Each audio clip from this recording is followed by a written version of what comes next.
Okay, we are streaming, and let's see if this works at all. So, hopefully, my executive producer is there, and then he's essentially going to take over for a few minutes at least. Oh, thank God. Okay.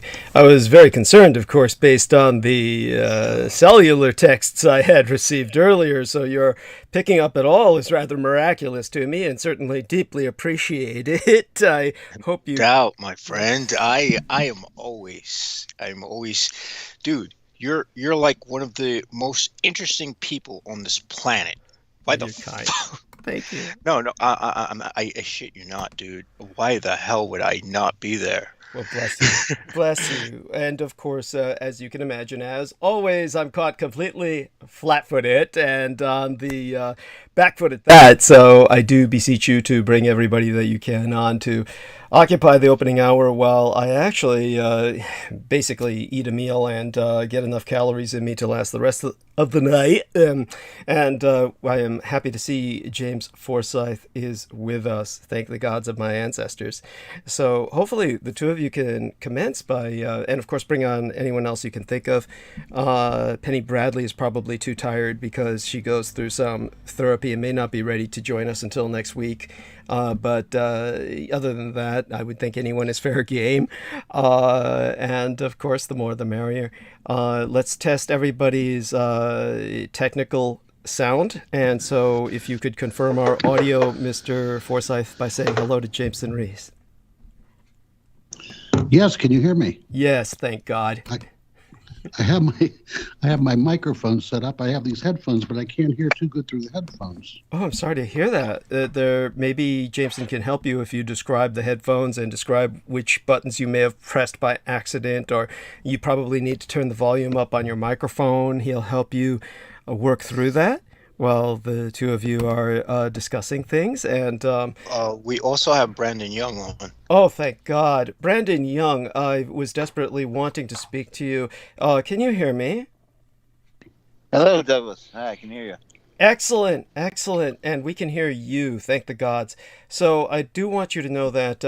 So Peter Moon is like somebody asked something about the Council of Nine, and so Peter Moon wants to speak a bit to that and address that when he returns on Sunday of next week. I'm hoping that maybe what you can do I is. have Yeah. some insight on the nine, but they might not be the Council of Nine that he's thinking of. Right. I remember what you worked on with the Order of Nine Angles, and I think that that's very important too. And it would be important for you to disambiguate the Order of Nine Angles from the Council of Nine. And but I know Brandon Young, you did have some relations who were personally involved with the Council of Nine. Was that not the case historically? I suppose, yeah. I don't know exactly the tra- the trajectory, historical accuracy of this because it does come from a book series by Peter Levenda of all people Understood. called The Nine. I believe the first of a Sinister Forces trilogy, as I recall. But yes, my one of my great ancestors. Was involved in mediumship or spiritualism, as it was called, which was, as you know, Douglas, I'm sure, was very popular in the early 1900s, Absolutely. and especially it took amongst the what you would say, I guess, the blue-blooded aristocracy class, Yes. Very much and so. Go on. so they were part of that, and that's actually how I became aware of Peter Levenda's work. Is that he actually connected some of my ancestors, Ruth Payne Young and Arthur Young and others, to this sort of sinister history of America, and cult history of America. So yes, they had this séance at one point where they contacted some off-world entities, where they said, "We are nine and you are nine, and this is the plan to be implemented." Mhm. And that's really all that Lavenda really gets into as far as the details as to what the plan is and what it was exactly. No one knows, but we can maybe see it playing out today. But I don't know. I would love to hear what Peter Moon has to say about this. Yeah, well, actually, Peter Moon is searching himself, so that's why he was Well, the idea. I think. I'm sorry. Go on. If I can add, the Council of Nine, I know from my studies in UFOs and other things, it comes from the Church of Satan, since about 1966, and where it's gone from there, I don't know. But that's the Council of Nine I'm familiar with. Okay. Thank you, and I think that that's important because that's the Peter Lavenda connection is through that. So if the four of you can kind of talk about this, and then Peter Moon can review the opening hour where you're all talking about. As a matter of fact, we have all the time in the world since Peter Moon's not with us tonight. I'd like to maintain this roundtable for as long as we can until I'm ready to intra-monologue. Doubtless I'll intra-monologue earlier tonight, but in order to prepare myself for that, I have to have enough calories in myself. So I'll be eating and breaking in whenever I feel I can be constructive. But other than that, I don't want people to hear me chewing, so I'll be on mute most of the time. Throughout the next 30 minutes or 40 minutes. But what I want all of you to do is to discuss this, see what you can hash out about it, the disambiguate between the Council of Nine and the Order of Nine Angles. But I think Peter Moon's intent is to, quote-unquote, deconstruct it. So I think what he's going to do is attack the Lavenda construct and therefore place it into context of what James Forsyth just exposed about its connections to the Church of Satan, and therefore Peter Lavenda attempting to smear the Young dynasty by basically taking spiritualism, which of course, as our man Jameson Reese knows by his recent investigations into Sir Arthur Conan Doyle, this is something that Brandon Young understood simply from his genetic heritage and his legacy, his historical background, is that after World War I, and there were an enormous amount of losses taken in the European bloodlines of all classes, then the upper class began to attempt to consult their dead ones, or rather establish contact, particularly with their sons lost in the Great War. And much of this was done through the spiritualists. Of course, many of them were predatory, and that's why Harry Houdini was in the business of exposing such frauds, because he desperately wanted to contact the other side as well.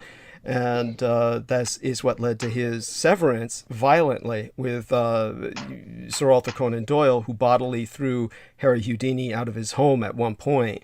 So the difference was that Sir Arthur Conan Doyle wrote of The Land of Mist, which is a short story of that title, in which Challenger is able to contact his dead son on the other side because of his own desire to contact his son who had died in World War I. He wrote an entire history on World War I and spent a great deal of time talking about the actions of his son. But aside from that, the amazing thing is all of that spiritualism started in Rochester, New York. It started with two young girls who were using rapping, as they called it, which wasn't a musical venue back then. It was knocking. They would rap with the dead by rapping on the table, and the dead would rap back. And it was a Morse code kind of communications. And that was how they spracketh with the dead. And that was the origins of spiritualism. There's an entire town with its own museum dedicated to it in the upstate New York area that was settled by spiritualists as kind of like a colony of people who came to commune with the dead throughout their lives, who wouldn't part with their departed. So all of you can kind of investigate on that and probably go into that in the opening hour on Sunday. Wednesday we will not be transmitting, but for right now I'm going to ask all of you, is there anything you need to ask of me before I go mute and vanish for about 10 to 15 minutes? Not necessarily, but what I will say is the nine that I know of aren't necessarily going to. I don't know how they correlate, but I will say that wasn't it Madame Blavatsky who had made contact with 9 entities? Well, she was a theosophist, and the connection can be explored in terms of the entities that she contacted. If they numbered in the nine, I would not be surprised.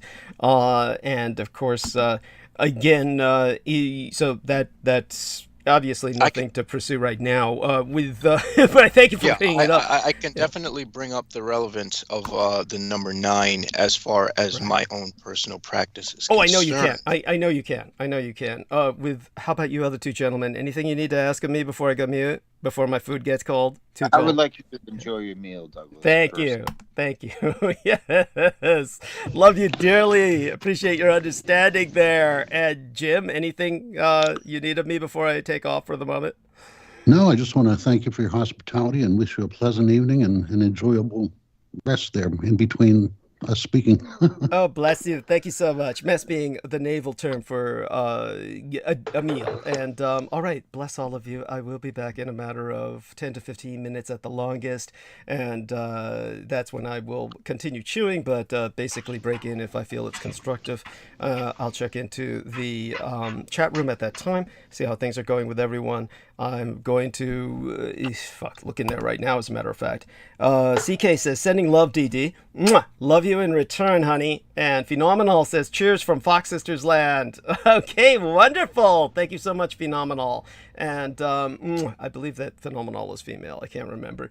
At any rate, okay, I'm going to go mute now. All of you gentlemen, thank you so much. Praise the gods of my ancestors. You're all able to participate because God knows I couldn't have started in this hour. It's just too much. All right, this is my morning time for those of you who don't know. And as a matter of fact, I would just normally be getting up at this hour, if that. So there you have it. All of you take over. The stage is yours. All right. So on the number of 9, when we add, the Shimham Farash has 72 goetic demons. When you add 7 and 2, you get 9. If you divide 72, let me see. If you divide 72 by 9, I believe you get 8. Yeah. Correct. And 8 is 2 to the 3rd power, which you have the number 23, which many people are familiar with the 23 synchronicity. As far as the practice of us who are demonalitors, or those of us who prefer to work with the demonic divine, there are 9 divinities of the demonic divine.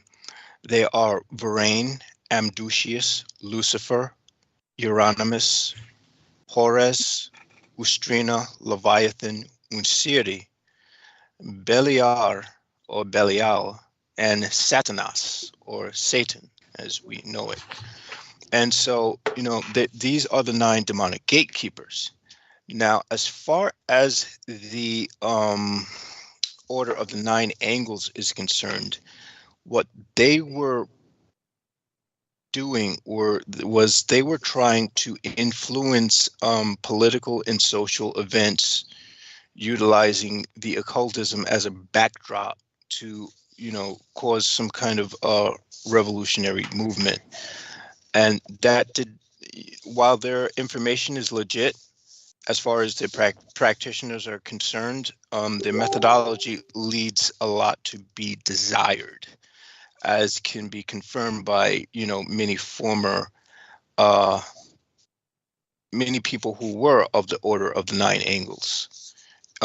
Most of this were people who were like into this sort of neo-Nazi paradigm and whatnot. So that's that. As far as 9 is concerned, you have 3 sets of 3. Basically, you have the Trinity tripled, which is interesting because when we go into the cosmology of the Hebrew Zohar, which is the sort of which goes into the Sephirot and whatnot, the first 3 original creations were Kemethiel, Belial, and Athiel. So you have that repetition of 3 once again. And these were creations that were more or less left or discarded by the so-called creator of this, what I would call a simulation of sorts. So, yeah, if any of you have any more you'd like to chime in, go ahead. No, the 9 angles, that sounds like some type of form of masonry, but the story of the Council of Nine, it repeats itself over time in different stories, but there were 9 different gods originally, supposedly, that had represented 9 different aspects within the Greek mythology, and there were 9 different gods in the Council of Nine, and the hierarchy existed within the top 9 gods as well. In the Greek, there's Zeus, another 8 deities which came together to form the Council of Nine. These were included Aphrodite, Apollo, Athena, Demeter, Hephaestus, Hera, Hermes, Poseidon, and Zeus. They first created a woman called Pandora, and she brought the released evil upon the earth. But this council we're speaking about, it was originally known as I believe the lab number 9, which I believe gets into the MyLabs when, I guess back in the 60s, I read something about this, and they were using electromagnetic fields, I don't know, with abductions, and I don't know how they went about it, but Freed did a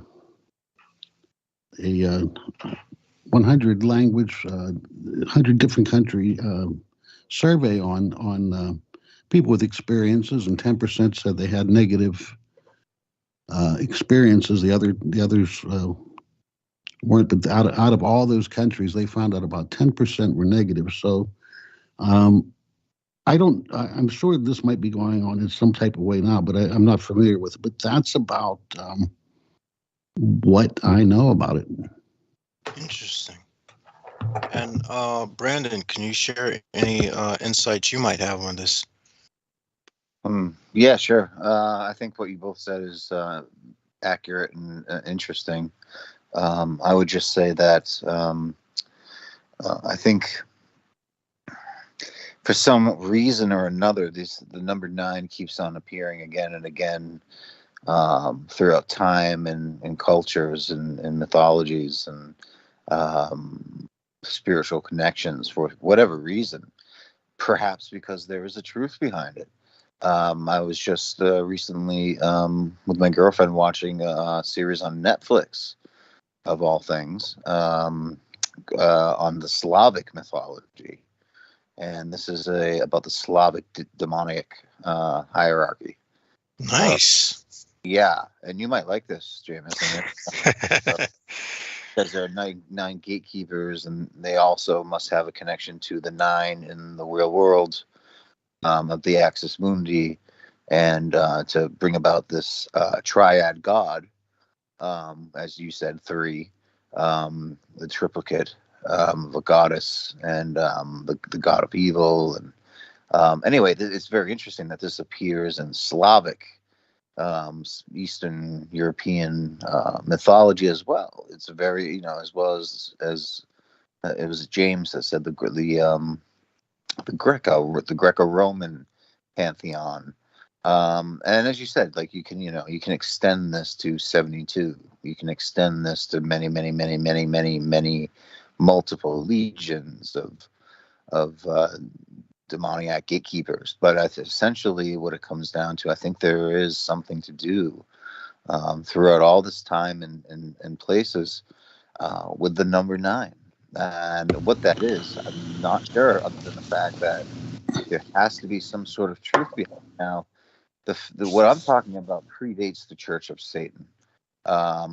What I'm talking about predates with my own personal genealogy, predates the Church of Satan. So this would be post, as Douglas said, about post-Civil War era, post World War, even World War One, maybe, where people are trying to communicate with dead to to bring back, or to communicate at least with their fallen ancestors, or their young ones that had died in the war, because often back then, as opposed to today, the rich people actually fought in the wars, So, but it's quite different today. But in addition to this, what happened was in the seance in Maine, I think it was on New Year's Day, and I think maybe it was the early 1900s. The 9 were contacted. There are 9 off-world entities, and that kind of spawned what James. So there's sort of a link here between, I think James mentioned my lab situation.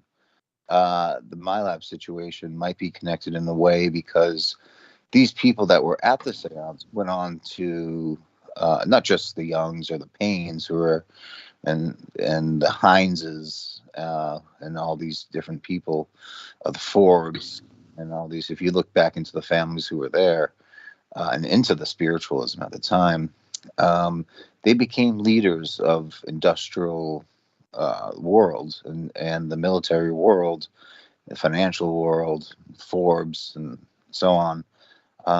And they basically did set forth the agenda that we're sort of living under, the sort of capitalistic, materialistic agenda, but also the technological, militaristic, industrial agenda, which might have something to do with the military abduction experiences that James is talking about. Oh, Also, nine is also a Kabbalistic number where you start with the number 0, which is negative existence, and then through 9, which is used by many people in many ways. I mean, I've used it in a more holistic way. I mean, just like my experiences, and I know it was spoken about like they were negative and all this, but the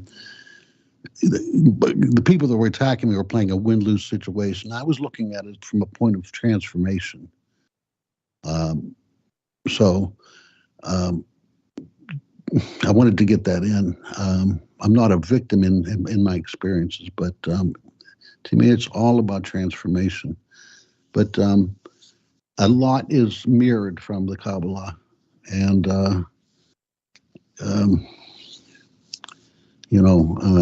there's the main thing is a large majority of experiences are pretty unique, and I think valid. And unfortunately, there is some of this going on, and it gets mixed in with the field of UFOs and other things. Where things get really interesting is that the number of the great serpents, all right, that were around the region of Tibet, we're talking about these serpents that Douglas Dietrich brought up before, the ones who what's his name? Oh my gosh, was it Woodrow Wilson or one of those guys had sought their venom? Basically, there were 9 of them initially. So there is a significance to the number 9 and the repetition of that.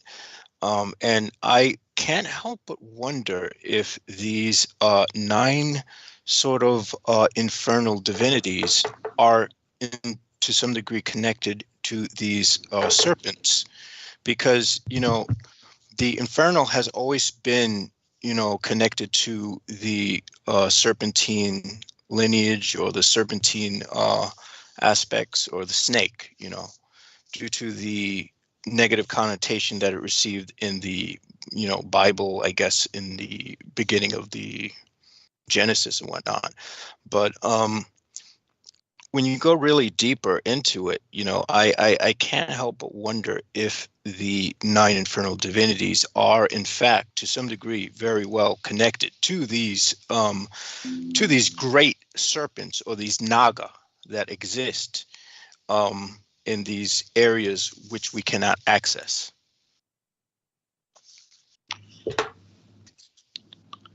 Yeah, that's very could be. Oh, go ahead, James. I'm sorry. One aspect of the Council of 9 is its relationship to Saturn, which you're coming up with consistencies now. Um, so, Yes, and Saturn is a very Saturn. When we start to talk about Saturn, we're talking about time. We're talking about the pretty much the fourth dimension, which we experience. We're talking about consciousness itself, because consciousness and time are inseparable. right. And you do, and you can, I think, with some can reach the sixth dimension. Some people can influence into the sixth dimension where that's where we're capable of manipulating thought and you know, um, with the intelligent void, the intelligent infinity, and kind of represent the light in either a straight or distorted fashion.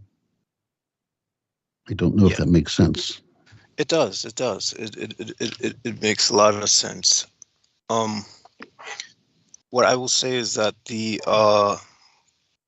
when it comes to consciousness and Saturn, we I will say that humanity has tried to evade what do you call it, time for a very long time.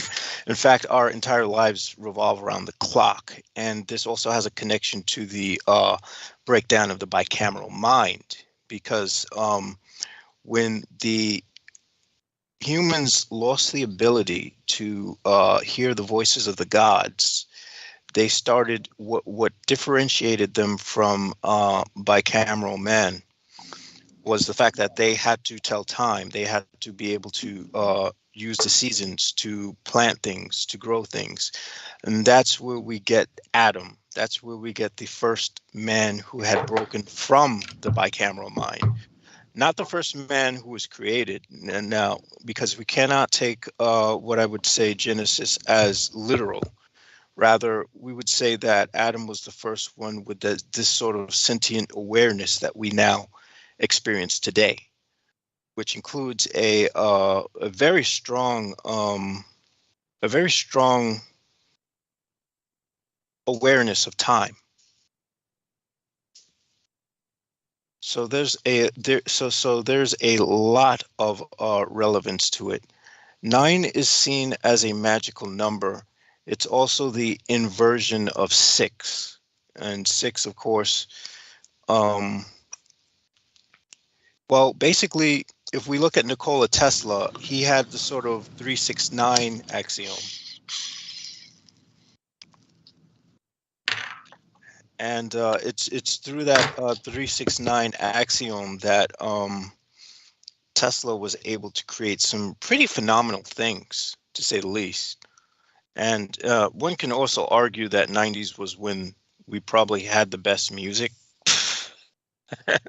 Of course, I'm being facetious here, but yeah. So what are you guys' thoughts on this? I think the 70s had the best music. The 70s. Yeah, that is way before my time. But there's I'm a also fan of there's Masonic councils called the Council of Nine and this kind of thing. But I think what he's spoken about before, I think Peter's going to be speaking about the connection with Saturn and I think the My Labs, especially with them at one time being called, the Lab 9. I think that's a very telling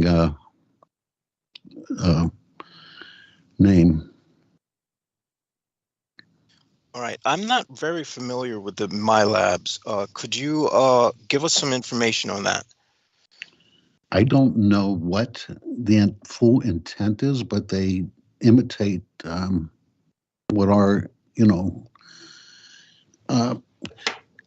let me make this statement first. There's a lot of this stuff perverted, just like the Roswell.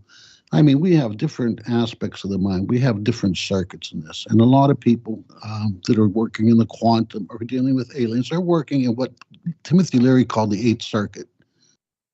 Now, they've taken this through profiteering and called this star seeds. I mean, it's a good name and other things, but these are circuits of the brain that should be recognized. And you know, I see what you're saying, you know, Chris. so none of this stuff should be seen off like anything. Like, my God, look what happened to me with just because I have been able to function in that aspect of the brain, and stay connected to my conscious brain. We all work through all the different eight circuits, but my God, there's a circuit here that's being abused in many, many ways, and Now, which circuit? Could you explain these circuits of yeah, the consciousness? quantum circuit, the circuit of telepathy, of seeing ghosts, of seeing ET. It's the same state when people take DMT. They see the mantis beings. These are realms that are connected to our consciousness, but also have an independent state. Yes. I don't think yes. all of these are called shells. Some of these beings have an independent state of us, but also are part of our consciousness. So basically, everything's pretty much interwoven in a certain way. Yes, and then when you can get people who can go in there and manipulate the pliancy of what taps below that, which would be the subatomic, which you can vibrate and then create form. I mean, you have some pretty diabolical stuff going on, and and then shading it with a valid experience that people have. It really sets bad light on and everything. People tend to focus on just the negative. I mean, people out there don't want to hear healing stories with UFOs and some of these beings like I've had. They want to hear the horrific stuff. Yes. Well, we seem to be drawn towards the negative, and I think this has to do with a sort of survival mechanism of trying to process the negative information to come up with a sort of strategy to survive. Well, that's the first circuit. Yeah. And that's a circuit I know very well, which is survival, which is life or death, which I seem to be in and out of all the time. And I have to say, it's a very powerful circuit. Though it may be one of the lowest circuits, one cannot dismiss it. You'll be surprised what can happen once your unconscious takes over, when your conscious mind is overwhelmed and you see no way out. You'll be surprised what your unconscious mind can do through your physical form. So, I mean, there are many stories about these types of people being capable of incredible feats of strength, incredible feats of things that just seem like they're superhuman. And I think, a lot of that is tied to fear. A lot of that's tied to fear. And fear is, fear has its uses. Because with fear, what you can do is you can cause a sort of separation. And if I recall correctly from reading the book of Black Magic that Michael Aquino had written, he had an interest in certain states such as depersonalization, derealization, and dissociation, and the likes. Basically, these altered states of consciousness were ideal for creating magical phenomenon. For some reason, when the human brain entered these states, one was able to exert effects that are not able to be explained by science. And so reading that within his book of Black Magic did stick to me. And a lot of trauma, a lot of these mindsets are the result of trauma, believe it or not. They could be trauma from when you were a child or whenever, you know. And so this is what our MIMO NANISEC, which is this acronym. You know, this is the acronym for our military intelligence, medical, occult, entertainment, narcotics, academic, nuclear, information, sciences, industrial, congressional complex. You know, which basically what they've been trying to do is utilize trauma to induce these states of consciousness, to see if they could create, I suppose, soldiers that are different from regular, you know. Yes, and you can do the same and also invoke higher states of consciousness. I just found that the Eighth Circuit is called the Neuroatomic Metaphysiological Circuit, the non-local quantum circuit. Which also would be a place from where healing would come also. Interesting. You know, yeah. Somehow people can manipulate this place with the space-time, and I don't know how, but I mean, it's happening, I believe. Well, what's interesting is that scientists have discovered that our brains are connected to or are able to operate in at least 11 dimensions. And I'm talking about like mathematical dimensions, you know, which is quite fascinating when you think about it.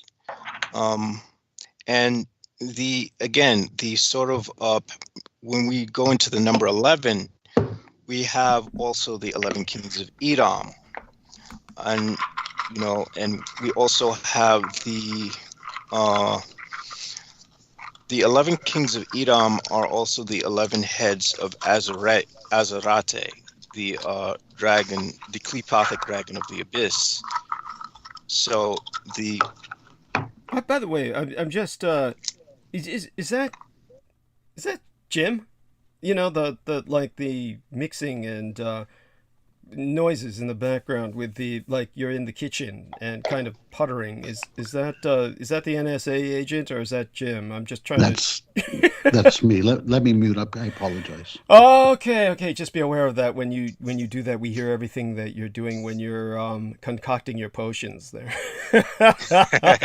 which is what it sounds like. It sounds like he's working with a mortar and a pestle in an apothecary, and but at any rate, in the chat room it says, Nick Littlesea says, time is 4D. I agree. Hollywood magic is manipulation of the fourth dimension. Cool. And there we are. Phenomenal says, by the way, I am male and live in upstate New York. Hugs to Phenomenal. So sorry. Gave you a sex change there that you didn't need. And Daniel Arola brings up My Labs is short for military abduction / abduct day. And he says he's watching the sun go down at this time in Texas from his hammock. He says that's the greatest. So he's swinging in midair. He wants us to know that, defying gravity. And when it comes to, let's see what else he had to say here in the phone call, or rather text of his Skype. Holy shit, he left me an essay. But I think it's important to share his observations. Daniel Arola says, I've noticed how Russian people living in Russia are being fed only what Putin allows them to watch, like Fox News, but at state level. It's worse than that, because they actually transmit only Fox News into Russia, which tells you all you need to know about Fox News based out of Australia, where it's a Murdoch-owned corporation. We are facing a Russo-Australian axis. They're determined to bring America down. Anyhow, Daniel goes on to say, it shows in the phone calls I've watched of captured Russian soldiers in Ukraine telling their family what's really going on, except most of them back home will not believe them. This is also quite true. He says, watching how the information war works between Ukraine and Russia, it progressively began to reek of flashbacks to when I lived in the Philippines, when Ferdinand Marcos ruled. Martial law was a trigger term for us. Provincianos. You can tell me, Daniel, you're welcome to come on with us to tell me if I'm pronouncing that incorrectly, by the way. And in parentheses, he says rural folks in the province, that's what the term provincianos means, to behave when it's mentioned on the radio and TV. In other words, martial law was a trigger term for us provincianos to behave when it's mentioned on radio and TV in the Philippines. For the grown-ups to pay respects and attention to who their leader is. As a kid, I remembered it as a day off from school. I mean, who couldn't love the leader when he gives you a day off from school?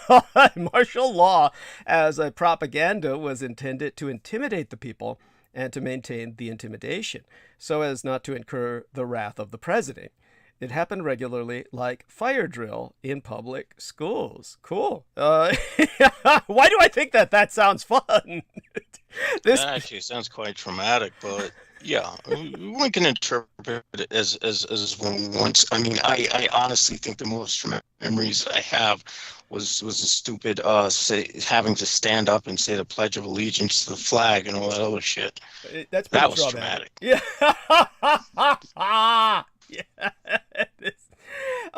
This builds into a kind of reflexive thinking, which explains why Filipinos appeal more towards Trump than to Joe Biden.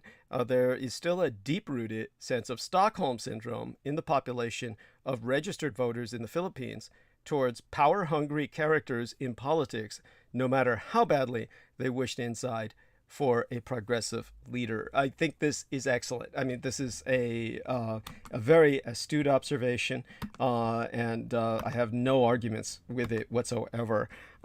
He says, for myself, I got to dig for old bullshit that I used to believe and get over them. I hope psychology books are updating their image gallery about narcissistic world leaders, while Putin and Trump continue to make Adolphus Jacob Hitler look good. Philippine politics is all about the information wars, since I believe it's geographically impossible to have an actual all-out civil war throughout the archipelago. That would be logistically difficult. Yes, and so thank you, Daniel Arola. That is deeply appreciated. Your thoughts are profound and worthy of being shared. And with that, we will return to what happened to Brandon Young? Is he all right? Brandon? Oh, there he is. There. Oh, yes. Oh, my goodness. Thank you. Yes, by all means, I hope you participate a bit more with this gentleman. I mean, certainly your input is deeply appreciated. Also, what is it that you feel we should be paying attention to? I didn't want to turn it all towards the 9, as a permanent rut for us to be stuck in. Did you? Oh, no. No, that's fine. I just want to maybe convey a story for speaking of Daniel Arola. Yeah. I think you appreciate this, and you guys will too as well. Shopping in the grocery store this weekend. I made a dinner for my girlfriend and her family, and start shopping the girlfriend. And these two, punk young men, maybe in their 20s or so, rather tall, whatever, came up and said and offered her a cookie. Right. Ooh. While I was in there, I said, "Hey, you want a cookie?" And they kind of laughed at her. And I was like, am I imagining this? Did they say that to you? She said, "Yeah." Oh, God. Yeah. So I'm thinking, well, do I want to ruin my night and be in jail by killing kids and or guys and a couple people, hurting them really badly, and ruin my night? Or what do I want to do? Oh, what do I do? So walked up to them and I said, "Hey, you got cookies, do you?" Said, yeah. And he says, "Yeah, you want one?" And I said, "Yeah, sure. Give me one." And I took it and I crumpled it and put it on his hair. Now, this is two different people, two different guys. And I said, "Can I have another one?" Oh. He gave me the whole package, and I took another one. I said, "You eat it. You eat it right." And he's like, "I don't want to." I said, "You eat it right now." And I gave him a look, and I made him and his friend eat it. And then I talked to my girlfriend. And I made chicken parm, and I had a great time. So that's how you guys, nonviolence is the way. There we are. Oh my God. I appreciate you sharing that. It's traumatic in and of itself to hear that. And I'm glad you handled it as well as you did. Uh,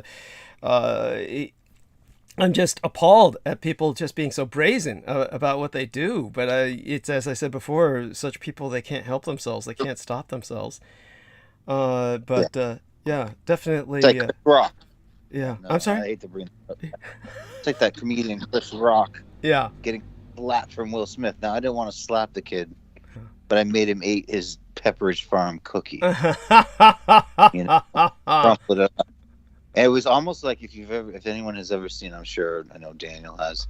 I think in America it was called the Chinese Connection, Yeah. but in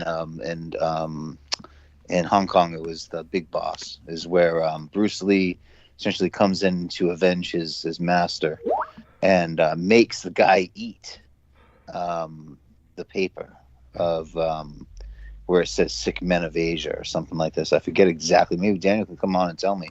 But he makes it basically, essentially, just, it's like the most alpha move. And I was thinking about that. I totally almost like snapped. I just sort of lost all of it. I forgot about it. And then my girlfriend told me today. She says, "You realize you made these guys eat Milano cookies in the middle of the grocery store?" I said, and she's like, "That was kind of sexy. I hate to say it." I was like, "Well, thank you." There you have it. I just want to convey that. I'm really happy to be here. Happy to see you guys. I have a really big day tomorrow, as far as school goes. So I bid everyone a good night, and I love you all very much. We love you too, and bless you. Thank you so much for what you do. Honestly, you're a public servant in every sense, and blessed be thy night. Okay.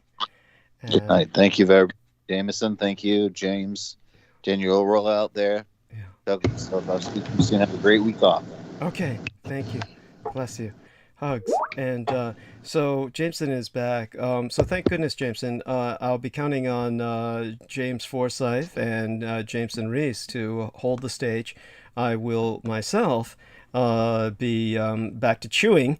I don't want anyone to hear that. And you can go back to talking about the nine or whatever you wish, okay? And I'll be muted for a few more minutes, okay? Thank you. Okay, so Brandon's story brought to mind an amusing situation I had over the weekend. I think this happened yesterday. Yeah, the fact that I have to say I think it happened shows how, well, altered I am. But Yeah, there we let me are. Yes. but yeah.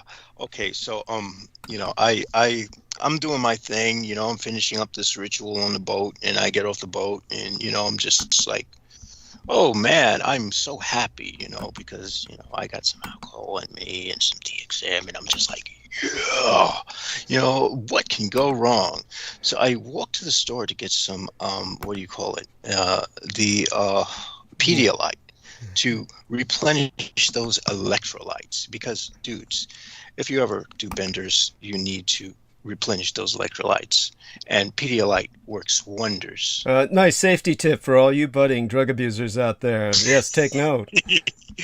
But Don't throw away these things like toilet paper rolls, kids. I mean, you poke a hole in that and use a rubber band and some wax paper, and you can make yourself a crack pipe. It's rather expedient, but all right. I'm sorry. I didn't even. This is like MacGyver, the series, except this is Jameson Reese man. style, right? Where he uses just various implements to turn into bongs and shit. And that's Oh yeah, MacGyver was brilliant actually. Although it'd be kind of weird to see a guy walking around with so much hardware, but to some degree, I am that kind of guy. So. there we are. There we are. Yes, it's all crack pipes and bongs and various other occult implements. I mean, the only thing missing are yeah. the traditional voodoo regalia like chicken feet and shit. But hey, can't have Well, everything. Yeah. I got bones, I got crystals, I got oh my gosh, I definitely got books, too many books that I write in, like yeah, almost a good 10 pounds of them. And you carry all this with you when you're walking. This is like Yes, it. yes, all the time. It's incredible. I mean, So I'm that's I'm literally carrying the same amount that a fighter carries the every day of the there week. there So yeah. that's the reason why I have a stripper's body. There. I am inspired. I'm just inspired. Okay. I'm sorry. I'm going mute. I'll let these two gentlemen take over. James Forsyth add some balance to this, and well, let's just take it from there. Okay, thank you. Yeah. Okay. So so I go to buy this stuff and this guy's online. All right. And so I'm standing on the line and this guy just walks right in front of with his stuff and he's like and I'm like, "What are you doing?" He's like, "I was standing here." I'm like, "No, you weren't." I was so this was hilarious. I was like, "Dude, you just cut in front of me. I'm not taking that shit." I was like, "You better get your cracker ass behind me." And he was like, "Do you want trouble?" And I told him, "I am trouble." And of course, eventually the guy had to concede and get behind me. But, I had my eyes on him and I was like, "Yeah, you motherfuckers think you can do whatever the fuck you want and go unchecked for it. I don't think so." It's just absurd. You know, what has oh my gosh, what has New York come to? New York is going back to the 70s when it comes to like crime and whatnot. But this asshole, I swear, I would have knocked his fucking head off. And I was processing whether I can get away with it and what I could get away with while doing it. To my credit, I decided to just, continue to go outside. But I waited when I was outside, hoping that he would come out. And of course, you know, while I was looking in my bag and doing stuff, he just disappeared. So this was a really weird character. Is that these are your these are your NSA jackoffs, basically trying to flex their muscle and trying to see if they could provoke me into some kind of fight, which I'm far more sophisticated. That's one way to handle it. And the one thing you did was you catch do something off that's not expected, and you catch people off guard. But I myself, one time, I would go to this bar where they played music, and this is when I did cosmetology, and I'm walking out, and one gentleman says to me as I go by him, "Faggot," and I've at first, obviously it raises your ire, and you want to turn and say something smart, but I was just so fed up with people at this point, and I just turned around to him and I said, "Now, is that a way to speak to a friend?" He looked at me. He did a double take. He didn't know his mouth was open. He said, "Come over here. Let me buy you a drink. Come on over here." I sat down. He bought me a drink. So there's ways to diffuse people. And it also won't get you also riled up. But that sounds like part of your release, though. Yeah, yeah. Honestly speaking, it's like I don't know what it is about males. They're just really insecure and they're really easy to trigger. Unfortunately, I honestly was not going to do anything violent to the guy, and I did try to gesture towards him to let him know that if I wanted to, I could. But that pretty much dispelled the situation. That and the fact that I carry around healing crystals that are quite big, and these healing crystals heal people by rearranging their fucking face when I smashed them. Oh, you don't want to do that to those little elementals. They didn't do anything. Oh, trust me, they don't mind. They don't mind any more than I do. to say the least.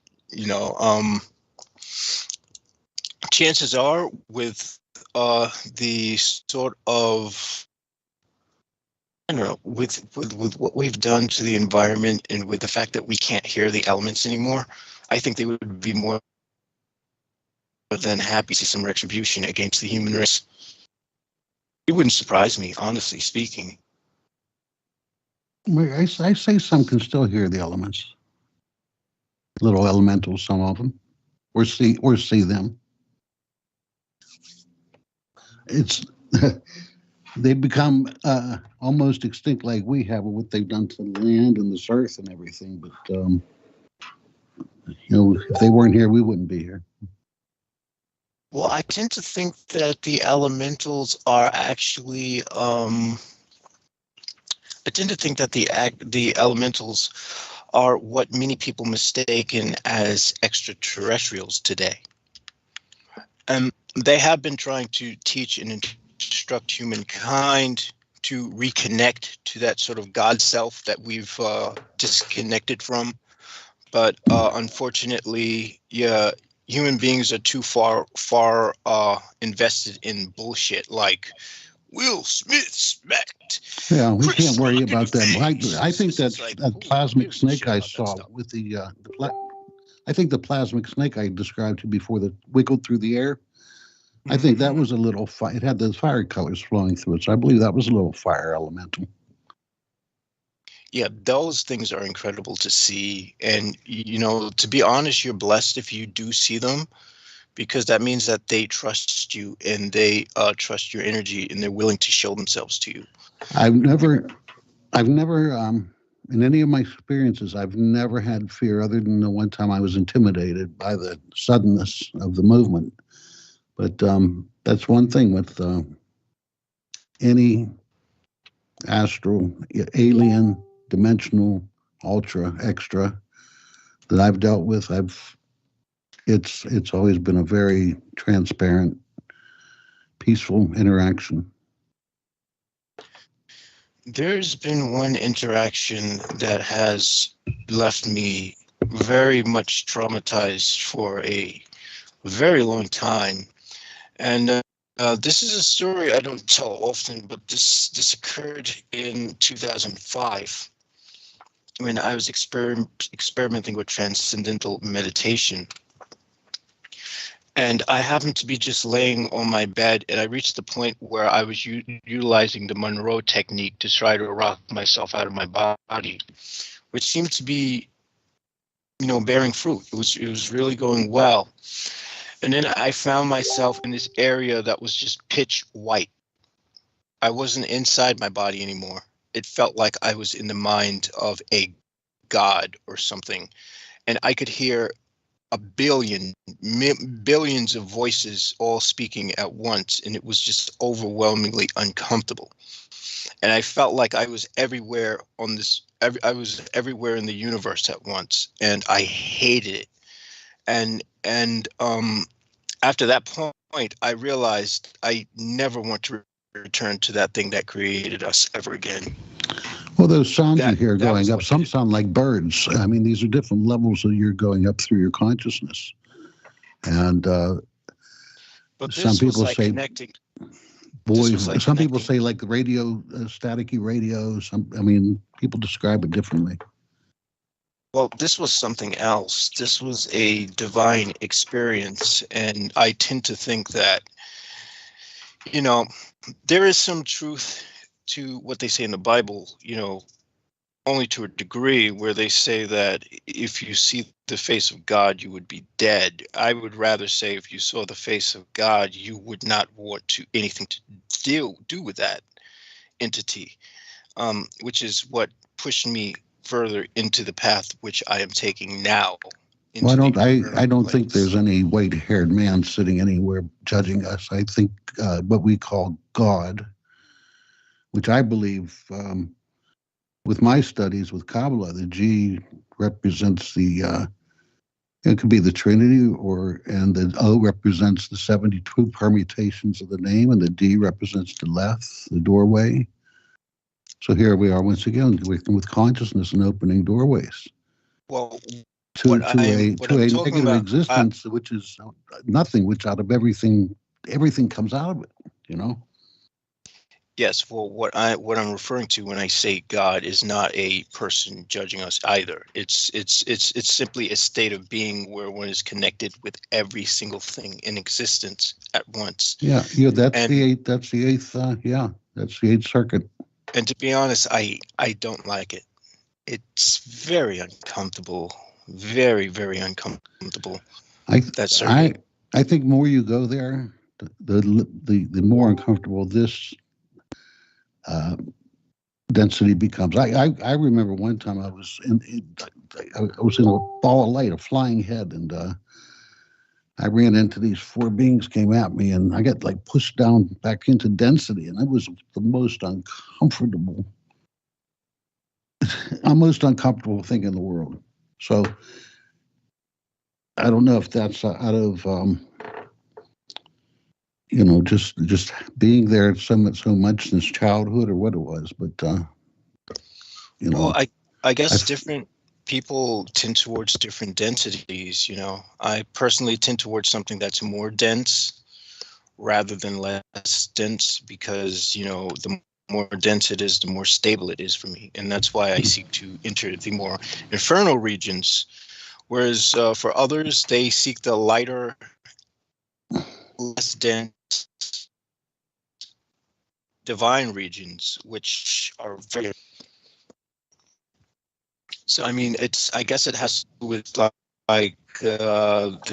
person's personality and experiences and whatnot, yeah. Well, I mean, it's our which path, is quite interesting. and it's our path. So I mean, you're where you need to be. It's where your learning point is at. Where mine is from my point of view. Douglas from his. We need to stop having conflict between these different, you know, circuits that we're working in. And it's just bizarre. It's just bizarre. So I mean, everybody is where they need to be in their path of conscious evolution. Right. So thank you for that. By the way, shout out to Diane Hillis Buchberger, who says she has to go. She was, of course, communicating with me in the private messages.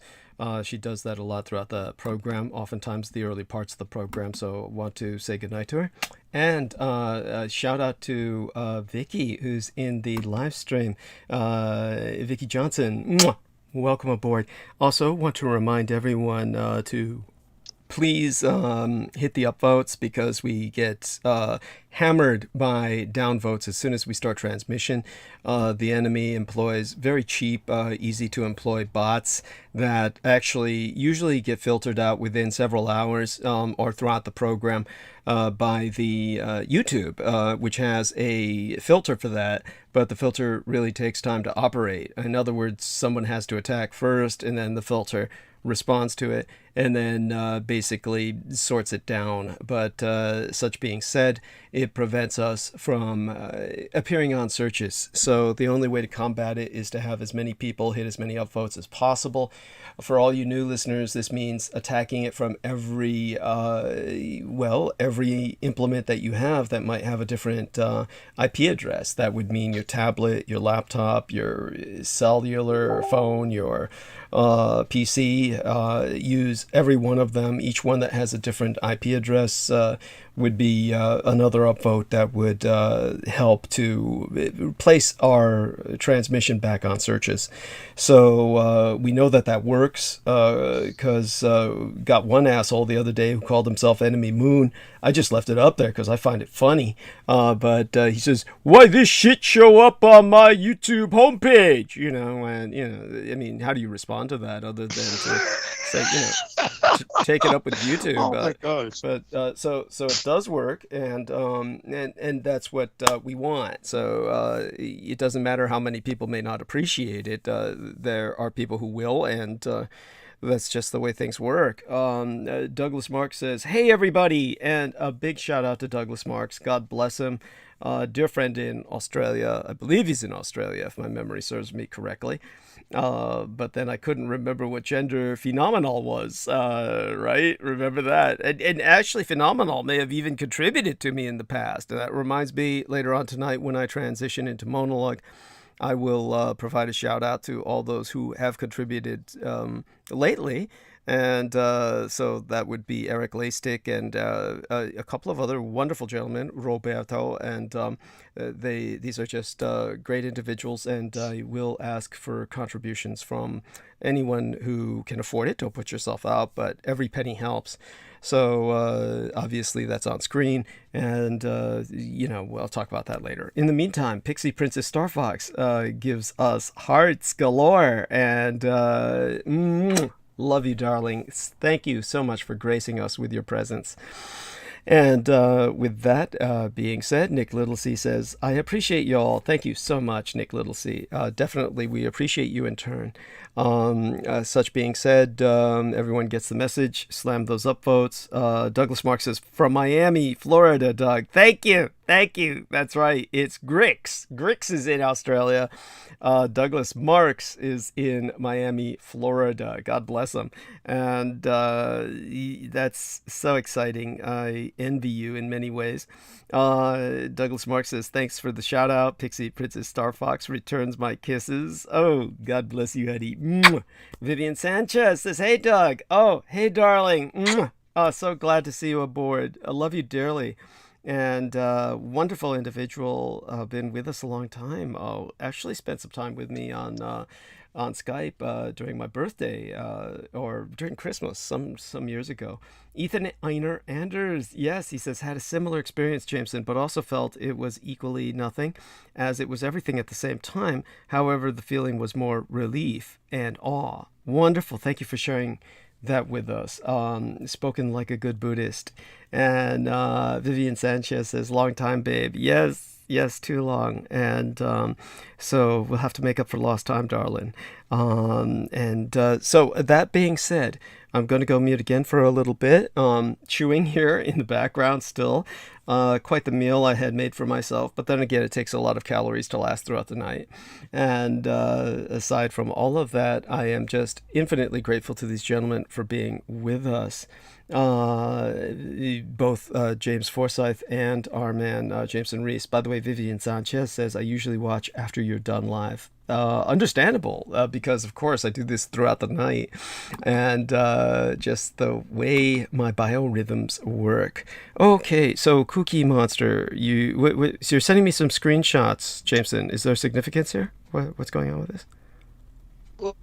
Well, I initially didn't know who this person was, but I'm guessing this is actually oh my gosh, Miguel. So okay. Yeah. Oh yeah, that's Miguel Andujar. Yes, that's who that is. Yes, that's his photograph. You're talking about Firehorse Claytu, yes? Yes. Is there something going on where your response is? Are you processing slowly or something? No. I think what happened was that was the there's something going on at my end with the Skype. Okay. Yeah. Your sound quality is a little off. That's slow for some. Yeah, and that usually doesn't happen. Okay. So I don't know what that's about. Okay, that's well, it's Am I who knows, interference, I would presume, just a kind of there's a lot going on, obviously. So we're going to count on Yeah. see who else you can bring on. Give a try again with Sammy Romero and others, and see if they respond. Let me take a look in Messenger and see if Penny Bradley responded. Yeah, she's probably wiped out. And it's doing her show, wipes her out. Takes her a couple of days to recover. But anyone else, including Selena Khan, if she wants to come on, you can try giving her a call. In the meantime, let me try and tend to some other responsibilities. But in the interim, just having our man James with us, Forsyth, should be enough. I mean, he's got plenty to to say, right, Jim? I think that depends on who you ask. But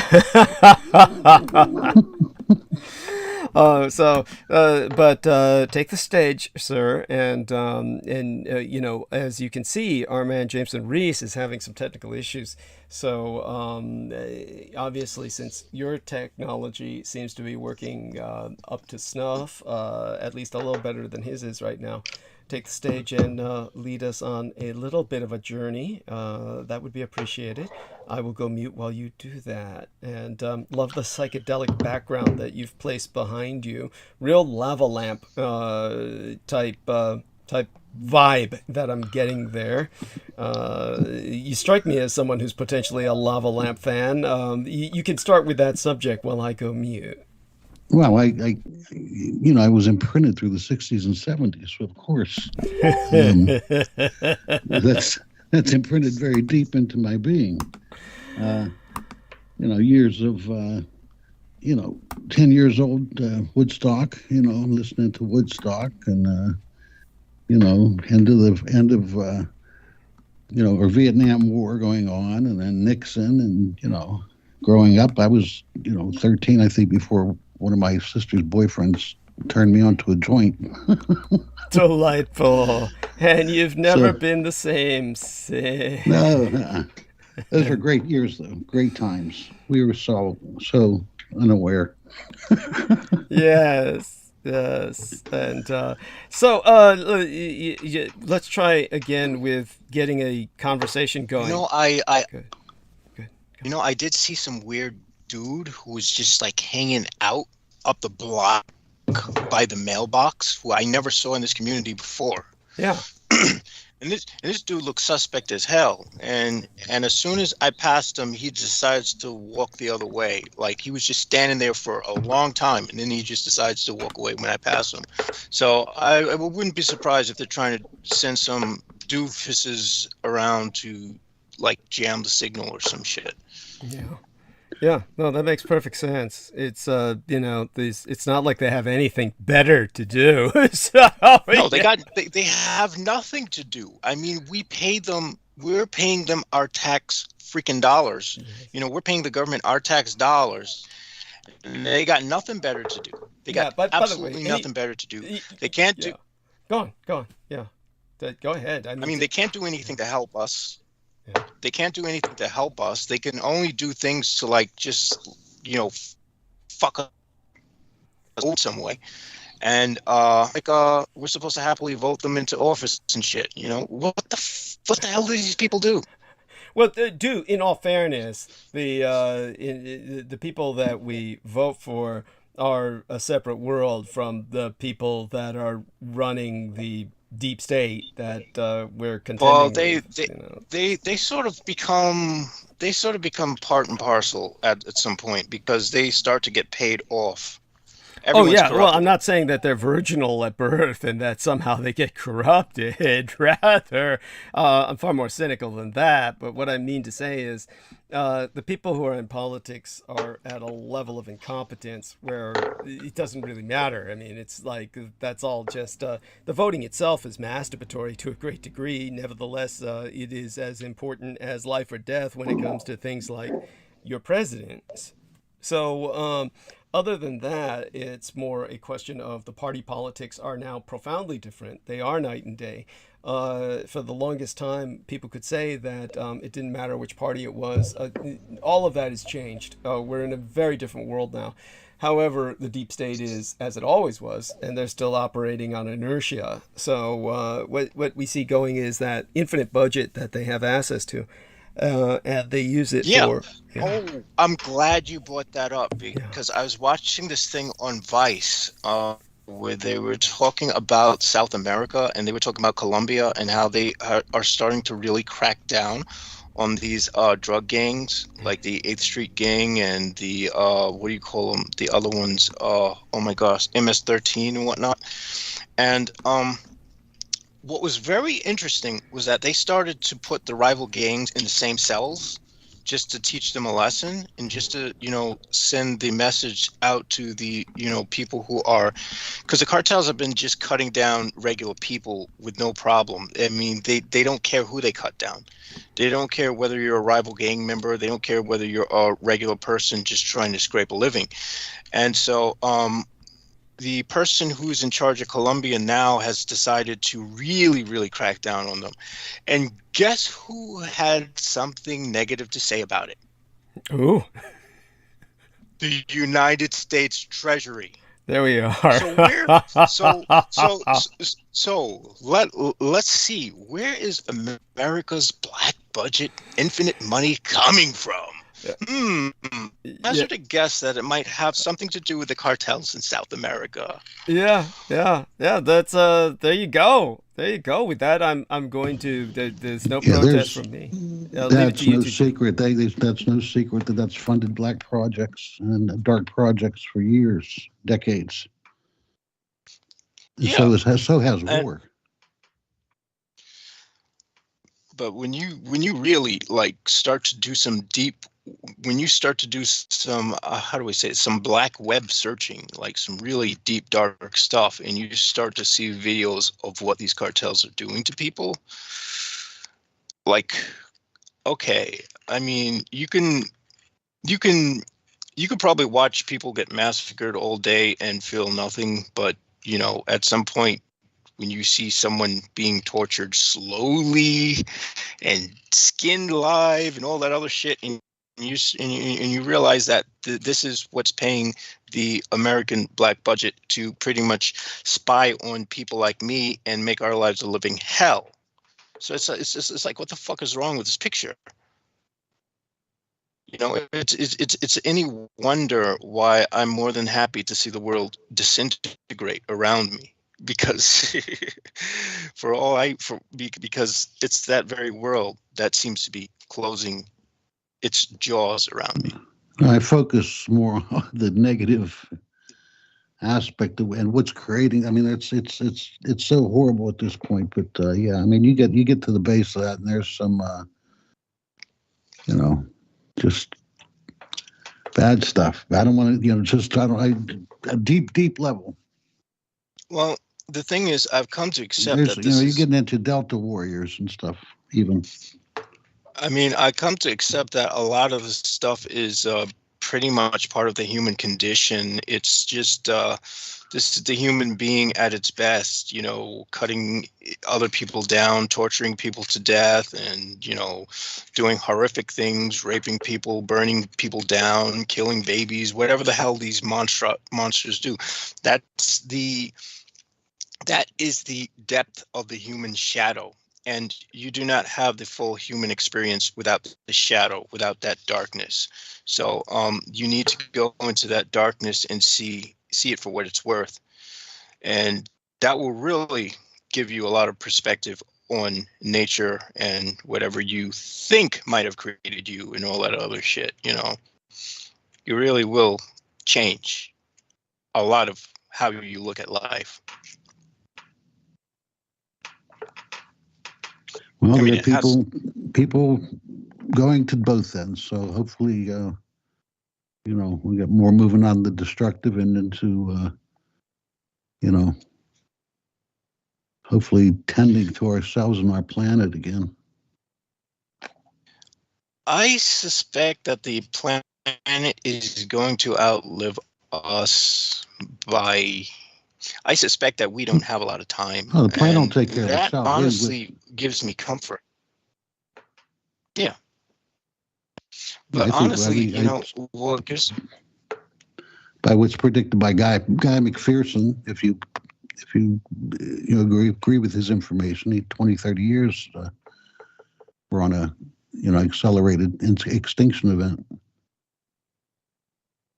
Oh, I certainly hope so. I cannot wait, because this is what people need to understand about, the black magician, the person who goes into the negative end of black magic. We seek to some degree to become gods, by the extinction of humankind. We see the extinction of humankind as apotheosis rather than, you know, a final death, rather than destruction. So for me personally, the extinction of mankind is welcome. It's long overdue. I cannot continue to work on symbiosis the best I can.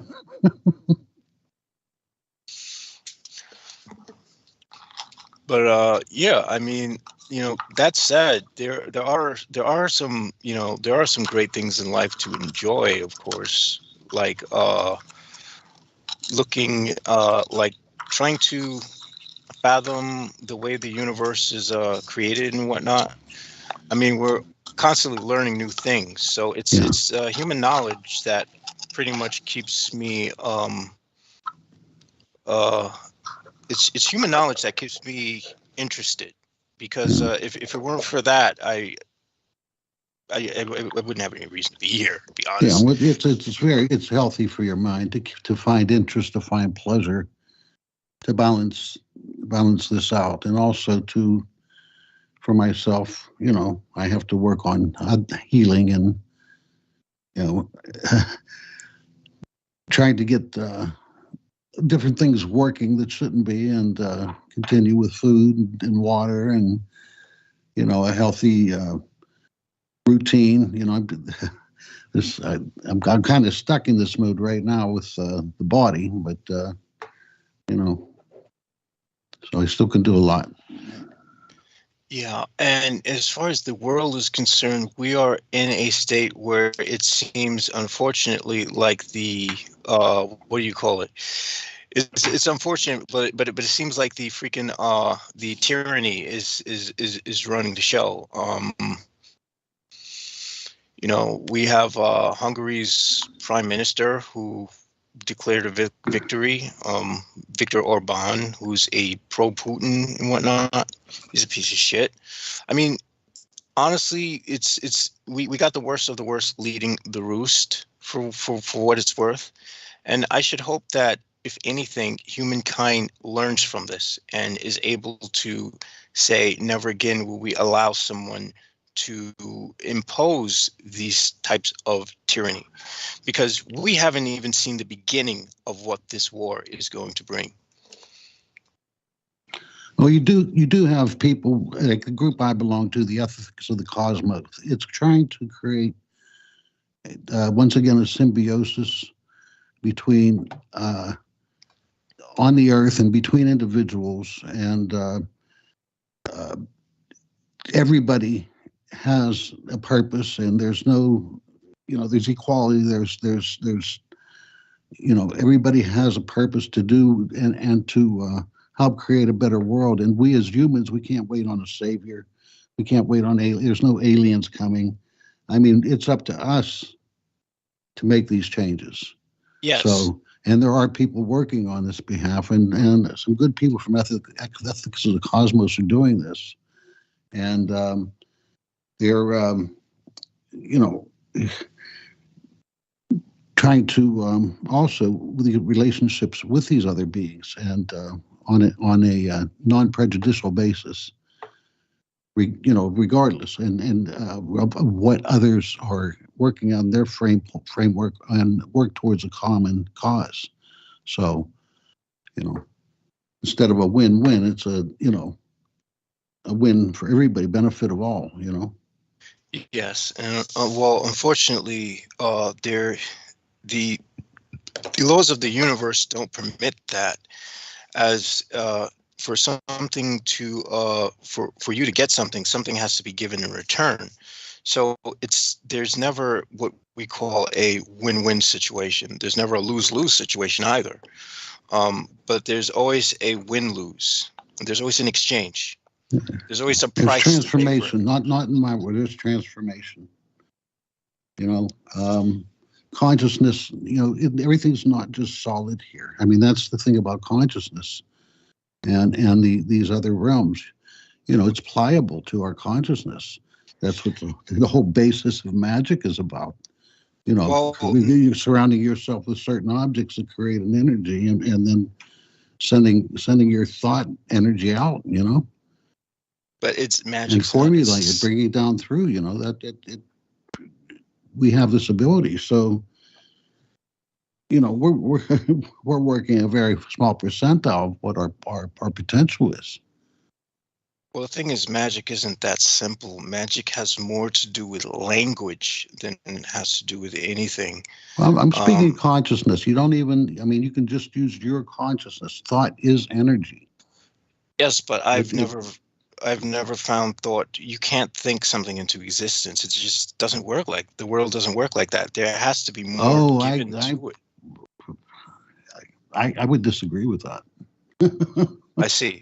Well, from my experiences, what we call sorcery has required the use of language.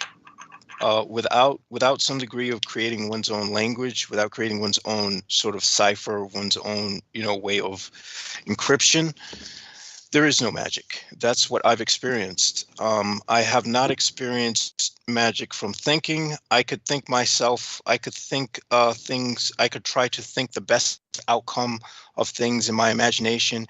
And guess what? What happens in the imagination stays in the imagination. Yeah.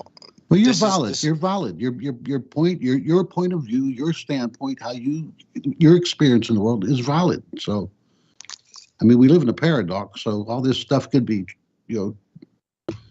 true to each person, and what their experience is, and reality tunnel.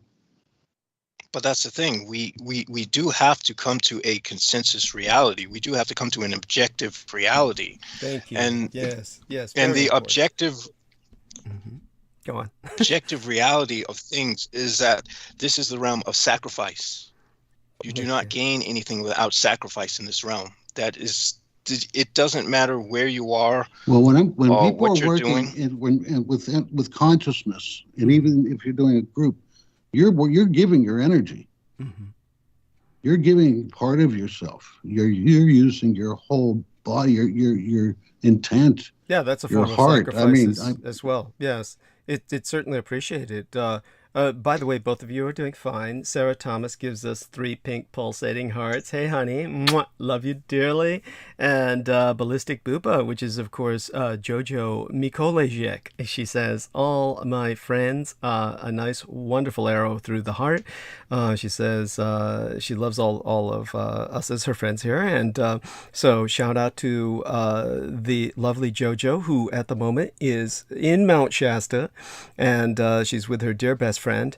I forget her friend's name, and that's she can tell me later. But also with them on the journey is Peter Moon, and so there have been. Peter Moon was delivering a presentation yesterday, and did so again today, or is doing so as we speak. Probably finished by now. Certainly finished. He's on my time zone.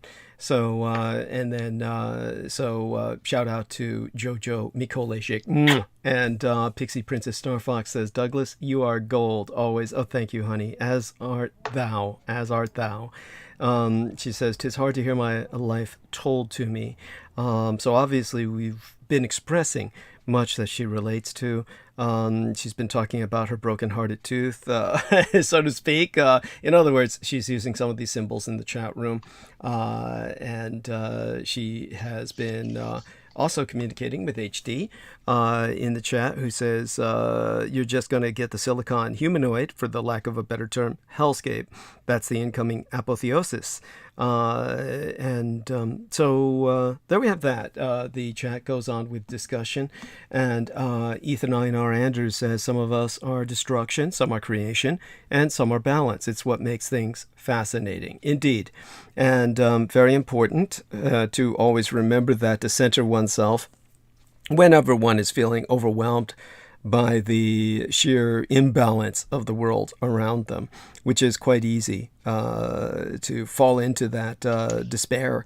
At any rate, I've got all of the hyperlinks up now. Still finishing this up, and I will, be joining these men soon. And then after that, we will all descend into monologue throughout the majority of the night, unless Sammy Romero manages to come on first before then and extend our roundtable a bit. He says he'll try and come in later. So we'll see how that works out. And for everyone, thank you for your patience. And I will, of course, try and give the Ramadan shout out to our Islamo chaplain, Salman Sheikh, who is deeply immersed in the Ramadan fast and breaking thereof, all that goes on with that holiday, the most important holiday in the Muslim calendar. So that's ongoing. And aside from all of that, okay then, I'm going to go mute. Both of you gentlemen will take the stage again. And by the way, I think something that might be interesting is if both of you share both of your military experiences again, a little bit of frustrations you had with that, the brief time that our man Jameson was involved, the longer period of time that our man Jim was involved. If you don't want to go in that direction, then back to where you were, of course, talking about the need for... you use the term sacrifice. I presume what Jameson is referring to is what I've always said, that basically in order for things to live within this ecosystem of our, corporeal incarnation, in order for anything to live, something has to die. We all feed off something. And well, that's the law of the universe. You take from here, something else, becomes empty, Yes, it's true. Something else fills its place, Yeah, very much so. And so with that being said, I will go mute, and both of you gentlemen can take it from there. You're doing well, and keep it up for at least 10, 15 more minutes. Okay, thank you. Bye. So, Jamo, if you don't mind, my point being, I have used thought energy for healing, and it works the same way. There are some that work on behalf of humankind also, and you can tap into these being also for healing, and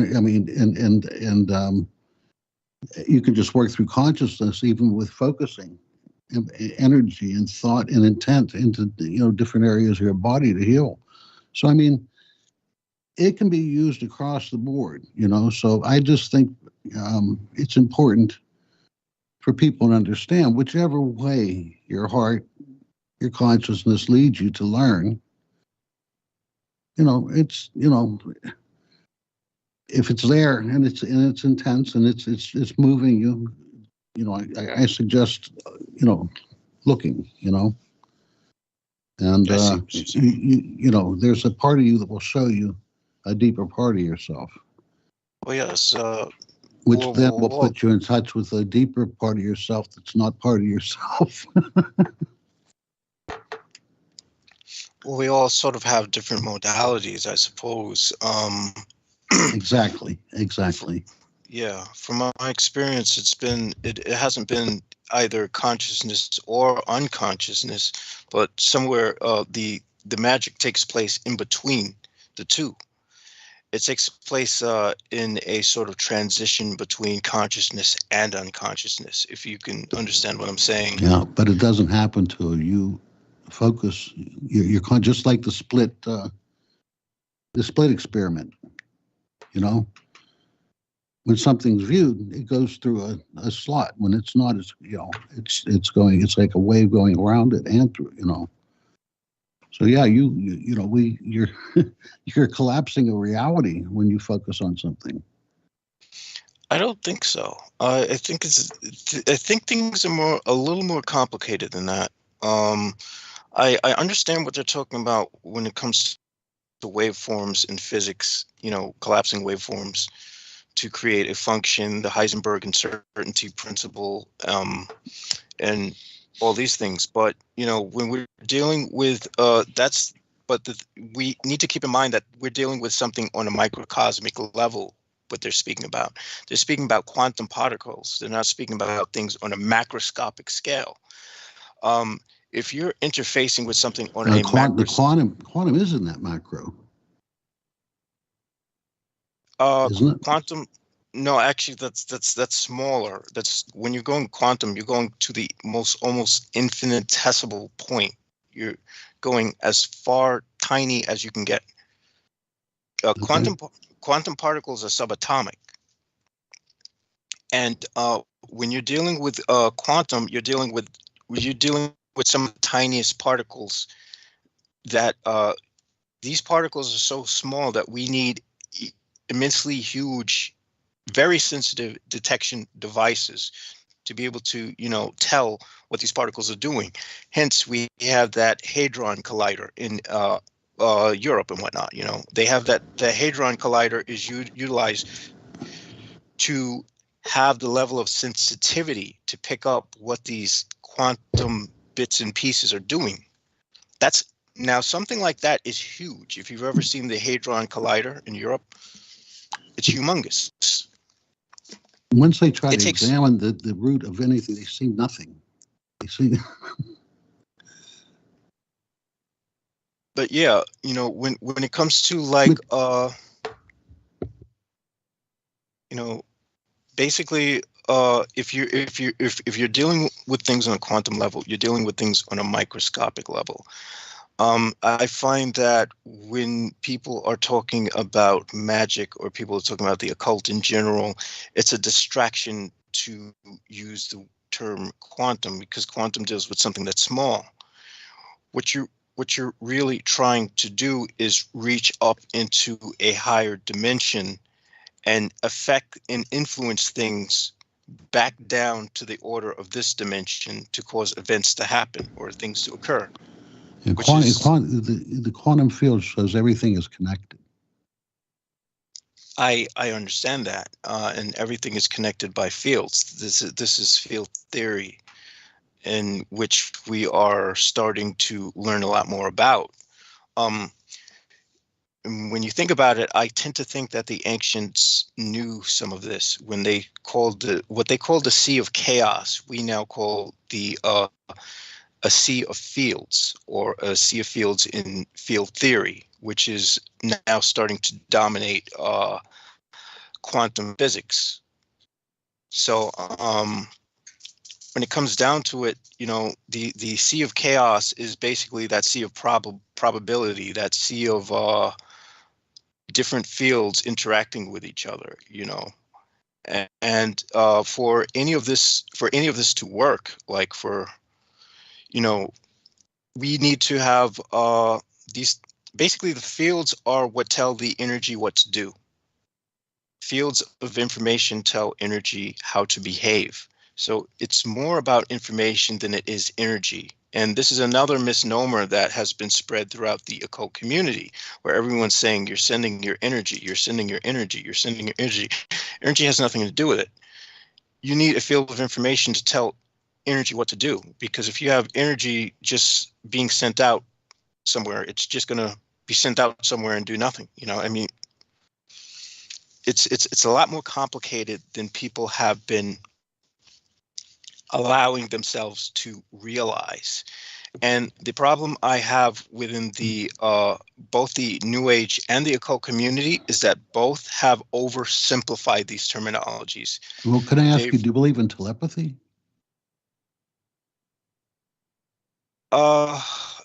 It's not a question of whether I believe in it. It's a question of what conditions bring about telepathy. Because I would say that there are I would say that these things seem to go on a spectrum, and when you there are certain instances where you can experience telepathy, and there are certain in most cases you're not going to experience telepathy. So it's going to take some extraordinary experiences it's going to take some extraordinary circumstances to get you to experience some of these more supernatural states. And so the question becomes for some. Yes, and I believe that this is what the government was experimenting with when they were trying to go into these operations to sort of explore the psychic territory, to sort of explore remote viewing and whatnot. They seem to have had an understanding that it's not a question of the person's ability. It's not a question of one person being more psychic than another. It's a question of the human mind being put in the right conditions by which such and such can be done. So, this is, I guess what I'm basically saying is that reality is a lot more complex than we tend to give it credit for, especially when it comes to the alternative media. They seem to overly I've done remote things. viewing, and I've done remote viewing. I used to have my friend draw pictures, and I would tell him what he drew. Well, could you would you like to share some more about that? Because that sounds quite interesting. Well, I mean, this is just a point to what I'm just adding my experience to what you're saying, and the gradation in which people can do that. I can do it at times. I can. It's sometimes it's spontaneous. Most times it's spontaneous. Some people, hear a little easier. Yeah. So they have a little clearer channel. And it's going to be difficult to one open all the time. And chances are, if you find someone who's open, whose channels are open all the time, there's going to be something else they're missing. There's going to be some kind of deficit somewhere else. Maybe that person's not going to be as social, or maybe that person's some of these people have to isolate very, very, heavily. Yeah. So there's a lot that goes into these things, and the problem I have is with a man by the name of Deepak Chopra, who has taken this sort of word quantum and affixed it to everything dealing with consciousness and whatever new age bullshit he was selling at the time. He was one of the people who started that, whereas he was Dr. Deepak Chopra was a medical doctor. He is not a physicist. So for him to start saying quantum this, quantum that, basically they were using that as a selling point, knowing that people would latch onto it. This is what we call marketing. And he also has a map formulated since birth with his religion, and so there's a lot more than that to him. Yeah, but for the most part, he's a salesman. He's a salesman, just making a living. Just as Oprah is a saleswoman, and they're just basically trying to sell culture to America, which is, which my critique is bullshit. They're selling bullshit. Some people get out of certain mindsets, working with some of his work, and I mean, if it helps somebody. No, if some people it's not for them, it's helping somebody. So, well, my perspective. All right, granted, but the problem is the information is misleading. If the information is false, it doesn't matter if it helps someone. It's still, it's like telling someone a lie to make their life better. And I'm someone who I would rather have a harsh truth told to me than a lie. Some people have to start at that level that just gives them those little spark, little tiny sparks within the framework with which they can relate. It's not, some of this stuff is not necessarily lies. It's relating to how the person can understand. And he hits some people that might not, say, hey, wait a minute, what's going on here? And just live in oblivion. But, it's going to reach those people who understand in the manner in which he's feeding it. So that's the audience it's for. Well, there's a problem with that toxic positivity, is that it's unrealistic. And it sets people up for failure. It sets people up for unrealistic expectations. And it causes people to sort of shut out the negative circumstances that they should be paying attention to. might be I don't critical think in I their don't life. think I don't think I'm unrealistic, and I'm not I talking about you. I'm talking about like the information of Deepak Chopra, who Douglas had actually deconstructed in a previous broadcast. no, I wasn't. I didn't mean to confront your statement. I was just saying, from my standpoint, that's how I function. And if negativity comes, it's something you have to, interact with them and try to do it with the least friction. And that's, I try to always think of water going around a rock, just flow around it, and I deal with it. I dealt with negativity all thrown at me. I dealt with, attacks by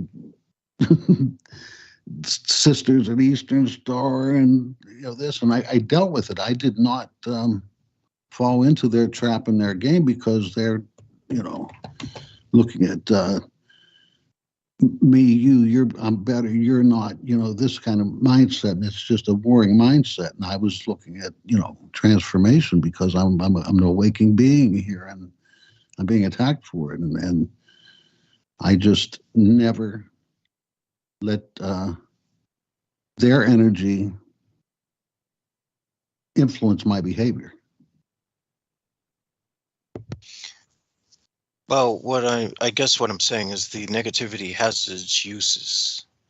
You could use their energy and Well, I did use harvest them. for something But I did else. it with the subtle energies. I did it without, the human force of, the brute force, touching, hitting, taking.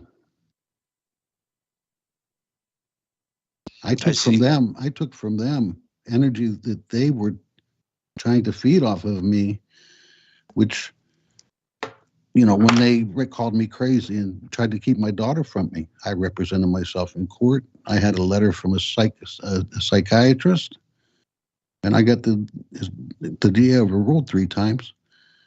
Well, I just beat their energy, be it physical, whatever level of physicality.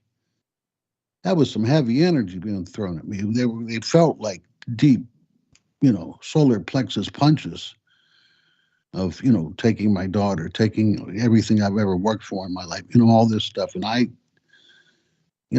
my whole intent was, doing what was best for my daughter, and, responding. And it was very hard to get centered. I mean, I really would work very hard at getting centered and trying to find out, okay, what do I want to do here? I'm not going to just react. Yes. My dad taught me that ever since I was little. So, I mean, it always helped me to function in a better way. And it's a less brutal world that way. So I don't know if, it's worked for me. And then I think that's a positive way, and I've worked with energies this way, and I've dealt with energies up the whole spectrum of energies. So I have dealt with my dark half, and I'm not saying there were times when I've not gotten violent in my life or not, but at one point upon awakening, you see it's all about transformation, and I've tried to live my life with that way and functioning in transformation. Like, what am I going to take? How am I going to transform this to my benefit and to my peace of being, and to my, consciousness, how bad we fragment each other's consciousness, that's all I have. And that's all I had to fight with. And that's energy. Yes. It doesn't all come down to the physical energy. Right. So when it comes to what you're discussing, Pixie Princess Star Fox says, we are doomed and you are the best. No, vampires. Now, hopefully, now I understand that this is an easy way to address people who sap us energetically. And they use that term psychic vampire. Of course, I always find that as a member of the vamphiroid species. However, That's downbred from it offensive. that I am. Well, yeah, let's just put it this way. We can always try and look for other parallels or Like analogies. leeches, Yes, there leeches, we are. ticks and leeches, ticks and leeches, parasites, Yes, yes. psychic parasitism. Yes, thank you, because now I can understand why people would use the vampire parallel because basically, say for instance, you're talking about a spiritual vampire, quote unquote, a cult leader. If you're speaking of Yeah, someone. I wasn't casting any aspersions. Oh, I I understand that. promise. I understand that. Yeah, I'm just, and thank you so much for sharing my promotional banner, Mr. Forsyth. Deeply appreciate it. You know what's You, you, Yes. you know what's interesting is that the guy I used to be friends with, Uh-huh. this older guy, he used to claim he was a vampire. Well, there you go. And So that's very interesting. And in a sense, he was. There was a sort of parasitism to him, but ru- it wasn't vampiric. It was parasitism. yes, thank you. It So was more so he leech-like. was Is not. yes, or Yeah. So he was lamprey. not a vampire. Yeah. By the way, the most repulsive animal on Earth is the lamprey, as far as I'm concerned. There's few that can compete with it. I mean, there's some Whoa, animals that can. whoa, Yeah, whoa, whoa. but What about the botfly? I mean, they're all bad. But but Oh my lampreys. God! Let, Have you seen people with those like swollen ass limbs from Yeah, getting yes, botfly yes, that's bad. But bites? but but lampreys. Here's the whole point. Lampreys, just so people understand this. This isn't a one-upmanship on the animal tier level in a video game, but to prevent it from going in that direction, understand that the horror of the lamprey is that if you look up a lamprey, in case you've never heard of a lamprey before, and God knows there's people out there who haven't, lamprey is spelled like lamp, Lamp, like one of our man Jim Forsyth's lava lamps, and then you add the EY to it, RUY, like Ray, REY, lamprey or lamprey. And the lamprey is just, they have multiple rows of teeth in a circular mouth that looks like a suction. And they'll stick to windows. I mean, literally on the side of aquarium windows. And they also they suck out muscle tissue, not just blood, but muscle tissue. They liquefy your insides and Interesting. suck it out. So they'll dissolve your muscles on your body while you're alive and just suck that shit out of you. You Uh, know, you just brought something to mind. I wonder if that's what's happening with those so-called cattle mutilations and whatnot. no, because those are like surgical in nature. The cattle mutilations are generally, unless they're a hoax, the genuine ones are supposedly they're reputed to have scalpel like, laser like precision to all of the cuts that are made, all of the blood is drained, etc. All this good shit that it's one of those things where photographs have been taken, but that doesn't really provide like a real detail. The person who went into that, of course, for years was Linda Moulton Howe. But Yes, but Linda it's Moulton like Howe. in a very real sense, it's like not that I'm discrediting her or attacking her. I mean, God knows. I mean, she's at the point of life where she shouldn't give a shit anyway. But what I should say is that the photographs that are taken that I have seen growing up were always just black and white and not very good, and just like you couldn't really see any details, so they could make all kinds of claims, and how the hell would you know? We've heard all this shit about, oh, this is impossible to do with modern surgical scalpels, and this is like lasers were used to cut it. Now, the problem is, of course, on my mother's time that she was essentially murdered, something very similar to that did happen to her, and I had MDs verify that to me, that in possibly precise cuts were done into her aortic vein that were two slices that were so fine that the vein did not split open or rupture, and it was just hanging there until enough stress was put on it that eventually it would collapse and bleed out. It was one of those things where there was nothing they could do about it, but she was going to die at some point. Some movement would be enough to. This was like in the last few days, maybe even weeks of her life. But she lasted, a while after that. By that I mean days to weeks. I don't remember now, and I've done a lot of that out. In terms of the lamprey and that analogy, that would probably be a better term to use, and we should make that more popular. But when people use the term vampire, what they're trying to imply is that the individual who's victimizing you has charm.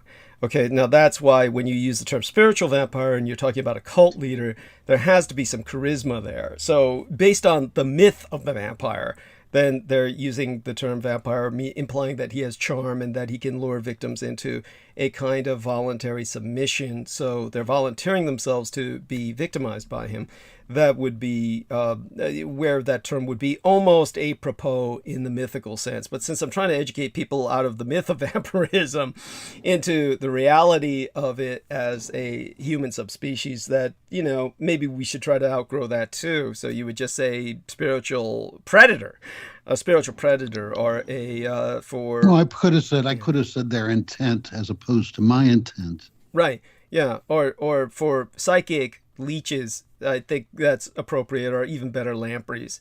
Because people might say, I've heard stupid parallels, like when people talk about certain low-level entities that demand ritual sacrifice in a certain regional area, and you've got this limited capacity for this entity to extend its influence. And then I've heard people use parallels like cosmic mosquitoes, and I thought that was so stupid. It's not really a good Lampreys seems appropriate. Yeah, it seems a little bit more solid. It's just mosquitoes are very frail and just mosquitoes. They're just not as threatening. It's just lampreys are hideous, and everybody, you can look that up at your leisure, and you'll wish you never did. Oh yeah, nature did a really good job at making them ugly. Right. But that's a good description of what the energy felt like. Okay. And by the way, I'm going to show you something, James, and this should provide a little bit of a topic of conversation. This was actually what I had left a message with our man Jameson Reese earlier, like a few days ago. It didn't reach him till days after because, I've got my cell phone and its service that provides the juices the cellular unit. I juice it by recharging it. And by the way, while I'm going through Jameson's messages here, I'm getting a need to tell everybody that I will bring this up again later tonight, or Jameson will have to remind me to do so. But we will address it a little bit later tonight, how Russia's vision, if they can get Trump back in office, is to the United States will ally with Russia and China against Germany and Japan and Mexico in particular, and conquer the world. But this map that we put up last time, we couldn't get it to get large. So I added the link to that in our last transmission summary, and we will put that in the chat room again later tonight. So everybody, will have a better map that you can actually enlarge in to a degree and at least make out most of what it says. So this was not produced by myself, as Jameson Reese says on his DeviantArt page. This was produced by a Russian who was working on behalf of the Russian state, and that's in all seriousness. And this was the map they produced when Trump was first elected, and what they also intend to realize if they can get him reelected. But that being said, I sent our man Jameson Reese a link that I will now send to our man Jim Forsyth. And the only reason that I called Jameson was to tell him not to bring this up. I'm bringing it up myself, but I was going to tell him not to bring this up because it was just something that I tossed his way because he had casually sent me a message showing me Joe Rogan's bubble gut, which Joe Rogan apparently, I have no idea what that is. Apparently it's some kind of condition or genetic thing. Wait, what did you, because you were saying something where you said, I'm sorry, go on. All right. The bubble gut comes from abusing human growth hormone. Okay. Okay, but the way you said it, you said, "Be glad you ain't this dude. Fucking suicide if I was born white." So I thought it might be like Caucasians were genetically predisposed towards this, or is that the case, or is it just? I don't know. I just wouldn't want to be here. I just wouldn't want to be white. Right. I'm So when he did that, I tossed him this link that I just gave to Jim Forsyth. I said, "Try this one on for size." Now, by the way, this is the link that I just provided Jim Forsyth, and you don't need to turn on the sound, Jim. Just turn on the picture and just watch it in mute the sound on that. You don't need the sound. You can see. And the guy's just an arm and half a torso. Yeah. Now this individual, well, he has a name. I'm going to presume it says Sabia and Lauren. I'm going to presume he's Sabia.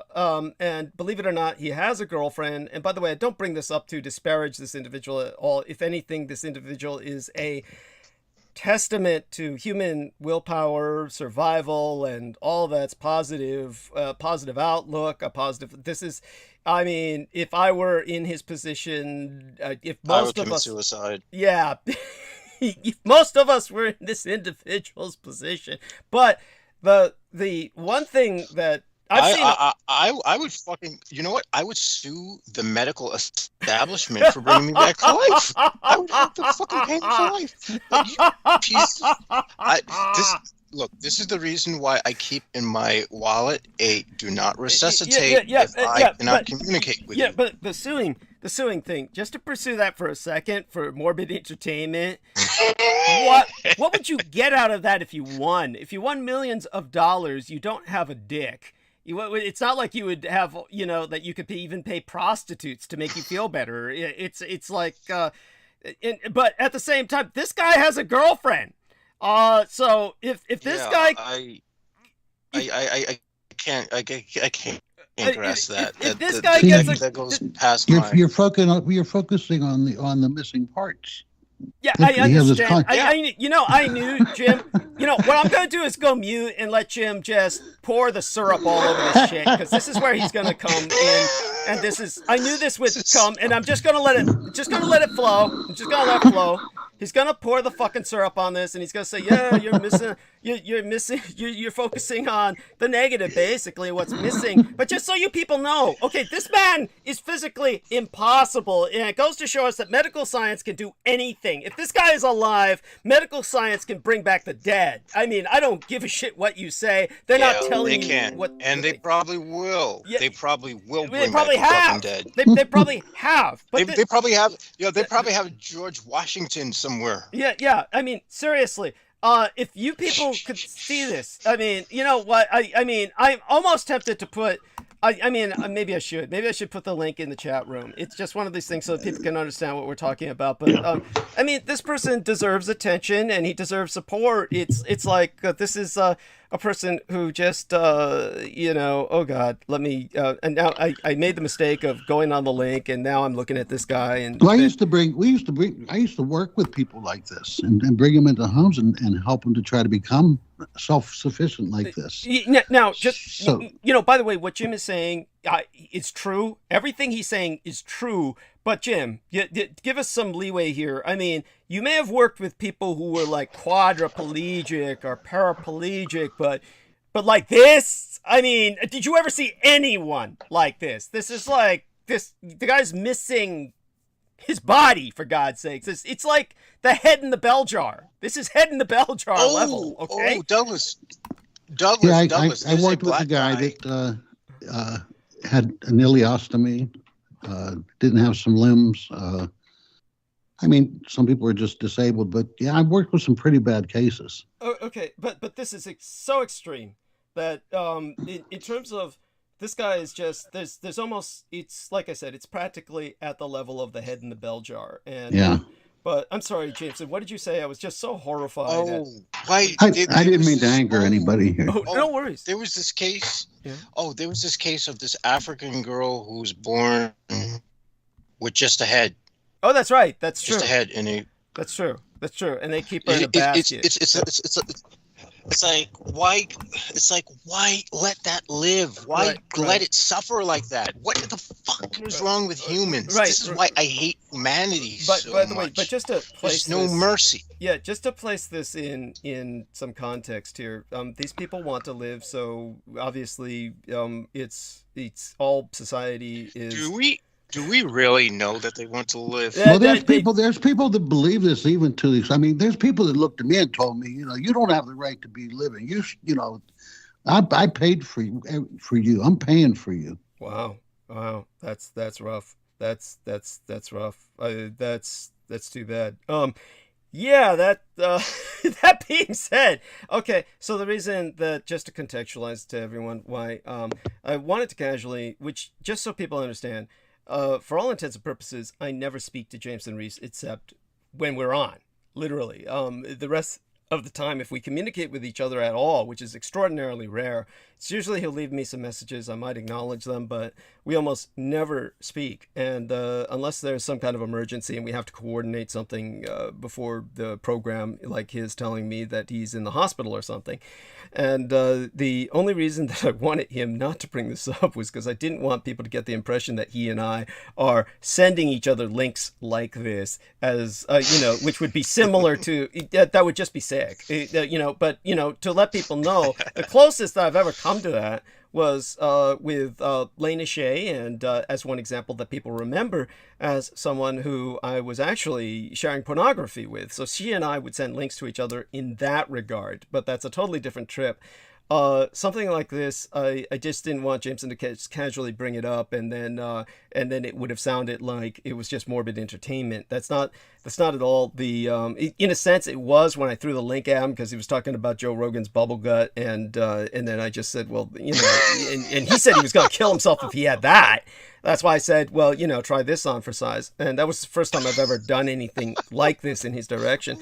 But it does open enormous philosophical questions. And by the way, just again to reemphasize, if this guy's got a girlfriend, then Jim Forsyth and Jameson Reese ought to be just swimming in nookie. I mean, these guys ought to be. I mean, if this guy got a girlfriend, the only way he can have sex with her is just jamming a dildo with the one arm he's got, or his tongue. But what he gets in return would be basically a care provider, I would presume. Such being said, I'm going to go mute. I'm gonna let these guys handle it. It's above my pay grade. Well, before you go mute, I just want to say JMO's just waiting for the right one. There we are. He knows she's coming. Yeah. There we go. Yes, thank you. That's the. I no longer can be sexual active either after my operation. Oh. Sexually active. Oh, I'm sorry to hear that. Not a problem. Oh. If you don't have the desire, it's not like an issue. That's. I mean, it's not when I had testosterone, I was very, very active. But when you don't have that, you don't. It's not in the forefront of your brain. I'm certain that in some ways Jameson should envy you because he gets frustrated because. No, I've been there. I mean, that's. There's some benefits on my behalf. Yeah, I get it. Yeah, there probably are. I mean, there's no worries with having to, adapt to a different person in the household or something, I suppose. Yeah. Anyhow, I love both of you. I'm sorry, but I just love doing, the act of coitus too much to, not want to. That's probably hard for you to imagine being without testosterone. Yeah, it's probably hard for you to imagine. I don't want to do that. I would not want to be there. I would probably what I would do is I would go in my car. I mean, I don't have a car, but I would go you could always jack one. You would carjack someone, take the car. What I would do is I would take some saran wrap. Yeah. I would like take as much plastic as I can and wedge it up the freaking pipe that blows out exhaust, and I would just sit in the car, turn the engine on, and just good night world. Yeah, I'm out of here. Yes. Douglas, he mentioned about somebody in the house with me. It doesn't affect my social ability. Right. Oh, okay. Right. No, no, I meant that. But you may be a social individual, but I presume you live alone and enjoy living alone, right? Is that I the case, do. or is I that do. not the case? That is the case. Okay. Yeah. So, and so that's what I was presuming. And so, in terms of the anyhow, both of you gentlemen can handle this. I'm going to go mute for a few more minutes. I'll be back more solidly in earnest in about 10 15 minutes at the longest. Okay, But so yeah. it does warrant me saying, yeah, go on your break. I just wanna grace people with my response to the video because I think my response was gold. It was. Okay, Yeah. It was. okay. It was. It's like, I mean, how do we respond to that? I mean, I'm, It's an ontological shock for yeah. the majority of people. No, it forces us into an evaluation of our world when we see something like this. And, I've seen a lot, but when this one actually threw me. I've not, it's not like I go seeking, quote unquote, oddities. Oddities. I think that's the best way to phrase this. It's tempting to say something like grotesquerie, but that would be offensive or insulting. Yeah, It's just, that's actually where you and I differ because I need to decompress to grotesquerie oh, God. or horrors and Ew. medical horrors, abnormalities, and gore and stuff. I need to decompress to it, just to let the angry emotions dissipate, Right. because that's the only thing that does it. But wait, that black African girl who I saw who's nothing but the head they kept in the basket. How do they sustain her in a third world nation? How does that work? I don't even fucking know. I I, just know that, I just know that if there's a God, I don't want anything to do with that thing. But I do know that the individual that Jameson Reese is referencing is quite real. I actually, again, Yeah, yeah. yeah, ran it. This Yeah. is a real living person. You can Google these people. There was even a black guy who is on. He's like, I don't know if he's on track or something. He runs track or something. Somehow he uses a wheelchair.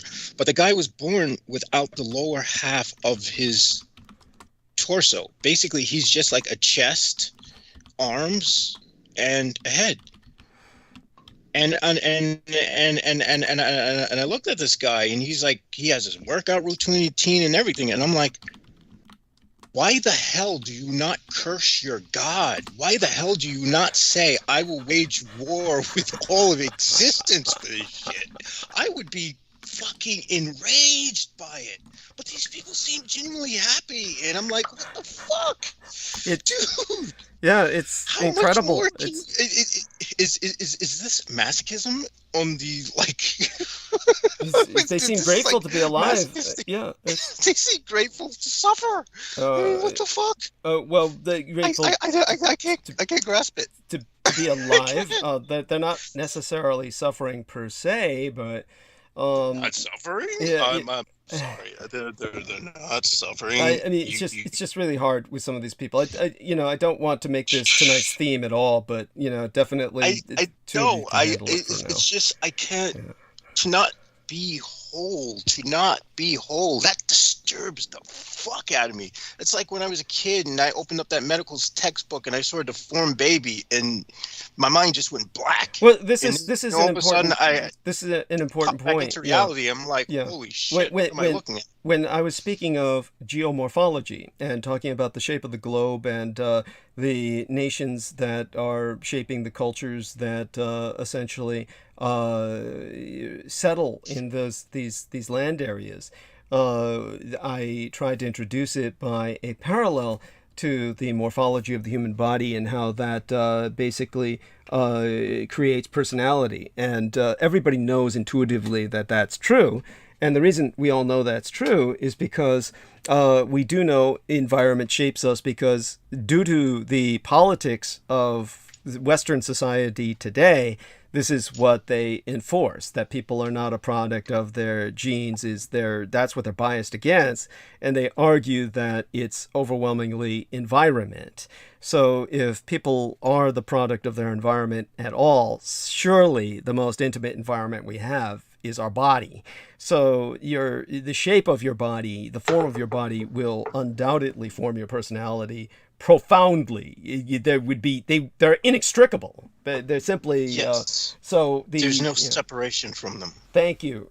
And so when you have this kind of shall I say, exactly what our man Jameson is saying is, if you're formed by your body, then certainly when these people are formed differently, the Lady Gaga song "Born Different," it's amazing that their personalities are so positive, as opposed to what Jameson is saying. He imagines exactly, because if that was me, I would be a freaking atomic bomb in a mind. I would just rage at everything until they decided, let's just throw him over a bridge. Right. Well, obviously he was brought up with that type of care where he felt safe and learned to function.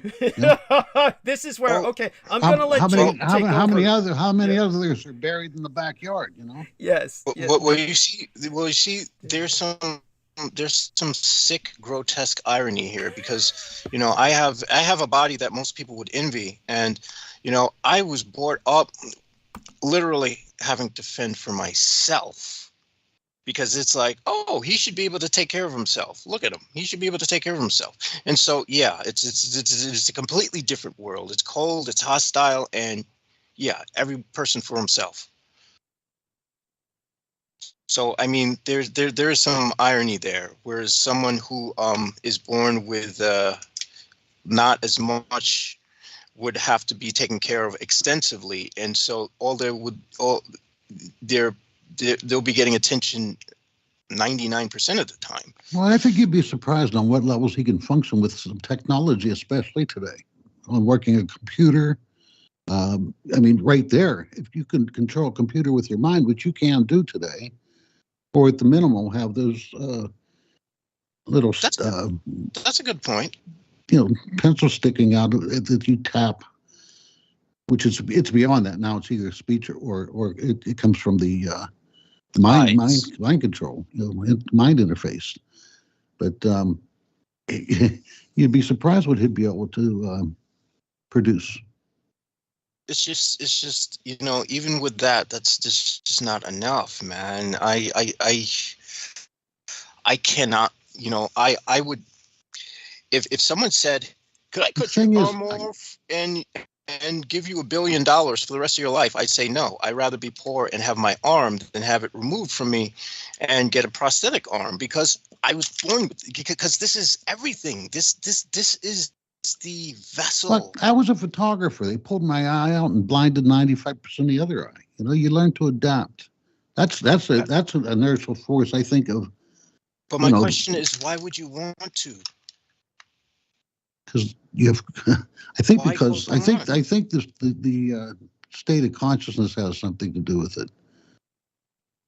You see, and that's the thing. I think if somebody has their consciousness, I mean, everything's there. I don't. You see, the thing is I walk a balance where I'm trying to have more things being done by the unconscious. The point of my practice is to have the unconscious do the work, to the point where I'm no longer here.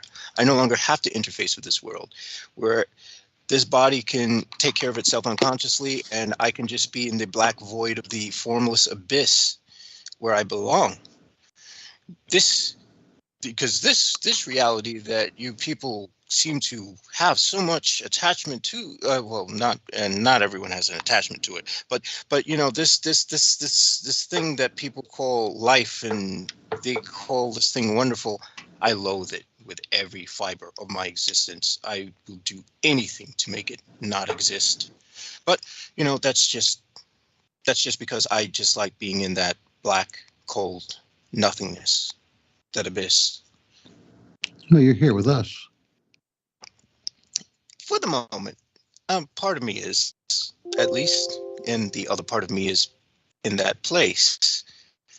Of course. But But it's just, this gives you a sense of pleasure. it does to some degree. And connectivity and humanness. Well, yes, I am tragically human. But it's just, I don't understand. A lot of these videos, like, there was one with a kid who has skin that just keeps growing and growing, and it's like they have to like wash him like a million times a day, and it's just horrible. I'm not even gonna think about the babies who were born in Ukraine from like the oh my gosh, oh, what is it called again, that nuclear event, Chernobyl and whatnot. It's just horrific. Life is quite wicked. Life is quite evil. I don't understand why people see so many positive things in it. I think people project positivity into life because that's the only thing that makes life livable for them. Because if they were to see things as negative as I'd see things, they would probably commit suicide. Whereas I can grasp things being negative. I'm comfortable with things being negative. I've seen some pretty horrific things in my life. Oh, I have no doubt. Like, give us some examples. Well, my father hanging himself. That is pretty horrific. I mean, I had we went through this before growing up, but I mean, there's seeing in the Philippines, seeing a guy get shot, robbed. Yeah. Some stuff. A guy in the we were in the boiler room, and one of the inside the boiler, the pipes came down, and they shut it down, and the guy had to go in there, and it touched something else, and so this guy got killed and get burned up on our ship. So I mean, yeah, there's enough horror out there. So wait, what happened? The guy got burnt? Yeah, it was sometimes, I don't know, it's something in the boiler with a pipe and maybe gas or I don't remember. It was just I was like a steam up in those explosion? pipes. The boiler's so big. I was up in a different part with it was feeding this one line, and they just rushed us out. But I saw his body come out, looked all burned up. But I'm not sure what happened. There was some type of explosion and a fire or something, and they had to shut the boiler down. Damn. But, yeah. And then on ship, when you're on the aircraft carrier, I mean, 3,700 people, it's like a floating city. It can get pretty brutal in itself. Yeah, guys coming down from one berth down to another, and stab guys are like, covering them up and beating them, give them a blanket party, they call it. It could be pretty brutal. Yeah, I could do that. That sounds like prison. I've been beat with fire hose and had to crawl through oil and garbage that they save for weeks and weeks, and get beat by people going through a line with fire hose, and then it's just crazy. The shellback initiation. They'll tie you up like a dog, and you have to go around with this guy, the shellback that has you, and you have to act like whatever animal he wants you to act like, or they tie guys up in the medic when they carry somebody, and when they with the what's it called? Yeah, they tie them together, put guys in, we're tying them up, put garbage over, and dumping them into the ocean, and pulling them up, and really brutal stuff. And why were they doing this? Because you're out at sea, with maritime laws, and they can do what they want, then it's just a very old tradition of when you cross the equator. You know, they have the what is it for Neptune? I forgot what they call it and all. I thought it was ridiculous, but they go through this whole routine. As people who didn't cross the equator have to go through this horrible, you know, ritual of abuse. All right, so this definitely is. And I mean, relevant. from cleaning people's lawn. I mean, just any dirty thing you could think of. You know, just whatever. So, like a week. So this is military ritual abuse, basically. It looked like chaos on that ship for a week. Wow.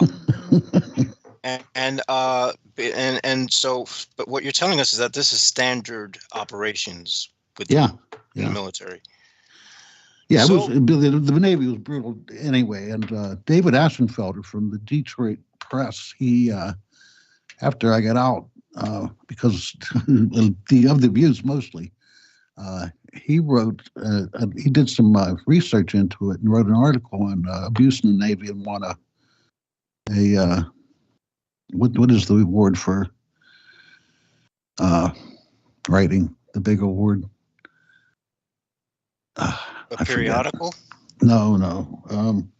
A Pulitzer? A Pulitzer Prize. Yeah. Yeah. So yeah, it was more bizarre probably than any other service, you know, because you get out of in the maritime law, out in the open ocean. Anything goes out there. Yeah. Yeah. Geesh.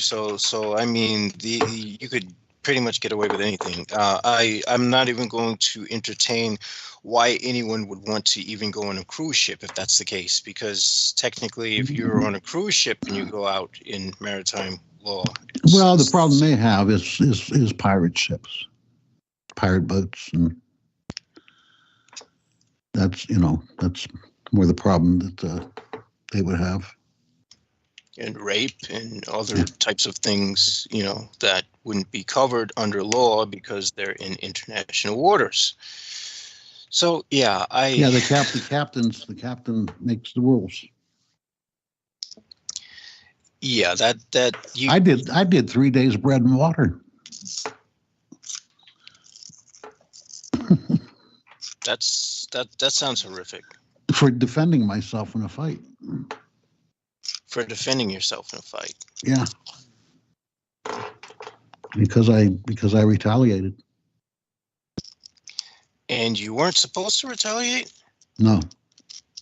And why weren't you supposed to retaliate? Well, that's what I asked him. I said, what the fuck was I supposed to do? And he gave me 3 days of bread and water for speaking to him like that. I think was for the most part, you know. Yeah. See, folks, this is the other guy had to go in the brig. The other guy had to go in the brig too, but. Yeah, but this is your military, folks. This is your United States military. This is why we can't win wars, because we're too busy doing shit like this to each other. You know, and this is why the American war machine is dysfunctional. And folks, you can find out more about this dysfunctional war machine that we have by getting the Roswell Deception and the Demystification of World War II, available at skybooks.usa.com. I just wanted to, you know, tag the book and say that will give you a lot more perspective as to how dysfunctional our military is and why it's so dysfunctional. And it's unfortunate, but this military junta does run this nation, which is why every movie you see glorifies it, and which is why every, oh gosh, this is why they always have to propagandize every year with some stupid fucking World War II movie. Or any war movie or anything about the military has to be approved by the military, and therefore they have to project them in good light. Yeah, and that's the problem, because the truth of the matter is that there's nothing really good about it. It's dysfunctional. In fact, it's literally a miracle that we were able to do whatever we did do in Afghanistan and Iraq, which I don't think we did anything good. That's for sure. I mean, it's pretty bad, but everything's for personal interests. Well, definitely, I would say that what we did do, if we identify as Americans, and we're stranded here together, so we're kind of stuck with that. We definitely prevented the Taliban from doing what they're doing now while we were there. So there was granted.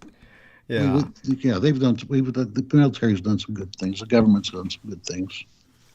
Well, it's not the military intending to do good things. It's simply that's collateral to the fact that they were ordered to be an area and prevent the Taliban from overwhelming Afghanistan, and that prevented the Taliban from doing all the bad things that they're doing now, which is just unspeakable. And of course, they're an unspeakable. Well, yeah, and there's ISIS, and you can see videos on, you can see such videos on like those Gore websites all the time. Oh my gosh! Well, without even that, we're well aware of their atrocities, I assure you.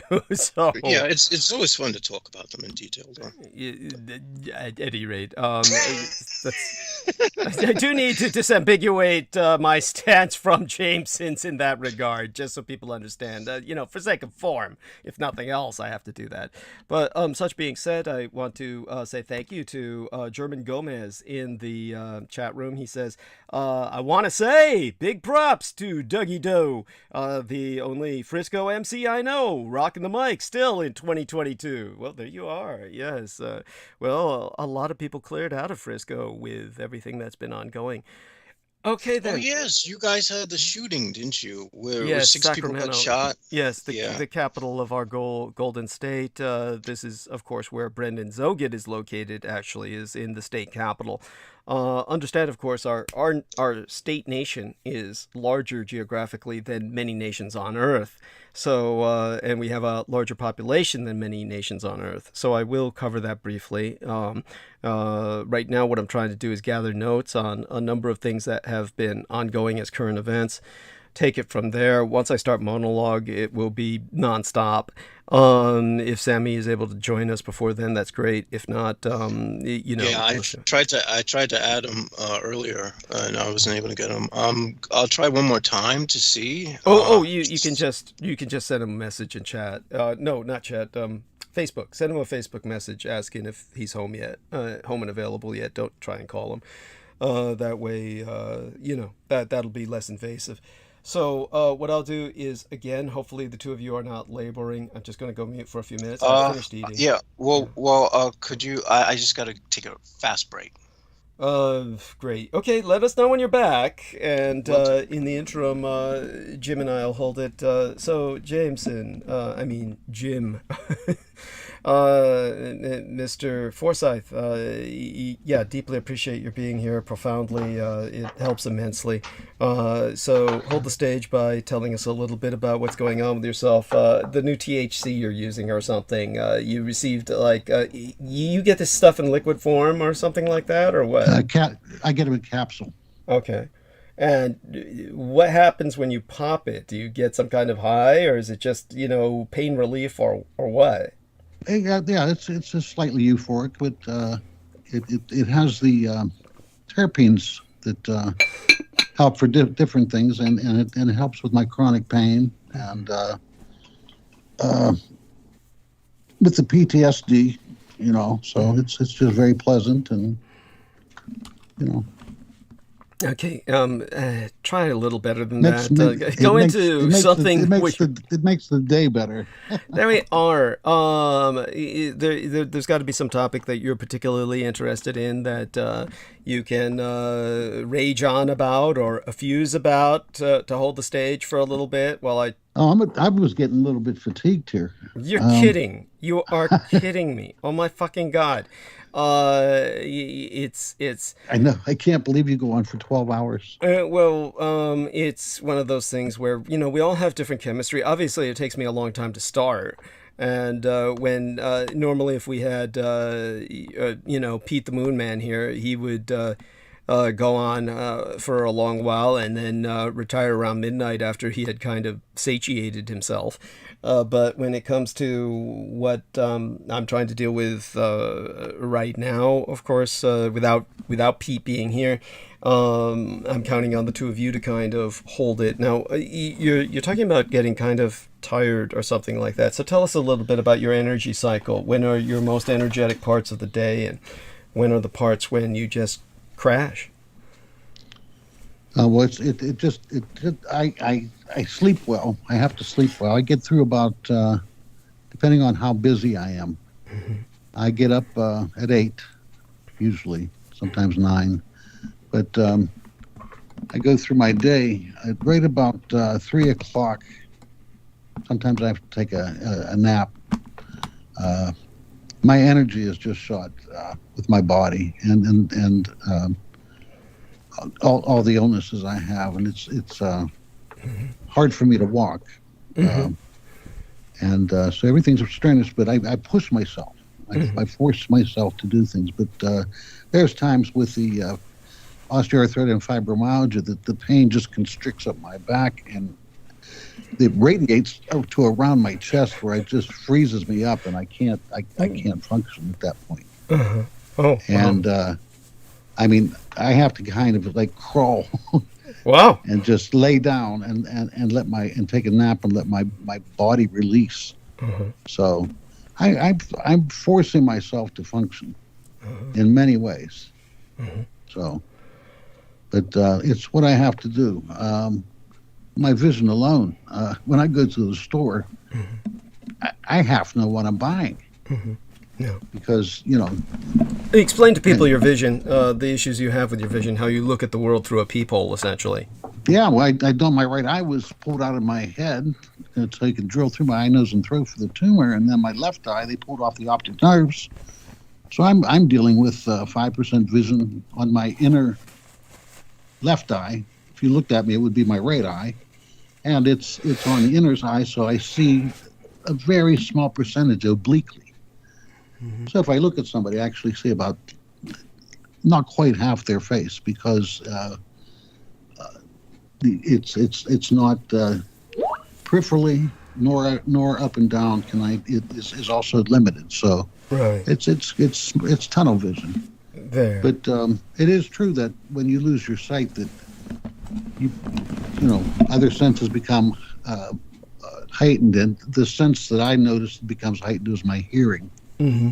You become more sensitive to vibrations or directions of where noises are coming from, or coming to a curb and hearing the motor, whether it's turning, and the tires, whether they're turning or going straight. So it's a whole new way of functioning. Using clicking sounds to tell distance if you can't see at night, or hear vibrations come back at you, sounds come back with the. Thank you, and Jameson is back, thank God. So yeah. What you're describing sounds like echolocation. Echolocation, yeah. There we are. Yeah, so, Jameson, do me a favor. Our man, James Forsyth, is getting tired. So, if he wears out, and just, of course, Jim, I'll just count on you to gracefully excuse yourself so you can retreat into the gentle night and, recover, go to sleep or whatnot. So if you wish to do that now, I trust that Jameson should have enough energy and ability to hold the stage for a few minutes. Right? Yes. Okay, good. Well, good. I'll grab a drink and okay, good. And good. Splash my face and come back for a bit. Sounds good. Thank you. Thank you, sir. Yes, bless you. So, Jameson, why don't you hold the stage for a few minutes while I, take care of a few things, put this food tray away, so I don't have it sitting beside me while I'm talking, processing how I will analyze the world tonight. Just take it away for a bit, Okay. and see if you can do something that won't be so revolting that it drives everybody away. Something. Well, I'd like to give a shout out to Miguel Andahar and Selena Khan, of course. Yes. Both of them are really cool to communicate with, and I definitely do look forward to, maybe having Miguel on as well as a guest, because that would Yes. be quite interesting. Um, Miguel should be able to join us on the roundtable at his leisure. Have you tried getting his Skype number so you could just call him and bring him on? I asked him about it. He said he's working on getting a Skype ID, so Okay. he doesn't have one yet. So, uh, hopefully within the next few days we'd be able to get something established. Wonderful, wonderful. That will help immensely with our roundtables. And Because uh, he has a lot of interesting experiences and foresights and insight into certain things. yeah, yeah. Most certainly he does. He's a wonderful human being and sent me care packages in the past. And a shout out to Dennis Marshall for the care package that he sent. Wonderful human being. So everyone, do listen to our man Jameson Reese. He'll take over for a few more minutes. I'll be back soon enough, and we'll. Just ease into taking over the show. But for right now, Jameson, by all means, it's yours. Thank you. All right, so as we all know, it's what can I say? There was something that did come to mind, but I don't want to veer into the occult topic right now. What I will say is, if I were to analyze what I was saying earlier with Jim, is that a lot of the people, there seems to be two types of, at least 2 to 3 types of people in this realm of existence that we call reality. There are some who, to some degree, seem to have some degree of success by thinking positive things into their lives, which goes beyond my comprehension, because it goes to say I'm not one of them. There are those of us who need to do rituals, such as myself, a ritualist, a arcanist, one who has to do things, who likes to exercise power from behind the scenes. And I suppose, there are those who everything follows their emotions. I guess there's a lot of different types of people out there, but the problem I've had a lot with the positive thinking, positive affirmation thing is that it doesn't, it's more or less like a light self-hypnosis, if anything, but it doesn't, it doesn't go into the meta mechanics. There is something you are actually interfacing with when you're working in the realm of the occult, and you're not there's an actual intelligence you're interfacing with, and there's an actual there are actual mechanisms in play that we cannot see. Sort of like it's not very dissimilar to quantum physics per se. Yeah. I had to come back because I heard you. It isn't just willy-nilly thinking. It takes a lot of mental work, a lot of intent, a lot of projecting that out. It's still forming that energy field that you project out. It is, but it's some people could work and they set up and they do their tables like you do. Some people could do things in their consciousness only. They can, with visualization and things like that, you can build, so people work, like I was trying to say earlier, from different circuits. That's a good point. But some do, that reality, it is real for some people. Just like, some people might find your reality real, I don't know. It's not an attack or anything. No. I grasp what you're saying. That's the subjectivity of the human experience, where each of us have different experience. We experience different facets of this reality, and we have and I guess each of us have a different interface to being able to manipulate reality, to being able to, cast enchantments, glamours, or, Either way, invocations, still you're using heart, navigations. you're using your heart, you're using your intent, you're using your mind to create that energy, to create that thought form Well, that it's affects interesting. the astral. What's interesting you say And then it goes, and then it has to go through the, different from the ethereal down and through the densities and formulate into material or into density, full density, which how long that takes it isn't up to us. usually the results seem to be quite instant. They seem to be like quite within the same day of doing the ritual, generally speaking.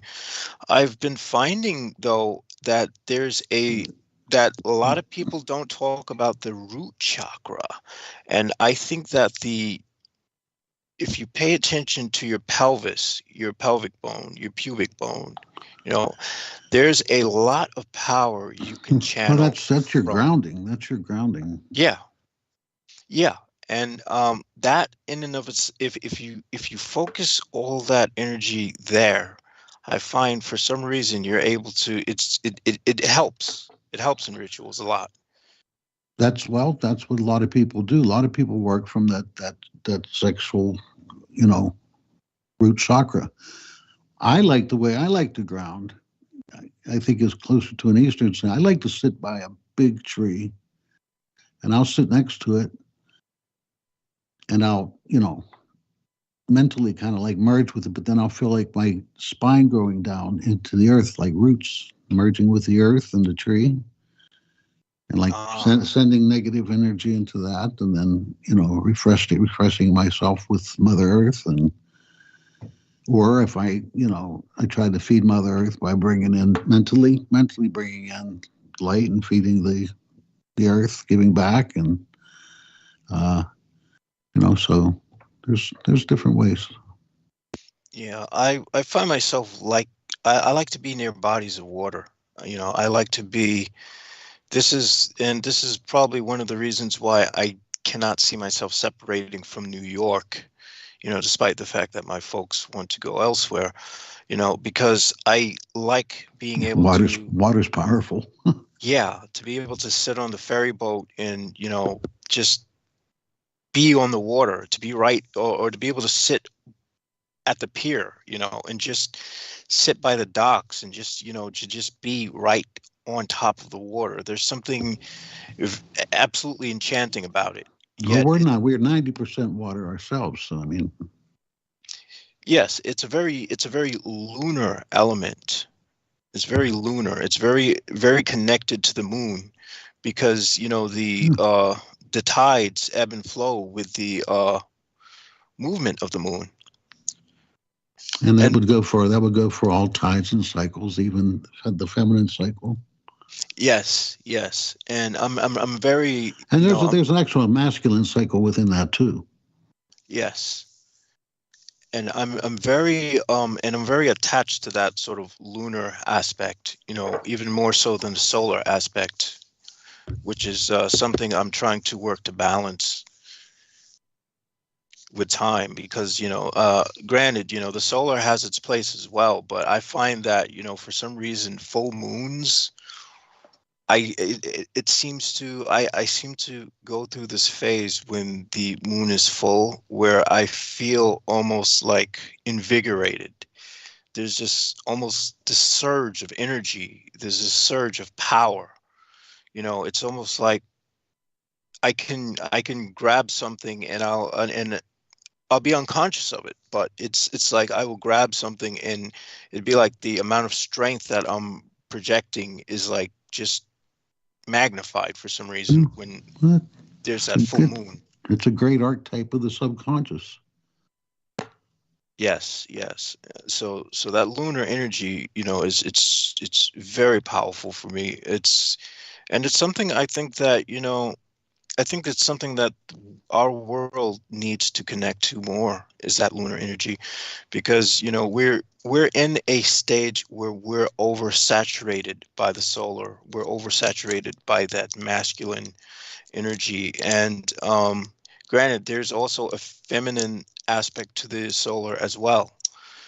because there are in ancient cultures the sun was seen as a goddess in Japan, I believe, if I'm not correct. I might be correct on that, but yeah, we're oversaturated by the solar energy is also the There's a solar very strong, plexus. there's a very strong feminine aspect to Jesus.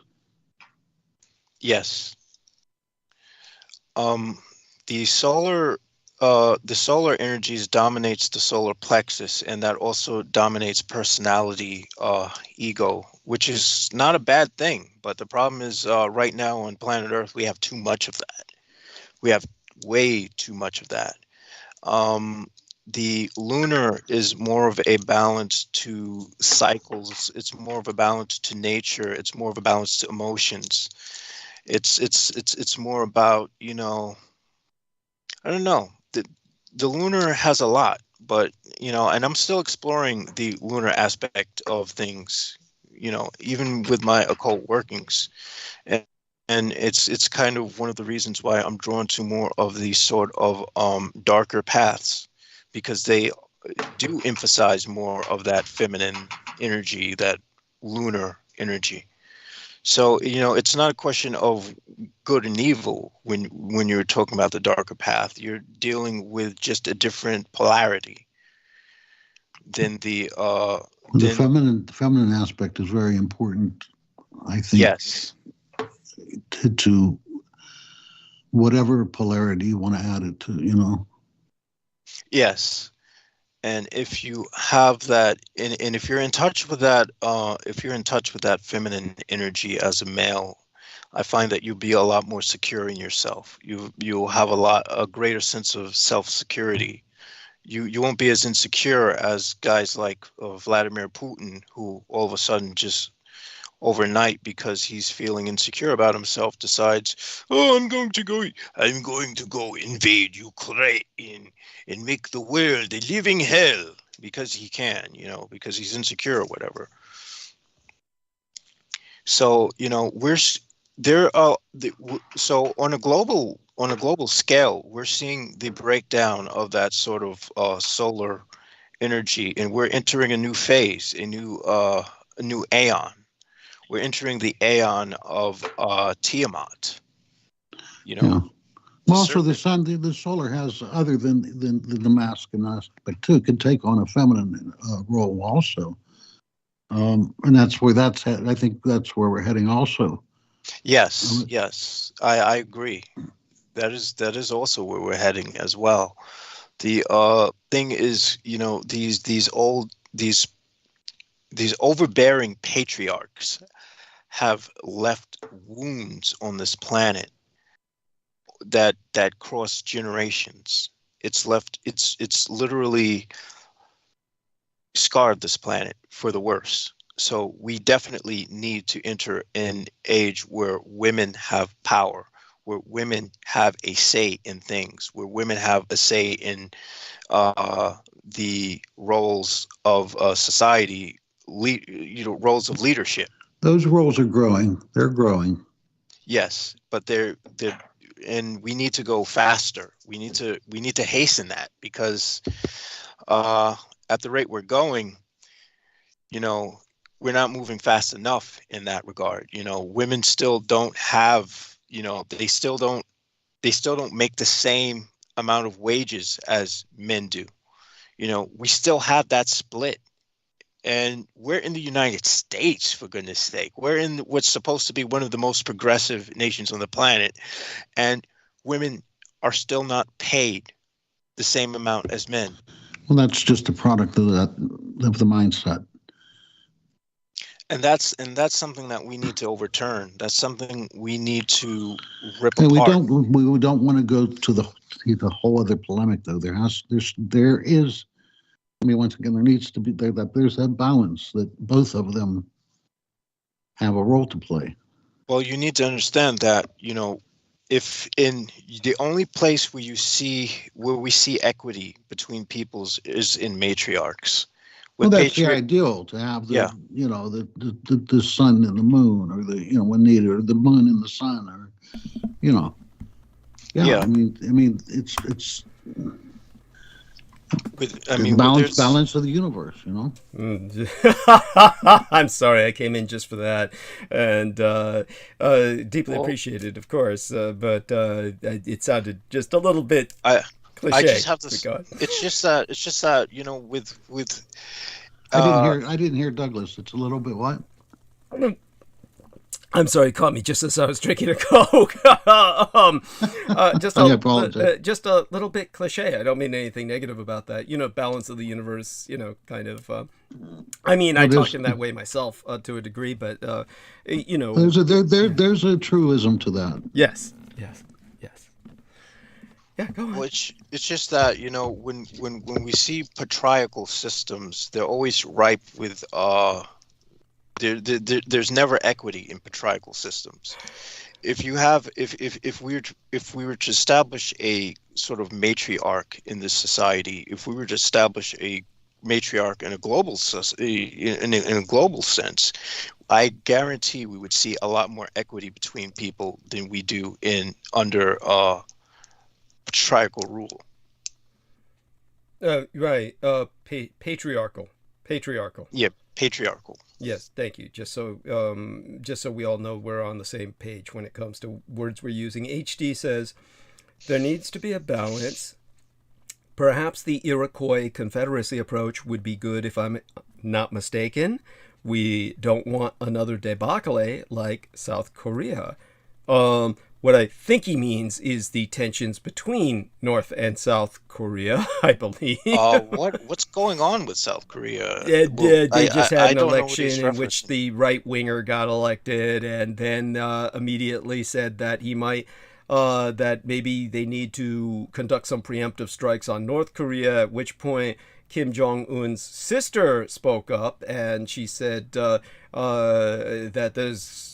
basically, we're going to kick your ass. That kind of shit. Nice. Yeah. Nice. Yeah. International flex off. Yeah. Let's just see. This is let's just go with the macho bullshit.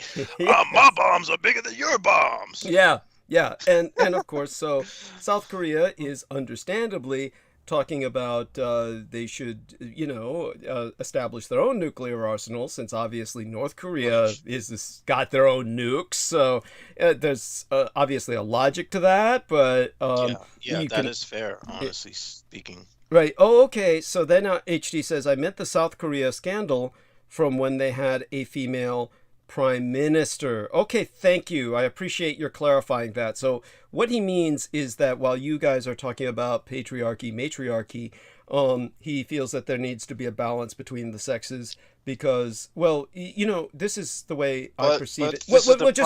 Just let me qualify it. Let me qualify it for him. What's going on, HD, is that the women who are ascending to power at this point in history are extremely unbalanced women because they are forced to become airsats, second rate, overcompensating. Essentially, they're men in a female body. These aren't females. They have to become bull dykes, basically. Yeah, these are bull dyke bitches that just, claw their way, literally claw their way to the fucking top, because there's no other way that a woman can attain power at this point in history except by being a second-rate man and just becoming a airsats imitation male. And the way they do that is by overcompensating, by becoming like the Iron Bitch. What was her name? Margaret Thatcher. I mean, yesterday was the 40th anniversary of the Falklands / Malvinas War. The best way to reference it would be the South Atlantic War. However, the South Atlantic conflict more properly, because war, believe it or not, was never fucking declared. And I never even knew that. But then again, in all truth, I never really cared enough to actually... No, I knew about it in the context of history, the importance of the Falklands, and, I could go on about that for a bit, but the point I'm making was the dominant figure at that time was Margaret Thatcher. And the person who confirmed much of the rumors about her threatening to nuke Argentina was George Knight, who I will bring up later tonight, when I start monologuing sincerely. But when it came to George Knight, he pointed out that his father was a merchantman, meaning a merchant marine, whose ship was carrying the nuke towards Argentina. So you had this bitch who's just ready to nuke a nation, which is occupying a territory that is in dispute. No war has been declared, and she's going to nuke, without even a war being declared. I mean, talk about balls. But this is the level of insanity that we're talking about. So Margaret Thatcher is just all male testosterone. I've got to be as mean as possible, as much of a bitch bull dyke as possible in order to be respected. And for that reason, the British respected her, and so they call her the Iron Lady and all that shit. So when it comes to the way to prevent that, like what happened in South Korea, and what this individual HD is talking about, is that we have to have far more women in power, and therefore they won't need to be second-class men. Yes. The more women that are put in power. And this is the problem with the balance idea, is that there is no balance when it comes to males and females. Males are going to well, let me put that in perspective so people don't understand.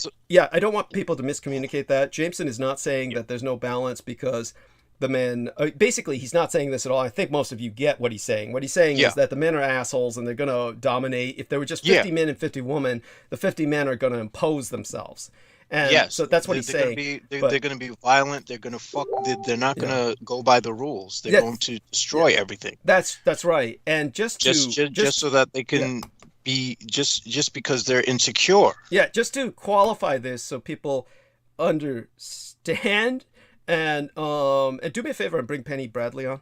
She's available now, and then that way we can have Jim Forsyth kind of fade into the gentle night when he's ready. Not that I'm dismissing you at all, Jim. By all means, stay here as long as you see fit. And by the sound, I take it that's Penny. Something happened. Maybe Jim turned his mic on for a second. I was going to say thank you. Oh yes. Okay. Thank you. Yeah, that was me. Yeah, okay, good. So, by the way, Jim and Penny kind of sound alike. They kind of, Penny's it says that she's unavailable. Okay, let me tell her we're calling. Okay, we are calling.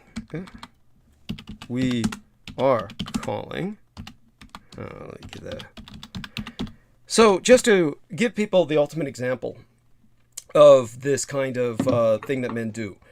They conducted studies where survivor experts, these are men trained in wilderness survival, and at that point most of these were military background men, and they gave a test to people. If you were on a plane and the plane crashed and you had different items that you were able to salvage, and you were in the middle of a desert, essentially, but had enough water to last a while, etc., and you had these items, what do you do?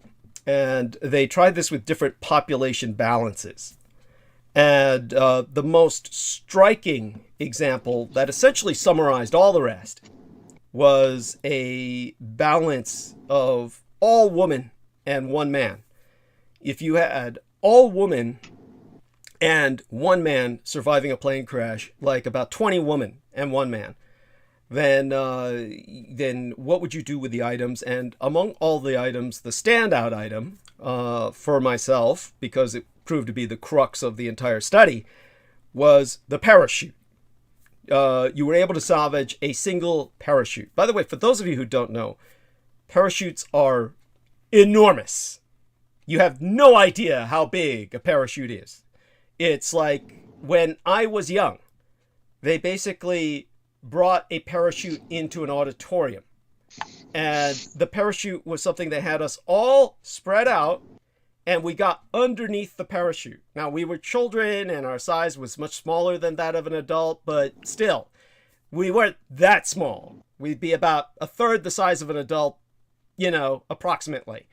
But 200 of us 200 of us could fit underneath that parachute only along the edges, spreading that parachute out over the auditorium, which was enormous. And we got under the parachute, and 200 of us were holding down the parachute at its edges. We were only around the edges.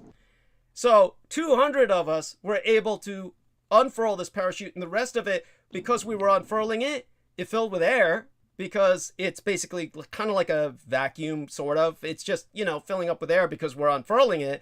And so it created a kind of dome.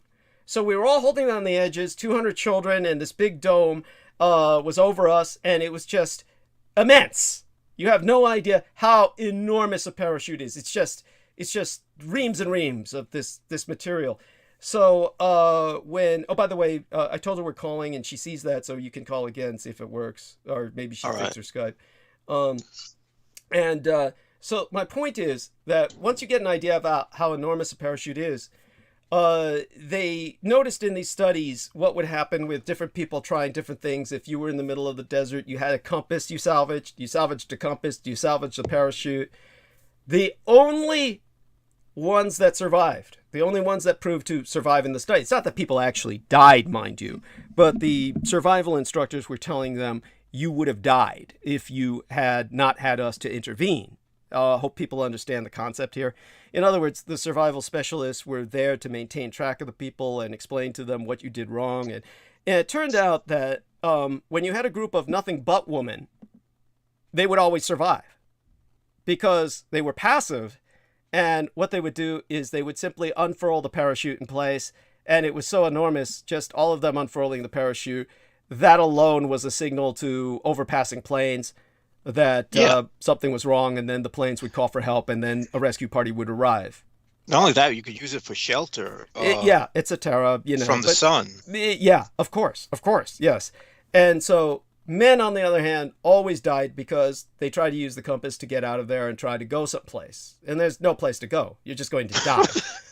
You're in the desert. Yeah, and so it was turned out that even when you had 20 women and one man, the one man would unfailingly force all the women to follow him out into the desert and lead them all to their deaths.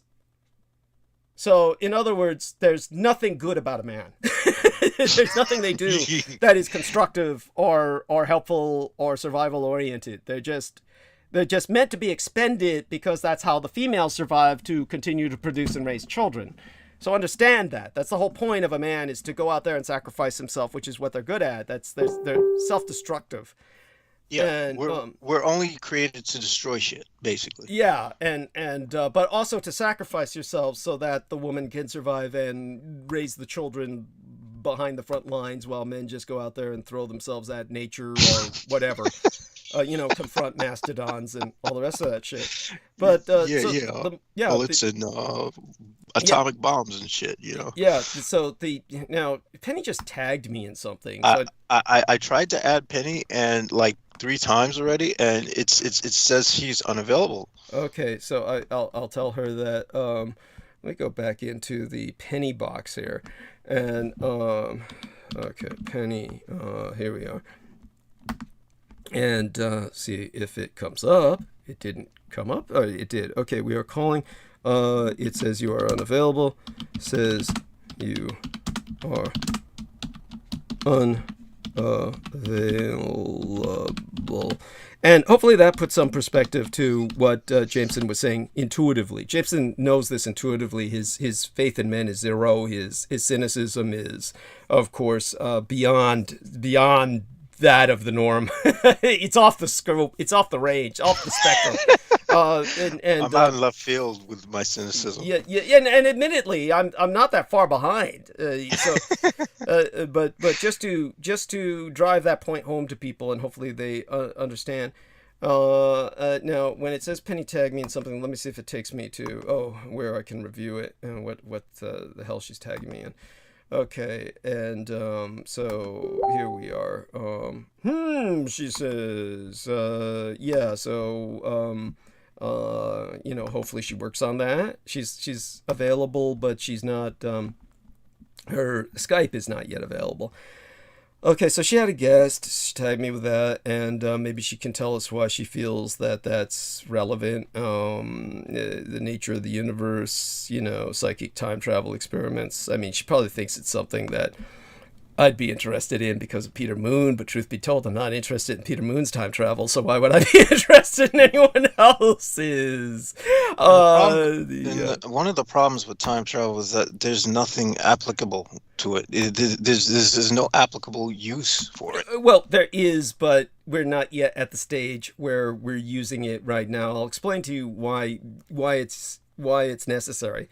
The reason is because when you're traveling through space, you're traveling through time, and the old, shall we say, parable is applicable in the sense that when you see the astronaut travels out and then he travels home and everybody's dead because all that time has passed, while for him he hasn't aged at all. The whole point is that to maintain an interstellar empire, you need time travel because everybody has to agree to meet at a certain point in time in order for the ships to actually rendezvous and really trade. There's no way to maintain an interstellar empire because if you're years and years apart, it's not just like you're light years apart. It's not just like, you're all traveling to another planet and then you wait for years and years. And then people might think it might be analogous to the early days of sea exploration where, you used to hear the term his ship came in. Like his ship came in means he's had a good stroke of fortune. What would happen is men who were wealthy would invest in ships that were supposed to go out to the other side of the world and get spices and furs and silks and all this shit and then bring it back. And sometimes those ships would be lost at sea quite a bit. And so all your investment is lost. So when they say your ship came in, what you invested is returned in orders of magnitude when the ship returns with all the spices and salts and silks and everything from. This is how the Europeans viewed. And their fortunes were based on these years-long investments, and you could literally physically your ship would sink and your fortunes with it, or other things would happen. But in terms of the interstellar travel and maintaining an empire, then it's much worse. You're not talking about just years and years, and you're talking about light years, so that means that lifetimes. It's like there's two things that need to be basically involved with this for maintaining an empire, rather than it fragmenting into self-isolated pockets of people who don't know each other, which would ultimately happen to a degree anyway. Lesser or more would depend on how much travel could be maintained in between various points in a colonized segment of the galaxy.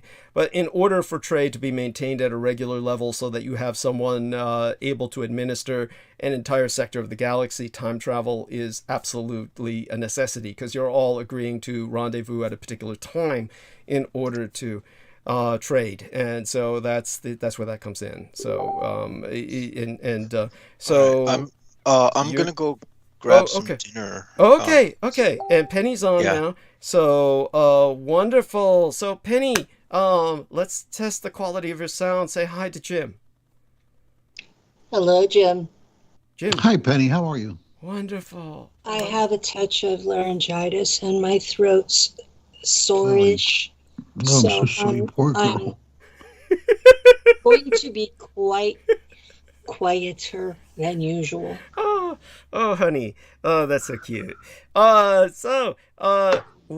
That's cute? Yeah. Do you think it's cute? I told you I had How'd this come laryngitis and you called me anyway. Yes, I'm sadistic, I'm cruel, and I'm gratuitously so. I called just to hear your laryngitis, just to hear you sound more like Jim. Yes. It's so, honey, how did this come about? How'd you get the laryngitis?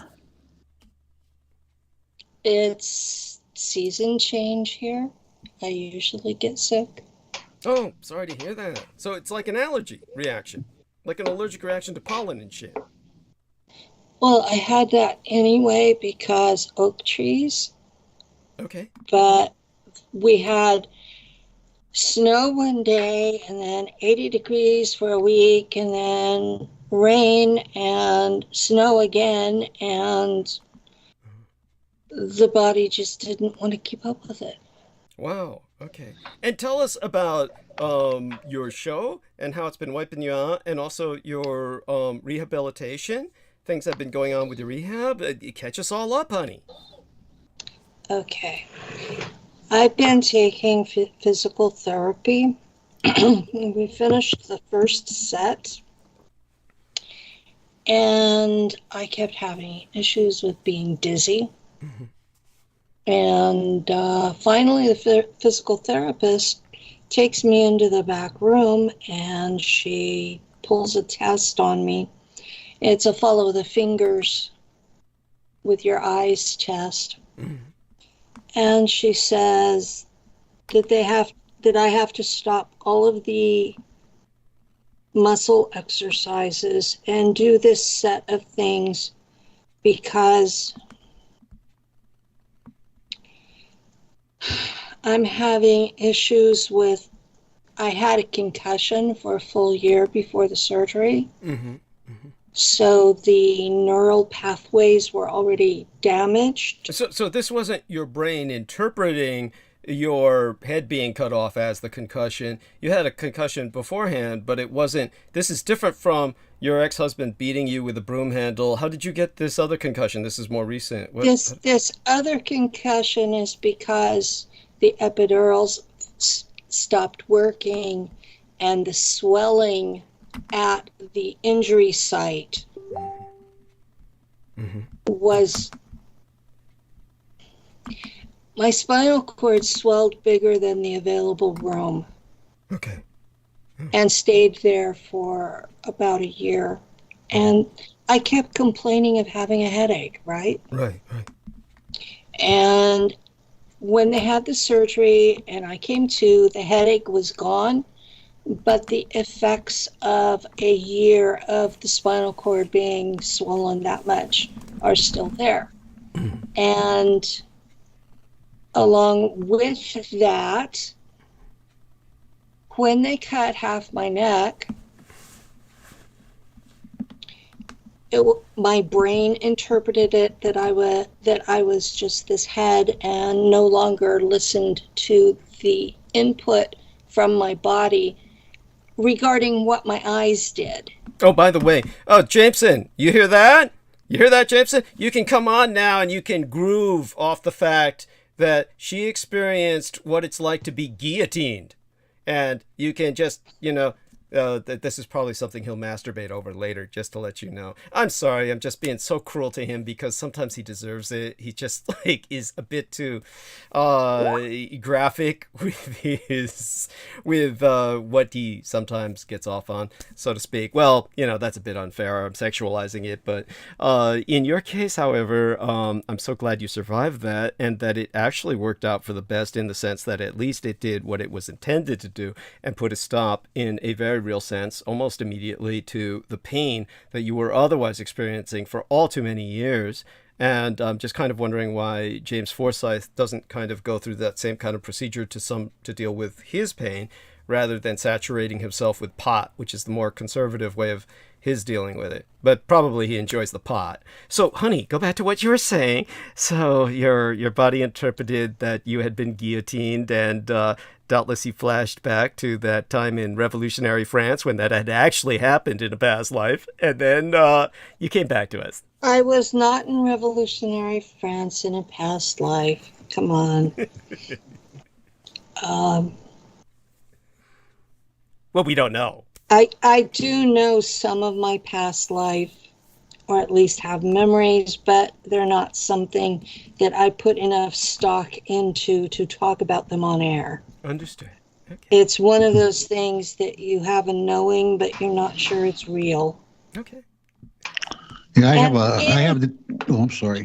Anything that I would tell Douglas on air would come back to bite me in the ass. Oh, honey, no, it's not like that. Please. Jim, could you say what you were going to say? I want you to kind of... Yeah, I have deterioral diseases. I can't get that out. Deteriorative diseases. So I can't have like a therapy for that, so because it would just accelerate it. Okay. All right. And there are some things that cannot be fixed. Right. at least at this point in time. And they're telling me that what they have done for me is state of the art at the moment. Right. And they're trying to use physical therapy to fix what they could not fix surgically. Right. And the good news is the concussion is gone. Wonderful. I'm so excited for you. That's wonderful. Yeah. So I do me a favor, if both of you could hold the stage. I just finished this Coke. I need to rinse that treacly sweet taste out of my mouth, that horrible, syrup. I don't know why you drink that shit. Yes, I'm sorry. You make me feel guilty. Why am I apologizing to you for damaging myself? I have no idea, but I have no idea why you drink that stuff. You complain every week about the feel in your mouth and throat. And Yes. It's okay going down. It's afterwards that I have to, rinse it out. So I don't know what to compare it to. I'm there for the sugar and the caffeine. Go on. I stopped drinking that stuff a long time ago. My only use for it is to clean battery terminals. Although it is good to use to clean a toilet if you run out of toilet cleaner. Oh, disgusting. Yes, I get it. Yes, it's very corrosive. Very. Yes. Oh my God. So, with that being said, let me throw the can away. And I'll be back in a few minutes, and then these two wonderful people will help me segue into monologue. But we're gonna do it, with some time. We're gonna take a little ease here and let Penny, exercise her voice. So tell us a bit about how your shows kind of wear you out. I'll be back in a few minutes, and you can go on about that to to the response of Jameson and Jim. And again, I think that people need to know about your latest show. Kind of summarize that for us. And you said the other day was a zoo, kind of everybody was jumping on, and that sounded very exciting. Tell us a little bit about all this.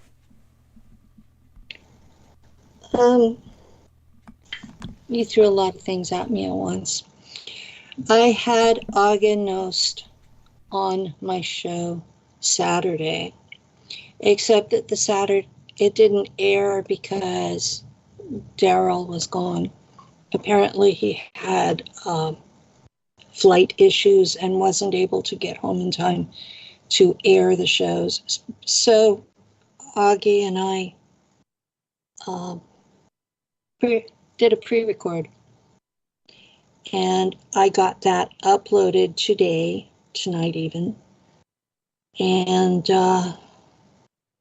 I think it's got like 80 views right now, and I didn't even advertise it. But Augie has a outrageous collection of photographs related to the disclosure movement. And he's been a radio host for years and a pilot, and he's got several books out, and it was a good conversation.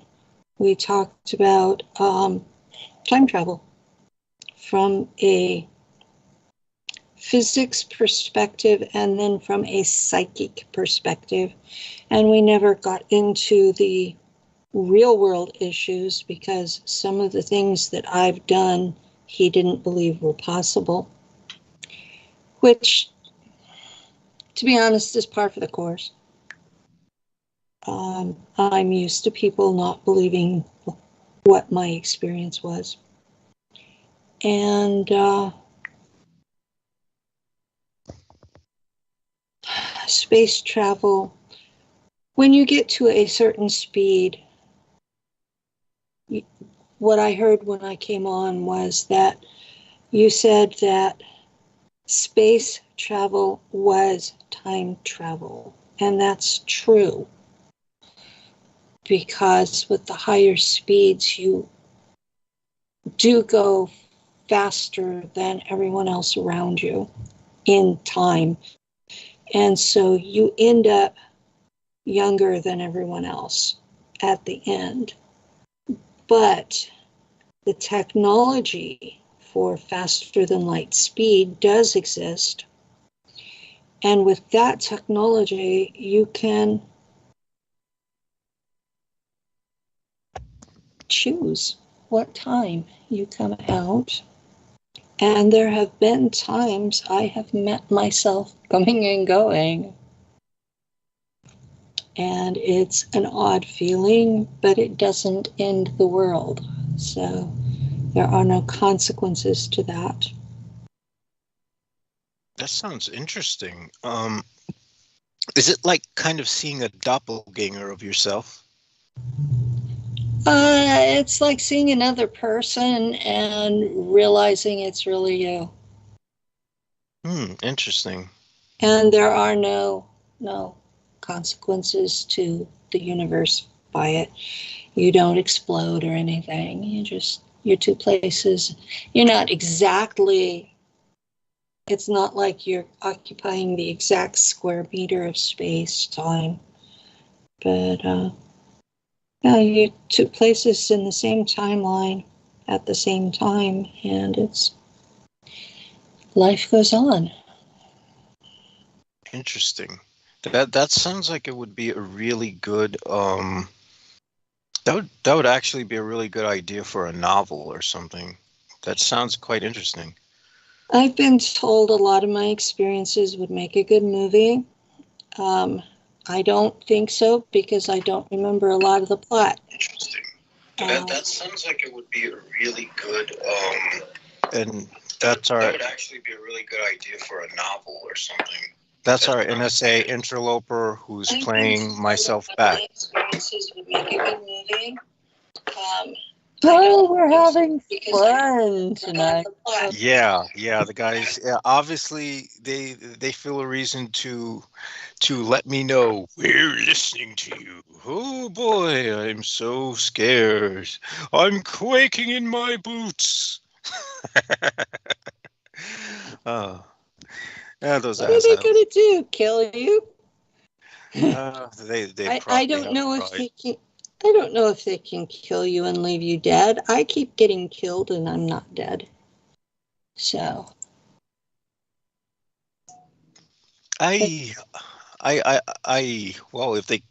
chances are if they killed me, they'd probably think that they'd be doing me a favor, which is why they don't do it.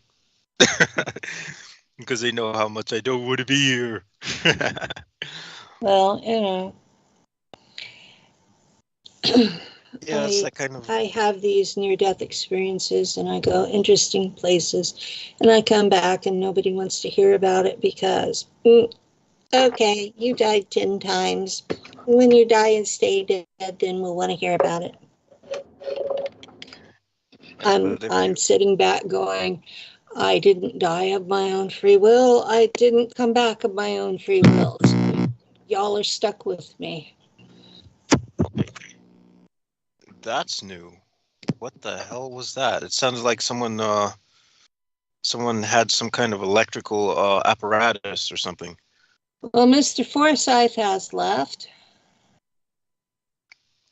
Ah, okay. So that might have been. I don't know if that was And him or if that Brandon was. Young joined. Hello, Brandon. Hello. What's up, man? What's going on? Thought I'd join back up. Okay. Yeah. It's the more the merrier. I mean, let's. Oh, don't turn off your mic. My throat doesn't want to talk. I'm happy listening. All right. Well, let's. I mean, I don't necessarily have anything to talk about at the moment. Well, I can see if I can add Sammy Romero on as well, and Daniel Arola, just to get a larger roundtable, because I'm just coming back from eating. But Where'd you go out to eat? no, I just grabbed some dinner from upstairs. I ran upstairs and just grabbed like two sausages and a piece of sweet potato. What That's happened about here? it. Where did Penny go? I'm here. Oh, thank God! I saw I Brandon have Young not there. I saw. I'm sorry. Go on. You traded Jim for Brandon. Be happy. You didn't lose any total speakers. You just Oh, had a tag out. Whoa! That's like. Okay, you had asked me about Yeah. my show wiping me out. Yeah. I've had a stamina issue since surgery. Mm-hmm. I do fine for 30 minutes to an hour. That second hour on my show is a bit much. Wow. And I know you go 12 hours on yours, but you're basically the boss and control the situation.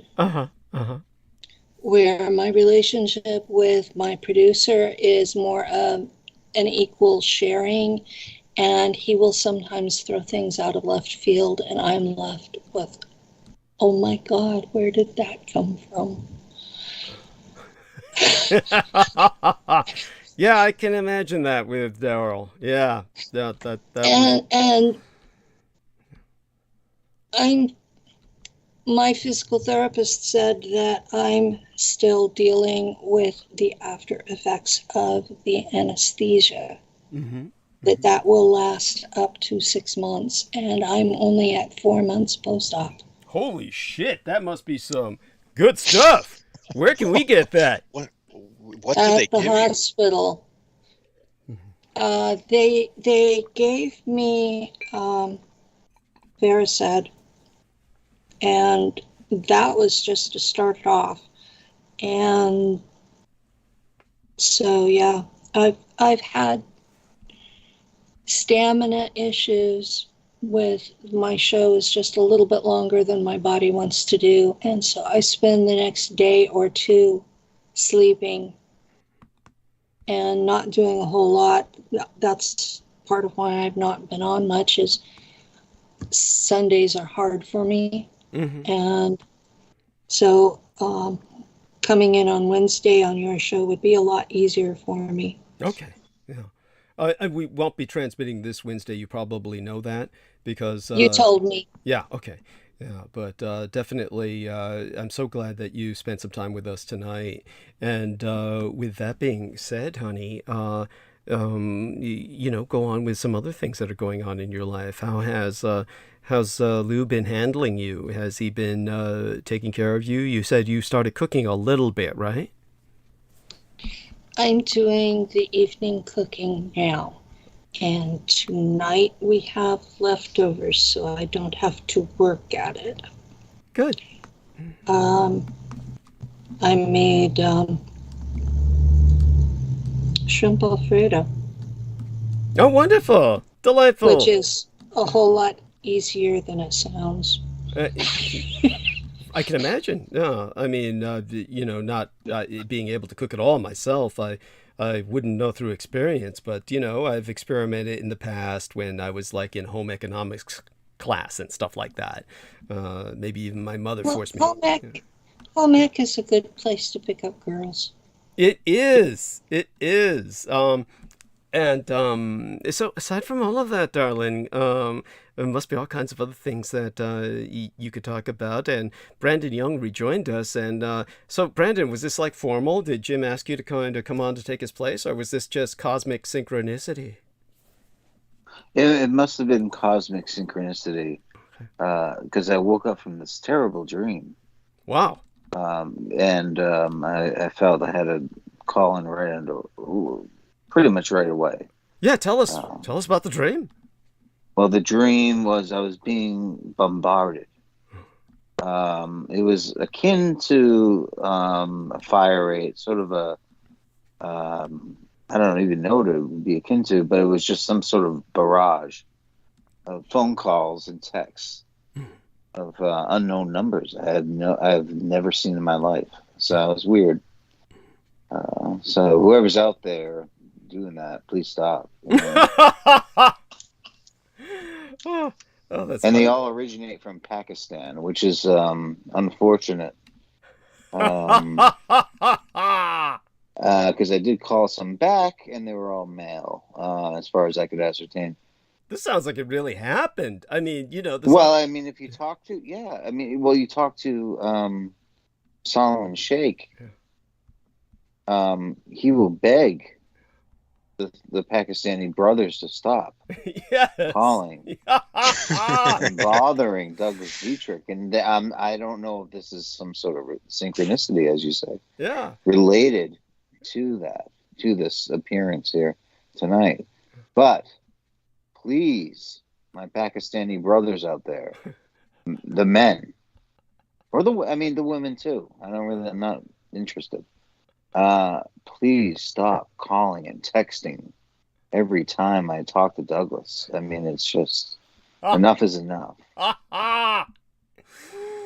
Oh, that's delightful, and thank you for sharing that. That's wonderful. How about you, Penny? Have you gotten some of these calls from India or Pakistan where they claim that they're the IRS and shit, and tell you how you're going to spend years in prison if you don't send them thousands and thousands of dollars? Lou answers the phone here. Cool.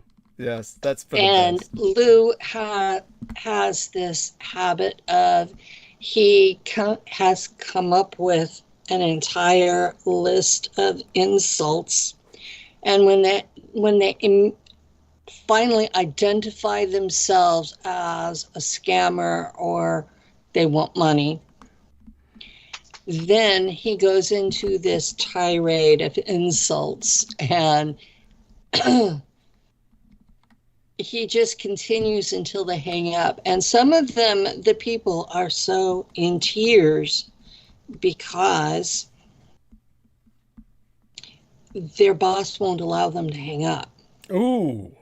Oh, that's... And some of those I've hung up because it felt abusive to me. Right.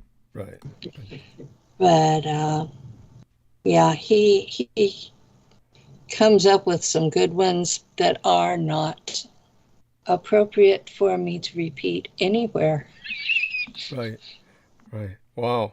Definitely. And you could experiment with that too, Brandon, trying some of the Lou technique to... Oh, I have. Wow. How did it work for you? I actually flew over to India at one point, first class, and they have these, what they call the call centers. Yeah. As my friend Arundhati Roy has spoken about and written about quite often. And so she hooked me up with a little gig there.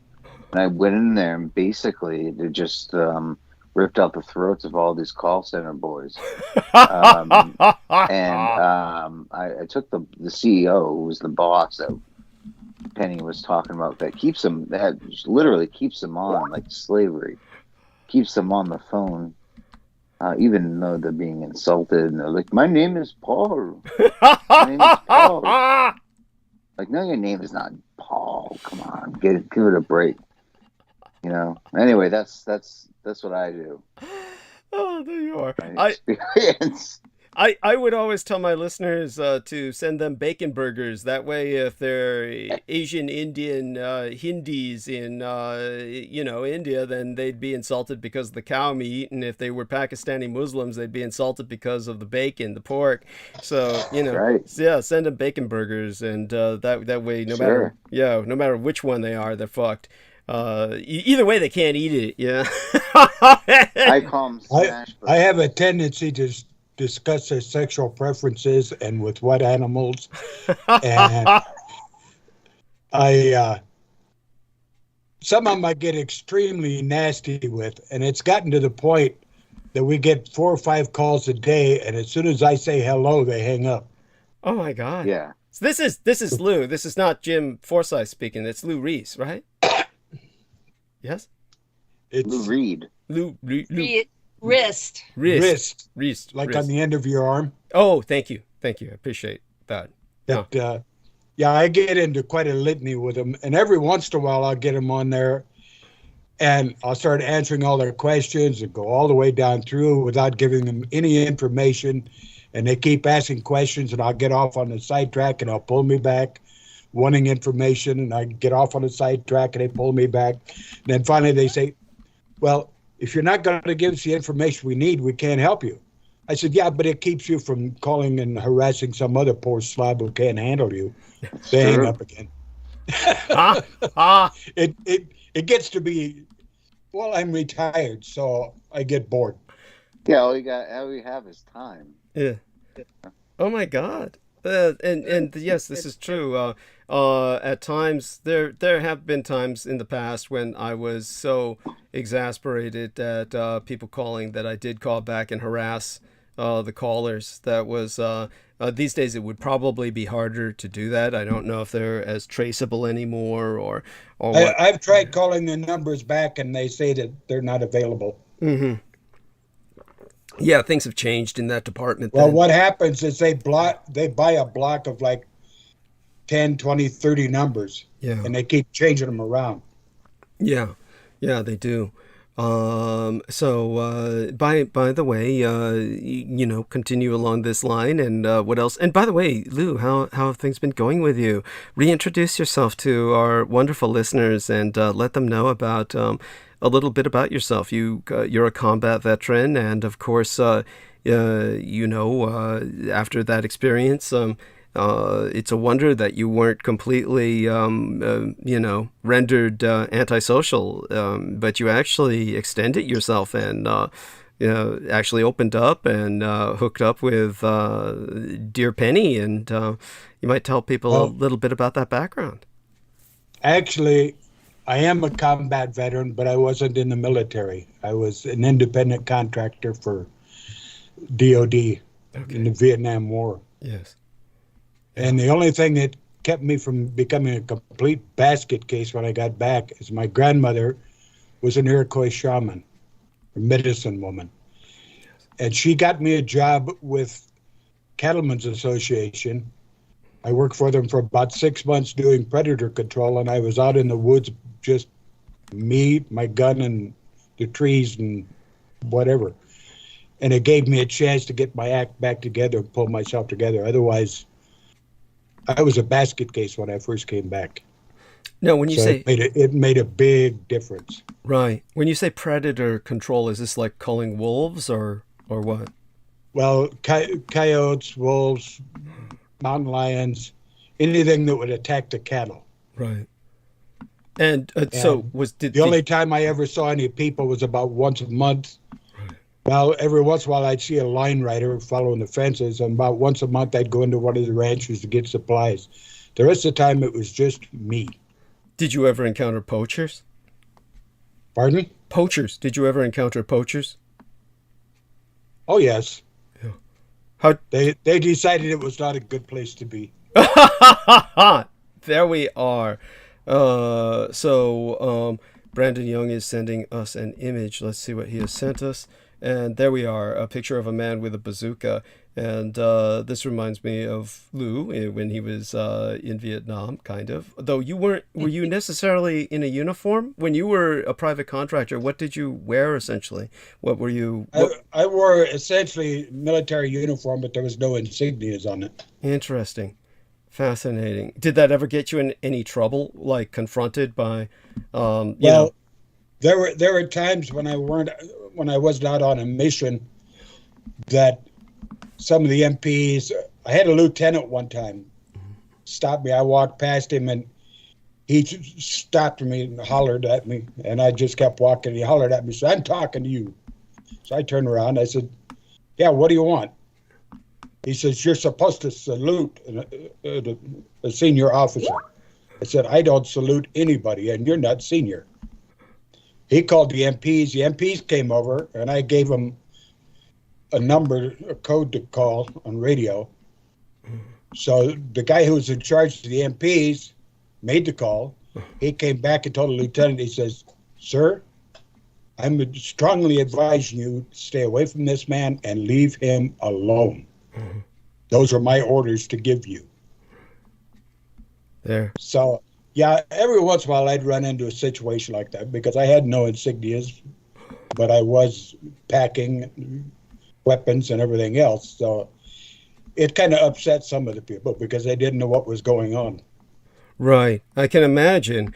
By the way, so our friend Mr. Brandon Young just sent me a photograph, and he said somebody sent him this photograph claiming it was Michael Aquino. Now that I look at it, it probably is. I mean, I see no reason. Really? Yeah, I see no reason why it wouldn't be. Well, because, obviously he's just funning around. He was in the U.S. Army Green Berets. He was in theater in Vietnam, and that could also be training right here at home.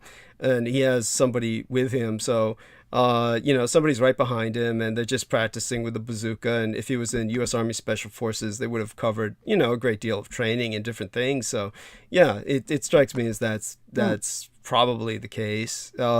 And of course, Lou. By the way, so do you have any idea, who sent this to you, or is that something you're not willing to share? Or? One of my sources sent it to me. Okay. A friend of mine who is into the almost like our producer here is into the occult. Would be into the Temple of Order of Nine Angles and things like this, like we talked about. Right. As I was broadcasting, he sent me this via Twitter. Right. So yeah, I found that I did, but to me it looked fake. You never know with photographs. Oh no, I guess I understand your cynicism, but my intuition would say that it's real. Understood. Yeah, I get that. Yeah, and I appreciate you sharing that. So what I'll do is just kind of file it myself. Please, yeah. And in terms of, thank you for sharing that, and very much so appreciate it. And Lou, if you could tell us a bit more about the year that you were in, or the years that you were in, was probably around the height of American engagement. I would assume around 68 or 70. Oh. 68, 60, late 67, 68, 69. I was over there 18 months. Oh wow, that's incredible. And usually when I went out, it was just myself or one or two other people with me. We were sent out on operations that military couldn't or wouldn't handle. Right. But by the way, Diane Hillis Buchberger says she had to go for a while, but she came back and she said, in time to hear Lou, she says, he is a star with an exclamation mark. So I hearted that. That came to me in private messages. So there, you have your fan base. So stay with us a little while longer. Yeah, tell us a little bit more about some of your adventures or misadventures, if you will. And that some of them are still classified. Ah, okay. Yeah. I will say this much. I have a problem with my back. There were two of us went out on this one mission, and the idiot they sent out with me stepped on a mine. Oh. And I ended up packing him back out, but I've got a small piece of shrapnel in my lower back that every once in a while I move over next to the spinal cord. And I have to twist and maneuver and everything else to get it back away from there. But it's got over 50 years of scar tissue on it, and I'm not going to let them mess with it. I deal with it. Right. Well, that's understandable. And so, at any rate, just very excited to have you share what you can with us, what's not classified.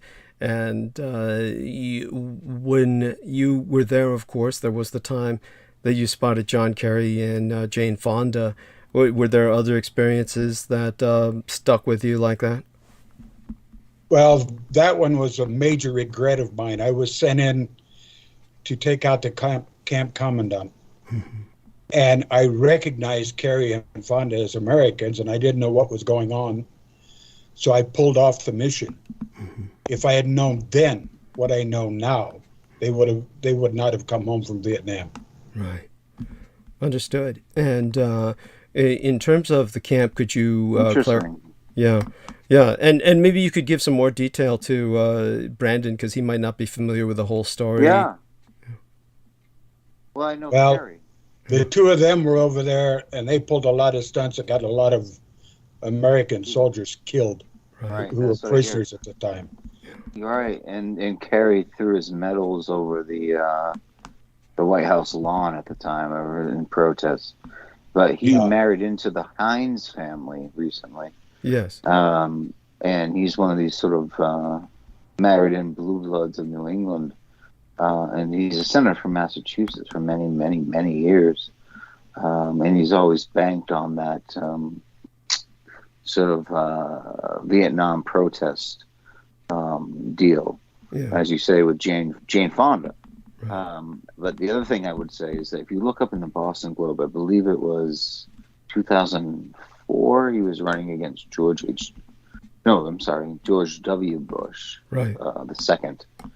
And at his 60th birthday party, which he had in Boston, there's an article in the Boston Globe about this, about him looking around and his Secret Service going all over the place, trying to find one Kenneth Young, who's my father, and they couldn't find him at the Ritz-Carlton, so they found out where he was and they dragged him out. I don't know if this was. I have to talk to my dad and see if this was on against his will or not. But at his birthday party, they cut him the first piece of cake and gave it to him. And John Kerry's first, and he said, "Here's to Kenny Young, a great American." And he said, "Well, anybody who thinks that John Kerry is out of touch with America and the working class ought to see how he acts." But it was all a publicity stunt, just like the Jane Fonda thing was in Vietnam and all that. So that's my association with Kerry. He's just a senator from Massachusetts, longtime senator. He can basically senator for life, and that's about it. No, I mean, that's more than enough, and I appreciate you sharing that. And do me a favor, Brandon, can you send me that photograph in the private messages? Because when I try to, it's just so difficult to extract it from the Skype text. It doesn't even... Sure, which one? Oh, the Aquino photograph, of course. Yes, if you could send that. Oh, yeah. I just want to meet of John and Kerry. Okay, sure. Yeah. If you could send that to me in the private messages on Facebook, it'll be easier for me to download. That will, or as better yet, as an attachment on an email. Do you have my email address, douglasdwaynedietrich@gmail.com?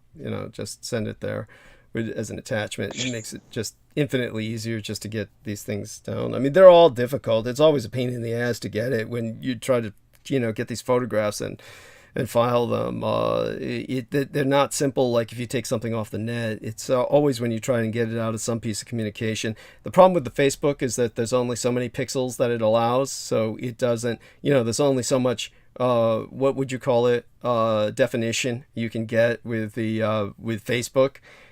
So you're kind of fucked, and then so the best thing is probably email, and attached on email, and I'll check for that incoming. Aside from that, Lou, by all means, explain to our listeners the camp. Yeah, and thank you, Brandon. Yeah, explain to them when you were. These are prisoner of war camps, I presume, and so that this way people don't get confused between Vietnam and World War II, because when you talk about taking out the camp commandant, everybody immediately thinks World War II concentration camp or something like that. So clarify what was going on in Vietnam with the communists and talk about that for a few minutes. Thank you. No, these were POW camps. In this particular case, they had prisoners down on their knees in front of Kerry and Fonda and this camp commandant, and some of the others. I'm back about 500 yards getting ready to take the shot, and because of the two of them were there, I couldn't. And that happened in 2 or 3 different camps, not those two, but where I was sent in on missions. I wasn't just in Vietnam. I was in Laos, Cambodia, Thailand, all over that area. Yes. On different missions, different things to take out. Yes. And thank you for that. What about when it comes to what's going on in Ukraine today. If you could give us your impression about how the Russians have fucked up so badly, and why you feel it's come to this point where their quality, their performance is so low, so subpar. Perhaps you could share some of your impressions in that regard. Well, I have major issues with that whole thing. If you listen to the news media, you're not getting the true story. I've done some research on this, and it's Ukraine is being run by Western outsiders. And some of the stuff they pulled in there, Russia tried to get them to shut down, such as the bioweapons labs and some of this other stuff in there. They wouldn't do it. So Russia went in trying not to destroy the general populace, just destroy these labs that are in there, among some other things that they were working on. And you've got the neo-Nazis in there who are running this, being bankrolled by some of your major corporations. So the whole thing is, if you pardon my language, the whole thing's a clusterfuck on both sides. Okay. Well, of course, every war, we could say that, we could use that descriptive in almost every war, no doubt.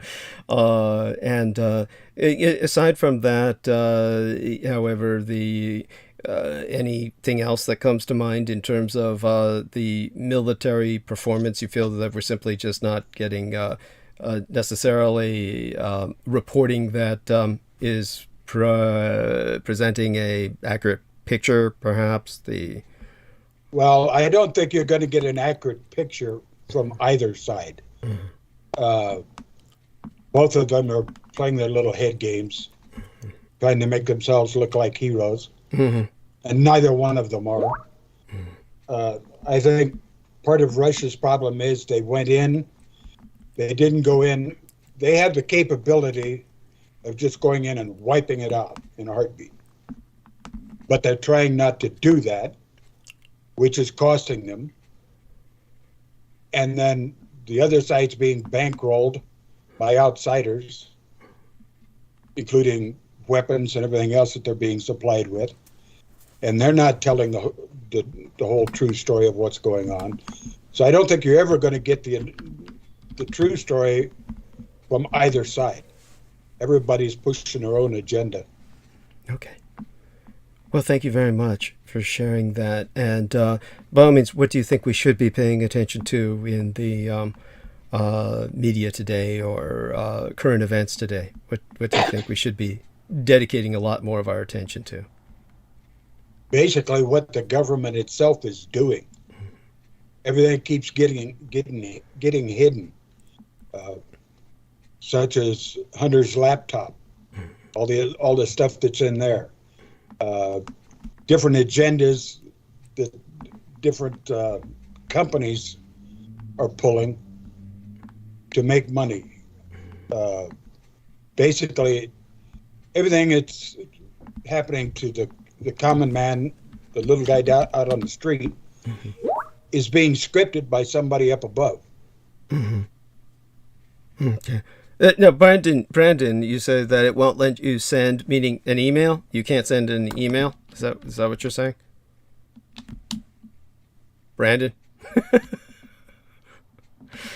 I noticed during all of this stuff, because I have a policy of when there's something stupid in the media that I start looking for what they're hiding. Yes, and I found that in response to the stuff being done, the restrictions put on Russia, that Russia pegged their ruble to the gold standard. And they are now selling off the dollars that they had in reserve. So they are now requiring everyone who trades with them to use rubles instead of dollars. The petrodollar is based on the international trade is all done in dollars, which means American banks or banks that hold American money, like the Federal Reserve, all get a cut. In betting terms, that's their VIG. And if you change the currency that's used for these transactions, you change who gets the VIG. Mm-hmm. And so for Russia, who is one of the top three, to change what currency they're using is a really big deal. Mm-hmm. China is going along with them in the partnership of the ruble on one side and the yuan on the other, and India has joined the party by adding their ruble to that particular basket of currencies. Now, this particular currency war is of long standing. It's been at least 30 years that they've been trying to undermine the dollar as the world reserve currency. And the other side, the BRICS countries, that would be Brazil, Russia, India, China, and South Africa. Those countries are in an economic alliance, and if all of them stop using the dollar, then we lose our economic supremacy over the rest of the world. And at that point, it's a house of cards that's going to fall apart here. Mm-hmm. So there was a speech where Biden came out and said that as a result of this war in Ukraine, that people are going to be hungry.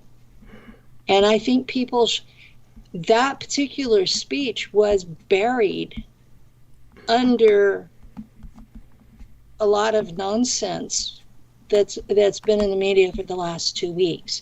So I think people really need to pay attention to that, because there are a lot of folks out there who are marginal.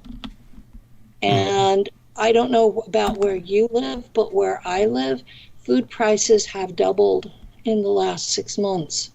Mm-hmm. Yeah, wow. That's, well, I'm in California, so I'm where you're at. Well, I notice my housing market is not the same as yours. It's outrageous for here, but the prices are still a lot less than the Bay Area. So I'm not sure exactly what the percentages and the actual costs are there, but I know here in the mountains, things are getting outrageous. And those people who were borderline at the beginning are having a really tough time. Right. Yes. Yeah. And that's the way it's going to be everywhere, worldwide, because, of course, we're in a state of war. By the way, I want you to know, James, Brandon, I got your email. Thank you. Do respond. Just want to make certain he knows I got his email. Okay, good. Bless you. Thank you. Thank you so much. I appreciate that. So, the more I look at it, the more I think it's a real photograph. So I'm glad that somebody forwarded that to you. It's just another thing for the records. Obviously, Aquino was not in serious combat when that photograph was taken. Quite obviously, he's smiling. It's just a situation where it's obviously training that was almost certainly taken back here in the States. And probably at Fort Benning or a place similar to that. It's one of these things that just adds to the files. In terms of what both Our Lady Penny is saying, and of course Lou Reese, I would like to ask Lou, and I'd ask Jameson and Brandon to join in on this. Again, while I get my head together and prepare to go into monologue, at which point I suck all the oxygen out of the room, I want to take advantage of the gift of all of these people with us on Roundtable here and have them kind of go into a roundtable while I kind of go into a breathing meditative technique and prepare myself to speak nonstop, to tell us about other things that you feel we should be paying attention to, and just kind of when it comes to Lou Reese, for instance, because he's not often on with us, just to take advantage of the fact that he's with us. I'd like to ask Lou, how did you transition from the predator control to ultimately security, where you met Penny? You ultimately met her in the security profession while you were kind of working in that field, right? Well, that was several years down the road. Okay. When I quit predator control, I went to work in a lumber mill, and I was driving forklift quarter mile between two buildings. Mm-hmm. So basically, I was still a loner per se, and gradually acclimated myself to dealing with other people. Mm-hmm. And then I got married, had a couple of kids. That wife and I split up, and she died about 5-6 years ago. Oh, so sorry. And I started. I was running security for a homeowners association, running patrols, and that homeowners association covered about 60 miles of roads in there. So I was out on patrol there again, spending a lot of time on myself and just occasionally dealing with other people. And when that job ended, I went to work in a couple of mining operations. One of them I was running storerooms, doing all the ordering. And then where Penny and I met, I was working security there for that operation. There again, pretty much a loner, out by myself. And the reason Penny and I met was because she was a housekeeper out there, and she was sick at the time from her previous husband poisoning her. And with so it was taking her longer right? and longer to do her job. Yeah. And security is the only one that's permitted on the property on any mining operation, right, by themselves. Mm-hmm. So I was spending a lot of time babysitting her, letting her do her job, but staying close where I could keep an eye on her and make certain nothing happened. And that's how we met. Right. Thank you. By the way, Zen Ray Q in the chat room says, yes, thank you. So thank you. I have no idea what he's thanking us for, but it's good to be appreciated. And in terms of what Penny was saying about Russia fortressing its economy, I thank you for that insight. And in terms of the way it's impacting all of us now, this the trade war, or the economic warfare, it's obviously let me see, what the hell did I just get? Auto response forward. Okay, I got an auto response from Skybooks because I just forwarded the photograph to I forwarded it to Skybooks, and then I got an auto reply basically that they're out until Pete the Moon Man returns home, and so there you go. That would be an excellent photograph of the book. To be in the book later. Did you get a copy of it, or how did you see it? Oh, you saw it in the Skype text. Okay, good. Yeah, so there we are. And you can see his Mickey Mouse kind of face that he has. So that should be on the cover. That would really pull people in. It might. I mean, no, I appreciate what you're saying. I mean, it certainly is, probably better than some ideas. And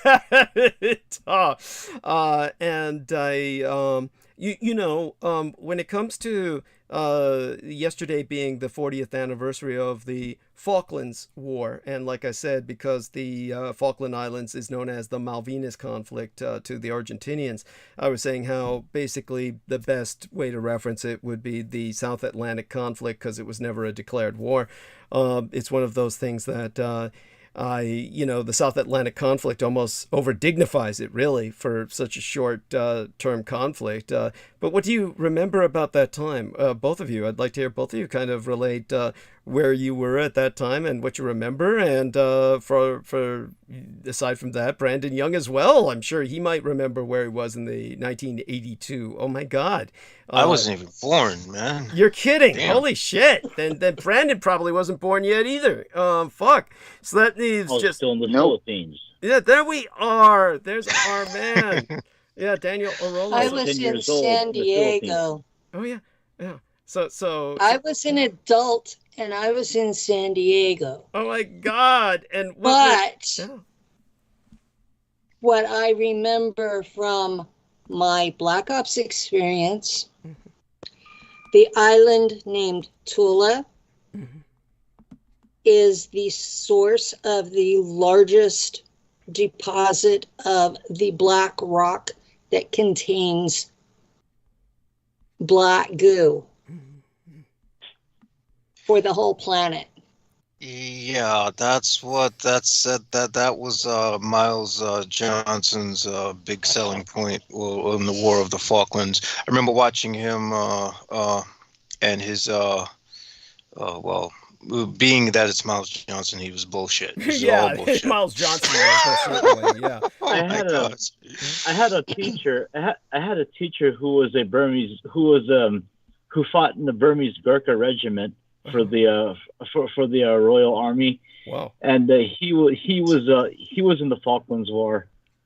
He didn't talk much about it other than details of stories of techniques that he was teaching me on how to kill. Other than that, no, he tried to avoid talking about any stories of war, and I also avoided asking him because he kind of started to get empathetic, and he's getting flashbacks. So no, I'm not going to go there. Wow. I mean, that's very considerate of you. I appreciate that. So this was, of course, your martial arts instructor. He's one of them, right? He was one of them. This guy was definitely a veteran. He's been in a lot of other foreign wars, but I like I said, I mean, I didn't really try to probe him. I just saw all these medals and and all this other shit. But yeah, he was truly a Burmese Gurkha fighter. Right. Thank you for Yeah. sharing that, and that's incredible. And of course, you could go towards explaining a little bit about the Gurkhas to people who might not know. I'm certain that our man Lou probably encountered a few, but go on. Those guys are some bad motherfuckers when it comes to guerrilla warfare. I mean, they surely served the Queen quite a bit, during their missions. Yes. I mean, I'm just going to put it briefly as that. Yeah. Well, they're like a mercenary ethnicity, and it's such a tragedy that the Nepal royal house collapsed in on itself with the massacre conducted by the prince, who was obviously subject to some kind of programming and came in with a machine gun and massacred his entire family. And yet you had the Maoist communist insurgency at the same time. And of course, whenever my father would see news items about this or documentaries where they were speaking about it, he was always saying, "Where are the Gurkhas?" Where, in other words, where are the military branch that is so renowned in the midst of the collapse of their own nation? Well, obviously, here's the tragic paradox is, well, they're all overseas working on mercenary contracts for the crown, and there was no one at home to basically defend the home, and the home just collapsed into communism. Go on. Now, the only time he really actually shared any details of the war with me explicitly was when he had to explain certain techniques that he was teaching me that he's actually used. He talked about how him and his team had gotten a hold of some Punjabi spy and converted him and trained this Punjabi to go back and kill his commanders in the camp, which he did. Wow. Thinking, damn, that's pretty wild. Yeah, no, that's incredible. So, thank you for sharing that.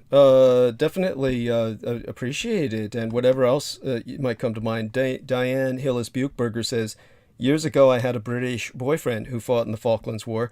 He had no eyebrows. Because of some bombing, they never grew back. So he obviously was subject to flash burns of some sort, likely, and effectively left his follicles scarred and cauterized to the point where that happened. Well, that fucking sucks. So I am curious, Yeah, honey. a woman could get away with it, but a guy can't. Well, he can just. But then again, white guys, they always shave everything for some reason. They shave their eyebrows too. But I always assume that they do that because they're neo-Nazis or white supremacists or something. Yeah, I don't know. I think it's probably because they're trying to look as alien as possible or something like that. Well, they definitely look like Elmer's glue. They look like the picture on the Elmer's glue bottle. Oh my gosh. Yes, yes, that's right. Yeah, no, it's it's not healthy to do that. Obviously, keep your eyebrows, and obviously, if that happens to a man, he can paint on eyebrows with makeup just as a woman does. Nobody's gonna notice. They expect eyebrows. You look far more weird if you don't have them. So, but by all means, now that Penny has told us that she was in San Diego, and what about you, Lou? Do you remember where you were in 1982 when that went down? I was living up here in the mountain areas, and I was raising a couple of little girls at the time. I'm sorry. The most lurid images come into my mind now. I'm sorry. You were living up in the mountain areas and raising a couple of girls. These were your biological daughters, or just picked them up hitchhiking, or? No, they were my daughters. Okay. I was working security for a homeowners association at the time. Okay. His daughters are independent types, and you can see them as military types once you meet them. Okay. One is currently living in Hawaii, another one's in Montana, and then my granddaughter is a TSA agent in Utah, and she has a little 2-year-old. Okay, thank you for that. And so Diane told us that we lost audio for a minute. It could be just on her end. Anybody else, please let us know if you can hear us. I think everything is going along fine, and our connections look good. So just everyone let us know. In the meantime, I'll be back in just a few minutes. I'll be counting on everyone here to hold the stage. And I apologize to everyone, and I thank everyone for the patience. Obviously, tonight was not a normal night. Wednesday, we won't be on at all, as Penny already knows. And I'm repeating that so everyone knows. Different people tune in at different times. And God knows we're still going to get people who tune in on Wednesday and say what happened. But, maybe I'll put up a banner letting people know we're not. Douglas, I think I'm going to go through. I'm going to go through a withdrawal that day from not being able to hear the transmission, because there won't be a transmission. And I appreciate that. I mean, gosh, I'm sorry. Yeah, I mean, honestly, it's one of those things where, I'm what can I say? It's I'm hoping that someday I won't be even doing this transmission anymore. But for now, while we're doing it, it's therapeutic. But in the interim, let's have all of you kind of take the stage for a bit. I'll be back in a few minutes. And again, I thank everyone for the patience. Just one of those nights where I have to really center myself before I take over. And let me take a look at the live stream and see how much time we have left. Quite a bit, really. But I'll be able to handle it once I'm on. But in the meantime, everybody help me get to that point. So all of you, Diane says about the guy with no eyebrows. He was strange. I think he may have been a super soldier. She said something else that she told me not to say, so I won't say that, but she didn't qualify this one with don't say that on air. What I can say about this is anybody without eyebrows would obviously be strange. That would be one of those. You know what? The guy on the way to Marilyn Manson concert. Yeah.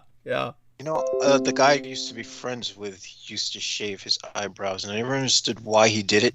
Mhm. I sometimes ask him, why do you shave your eyebrows? He's like, I might as well take it all off. I'm like, okay. What did he say? He says he might as well take it all off. And I'm like, do all white guys do this? Yeah, I'm just so glad you're not friends with sorry. that individual anymore. And you tell me he was a psychiatrist? This was the guy who was the psychiatrist, right? Yeah, and he was a psychiatrist and he was a compulsive liar. There we are. Well, it sounds like a real bad combination. It just sounds awful. So basically, Jameson Reese was treated by Hannibal Lecter, and now you know why he came out the way he did. Thank you. Everything's in context now. It's kind of like when we found out Rocco Fowler was a meth head. It's it all begins to make sense. All that being said, all right, stage is yours. Let's start with Penny, ladies first. And Penny, get the conversation going. You were talking a little bit about sky-high prices, and maybe you could tell us about what you saw at the gas station. Any fights over people loading up, or anything that really brought it home to you, how bad it is for people right now. And I'll go mute while you start it off. Well, I really don't get out much. I'm still in post-op recovery, which for spinal surgery is 6 months instead of 6 weeks. And that's something most people are losing track of. But we have a farmer's market for seniors on the first Wednesday of the month. And it used to be where it was maybe 100 people showed up. Mm-hmm. And now it's the line to get into the parking lot goes clear around the corner. About 2 blocks. So it's a lot of people in my community are now taking advantage of those type of services. And yes, we go to that. I'm 66 and Lou is 73. We're elders. So I've watched that, and I have a couple of neighbors who are elderly, and one of them in particular is having a hard time buying food and buying her insulin. And as the prices are going up, it's getting worse. So it's not a real good situation. I'm also seeing fewer pizza boxes in the trash, because pizza has gone from $25 to $40, and that's enough of a jump that on a regular basis that they just can't afford it. It's gone to $50 up here in New York from 25. Well, you have a different kind of pizza than we do. Well, I'm just talking about like Domino's, like the cheap shit. Okay. We're watching people go from the nice store to Papa Murphy's. And so that's the pricing is Papa Murphy's. Which is essentially the same as Domino's. Except that you bake it yourself. So that cuts the price. Interesting. Yeah. As far as the gas stations are concerned, right now gas is running about $5.50 a gallon. And I haven't seen any fights, but it kind of amazes me that locals aren't traveling that much, but we're getting people coming up from the Bay Area even more than they were before, which is kind of surprising. Yeah, we used to only have traffic on the weekends, and now we have traffic every day. So somebody is driving even with 5.5 a gallon.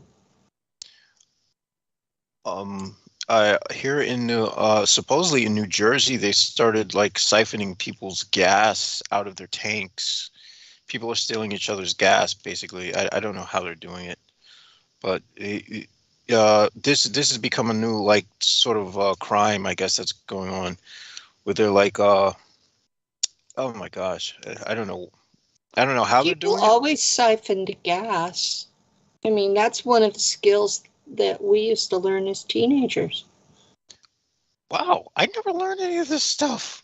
You What didn't the live hell? in the boonies where your parents would say, no, you can't go because we're low on gas. And so you go siphon from somebody else, put it in your car, and you can go. Ah, These were good Christian kids, too, by the way. But at yeah. that time, gas was selling for 30, 40 cents a gallon, too. What people don't say then is that minimum wage was $1.65 an hour. So it was still expensive. Yes. Yeah. Yeah. Well, the price of food has also gone up dramatically. I mean, milk has gone up. Just about everything's gone up. It's at this point. Yeah, I mean, at this point, some asshole smacking some other asshole on a stage makes is nonsense in comparison to what's going on in the real world. Distraction. That's all Yeah. it is. It's a distraction. But at the same time, there's a drug company, Pfizer, who has developed a drug to treat alopecia, which the woman they were fighting over has, and that was the content of some of the comedy that her husband got upset about. So even though they have an open relationship, they're still married. And so it was a clash of old culture rules where the man defends his woman and this drug company wanting free advertising. And since it pays for the Academy Awards, it used it to create a situation to sell their new drug. Interesting. So that's all it was. It was all a publicity stunt. Yeah. Always follow the money. All the rest of the stuff can lie, but the money never lies. That explains everything. I mean, yeah. Well, there's a reason why I don't follow anything that goes on. It's just my parents happened to be watching it, and I was just like, okay, who cares? I didn't even bother to watch it. I've been completely inundated by posts on social media where other people are just like up in arms because this guy slapped this other guy on screen, and I'm like, if it was a real fight, it would have been a closed fist, not a slap. If it were a real fight, it would have been funny. It would be infinitely more funny. I mean, for goodness sake, all that shit is just boring shit. Who cares? And the two of them apologized to each other later on. They're still buddies. They're still buddies. A group of other actors came and got the three principals into a room, and they had a prayer session together with like 20 people. So, you know, it was a not big deal that has been completely blown up because it was a publicity stunt. And it keeps everybody distracted from what's really going on around the world. And took there it like was a man too. Took it like a there champ. there was a meeting of world leaders that took place while all of this stuff was being talked about. And you really need to look at it. The World Economic Forum was during the time frame that the war in Ukraine was started, and the meeting of the world government leaders was during the time frame of the uproar over the slap. And you really need to take a good hard look at what both of those groups said, because those are going to be the official policy in a year or two at the very least. Now, So if you want give to us- know what's going on, you need to take a look at those things. The World Economic Forum meets in Davos, Switzerland. And so it's one of the major things every year that you look for. It's like conspiracy theorists look for the Bilderberger meetings. If you really want to know what's going on, you watch for what comes out of Davos every year. Those are, and scrape your nickels together and get a subscription to Foreign Policy. It is the official newsletter magazine of the Council on Foreign Relations, which is a real thing. And it gives the policy decisions that the State Department will be following. When she was Secretary of State, Hillary Clinton referred to the Council for Foreign Relations as the mothership. And she wasn't being sarcastic. That was the truth. So if you want to know what is going to happen over the next 2 years, you pay attention to Davos and you subscribe to Foreign Policy. I have the free thing where I'm allowed two articles a month. So you can go through and read headlines and get an overview of what's going on without having to pay. But yeah, it's serious shit that's being decided by people, and it's online. It's available. You don't have to be a member to get their newsletter. And it's biased. I'd rather get their money. To get the thing that you can read everything is $450 a year, but they have a package where you can read like 8 articles a month, and that's most of them. It comes down to something like $1 a week. So it's getting to where if you want truthful news, truthful analysis, number one, it's always going to be biased. And so you have to take their bias into consideration. But if you want to know what's going to happen, who better to hear from than the people who are making the decisions? That's a good point. Although the thing is, even though they might make decisions, we also have to take into account nothing falls perfectly in alignment. So there's always going to be outliers that even they haven't prepared for. They're still human, whether they believe it or not. Yes. And as a magic practitioner, you should know that anytime that you do a working, there's always going to be someone standing in opposition to you. And it becomes a pushing match energetically. And so a lot of the things where they fail, it's because the other guy had more energy involved.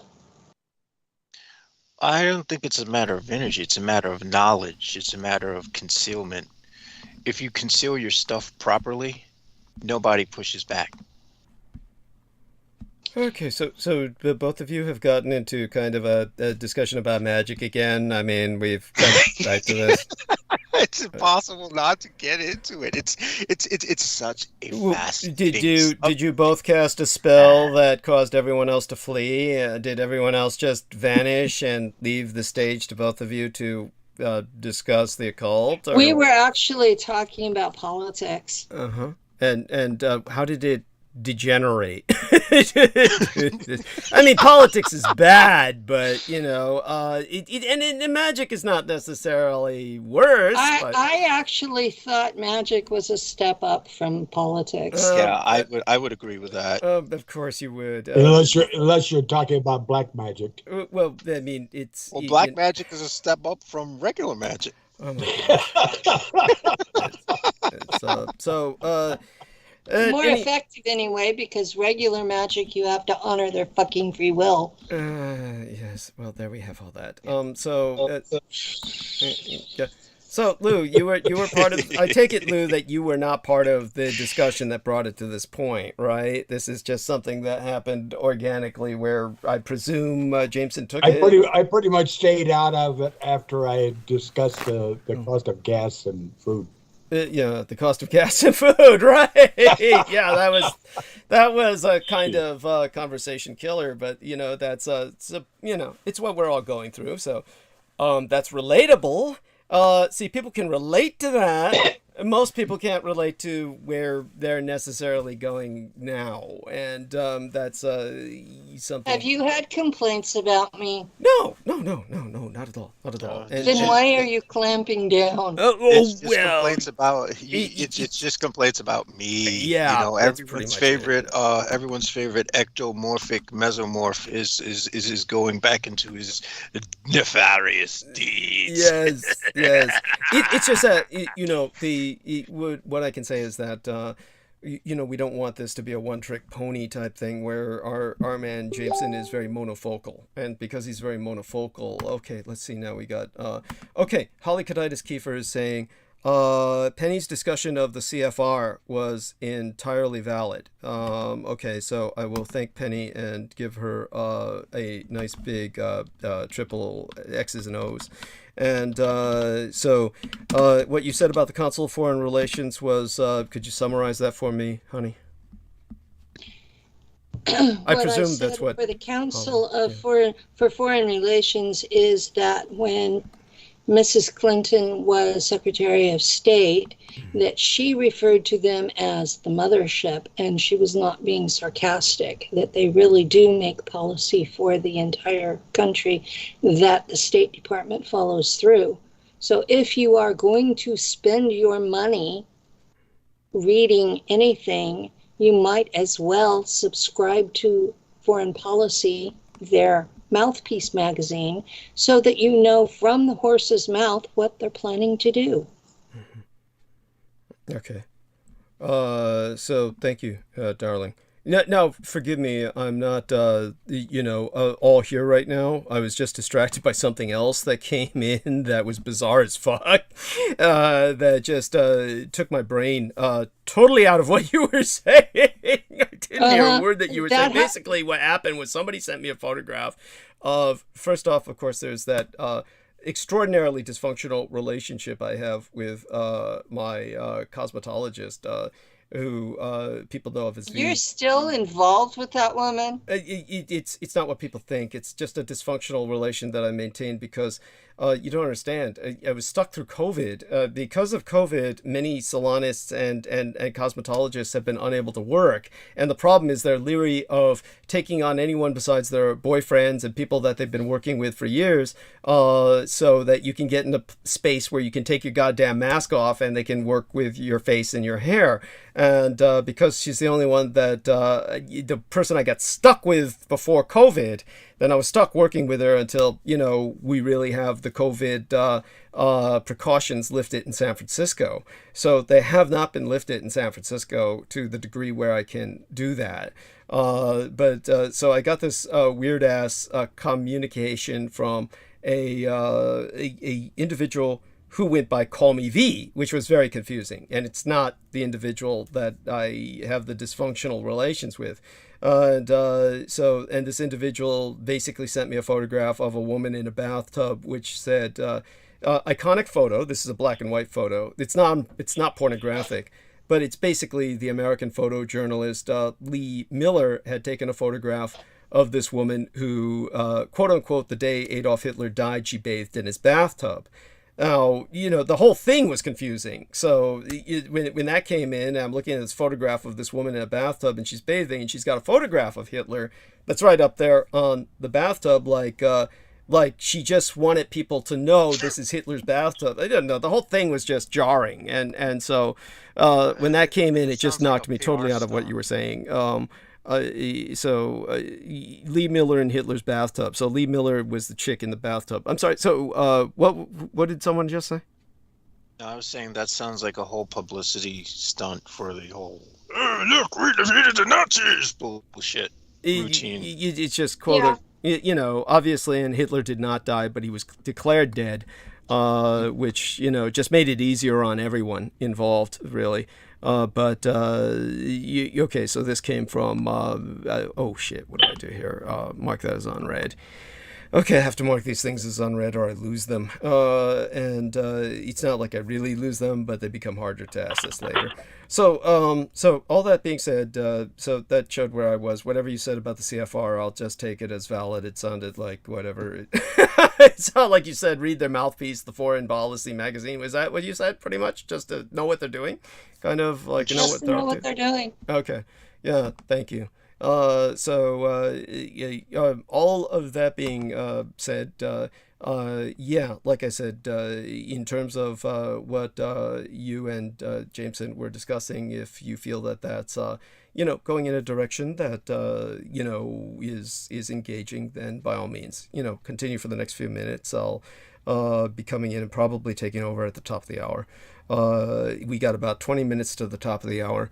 And I'll take over in about 20 minutes. So thanks for coming on. Believe me, Penny, it was extraordinarily helpful. And you have no idea how much I appreciate yourself, really. No way to express it. And thanks to Brandon Young for coming on and Daniel Arola. And by all means, I would hope that they would participate somewhat to make this more of a roundtable, because I just want them to be participating more and have it more of a roundtable.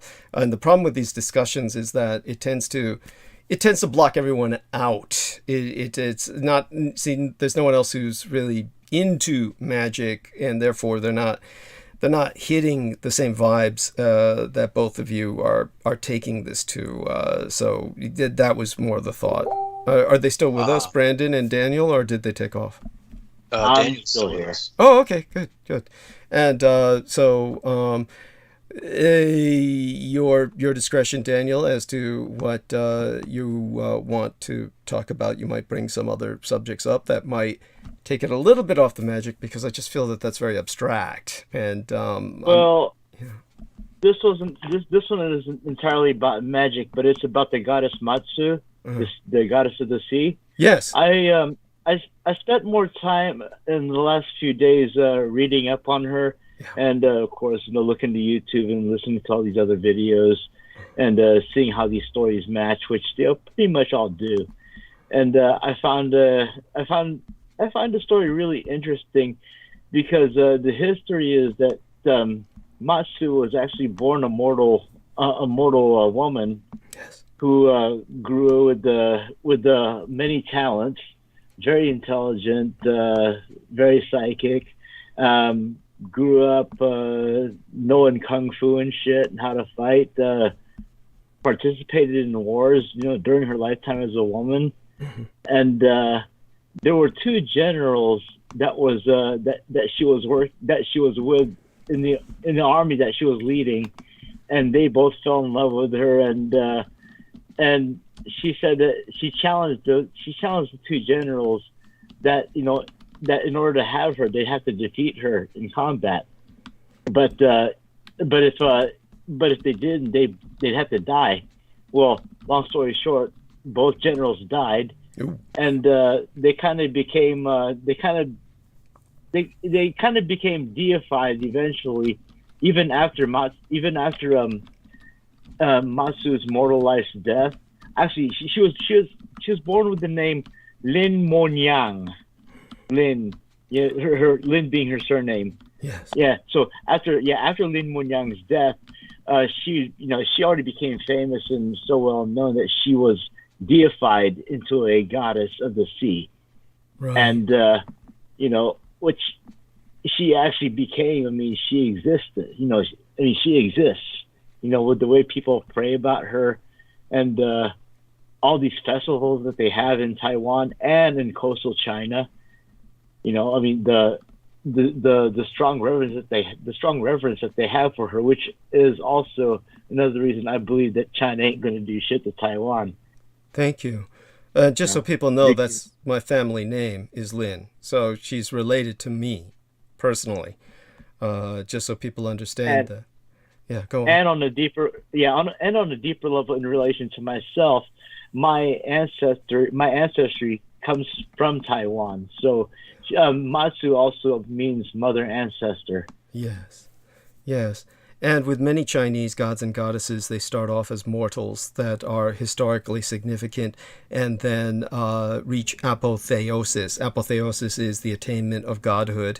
So that happens posthumously with many of them, or even during their lifetimes. So that is very touching. I thank you so much for sharing that, dear Daniel. That's wonderful. And so I sent Daniel an enormous amount of links and articles that Lena Shea was supposed to put up on my website about this kind of subject, certainly talking about the Daniel Arola's ancestors, all of Polynesians and the rest of the many of the oceanic Asians, including the Filipinos, descended ultimately from Taiwan. Austronesian. Yeah, Austronesian. Thank you so much. I couldn't have gotten that out without you.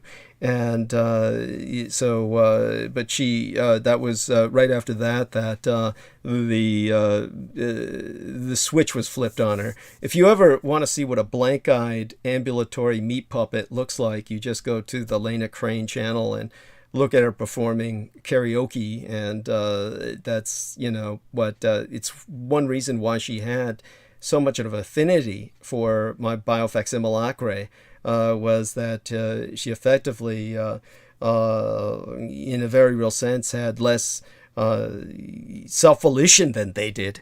Honestly, if anybody thinks I'm being harsh, they have no idea what I was dealing with at that time, and ultimately, No, I've got to see that, because it sounds like it's pretty bad. Whatever you're talking about. Oh yeah, you just look up the Lena Crane YouTube channel, and that's Lena Shea, and she's like I said, real blank-eyed look while she's doing her karaoke, and it's that just what she does, her musical instruments, and you can see she's got an expensive setup all around her. But the real emptiness is there, and so let me take a look at how. We've got this the one young lady contacting me, and what was it? Wargaming Taiwan when losing to China is winning from Foreign Policy magazine. There we are. Okay, so what Diane Hillis-Buchberger is presenting to me is a Foreign Policy magazine article or proposal, a prospectus, if you will, that is therefore potentially promoting what the Council on Foreign Relations is stating might be an option. And when they say wargaming Taiwan when losing to China is winning, we have to read what we can into that title. It would take reading the article to see what they're saying. But it may be that they're saying simply that to surrender is an option, but that's not an option. Honestly, those Council of Foreign Relations people, they're idiots. I'm not going to say that they're not, but what I'm saying, the world is not going to follow it's not going to play into their hands. The world's more complicated than those old pieces of shit realize. Definitely. They're antiquated morons. Yeah, no, I appreciate what you're saying. And when I'm saying whatever they say is an option, if we read it, we're just reading into the title. I have no idea what the article says. The problem is all of these things are generally behind a paywall. You can't read them anyway. Yeah. The paywall destroys everything. these days. Even they even have a paywall for video games now. You always had to pay for the game, but now instead of buying like the game and owning it for a period for the rest of your life, now you have to pay per month. It's like, are you fucking shitting me? So instead of having a physical hard copy of a game that you own for the rest of your life, now you have to pay for a freaking. It's just retarded. We've fallen this far. Yeah, well, it's I'm just so touched by our man Jameson sharing with us that he's been hit where it hurts. That the fact that there's a paywall rather than his ability to freely game anymore. That life is hard on him. Life is hard on him. I just weep. I weep. It's like, this is how I feel when I have a favorite porno video and then some idiot calls it in and it gets deleted from the channel because they say, we think the girl might be underage or something like that. And by the way, this is all bullshit. I mean, people call this stuff in all the time because there's role playing involved in a lot of porn.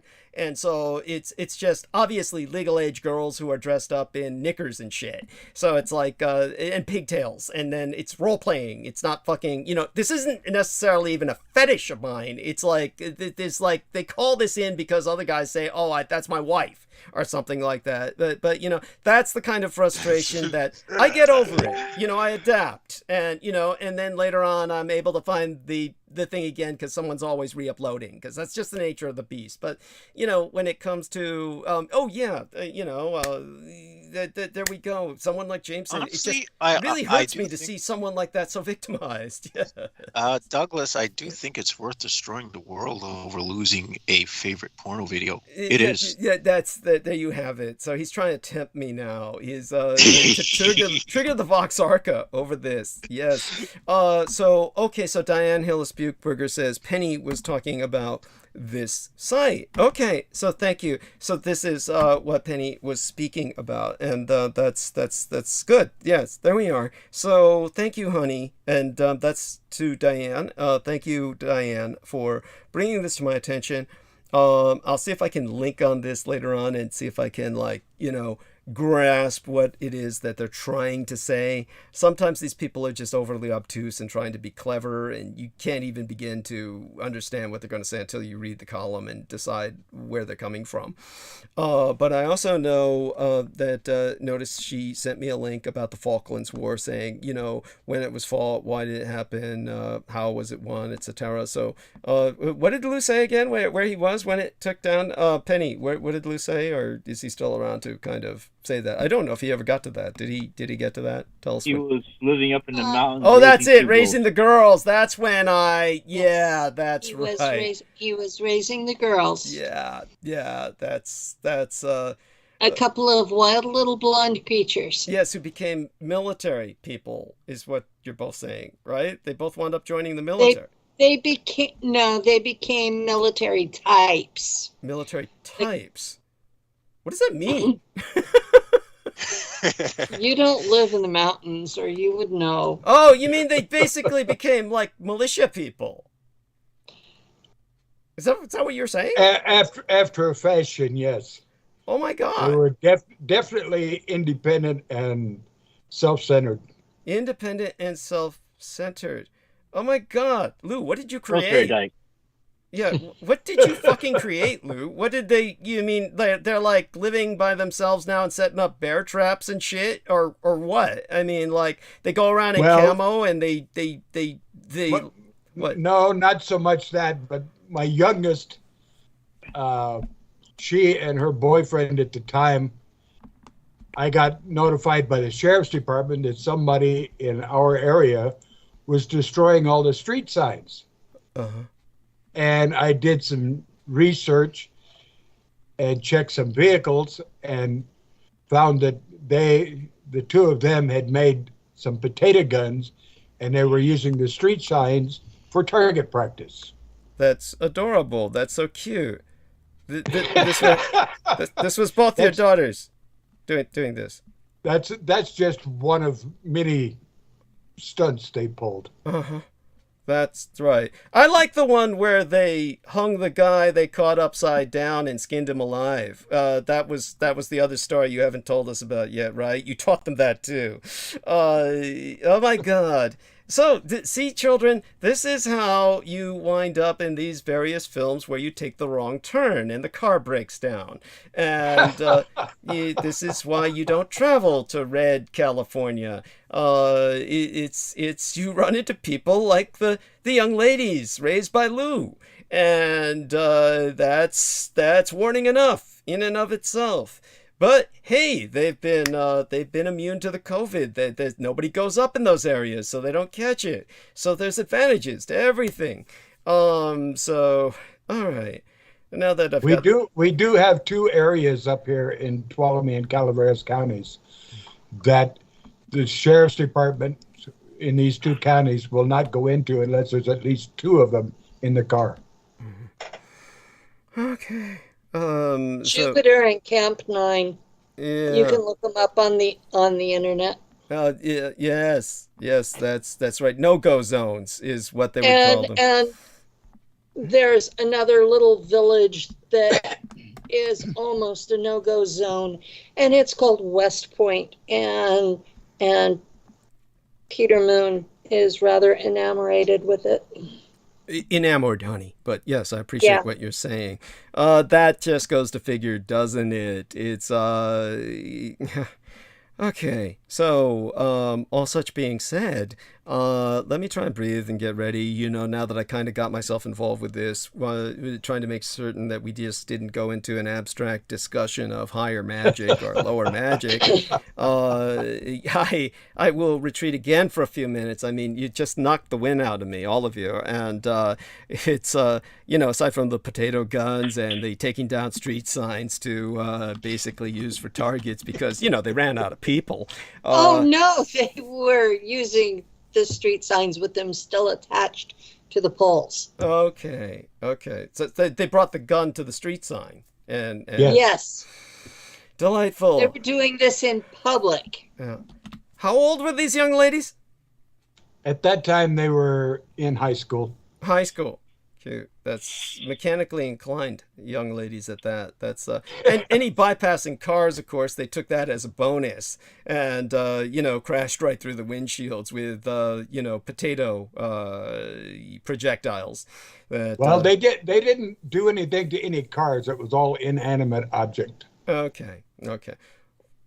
I'm not going to go any further with that, but I appreciate the local sheriff took that into consideration. He did. That's good. That's good. Yes, it always starts with inanimate objects, doesn't it? Yeah.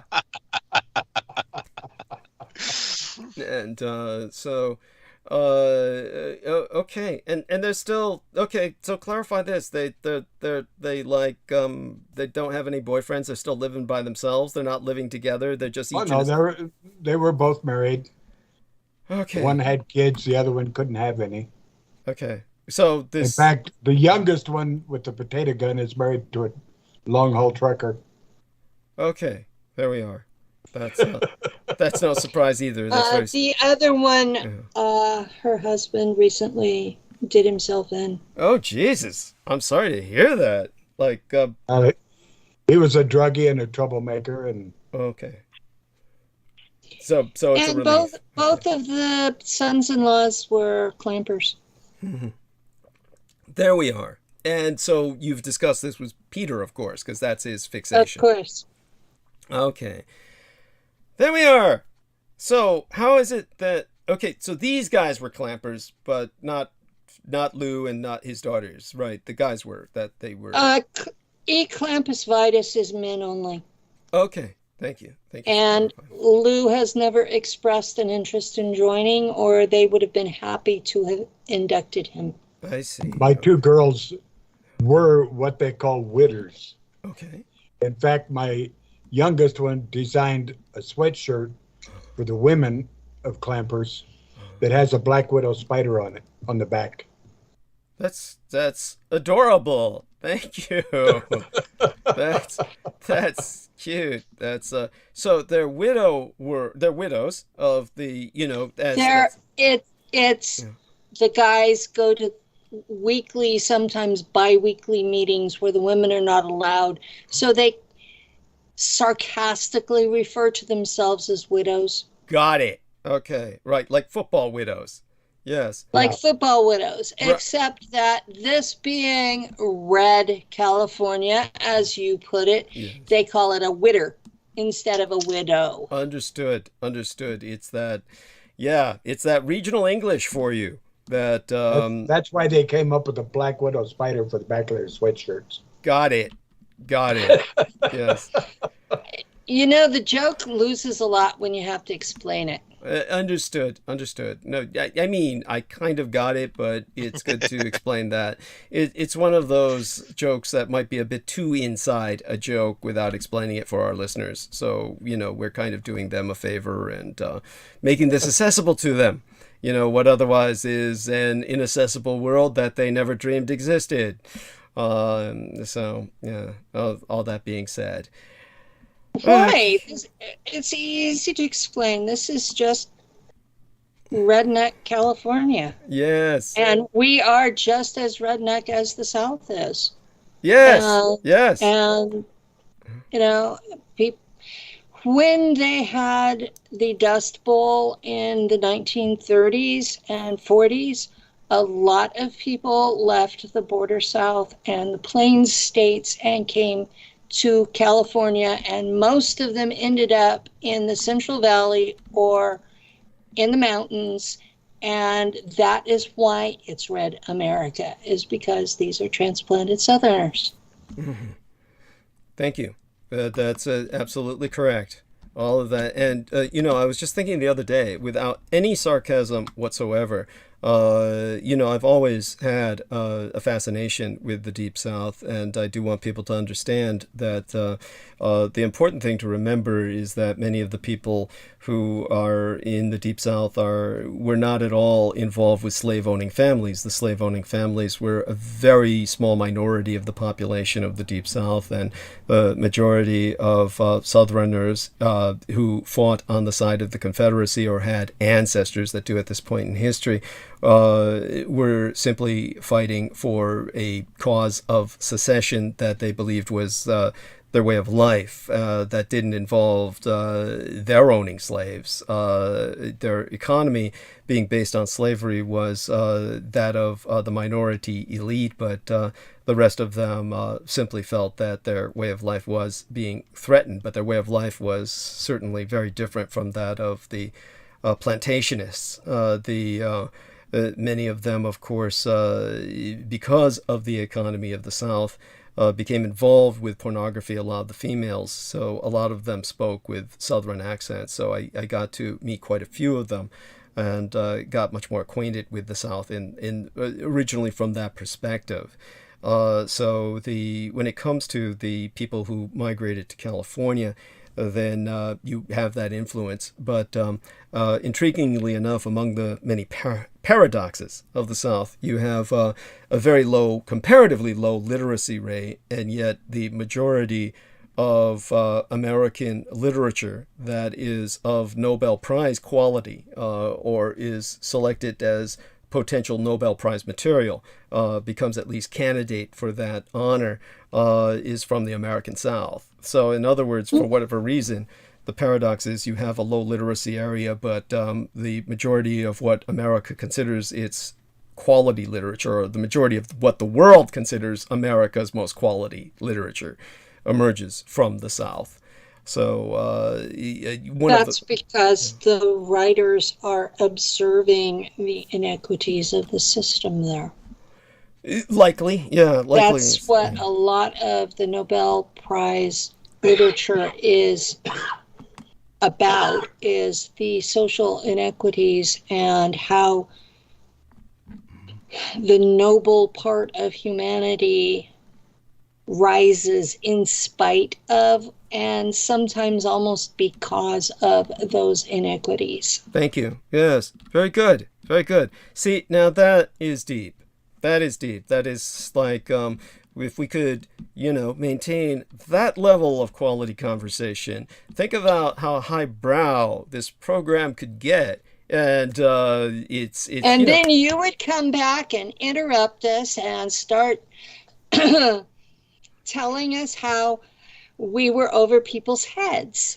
Well, I've got to. Well, we could talk about porn. Yeah, well, I've got to maintain some kind of balance. Point. Where's the wire internet? Yeah.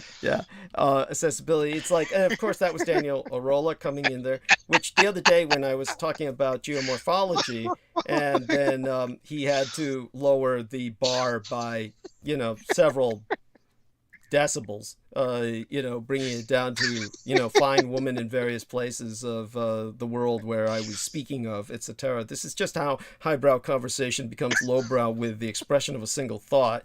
It's...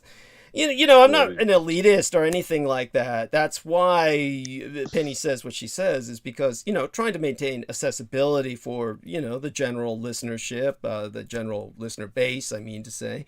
Well, case in point, I had Shane Bales on my show weekend before last. Okay.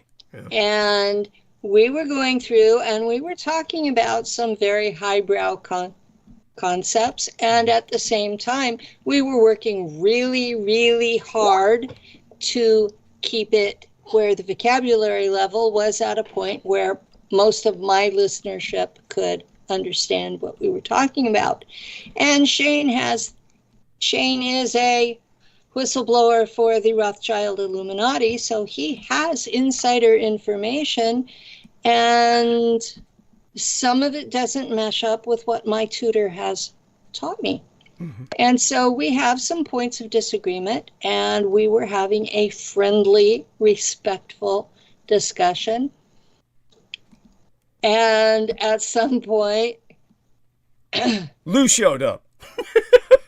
Yeah, Lou showed up at the very end. Yeah. And there's a photo that one of my followers did a screenshot of a point where Lou showed up and put his arms around my shoulders.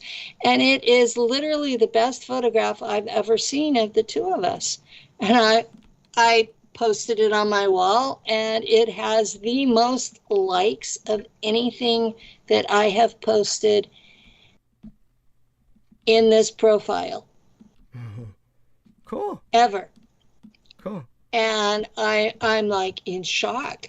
I had no idea that many people liked it or would like it. But at the same time, this was a relatively highbrow discussion through the whole thing. And at the last minute, Lou breaks in, and I went ahead almost every show. If my guest is a decent person, Daryl will invite them to the network. And so I left that on the recording for people to hear. There we are. Thank you for that, honey. And so, just to bring some other people back into the conversation, Brandon Young, I'm just curious, are you still with us? Well, I'm going to go. Yeah, already, honey? Hurts, and I need to make dinner. Oh my God, there we are. You do have some domestic responsibilities. Well, thank you so much for coming on tonight, and you helped immensely. Love you dearly, and honestly, we couldn't do this without you. And it helps to helps me to recover myself. And Lou, thank you very much for joining us tonight, and very much appreciate your input. We'd like to hear Lou's voice saying good night to the audience as well before Penny does, and then Penny can finish it off after that. You're quite welcome, Douglas. Thank you. I'm not a public person. I'm still basically a loner, but once in a while I do enjoy getting on the air with you folks. Yeah. And everybody out there listening, I hope you have a good evening. Talk to you again another time. Yes, thank you. You take care now. Hugs. And good night, guys. Penny, darling, thank you so much. You have a blessed night. Okay? There we are. And that was Penny Bradley, of course, wonderful individual who joins us. And so we are now with Daniel Arola, at least. Daniel, do respond? Yo. There we right are. Here. Thank you, because our man Jameson has taken off for several minutes. It's just you and I believe, unless Brandon Young is still with us. So, Brandon Young, if you are there, do say hello. Let us know you're here, and we can take it from there. And I guess he's not with us. So it's just you and I, Daniel. So, Daniel, tell us a bit about what's been going on lately. There must be some interesting things that you can share. Is everything doing well in Texas as it can? And perhaps you can tell us a little bit about gas prices. Everyone can relate to this, of course. Our food prices. Have you noticed during shopping anything that's gone up to such a degree that your eyebrows were raised? I actually can't really complain. I mean, yeah, there's a slight rise. I mean, now gasoline in my neighborhood at a regular unleaded is like $5. Yeah, around $5 a gallon. And I mean, yeah, we've seen that rise up to that price before, you know, and we've seen it lower down. But I don't know. I personally don't see experience much big stress about it. I mean, I find the difference to be slight. Mm-hmm. Okay, good. That's good to know. And of course, you are in Texas, so yeah, that may be one of the reasons why. And it's because of course they have their own oil, maybe, but it doesn't really work like that, does it? I mean, Texas doesn't really have access to its own oil. It kind of sells it to everyone else. No. Everybody living in Texas gets gas the same way. Yeah. The same way all other Americans do. Yes. Yeah. And so aside from that, you were also talking about your investigations into Matsu, and that was so deeply appreciated. I really profoundly appreciate you looking into that. And if you're willing to share any links or anything that you've written yourself with me, yeah. No, I don't have any links. I just started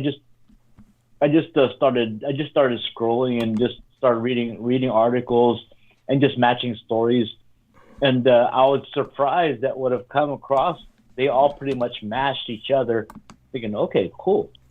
You know, I mean, there might be a twist in some different words or the way the name was pronounced, but I believe that probably might be a provincial thing. Who knows? But other than that, it's pretty cool. I mean, it's a very, very interesting story about just about the rise of a very powerful woman. Yeah. No, thank you. And so aside from that, what else have you been looking into recently? Well, I've been paying a lot of attention to the Ukraine war, but not in the way of details or whether who's going to be involved or if NATO's going to do shit. I pay more attention to the morale of the armies, of the troops or lack thereof. Yes. And I look at those details, and which I find they really do count a lot more than people talk about, or they don't. Actually they don't talk about it at all. But morale is it's a very essential part. When it comes to running an effective military in the event of war. An army has to have a leader that that the soldiers don't have to fear. Yes. And what Zelensky has been showing for Ukrainians is he's in there with them, treats them like his own family. Yes. Which that raises the morale so incredibly high that that the people would follow him into hell. Yes. Yes. And go to hell to bring him back. Yes. It's that kind of fervor without the fanaticism. Mm-hmm. It's incredibly strange and very, very curiously interesting from for weirdos like myself, with the way in the effectiveness of leadership, where Vladimir Putin is just he just got to scare people into liking him, and he's losing. He's even losing there. Yeah, absolutely. Their own military in Ukraine. A lot of these guys, they're not even getting paid. Their officers are getting paid. They may as well just go ahead and get themselves off by Ukrainian snipers. Yeah. Yes. Yeah. At least they died in combat. Right.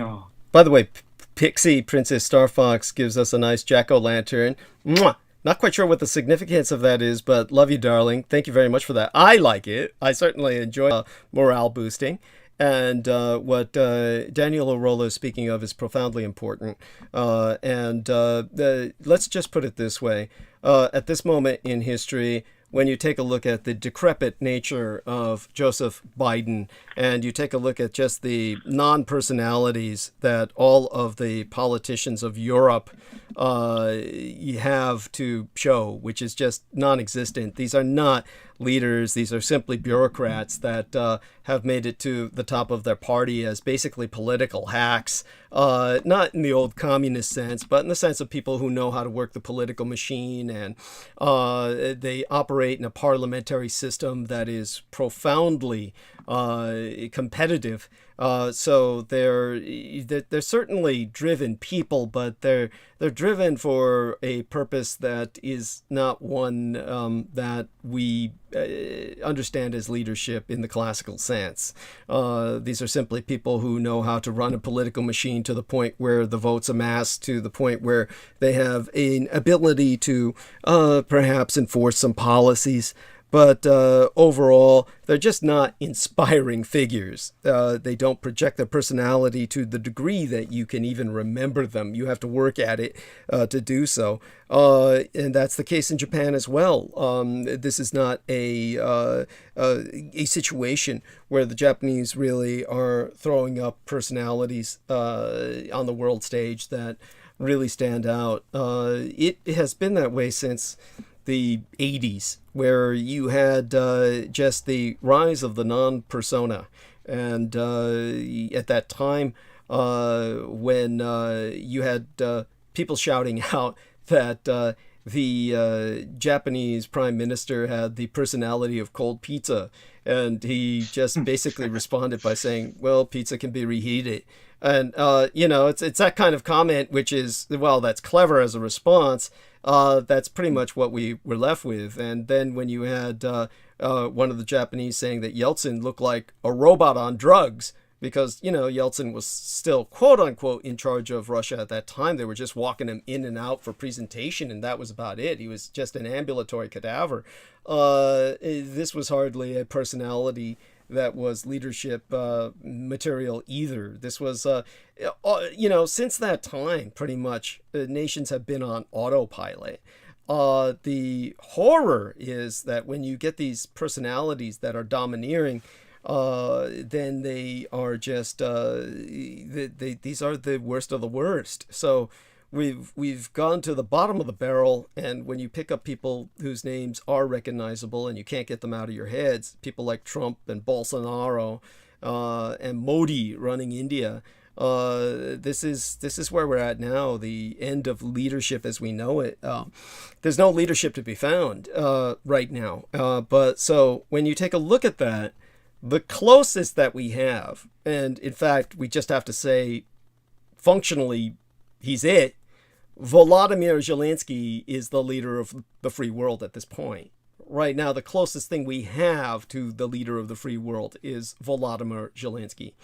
Now, before she retired, effectively, I would have said that about the Chancellor of United Germany, Angela Merkel. But of course, my entire perception of her has been just deconstructed by her getting Germany so dependent on Russian oil. And this was not something that she had to do. It was something that she did.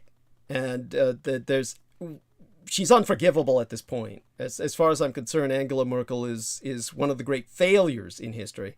And she left all of Germany and Europe in the most precarious position by further and further increasing its dependency on Russian oil and gas.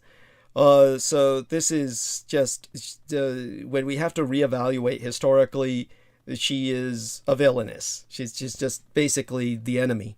And so we're left with a historical vacuum in leadership on either side of the Atlantic and the Pacific. And the world is right now in a vacuum, which is why these gnomes, these autocrats and authoritarians have risen up to basically pollute the world with their presence. And their influence is just perfidiously profound. Of course, now look at their environment. And Lou and Penny, of course, live in red California. And they are, of course, working with the Gurren Radio Network and Daryl Neely, and that's profoundly right-wing. So their views reflect that. And, of course, I'll have to deconstruct quite a bit of that tonight and do my best to do so. So yes, it took a lot of restraint. of patience. Not yes. Just go in there. Yes, and thank you for that. I mean, of course, there's no point in arguing or starting a shouting match. Yeah, that's true. Like them, they're all right. No, they're good people, but that's the problem. That's the problem. You have good people who have been taken in by this perfidious propaganda that is pervasive. Pervasive propaganda has, take a look at Lou when he said, you can't trust the conventional media, essentially. Basically, you can't trust the mainstream news. That statement, like the way that that could be challenged, not that I would challenge him personally, there's no point, but the way that you would challenge that in a general sense, because what he's basically saying is what the general public says. The general public asserts that. And the question to ask is, why? Why can you not trust the mainstream news? That's no one has any rational answer to that. It's simply that they are inculcated into that because they feel that, one, the majority of people think it makes them look intelligent and hip and that they're a step ahead of the game. And for the rest, they've just totally purchased into the Russian propaganda, which is you can't trust your mainstream news. That is Russian propaganda. I sometimes think that it's also a way to say that the capability to discern information does not exist. Thank you. By saying that you can either trust or you don't. Yeah.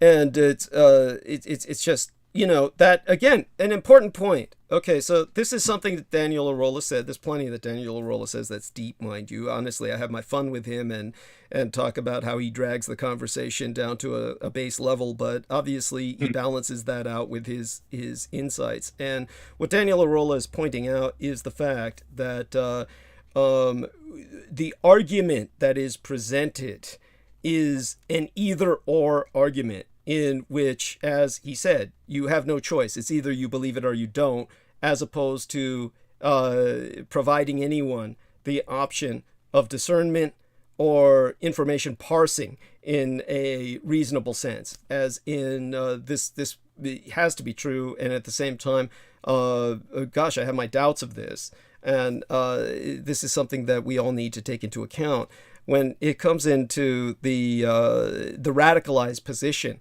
that the alternative right has foisted upon all too many people because they have never been trained in critical thinking, is that you have to reject all of this because it's mainstream and therefore these people are controlling you and manipulating you, and then all of it must be false, ergo everything we tell you is true. And you're fed this entire, shall we say, agenda of lies and just nonsensical nonsense, and it takes someone like me to provide an analysis And it shouldn't be like this. And of course, I'm someone that almost nobody knows about. And this is why, of course, the world's going to hell in a handbasket. Now, the authorities I have a know question. Yeah. Wouldn't that be called a Hegelian dialectic? I don't know why that term comes into mind. But the sort of either or, the this or that. Yeah, but yes. But there's when I was listening to what you were saying, Douglas, I just had a flashback to some argument I had with my nephew in the Philippines, who supported whatever Duterte was doing about killing these drug dealers and drug users. Right. When my nephew himself is a fucking drug dealer, There you go. Thank you. Yeah, it's like, man, you're just a walking irony. I mean, that's not even ironic. That's just stupid. I mean, he's just an idiot. I mean, there's no other word for that. At that point, how do you deal with somebody like that? You can't deal with somebody like that. They're off the deep end. Go on. That's why I'm glad I live this far away from them back here in Texas. And basically, what the way you should present it, for instance, like what Daniel just said. Daniel said, Duterte is killing all these drug dealers and drug users, and the reality is, as Daniel knows, and this is the way Daniel should say it, so people understand the gravity of the situation. Basically, Duterte is killing people. That's it, period. Because you can't tell who the drug dealers are and who the drug abusers are at the levels at which they're killing people. In other words, Duterte is killing thousands of people. Thousands of people in the Philippines are being killed. And many of these people are not drug dealers and they're not drug abusers. Many of these people are simply collateral damage. They happen to be in the wrong place at the wrong time and they get shot. So basically, Duterte is killing people. That's the best way to express it. You can say he has an agenda where he claims that he's trying to kill drug dealers and drug abusers, which in and of itself is profoundly disturbing because drug abusers are effectively just victims. They're the most harmless people you want to deal. They're the most harmless of us. Well, they can become criminals. I mean, obviously, they can become criminals, and they can, they steal anything to support their habit in many cases, and they can become a real problem. But nevertheless, the normal way of dealing with them is not perceived to be murder. When this is like, when Duterte is saying, look, it's gotten to the point where something has to be done, but the problem is it's not a move that retains a level of credibility simply because the magnitude of his response is, it's simply appealing to many Filipinos because they like the media aspect of it, and this is their. It's like, Daniel, help me out here. It's disproportionate to the offense. Completely disproportionate. Beyond that, he's basically killing because he can. Yes, thank you. I mean, it would be one thing if he said we're going to concentrate on the drug dealers, and then conceivably there could be rationalization to that. But when he took on the abusers as well as basically the targets, basically you're taking on everybody because the line. How do you draw the line there, and how do you discern who a drug abuser is? Like, who is the person abusing drugs at that point? Because drug abuse is, like, it's very hard to define. And it's not like they catch these people with needles in their arms. Go on. Yeah. Back when Rodrigo Duterte was mayor of Davao City in Mindanao, he was having that done. Although now, he had a team called the Davao Death Squad, and I remember listening to an interview of a former member with as much Tagalog with much of the Tagalog language that I could remember. He said that they would meet with Duterte at a hotel for breakfast, and they would get their orders and assignment written and sealed in an envelope, and they would just walk from there. And when he described their process of killing someone, He said that they could be out there in broad daylight in a crowd, and as soon as they find their target, they just shoot them point blank, and they just walk. They don't even run. They just walk, and no one even notices them. Yeah. That's how they work. Yeah, no, there you go. And now, do me a favor, both of you gentlemen, hold the stage for a little while. Obviously, I had to spend some time talking to Our Lady Penny and, easing her and Lou, to the point where they felt comfortable. And then I'm glad that they gave us some time. I'll need you gentlemen to buy me a little more time. Will you be able to hang out for at least, half an hour more, Daniel, talking with Jameson? Sure. Yeah, great. Sure. Great. Why don't you two gentlemen hold the stage? Now, I'm not going to be gone for half an hour. I'll be back and bantering with both these gentlemen. But again, really want to try and get my head together to analyze a lot of that's going on in the world before I take off for Wednesday. And with these gentlemen here, I can get my head together. So let's have these gentlemen talk for a while, and at least we know it's not going to go in the direction of fucking obtuse magical pursuits. And all right, I'm gonna go mute for a little bit. Both you gentlemen take over. God bless you both. I love you both, and thank you, dear brothers. All right.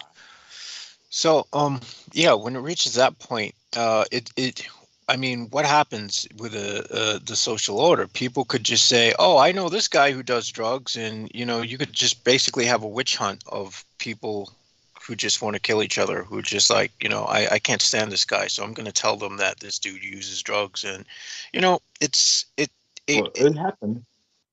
Oh yeah, it happened. Yeah, that is fucking insane, man. Mm-hmm. That is infinitely worse than anything going on in America. Hell, Duterte, when he was mayor of Davao City, he got on a motorcycle and killed some of them personally, himself. Damn. Yeah, he was that vicious, and worse. If anything, I think he's the drug pushers that he was targeting was the competition. Yeah, he probably definitely has some kind of stakes in it. He definitely probably has his family probably is dealing. Well, his oldest son Paulo, rumored or allegedly, is like the king of smuggling, off the at the docks in Davao City, and is noted. It is rumored to be a crack smoker or a meth smoker. Oh, that explains everything. So he's basically murdering for murdering's sake. Honestly, I don't want to go there, but I can say that the source of the Duterte family wealth is based in smuggling that they've been doing with China for years. So I can see how this is going to affect the international stage as well, because they'll definitely be on the side of China and Russia when this really gets really hot. Which it's definitely. Well, we're there. Well, the Duterte, he's about to retire from politics either way. He's slowing down. He kind of I'm suspecting that he has some Parkinson's or something, because he's starting to slow down his speech. Before, he used to be a lot louder and spoke fast, and just gaslight the shit out of you, even at the smallest question. But lately, I've seen him speak, and he just, he speaks like he's getting old and slow. Interesting. Damn. Yep. There is some karma there at work. Oh yeah, he's one of those men that's going to get his due one day or another. That family has a very interesting story. His daughter Sarah is Bongbong Marcos's running mate for the presidency there. Interesting. Now, Bongbong Marcos is Ferdinand Marcos Jr. So he's running for he's running for president with Sarah Duterte as running mate, and I believe his primary foe is like her name is Leni Lobredo, and I believe they appear to be quite progressive. You know, where the Marcos side's a bit more conservative and a bit more, I don't know, kind of militant in a way. You know, kind of like reactionary redneck. You know. Yeah, that's wow. Yeah. And of course, you know, my family. We're from the Marcos territories, so of course, you know, as expected, a lot of them are supporting the Marcos clan. You know, although I don't know much about I don't know much about Marcos's opponent, but you know, I mean, if I did know anything, hopefully it's good enough for me to support her. Yeah. Oh Who knows? man. Yeah. The state of politics. I mean, the state of politics everywhere in the world is just is literally sludge. Um, of Oh course, yeah. one can argue that it's always been that way. That's how I tend to see it, because you know one can argue that this is something that's hardwired in the human mind. I mean, this level of corruption, who seeks power, the pecking order, and those who aspire to be a part of it. Hell, the Philippines is all about the information war. Also, that's why, you know, a lot of them are reactionary and religious and superstitious. You know. Well, there you go. I mean, and of course, you know, the last name Aquino is Philippine, right? Yeah. It's typically Spanish, but a lot of Filipinos ended up with that name, I guess, due to the 3 centuries of Spanish colonization of the Philippines.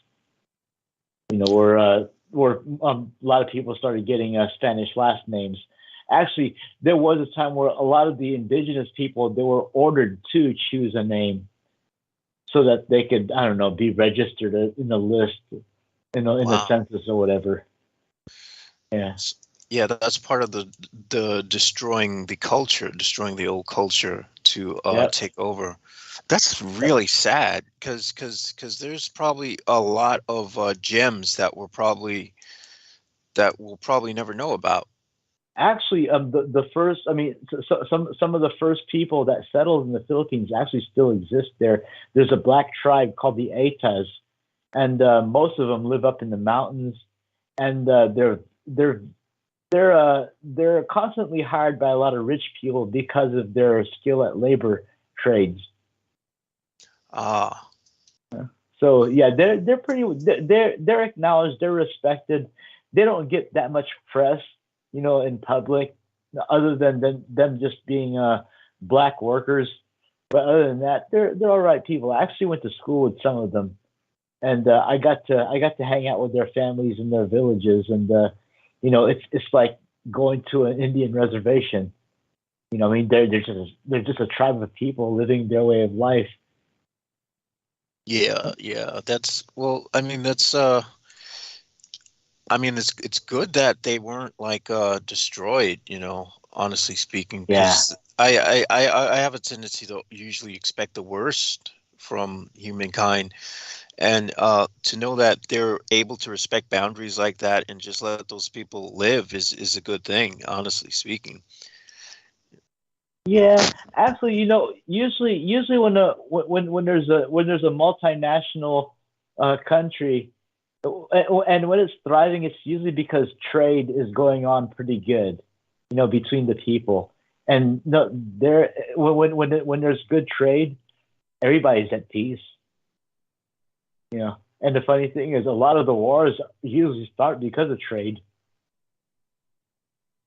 Yeah, that's, yeah. Well, trade, uh, yeah, trade is really big with starting wars. Holy shit, I am slowing down. Yeah, Yeah, my mind is just like, whoa, it's everything I took earlier is kicking in, like kicking ass, man.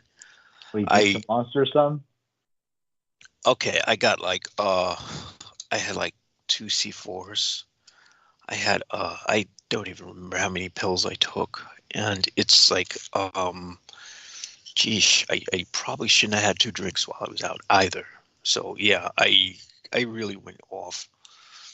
And this usually happens when I get paid, for the first few days it's like partying my ass off. So in a sense, it's like, still having that sort of juvenile mindset where, I'm not good with money.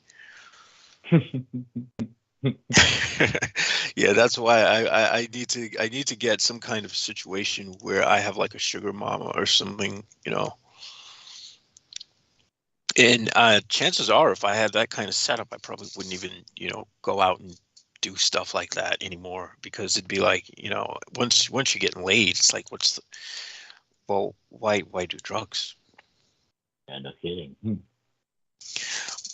But yeah, I mean, so yeah, my brain's a little bit scrambled, is putting it mildly.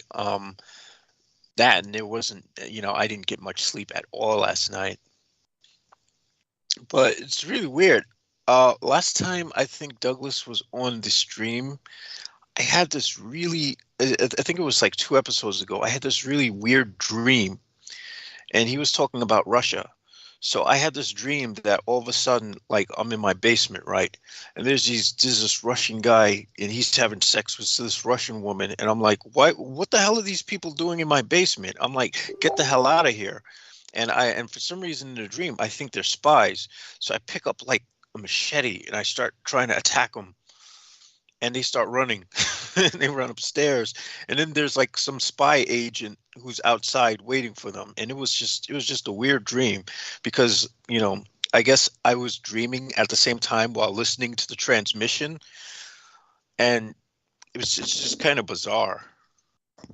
Damn, it's pretty wild. It's pretty wild. It's pretty interesting how vivid they could be, and how, like, it's really, I don't know. I mean, have you had any interesting dreams? Oh well, actually, no, your dream just reminded me of some old Ilocano folklore back in the Philippines, where there's a where when a certain type of elf shows up around the house, if you get close to it, you got to chop it in half with your machete. Or I don't know. They might have. It's one of those beings that either was there to put a curse on you, or to, I don't know, leave some bad juju. And if you get the chance to cut, it, that you would disarm it. Oh, this reminds me of the cryptids, right? You said it's an elf-like being. Yeah. How small? Yeah. How small is it? Oh, I mean, it's just it's small. I mean, it's like it's just the typical small elf.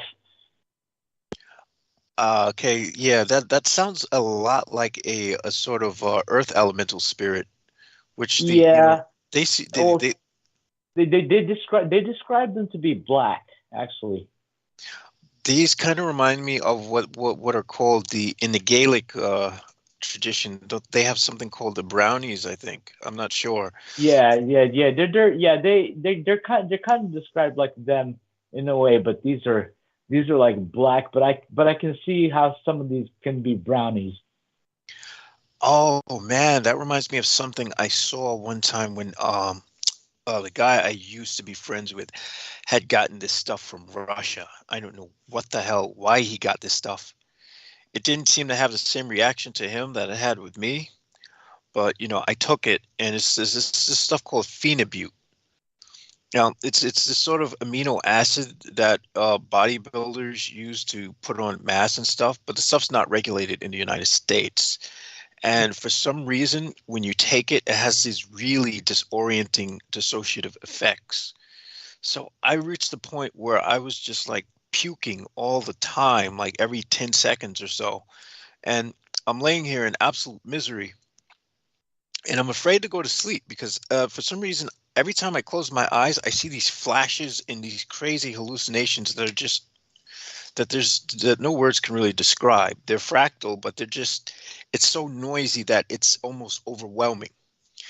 And then somewhere in between these, like in between sleep states and the states of these horrifying hallucinations, I see this little being walk up to me, and it's black. It has like arms, legs, but it's like really small. It had to have been like maybe 12 inches tall at the most.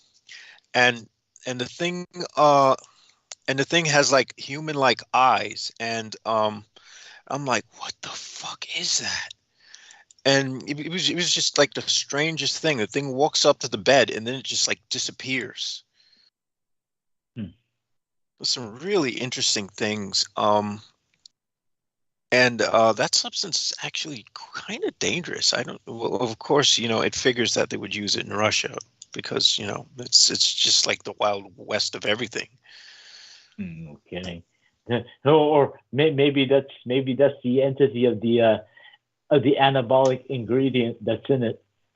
That's also possible because these things do have their own, like, you can say that almost like the you can almost say like the sort of molecular structure in and of itself is the the molecular structure is probably the sigil for that entity, whatever it is. Yeah. It's like spirit, like alcohol spirits. Yeah. And it's interesting because a lot of the ghost videos I watch, there's a lot that take place in taverns where glasses get knocked around and get knocked down and whatnot. So I'm led to think that they don't call them spirits for no reason. They call them spirits for a reason. I mean, and it's like people seem to be, for some reason, under the influence of that. They seem to be very suggestible when it comes to certain things, especially when it comes to violence. Yeah. Actually, that reminds me. There are some people that have a shrine to their deceased loved ones, and they would leave a shot. They would leave a shot of either whiskey or rum or bourbon right there at their soda in the evening. That makes sense. That way you can. It's kind of like lighting a candle, with the same purpose. Yeah. I mean, I keep a shrine actually for my departed familiar. I've incorporated that onto my altar, so that I know that whenever I'm doing a ritual, that she's still there and I still have her protection, even though she's departed. Her presence, she still makes her presence known to me. So it's one of the things that has changed for me. It's not as painful as it was initially, but it's more like I can tell when she's there, and I can tell it's not like I can tell it's not an imposter spirit or something that's trying to like mimic, because there are those things out there that will try to mimic. How do I put this? Yeah. They're able to put on the mask of a dead one or a departed relative, or they're able to put on a mask of even a spirit you might worship, and they're able to deceive you. And this is one of the reasons why, Peter Moon is always saying, is always repeating what Aleister Crowley says about testing them and testing them again and again, and then getting rid of them. It makes perfect sense. Yep. Yeah, I mean, so how's the weather over there in Texas? Oh, it's actually doing pretty good. Although I believe this coming Tuesday it's going to be getting hot, like around 90 degrees. But Wow. but lately it's actually been pretty perfect. I mean, with the time change and all that, and also with the position of the sun as it rises and and as it goes down, it's in perfect view from the backyard, so not all that bad.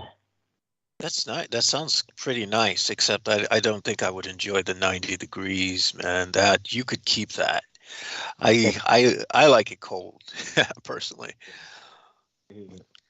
because yeah, that heat is. I've been in San Antonio, which was pretty. Reminded me a lot of like Queens, New York. It seemed pretty nice out there. But Oh yeah, San Antonio's the nicest town, nicest city you'll ever be in. Wow. Okay, I just wanted to say to the people in the chat room who have been wonderful, the Veronica Barrera is back with us. She said, Buenos noches a todos. Hola, Douglas. Yes, buenos noches a todos, Senora Veronica. Mwah. Love you dearly. And Pixie Princess Star Fox was explaining that the jack-o'-lantern was to revoke evil. She put that in the chat room for that reason. God bless her. Thank you so much, honey. And I appreciate the teardrop as well as all the stars and the black hearts. Delightful, darling. And with these gentlemen holding their own for the time that they have, certainly appreciate their participation. In terms of what Daniel LaRolla was speaking about while you were gone there for a minute or so, Jameson, he brought up Matsu. I don't know if you heard any of that, but that was very magical. And so that was something he was speaking about, the goddess Matsu and her originally being human, a member of my family, as a matter of fact. And of course, the Taiwanese are the ancestors of Daniel LaRolla himself in terms of the Austronesian ethnos, and he was bringing up the fact that she ultimately attained apotheosis, or godhood, in her lifetime, and very shortly thereafter, posthumously, when she was raised into that position of divinity, and very comforting. And I don't know if you caught any of that, but that's truly a kind of magic that would be worth addressing in terms of its meaningfulness. Well, that certainly is meaningful to me. You know, because even apotheosis is something I seek. you know, even Admiral Zhang He also worshipped her at sea. Yes, that's right. And he was, of course, the Muslim eunuch who sailed around the world for China in its day. Very important. And I thank you very much for bringing that up. So in terms of both of you, continue conversing for a few minutes. I'm just looking in at the chat room, came in to encourage you both, and I thought that would take it in kind of a direction for a few minutes where it would be a bit more engaging. But glad to hear about Daniel taking us on a tour of Texas, so to speak, and definitely he knows quite a bit about it for reasons that are obvious. Now, you've passed by, you heard what I said the other day about Goliad, did you not, Daniel? When I was speaking of the other Alamo, so to speak, twice the number of fatalities there, or did you miss that part when I spoke on it? I believe I heard you speak about it before a couple weeks ago. Yes, there we are. Yes, were you ever at some of these places, the Alamo and Goliad? Ever visit them, or? I've been to the Alamo. I don't remember if I've been to the Goliad. I want to say that I haven't, but I've seen the sign a lot and passed by it. But I don't remember. But the Alamo, I have. Yes. Okay, just curious. And by all means, both of you gentlemen go on with your conversation for a few more minutes. I'll, as I said, take over at the top of the hour completely. So thank you very much for sticking with us. What time is it where you're at? Central Daylight Time. It's 10 minutes to 1 a.m. over here. Oh my God, I'm surprised you were able to stay with us that long. What time do you usually go to bed and get up? I usually go to. I usually stay up a little bit later. Mm-hmm. I'll probably end up falling asleep a couple more hours from now. Okay. Well, I'm so glad you were able to join us tonight. But yeah, by all means, speak for a few more minutes, both you gentlemen, if Daniel is able, of course. And I'm glad that our man Jameson sounds sober enough. It seemed like you were telling me how drunk and high you were earlier. So, but you. I am out there, man. I will not lie to you. Oh, well, and yes, so but you're maintaining your conversational ability quite well, despite that, and that's appreciated. And Daniel, I mean, you've been hitting the bong, I take it, or what's your preferred method of smoking? Doobies, bong, what do you use? I usually smoke it in a pipe. Okay, and Yeah. so not a bong then, just a pipe. Yeah. Yeah. Well, I mean, every once in a while the bong, but I don't always have to. Just, I mean, just whatever's convenient and at hand. Mhm. Okay. Yeah. And in terms of and you've been doing that today. Just curious. In other words, you're on a natural high, so to speak, where you've balanced out and all Oh, that. I was, yeah, I was already loaded when I came on. So, Yes, you were swinging in that yeah, so I'm hammock. still buzzed. Yes, Yeah, I'm still buzzed. yes. Oh my God. So again, both of you continue talking for a little bit, and we'll take it from there. So yeah, I'd like to hear what I missed about this goddess because this sounds interesting to me. How did she manage to attain apotheosis? Well, okay. Okay. Goddess Matsu, when she was born as a human, her name was Lin Mon Yang, and well, okay. I'm just gonna skip a lot of details and just basically just make a general outlay. Um, she was born to a family of fishermen. She was born with a lot of talents. She had psychic ability to astral travel. She was super intelligent. As she grew up, she learned kung fu, and she participated in wars as an adult. I believe she may have been a battle leader or some type of a general or whatever. But either way, she seemed to be of a high rank that two generals had fallen in love with her, and so these two generals that had fallen in love with her wanted to fight over her, but instead she challenged them both, and that if she won, that they had to die. You know. So so what happened there was she ended up defeating both of them, and they took their word. And she went ahead and killed them. And now, soon after she died, I don't forget what she died of, but after she died, she was raised, she was deified. She was raised to godhood, as the goddess of the sea. The two generals that fought over her became like her guardians, celestial guardian. So, Interesting. so they were attached to her, but they were still friend zoned like hell. So my question is this process of deification. How does it happen? I take it there has to be a blood sacrifice I don't know. because I skipped those because details. she did kill those two guys. So technically there was a blood sacrifice, right? I don't know. I skipped those details. Eventually, I'll go back and kind of figure that part out.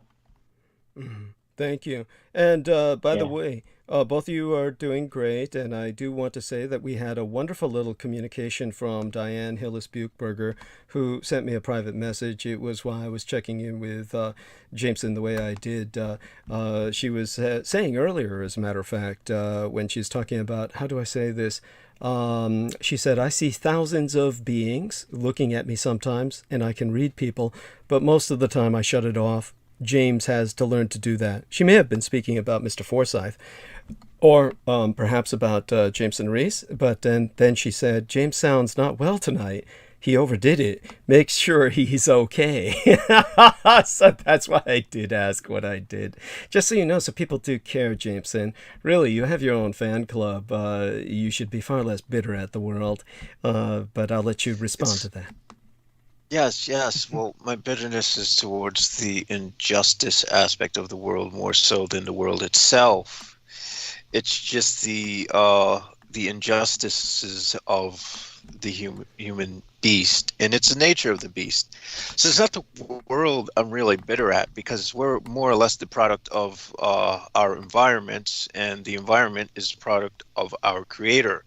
So there we go. It's a sort of anti-theism, more or less, but I don't want to take it there out of There. respect. Yes, thank you. And our man Daniel, perhaps if you can take it from there, not necessarily along the same subject line, but you spoke a bit about Matsu again, and tell us a bit about the Taiwanese conquest of the Pacific and how the Austronesian people developed. Tell us a bit about that, and that should take Jameson and yourself into some interesting areas. Okay, I don't know what year it is, but so I don't remember. I don't remember those details. But the Austronesians, the indigenous people of Taiwan, they I guess they figured out how to sail, how to read the ocean currents, read the stars, and how to map their way around. So yeah, being able to read the sea, kind of like Emperor Hirohito in marine biology. Mhm. The Austronesians were doing their own primitive form of it. Concerning sea travel. Whether traveling by day or traveling by night. They were very innovative in their rowing crafts. I forgot the terms, but some of the styles of boats are being used in modern boats today. Yes. They were able to transport pottery, animals, from dogs to chicken, even pigs. They knew farming, so they farmed and irrigated a lot of fields from the many lands that they settled and sailed through. Eventually their people, just kind of spread around. Now, wait a minute. Now, let's see. Taiwan is north of the Philippines, so naturally, other than being close to coastal China, the other country that they have is closer than besides Japan in the north is the Philippines. So they went down south, and from the Philippines they kind of spread out. Like some went westward, some went east, some went out and throughout the Polynesian Triangle area, where they became Polynesians, and some of the other ones went out through like Malaysia, Indonesia, out towards east coast of Africa, and so that's how my ancestors spread out. That's like my Africa, Yes. Well, it's quite it's quite arguable that everything might have started in those islands. They are, especially Australia. At least that's what most people are starting to think now, rather than starting in Africa. And from Australia, they would have went into Polynesia. They would have went into the Philippines. They would have went into Africa, and they would have spread further, out in north and into the, Caucasus and all that other stuff, So yeah, we're starting to revise how we've once saw the world, and it's always interesting to learn of these new developments and to see, what human history really is, as opposed to what we haven't been taught in school is a better way of putting it. Thank you. Yes, and certainly the interesting thing that Daniel and I both puzzle over is how the original Taiwanese actually skipped Australia. The Taiwanese seem to have an aversion to the Australian continent, so the blacks who arrived in Australia, which was originally part of that grand Melanesia, meaning the Black Lands, as on the maps that I showed you, Jameson, they came from either Africa or evolved on the continent itself. So tell us what you may have found out about any of this, Daniel. I really don't know much else other than they're Australoids. Mhm, That's their. I guess that's their term. mhm. Yeah, the anthropological term, Yes, Australoids, and they're definitely a kind of ethnos unto themselves, the Australian yes, Aborigines. Yes. yes, and they were all many different nations of their own. Hmm. Yes, thank you. And again, both you gentlemen go on. You can take it to different subjects if you will, but I think I sent some articles to our man Jameson Reese on Melanesia. Do you remember the contents of any of them, Jameson? That was way back, but vaguely. Uh, Yes. Could you share what you vaguely remember? oh, I remember the maps. That's about all I uh, remember. that's Melanesians, they're very black, but they have very kinky blonde hair. yeah. Yeah, Oh yeah, so they have blue eyes as well, some of them. some of them do. Some of them also green. Mainly, mostly greenish, and I don't know. There maybe a rare touch of gray. Interesting, Yeah. interesting. Yeah, it's always I should hope that, these people are, these races are still extant and that they're still preserved, because the genetic diversity that many of these people of color have is just incredible. Hmm. Yes. Yeah. Yes, it is. And such beautiful people. There was one man that, oh my God, you really have to take a look at it sometimes. It's on John Warrington's channel. If you ask John Warrington, just write to him in the private message box. Are you friends with John Warrington on Facebook, Jameson? Yes. Oh, so write him in the private message box that you'd like to have a link to the video he put up on his channel about that other speaker who I had asked him to put up a long time ago, a British guy who had talked about his time in Melanesia and was talking about the genocide that he felt was being perpetrated against the Melanesians, in this case by the Americans. So if you would, Well, ask. I had him as a Okay. friend. Okay. I don't see him now. Oh, you. Let's see. Yeah. Uh-huh. Yeah, I'll just have to send him a message anyway. Yeah, yes. I'm sure he'll respond. Is very helpful in that regard. And you have to. Oh, okay, okay. Oh, yeah, he is. Oh, yeah, he is a friend. Okay.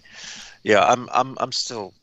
I'm not used to navigating this Facebook friends thing. They do not make it really. The interface is not user friendly. No, it's not very accessible. That is true. Yes, yes. So, both of you gentlemen go on for a few seconds here while I try and get myself together. Go on. Anyhow, unless you have to go to bed, I can handle it if you have to. It's about what, 2 a.m. Actually, I gotta, yeah, I gotta get going myself here. I gotta finish up some chores before I finally go to bed. Understood. Well, we love you dearly. Thank you so much, dear brother Daniel. Very much appreciate your having been with us tonight. Okay. All right, and I'm still gonna wonder if Matsu and the Kamikaze ever associate with each other, or talk shit together. There we are. Yes. Yes. All right, I adore talk to you guys that. later. Thank you. Thank you. All right, good night. Wonderful. And while I count on you, young man, talk for a few minutes here while I get my head together. Do All that, right. will you? Well, I could go into some science stuff, which is quite Like, interesting. and Well, what might this be? I mean, might as well, well let you go ahead with it. well, scientists have finished decoding the entire human genome. Mhm. I don't know if that's a good thing or a bad thing because, if they want to keep us alive forever, I think that would be a bad thing because I don't want to be here forever. But, that's just me being me.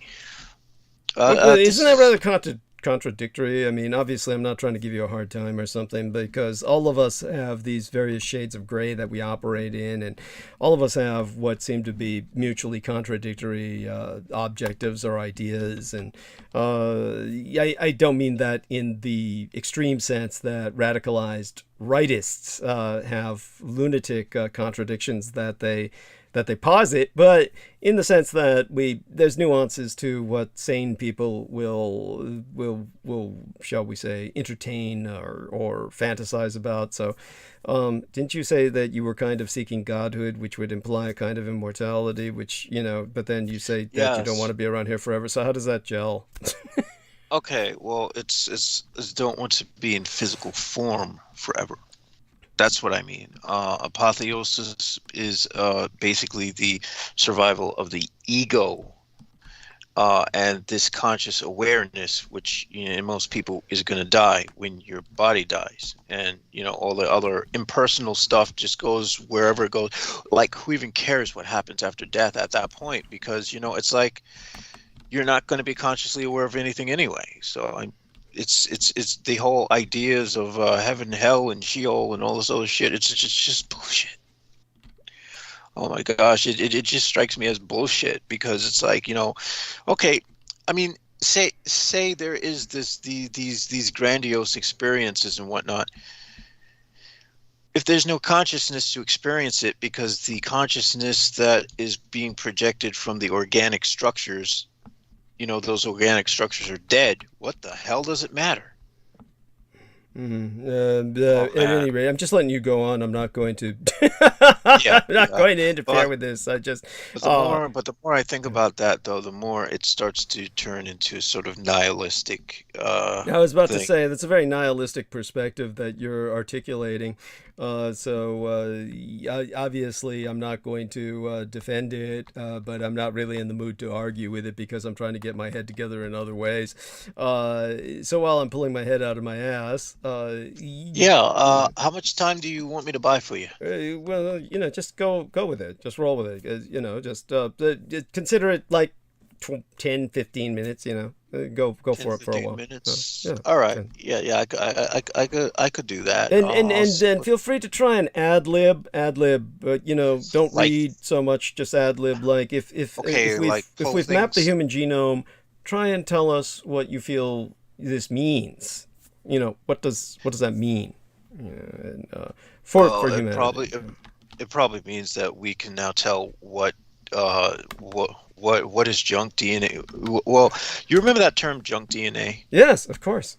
Yeah. Well, we now know that it's not junk DNA. We now know that all that DNA is activated upon death. What happens is, what we once considered junk DNA, all that stuff becomes active as the body dies, and it sort of creates copies of stuff, which frightens the shit out of me, because it's like, oh man, do I really want to be consciously aware while this process is happening? There you are. That's what it is.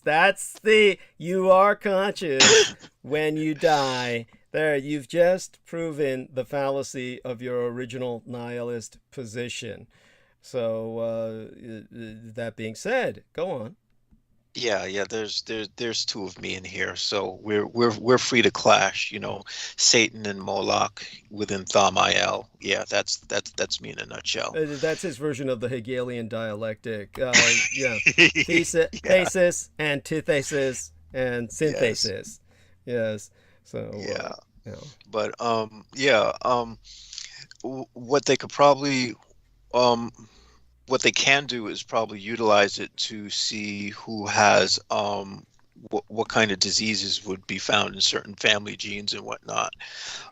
The only downside I see to it would be that this would be used to sort of discriminate against certain people based on what they find in their genetic code. So, I can totally see humankind doing that, because humankind just, anything we can use against each other, we will do. And nothing's ever going to be used in a fair sense, like in sci-fi movies and whatnot. Everything's going to be exploited pay as you go. There's definitely going to be some kind of way to monetize this shit. It's the human. Oh gosh, the human beast never fails to, sort of. And again, this is, I'm differentiating between good people out there, because there are good people out there. Thank you. Oh, hearing that come from your lips. Go on. Yes. And a generalized overview of the human race's sort of shadow or underbelly or underworld.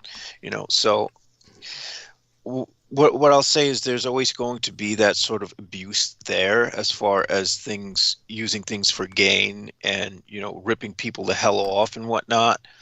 But what could they do with that technology? I don't know. I mean, who cares if they map the human genome? Right. But by the way, go on with that in a moment. Hold that thought. But join me in this. I want to thank Ethan Einar Anders. He says, thanks the insight on that, Daniel, as well, and appreciate it for keeping that topic going, Jameson. So both of you gentlemen drew in much interest. He brings up the Khmer Empire as well, of Kampuchea, ancient Cambodia. As well, Mr. George Knight, Bizarre HD, says, much love, Douglas, and much love in return. I hope you don't mind. I'm going to share with people that you've been part of the latest wave of COVID that has swept Britannia. So give me a message if you don't want me to talk about that on your behalf. And of course, if you want to come on for a few minutes to talk about it, you're more than welcome. Just let us know. All you have to say is bring me on. Chris Collins says, I do appreciate the sentiment, but we don't come here for accessibility. Well, thank you, Chris. That's appreciated as well. And, obviously a lot of what I say is totally inaccessible to many people, but, I kind of try to reserve that privilege for myself. Now, here we are. Diane says, actually being disembodied is wonderful. There is only wonder, awe. And she says maybe if he, meaning Jameson, could experience that and go back in his body, it would be amazing. Now, there must have been times. I have experienced that disembodiment, and it's one of the reasons why I have so much contempt for physical beings sometimes, because the feeling was just so blissful that it's like, why return here? Why return here and toil and become this sort of this feels like an insult to that sort of disembodied, floating in the abyss sort of feeling, So what she says is giant ball of light flying everywhere, and there is that. And back to Jameson now, and and I'll bring up my friend's experience maybe a little bit, but certainly with yourself, Jameson, take it from there. I'll be back in a few minutes. I had two profound experiences. The earlier one, when the earlier one occurred, it was literally at random, and it was at a time when I was going through a really deep depression. I didn't know if there was something medically wrong with me or what had happened to cause it, but I was sitting on my bed about to get up, and I was going to go upstairs for something. I couldn't remember what I was going upstairs for. I was dressed to leave the house, and then all of a sudden everything just went black. And it didn't just go black, but it felt like I was being sucked inward into something, and it was like being compressed infinitely and being pushed into a smaller size. And the thing is, it was so cold. It was the coldest cold I've ever felt. And I saw several faces. I don't know what the faces meant. I can't even remember what the faces were. They seemed humanoid. I don't know what they were, but and there was something. While it seemed painful at the time, there was something oddly comforting about it. And I think it's just that formless darkness, that nothingness, that was really, really comforting. There was another experience I had when I had a muscle biopsy done on my right thigh. where I swear they cut out way more muscle tissue than they were supposed to, which of course they did because they're probably experimenting on my, genes and shit. Yeah, your black ass. Go on. Yeah. Well, they had to induce a sort of medical death on me, so that they could do the surgery. And what happened was I found myself in a disembodied state where it was just white everywhere. It was just infinite white. And I was thinking, oh shit, I'm dead. I'm dying. Cool. and it's like you could see all around you, or you could sort of perceive everything around you. It doesn't make sense. It's like you would be a 360-degree eyeball or something. I don't know. It's just like it's really hard to articulate, but it's like seeing everywhere around you because there is no fixed point of reference. And I heard a woman's voice, and the woman's voice was like, "You're not going to die by your own hand." And I'm like, "What?"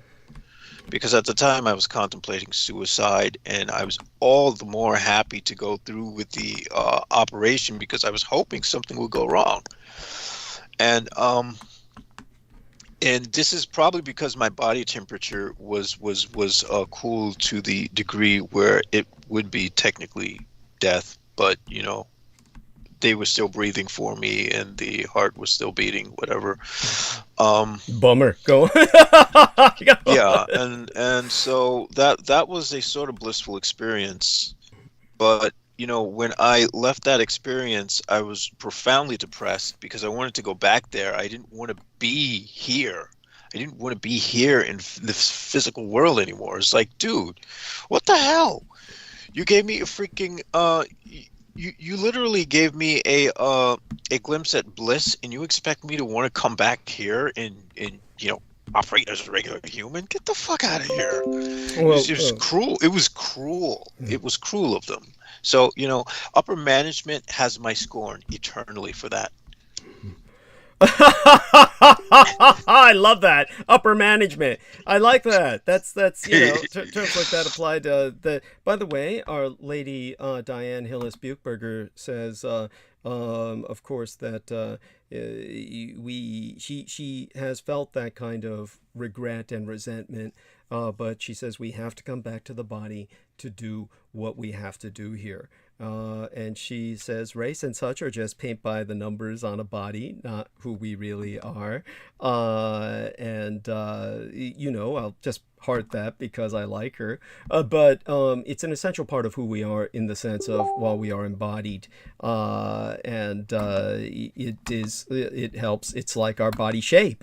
It helps make us who we are. That is, it impacts us profoundly in terms of everything, our health, our filtration of the world, our perception of the world around us, because this is how people interact with us is based so often on race.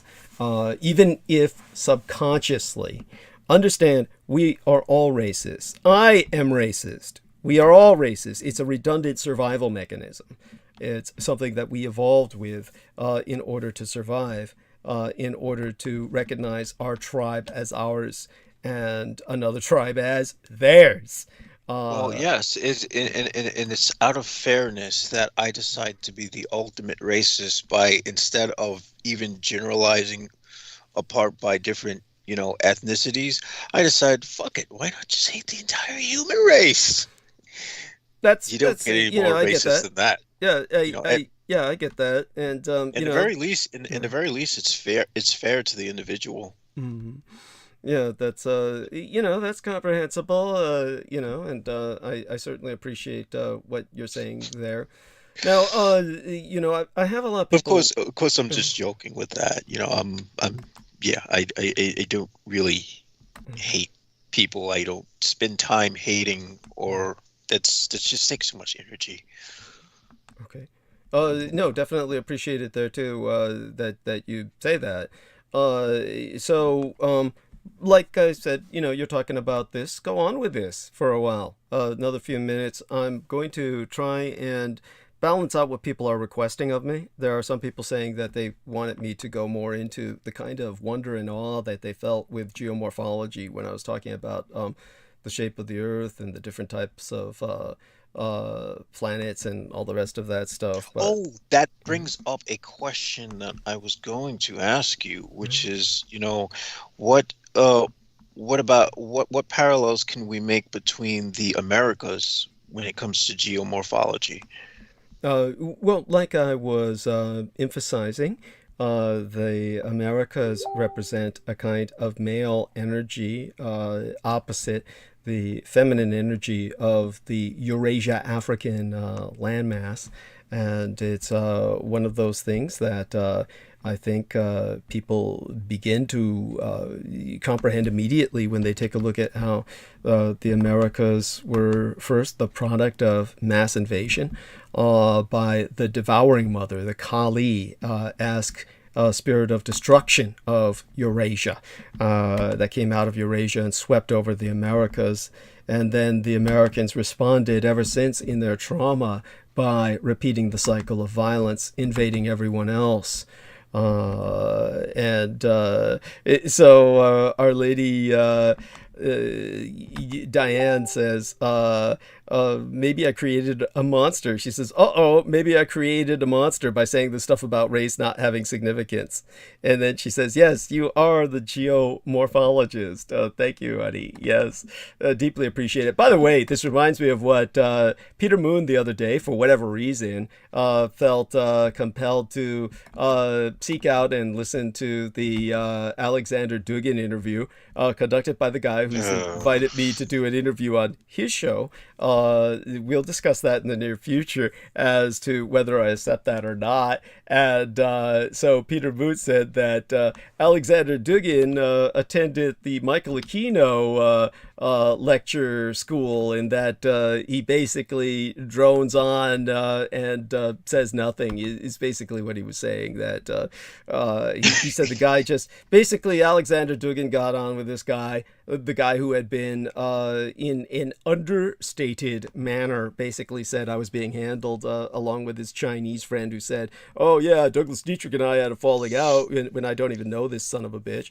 And so when both of these gentlemen were speaking, if I use that term loosely, they basically brought up, a bunch of shit that it was thought, that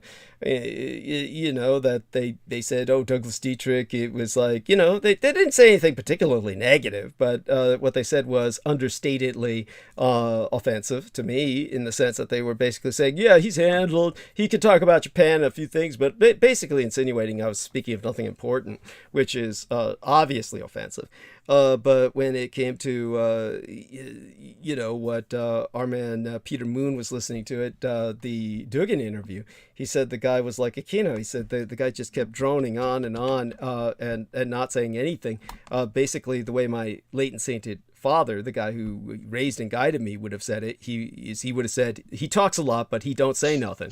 But he said that Dugin just kept going on and on about what he studied. Like, I studied this, I studied that, I studied, and like, what is that supposed to prove to us? That the guy is earnestly studying? Come on. Well, one would actually say that that's a step down from Aquino. Yeah. Because at least Aquino gets to a point. Dugin doesn't even have a point to get to. Yeah. And it's interesting, that day, the day after, that very morning, I got a friend request from someone with a Russian name, and I rejected it. And that person sent the request again. I look at their profile, there's nothing there. And there's a picture of some guy, and it's like, there's something just weird about the profile itself. And I was like, nope. Thank you. There you go. I mean, that's, yeah. It's like they're not even bothering to hide themselves. And and it's like, I'm not interested. I'm not even going to give them a time of day. If I can't read anything about you because everything's in Cyrillic, why the hell am I going to accept you as a friend? Yeah, it's so bizarre. Just so I could see, and then don't even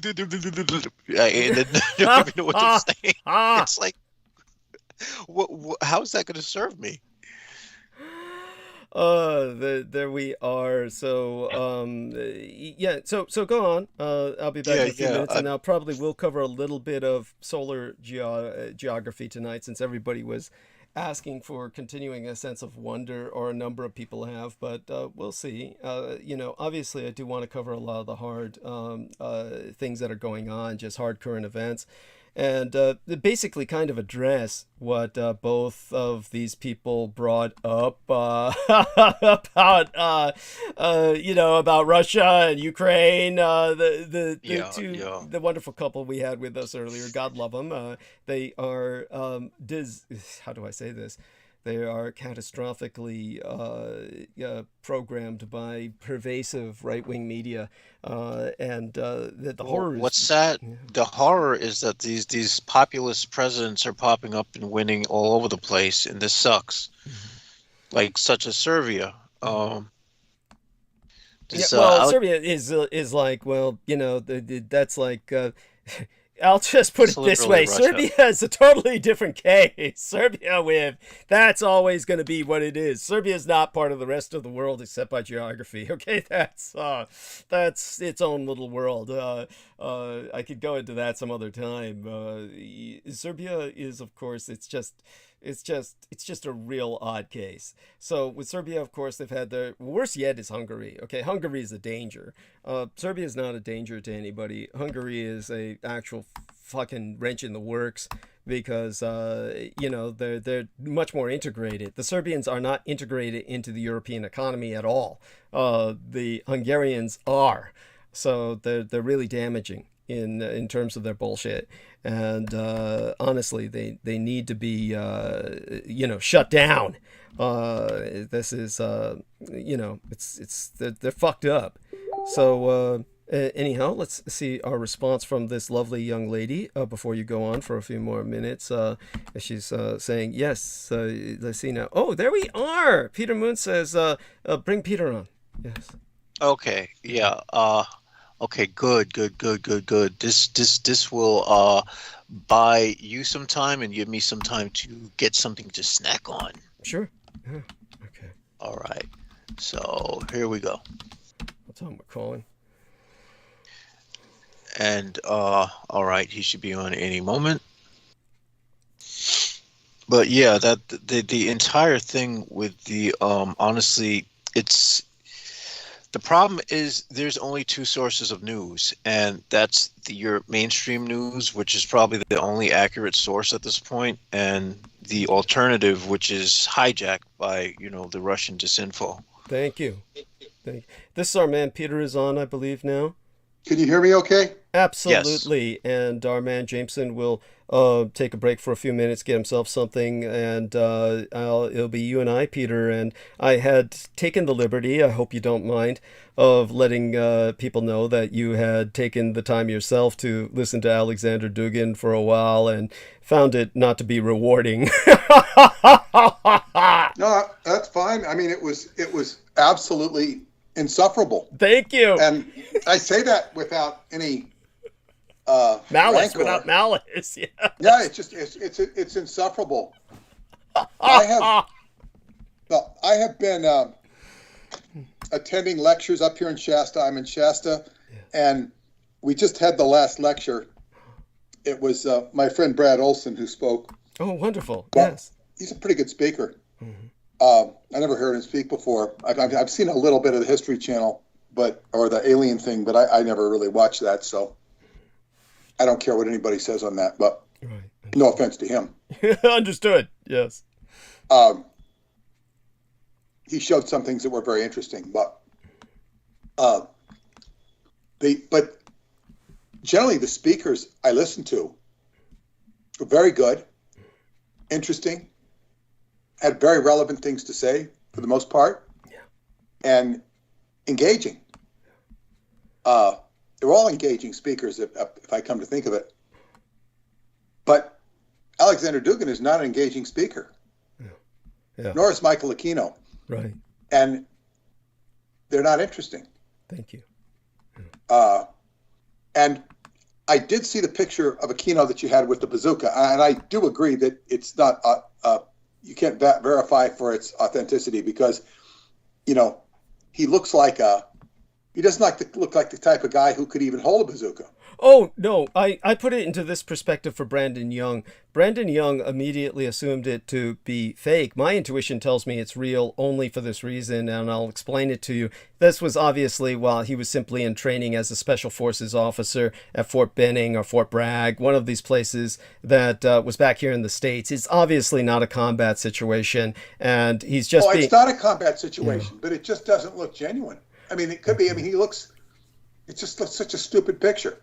That's why I thought it was him. I mean, I'll tell you, the reason I would feel that it's real is because it's the kind of stupid posing he would do because he was so full of himself. So he had people photographing him all the time, and he was very enamored. And for that reason, got himself taking a photo. He wanted a photo of him doing something like that, probably, almost certainly, because it's something trying to appear macho. Thank you. It is something he would never do in real life, but it's something that he would pose. He would vogue. It's like he's voguing. It's just like, here, look at me. I'm, I can do this. And it's like he took advantage of that, where they had to teach all officers to at least know how the bazooka works. So they had to go through a run where they knew what it was like. So because if they're special forces in particular, they had to be able to train other people overseas how to use it. So it's more along those lines, not like he was ever going to use it or intended to. And the fact that he's just smiling, got it.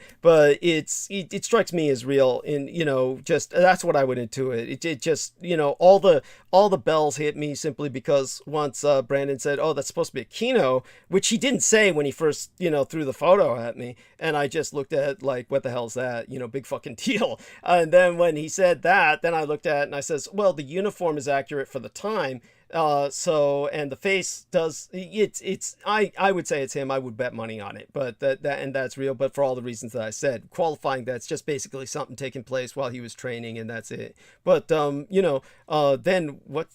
Jameson Reese was like saying, oh, wow, that's, you could put that on the cover of the book because, and that seems far too, how would I say it? Just, complimentary, laudatory. It seems too laudatory of a keynote to do something like that. But anyhow, so you take it from here. Tell us more about what's going on with the past 2 days, how exciting it's been.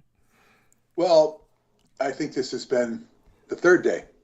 Yeah, okay. The third day. Yeah. And we completed the lectures. Mm-hmm. Brad gave the last lecture tonight. Mm-hmm. And tomorrow we will go. I gave Brad a copy of your book. Oh, wonderful. And he sort of arranged for me to meet this woman who's going to interview me on Tuesday. Mm-hmm. She has a show. And I gave her a copy of the book, and this is what I intend to speak about. So that was very good connection. Excellent. Brad did us a favor there. Mm-hmm. And so there are different lectures. I think the first day people were talking about breath and sacred geometry. Mm-hmm. I talked about the second day. The second day it got more, what you would say, is the right word, metaphysical? Mm-hmm. Was healer, mm-hmm. Incredible healer named Dennis Adams. Yeah. Incredible healer. God, he was funny, and born complete hermaphrodite. Yeah. And suffered greatly as a result of that. They chopped him up several times, took out the ovaries, and he's very masculine. Mm-hmm. And well, he should be by now. But go on. Well, yeah. But he said, he was all the pain forced him out of his body to where he had to reconcile his existence and go beyond the pain, find source, God, creator, whatever you want to find. And he's a really incredible healer. Incredible healer. He worked for the Pope. He became a priest. He's an astrophysicist. Now he does healing up in Shasta. And I was very, very impressed with him. I referred somebody to him today. I was teaching Qigong. Mm-hmm. Woman came up and asked for She had quite a problem. And one of the beautiful things that I've had with Qigong is when people ask me a problem that Qigong is not really going to handle. I mean, it's not that it couldn't handle it, but it's just not pragmatic. So I shunted her over to him. Right. And I think he'll do as good. It's sort of an impossible situation. Not completely impossible, but if he can't handle it, nobody can. And I think he will help the situation. Right. Taught us, we're all have these healing abilities, and that he was very good. So he spoke on healing. Somebody else spoke in a similar vein on healing, and there was work with sound. Today we heard a lot on sound, on sound vibrations. An incredible scientist got up and talked about science, talked about how science is good for predictability. He says the problem with scientists is that they ignore the unpredictable. They ignore that which is not completely in a box. And he talked about that. I made friends with him. I'm looking forward to going over to his house tomorrow. He's going to have a ceremony. We're going to be going to a sacred site tomorrow. Michael Mary Mandala, and with some sound healing, and then later in the evening we'll go over to this guy's house, and met some very interesting people with sound healing. Fascinating stuff. I taught Qigong today because one of the speakers didn't show up, so I spoke on Montauk in Transylvania last night. It went over very well. Great. And this is another speaker didn't show up aside the one that canceled? Is this or was this was today? One canceled today. Okay. So they asked me. So to you've fill spoken in, 3 times. No, twice. Okay, twice. Okay. Twice. I spoke last night on standard stuff, Montauk, Transylvania, and then I did get in at least 10, maybe 15 minutes on your book. Bless you. Thank you so much. And Joe, it was a little awkward because it wasn't in sequence with the rest of my lecture. Mm-hmm. I did some Q&A, and then I just went into the Roswell, talking about the Fugo balloons coming over this area, the Kuroshio current. And I just went in, and JoJo said, she said, it's like, it was just really good, she said, because I was, just executing my service, my job. This is what I'm supposed to do. She said it was really good. Yes. I felt a little awkward, but she said it was really good. There. And it was. And so, I sold maybe a couple of copies, but, and I gave away some to people that I thought was, would help. And of course, Brad paid me back right away. Wow. Yeah. And I thought it would be good to give him one. Yes. Because so this, and there have been so many connections. I talked to the Venusians today, and I say Venusians, not tongue in cheek, but a couple of guys who are swimming with Venusians. Mm-hmm. I say swimming figuratively, and invited me out to lunch. And I felt sort of obligated to go with them, not because they and it was very interesting because what I noticed is, of course, it sounds crackers, of course, Venus sounds completely crackers. But as I talked to them, I realized what was happening. Mm-hmm. These are dimensional beings. Yes. In human bodies. Right. And I started to tell them that. I said, I'm talking to your dimensional bodies. I understand. They knew exactly what I was talking about. When I explained it to them, they knew my problem because I said, I can't process this stuff on Venus. I can't process it. It's just not processable. Mm-hmm. So I had to steer the conversation into something that was relatable. Mm-hmm. And the main Venusian is a professor of history. Told me in fact, he impressed me because he told me that he's written about history of black people from Angola who settled in the Maracaibo in Venezuela, and they did it courtesy of a Basque pirate. See, this is like straight history. This isn't anything strange. And I was fascinated because I saw, God, you speak linear. I said, your friend doesn't speak so linear. I can't follow him. Interesting. And he says, he understood what I was talking about, but he's quote unquote technically more eccentric than the other guy. He's just more understandable. And it turns out that he said there's a people on Venus. I said, well, they're not people like us. Yes, they are. He said, well, how can they survive? Well, they're underground, but they're also on the surface. I said, well, how is that possible? And he says his book that he gave me explains that. I have to read his book. I won't be able to read his book until I get to Massachusetts in May, because I've left it with some friends from Massachusetts that will be taking the books that I didn't sell back to Massachusetts, and I will pick them up when I go do my Qigong seminar in the JoJo set up for me. Right. So we'll all be getting together again, and I created I have a new group of friends from Massachusetts, which is great. So he's networking, all the way from Shasta to Massachusetts. A lot of interesting networking. This dimensional. So it's like, look at, I feel the same way you do about talking to people from Venus. But I will say this. This was damned interesting. This was damn interesting because I had a dream. I've only had really one dream. Other than that, I did feel a couple earthquakes the night before last. Wow. Okay. Welcome to California. Nobody else felt them? The earthquakes but me. Interesting. You're a And sensitive I haven't man. felt an earthquake in a long time. I have felt earthquakes when they occurred in Long Island, which are extremely rare. I know earthquakes. I've felt them my whole life in California. I can tell an earthquake, and I've never been in a big one.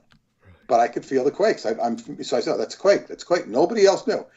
We're talking about it in dinner, and the waitress, she couldn't verify. Some girl overheard us and says, yes, there were earthquakes.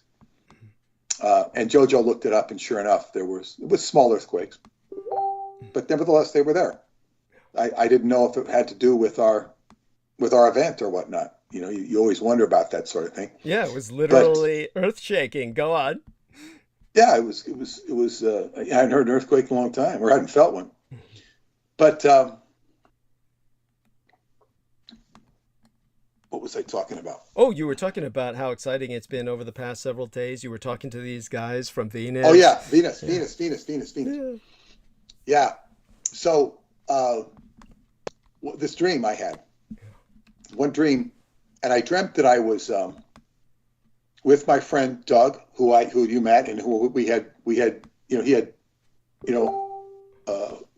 lunch together. That's right. With JoJo. I'll never forget. With JoJo and JoJo's friend, who's now my friend Jen. Yeah. And Jen, her life is completely transformed with this whole experience. She just kind of came along. Oh, this sounds great, and she's like a good buddy with me now. And so we had lunch with Doug, and then I dreamt of Doug that night, and I was introducing him to my friend Stan, who I said, I was with Stan on Christmas Eve, and Stan is a fellow Qigong student. And I said, he's more advanced than me, so, study with him. And then there was a couple other Qigong students, and I walked by them. I said, okay, hello. And then I walked over to go read. I was reading a book. Reading a book in a dream, you're absorbing information. And this little kid comes up, and he was irritating me. What is this kid doing? Why are you? I said I didn't want. I said I want to. I'm going here to read. I don't want to be disturbed. His name was Yancey. I don't know what kind of name that is. It's an odd name to me. Yeah. And I said, don't bother me. And then I went over, distanced myself from him. He comes over again and starts bothering me more. And then I get pissed at him. I get irritated, and I get vocal. and I'm too strong. But then again, why doesn't he get the message? Why didn't he get the hell out of here? I mean, I told him nicely, and he comes back like, I don't want to be irritated. I felt kind of bad, but to hell with him. And so he goes over to this a lunch counter where the people from Shasta are, and he starts, singing the blues about what I did to this adult who's kind of his guardian. Right. And this is in the dream, by the way. This is all dream. This is all dream. Just so people know. I didn't figure it out till today. Yeah. And then the guardian comes over and talks to me, and I told him what happened. I said, I told this kid exactly what happened, and the guardian says, well, he's part of a group, of an eccentric group of people. They're very eccentric, and they study cars, and it's very abstract. They study abstract. Now, what the hell does that mean, abstract? It's weird. They're a very weird group, he tells me. He's part of the group. And he was actually telling me about this before any of this happened. And so he says, yeah, this is one of the kids in the group. Although it's not a group of kids, it's a group of adults. It didn't feel figured out. Now, there is a principle in Qigong, or I won't call it a principle. Well, it's an advisement. When you are doing something in Qigong where you're just standing, and your mind's going to focus, but you focus on the abstraction. The abstraction. Now, what's the abstraction mean? It's whatever the hell it means, because an abstraction is an abstraction. I remember the first time I ever learned the word abstract was when Patsy from across the street, who I saw at my friend's funeral last June, hadn't seen her in 50 years. She came home from art, in class, and was showing us abstract Googles, basically, or what do you call them? Doodles. Yeah. Doodles. This is abstract. She was doing abstract art. So I learned what abstract was. It's just something that really doesn't make a lot of sense. And so here I am getting this kid who's part of this abstract. Well, I learned what the irritation were these Venusians. I found the whole prospect of them irritating. Get the hell out. Get the hell out. This is my natural inclination. I did not dismiss them. Right.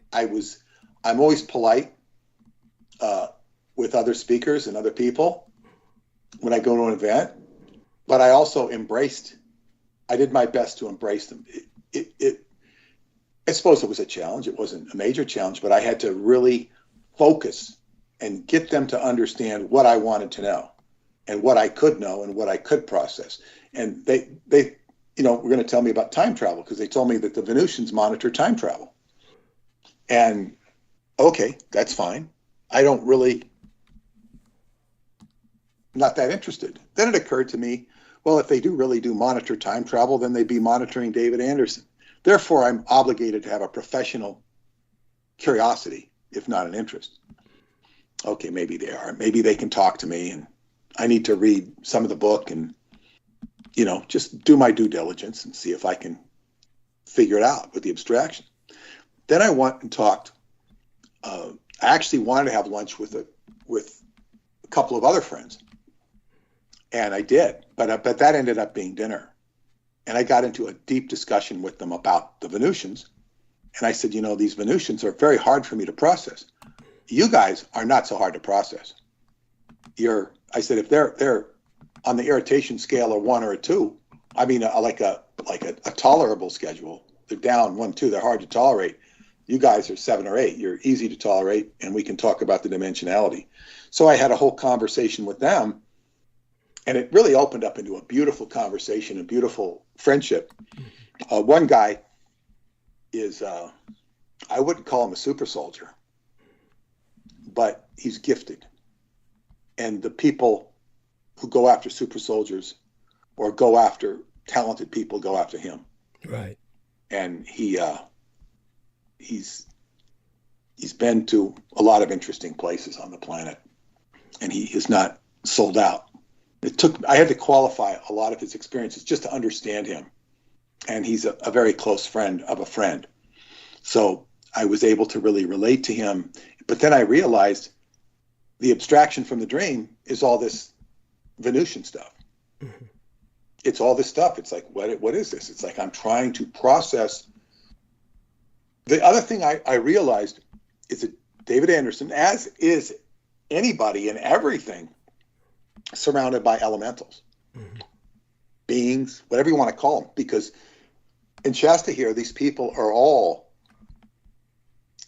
surrounded in their consciousness with beings, elementals. The mountain is loaded with them. Yeah.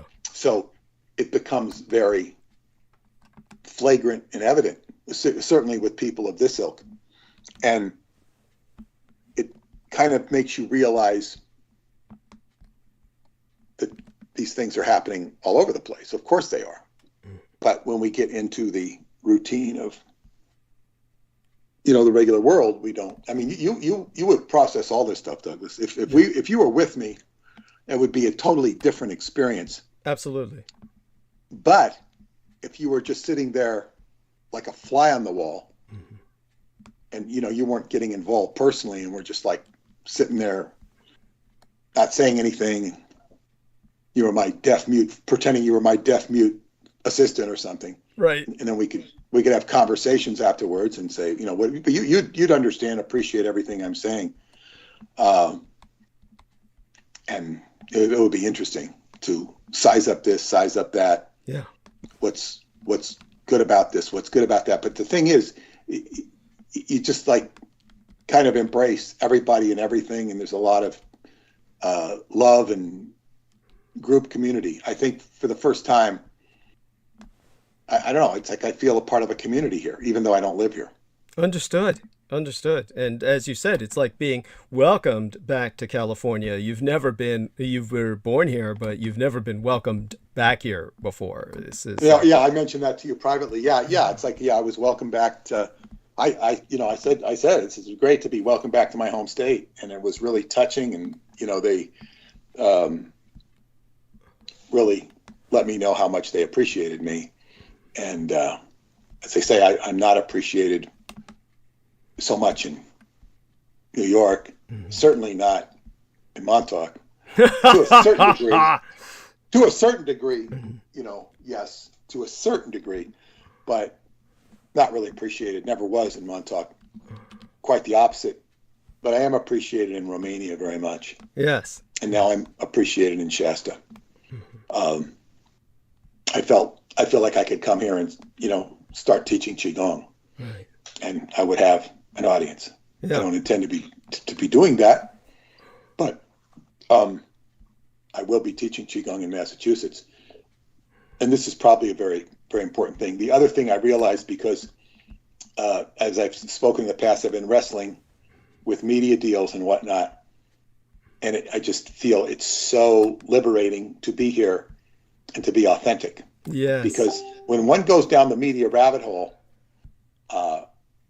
it just, even to if things are on the quote up and up, there's so much, what do you call it, theater, yeah, that goes into documentaries. It's theater. They try to make it look authentic, and it's stupid. It's not all of it's stupid, but in the end, it's like, this is really not what I want to be doing. Right. And there was a lot of things that would come up about people. What do you want to do? If you want to, set your goals in life, what do you really want to do? And there was a lot of talk about this, about how obtainable things are. These are other speakers and whatnot. And it's like, okay, what it all comes down to, are you on your life's path? Right. This is what it all comes down to. Yes. And this is the whole key thing. It's the key thing. And I feel like I'm on my life's path. And my path is with Douglas Dietrich. Bless you. One way or another. That's right. And to the point where, we certainly are working together on basically making it happen. And, honestly, I'm just so happy to have you tonight. And I'll try and put this Venusian phenomenon into some perspective for you. Certainly, one of the things that, again, through my occult training under the tutelage of Michael Aquino, there were some things that were brought to my attention that no one ever speaks of. And it's profound to me that none of this is ever discussed in popular culture. But honestly, when it came to the ancient Norse Scandinavians, the Skans, the Nordic peoples, they and the Germanics had somehow been gifted a knowledge of our solar system in the same manner that the ancient Jews who had come together with the what I call that circuit board diagram of our universe, Kabbalah, that basically has the 9 sphere that reflect the 9 planets of our solar system. There has been a very anti-theistic or anti-godly drive to eliminate the 9th planet. And of course, there's such a spiritual need for that 9th planet that people are still searching for it. We had it in the form of Pluto, and science, basically due to politics, tries to deny us Pluto in this day and age as a planet. And yet people are looking for another trans-Neptunian world that is along the size of the gas giants or the ice giants to replace it, to fill that cosmic hole in their soul because of the loss of Pluto. And these people are, of course, just ignorant of the reality of what was traced out before by the Jews with the Kabbalah, or the Aryan Teutons and Germanic Norse with their knowledge of the solar system in their realm of the 9 worlds concept. By the way, Diane Hillis-Buchberger says, Peter sounds very happy. And yes, Peter is very happy. Peter has a lot of reason to be happy, and I'm happy for him. This was a great opportunity for him, and I'm so glad he's taken advantage of it. But if we were to take a brief look at the solar system, the way the Nordic Germanic peoples saw it in the ancient days before Christianization, their realm of the 9 worlds encompassed our solar systemic universe. They understood it with the dragon which layeth at the roots of Yggdrasil, whilst gnawing upon the roots of that world tree, the dragon which will finally kill Etz Hashem, or the tree of life, represented by Yggdrasil, at Ragnarok, or God's doom. That dragon is, of course, the sun itself. The sun will eventually expand to encompass the whole of our solar system as it dies in the far, far future. And of course, Mercury was known to the Norse, and all of this has been hidden. All of this was declared Nazi propaganda after World War II, and they completely scoured it from the records. I know because I destroyed such records that were shipped back to the United States by the Americans. But this goes well before the National Socialism. This was the ancient runic knowledge that was the knowledge of the Vikinger, the proper name for the Vikings, and of course the ancient Germanic tribes of the Black Forest, the Orarchs thereof. And whereas Mercury was known as it was to the Greeks, to the Nordic people it was Hod, Surts, or Sokdalir Mospelsheimer, Utgard Muspelheim, literally the out-yard world wrecker's home, the southern world of primordial fire, and mythically the home world of the fire giants. Surtur, or the Swarthen, the black Jotun, or the giant who be destined to cleanse the world with fire, and Ragnarok dwelleth on that world, in the sense of the titular spirit thereof, after which what Venus, as it was known to the classical Hellenic world, was known to the Norse as Lostjalfheimr, or literally light elfenland. That would be vulgarized as Alfheim, or Elves' home, mythically the home world of the Losjalfar, or the light elves, the divine beings whose racial name be Anglo-corrupted as Leosalfar, id est Lucifer. Then, of course, would come Earth itself, which was known to the Norse as basically Mannheim, Midgard are, or Midgard being Mannheim, man's home, historically the homeland of mortal human men, and therefore distinguished as the only world meant for him in his original standing. But as man ascends, all of that changes. We know, of course, there is that little moon between Mannheim, man's home, and the moon, known as Kruthnye. And as I've explained to people about Kroinje, that, of course, is Celtic, and that would bleed us into another mythos.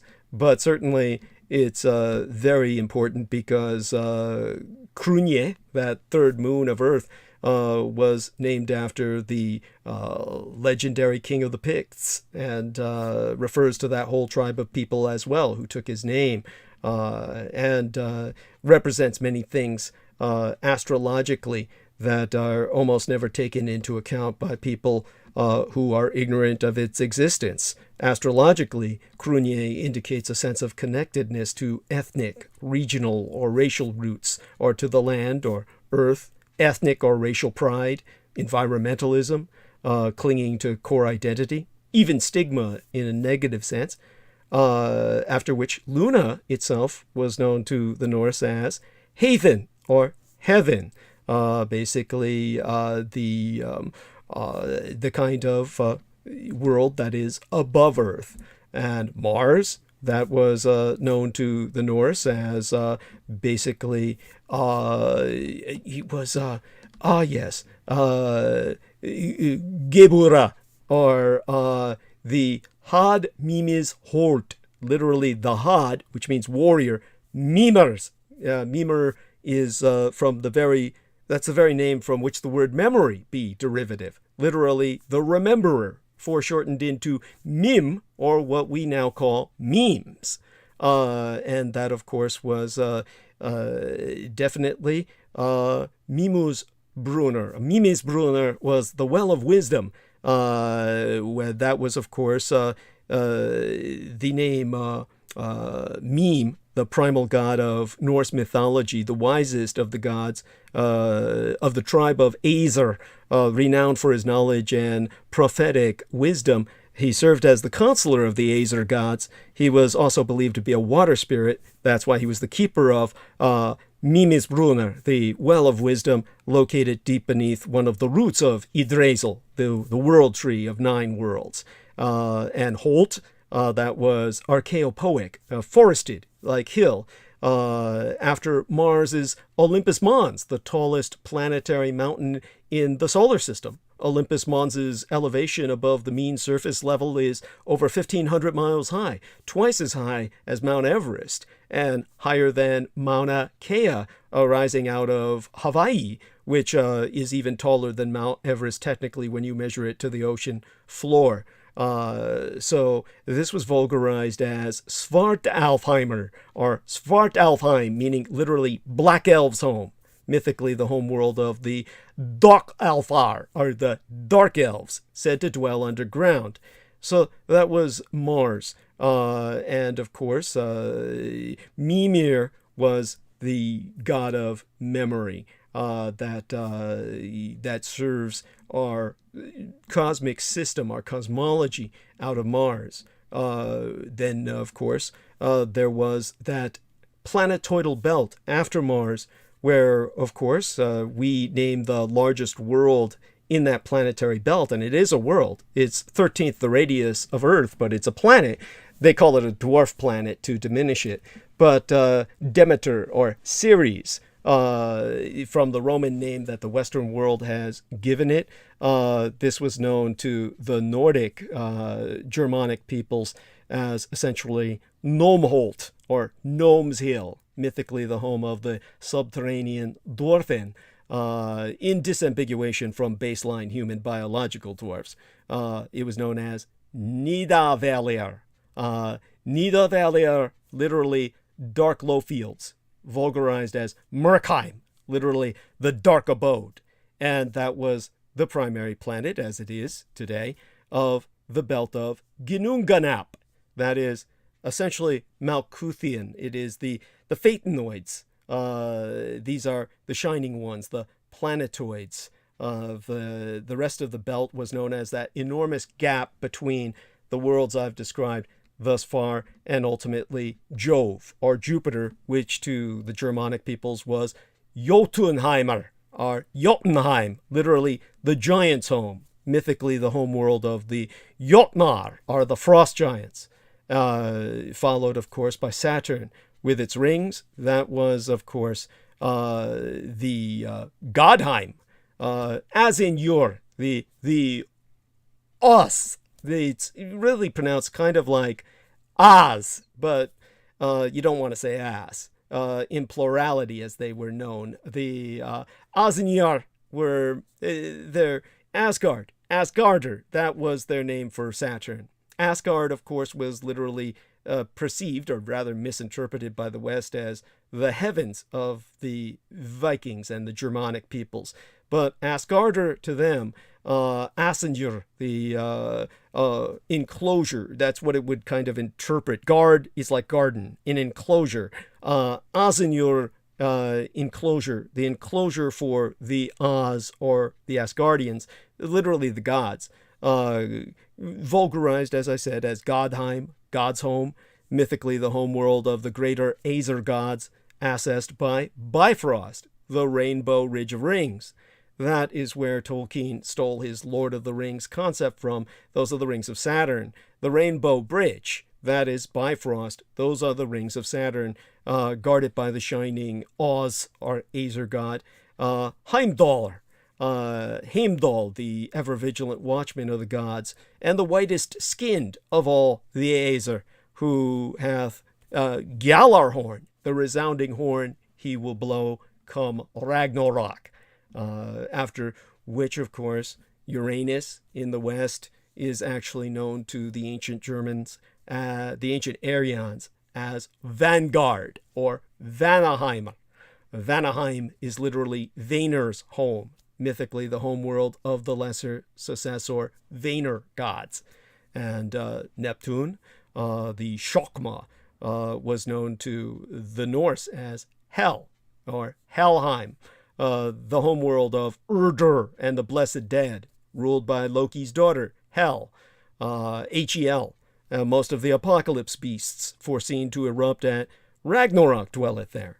And finally, Pluto, which was the Kether world. That was Niflheim, or Niflheim, literally fog world, the northern world of primordial ice, mythically the realm of the damned. It is Hell's hell. The hell beneath hell. And those were the 9 worlds known to the ancient Germanic tribes. And of course, when it comes to the West, all of this has been completely scrubbed from their consciousness. They have no knowledge of all that the ancient Aryans knew. This was what the West has deemed to eradicate in cultural genocide through World War II. But my sharing this with you now puts some perspective on these men that Peter Moon was talking to, these dimensional beings. Hopefully that contextualizes them. Does that make more sense? I hope he's still with us. I just took you off mute. Okay, yes. Does it make more sense? Well, you're contextualizing them in reference to in reference to I guess a Kabbalah that is not necessarily recognized. Yes, and Aryan, the 9 worlds, the tree of 9 worlds that the Aryan, Germanic, and Norse people were aware of. I'm paralleling it to Kabbalah to make it more comprehensible to your average listener. Well, yeah, I mean, any beings of any type are going to fit into a Kabbalistic characteristics, only because they're going to reflect. I mean, sometimes they were talking about some of their eccentricities of the other dimensional beings that they have encountered. And yeah, it's, I mean, many people would think it's insane. But the fact of the matter is, there's a lot of chatter going on in the spirit world. shatter. And it could be very chaotic to people who live in that world. And my whole, and one of my, as they say, one of my more comprehensible friends, she's a Capricorn. She understands the down to earth, and she completely understands where I'm coming from. She's got her own dimensionality. And she has her own dimensionality. And when I called for the waiter to give me the bill, she'd already slipped her credit card behind my back and had paid for it. So, Oh, wow. she surprised me. She was pragmatic. I was the only one eating, so I have to, I could have accused them of being aliens because they don't eat, but they just weren't hungry. They have very much human bodies, but in any case, it's the dimensional interface that's important. Like, can we relate this to? Can we deliver something? Like, and I've really realized how some of these people they deal with major contracts with industry. Mm-hmm. And I almost thought you meant that in a kind of Andrew Bartzi sense there for a second. Remember, he was obsessed with these cosmic contracts. We had like no, not that. I mean, Andrew has made some financial contracts, certainly with the woman he helps with the horses. Yeah. And as lucrative as that is, it's small potatoes compared to what some of these people are doing. Yeah, obviously. Yeah. And defense contracts are always big. Yeah, go on. As big. Well, as these you aren't can get. defense. These aren't Okay. defense contracts. Oh, right. I don't think. They're more industrial oriented because people have gifts and whatnot. Mm-hmm. And whatever it is, I said, this is great. And I was explaining to my friends, I said, this is not really something I could even get close to. I just don't fit into that world. Regardless of, it's not about me having the skills. It's just I'm not in that world, and I'm not about to be. Right. The world smiles on us all in different ways, and but it's all about, like, okay, so I'm on this path where I'm writing books, and we're constantly being reminded of the metaphysical aspects of the world, the miraculous aspects of the world, the temporal aspects of the world, and how if you go, miracles exist. And this was a frequent message with people giving real life experiences. One gentleman has gone all over India, having deep initiations and relationships with fakirs or yogis that been around hundreds of years. And this is commonplace in India. It's not something in the West that we generally take seriously.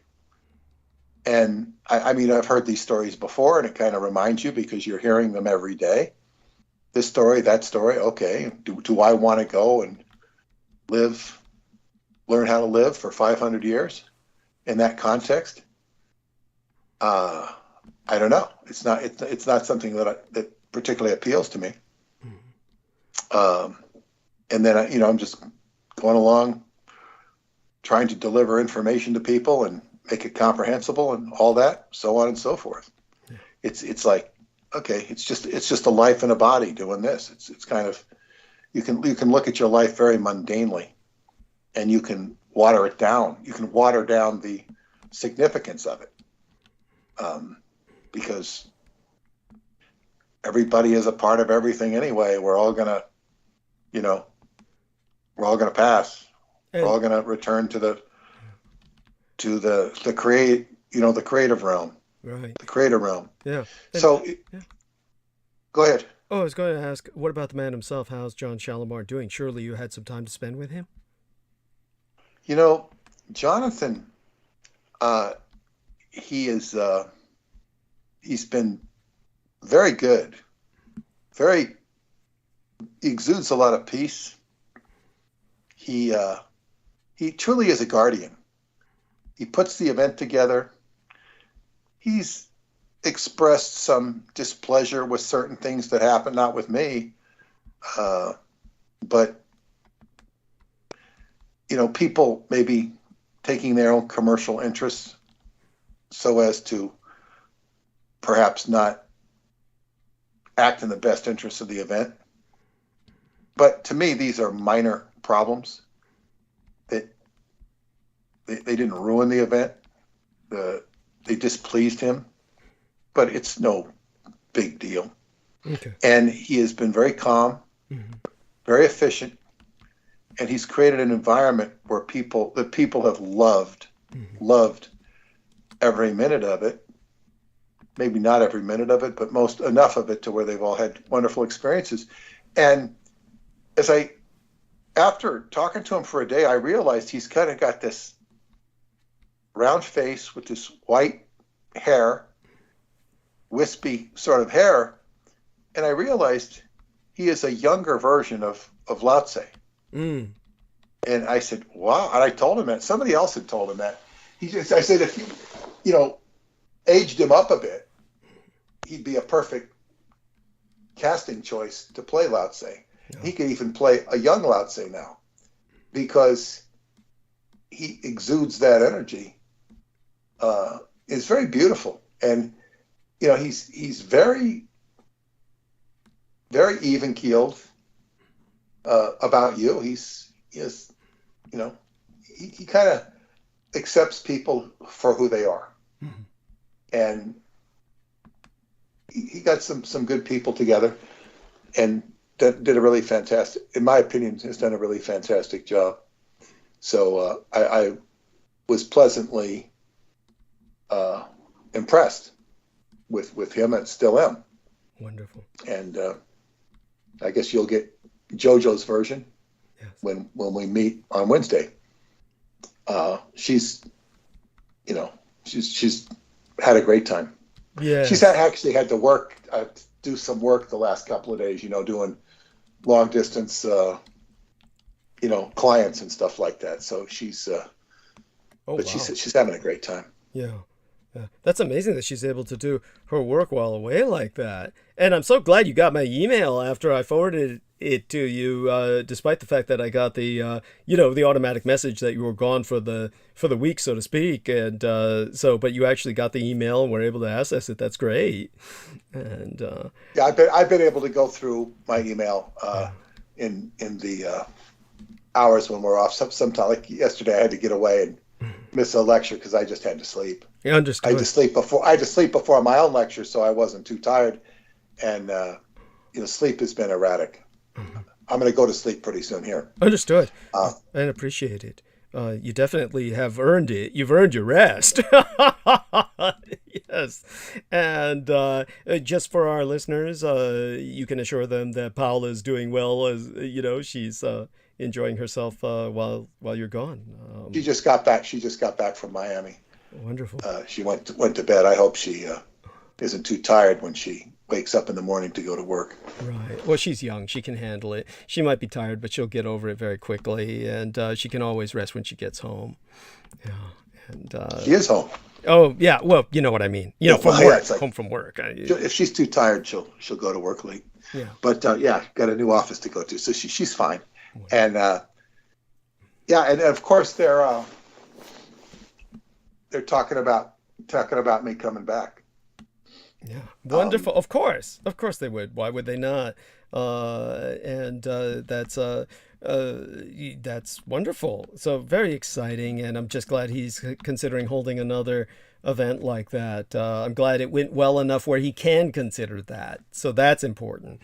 What would you say? That would be in October. I was invited back to another event from somebody else in July. Uh-huh. I don't think I'll be going to that one, which I'll tell you about that when we get together. Right. No offense to the event coordinator. Right. and I would eventually hope to bring my Romanian in-laws to Shasta as well, because they fit in. It's like there was an instance where this one shaman who was expert, he would have a field day with Preston Nichols, but he doesn't have the baggage of Preston Nichols. And he is an expert in sound and was doing tonings and tunings, and he did on this one kid. And the kid went up in the mountains and disappeared for days. And he kind of freaked out the kid's friends. Mm-hmm. And finally, he found out that the kid found him and the kid thought he'd only been gone 5 minutes, but he'd been gone days. And he apparently, as a result of this toning that was done, slipped into Telos. Telos is the underground city, inner city beneath Shasta. And this is I guess what you call colloquial word around here. Mm-hmm. At least with the metaphysical crowd. I don't know what the regular folk say about it. But Telos is like, yeah, it's just like, oh, yeah, somebody's trying to reach Telos. They did a meditation on going into Telos, and it's just Telos. It's just kind of matter of fact. And this kid went down to Telos, and the shaman was concerned because he says, wow, this had a much more profound effect than I realized. He's not going to be telling people to go up into the mountains, because the attunement he had put him right there, apparently. He thought he was gone 5 minutes, and he was gone days. So no harm done in the long run. But, these experiences are, I suppose, not that unusual here. Right. Certainly within the circle of people I've been around, there's a lot of nice people, and but I haven't really interfaced too much with the regular folk, because I have to a certain extent. And of course, in California, everybody's pretty nice, which is, drastically different than where I live in New York. People are much nicer in New York than they used to be, but you cannot compare the congenialness and politeness of people in general, especially when you get into the, away from the cities in California. But even in the cities, they're generally, I don't think San Francisco was ever the friendliest city, by the way. No. It never had the New York, attitude.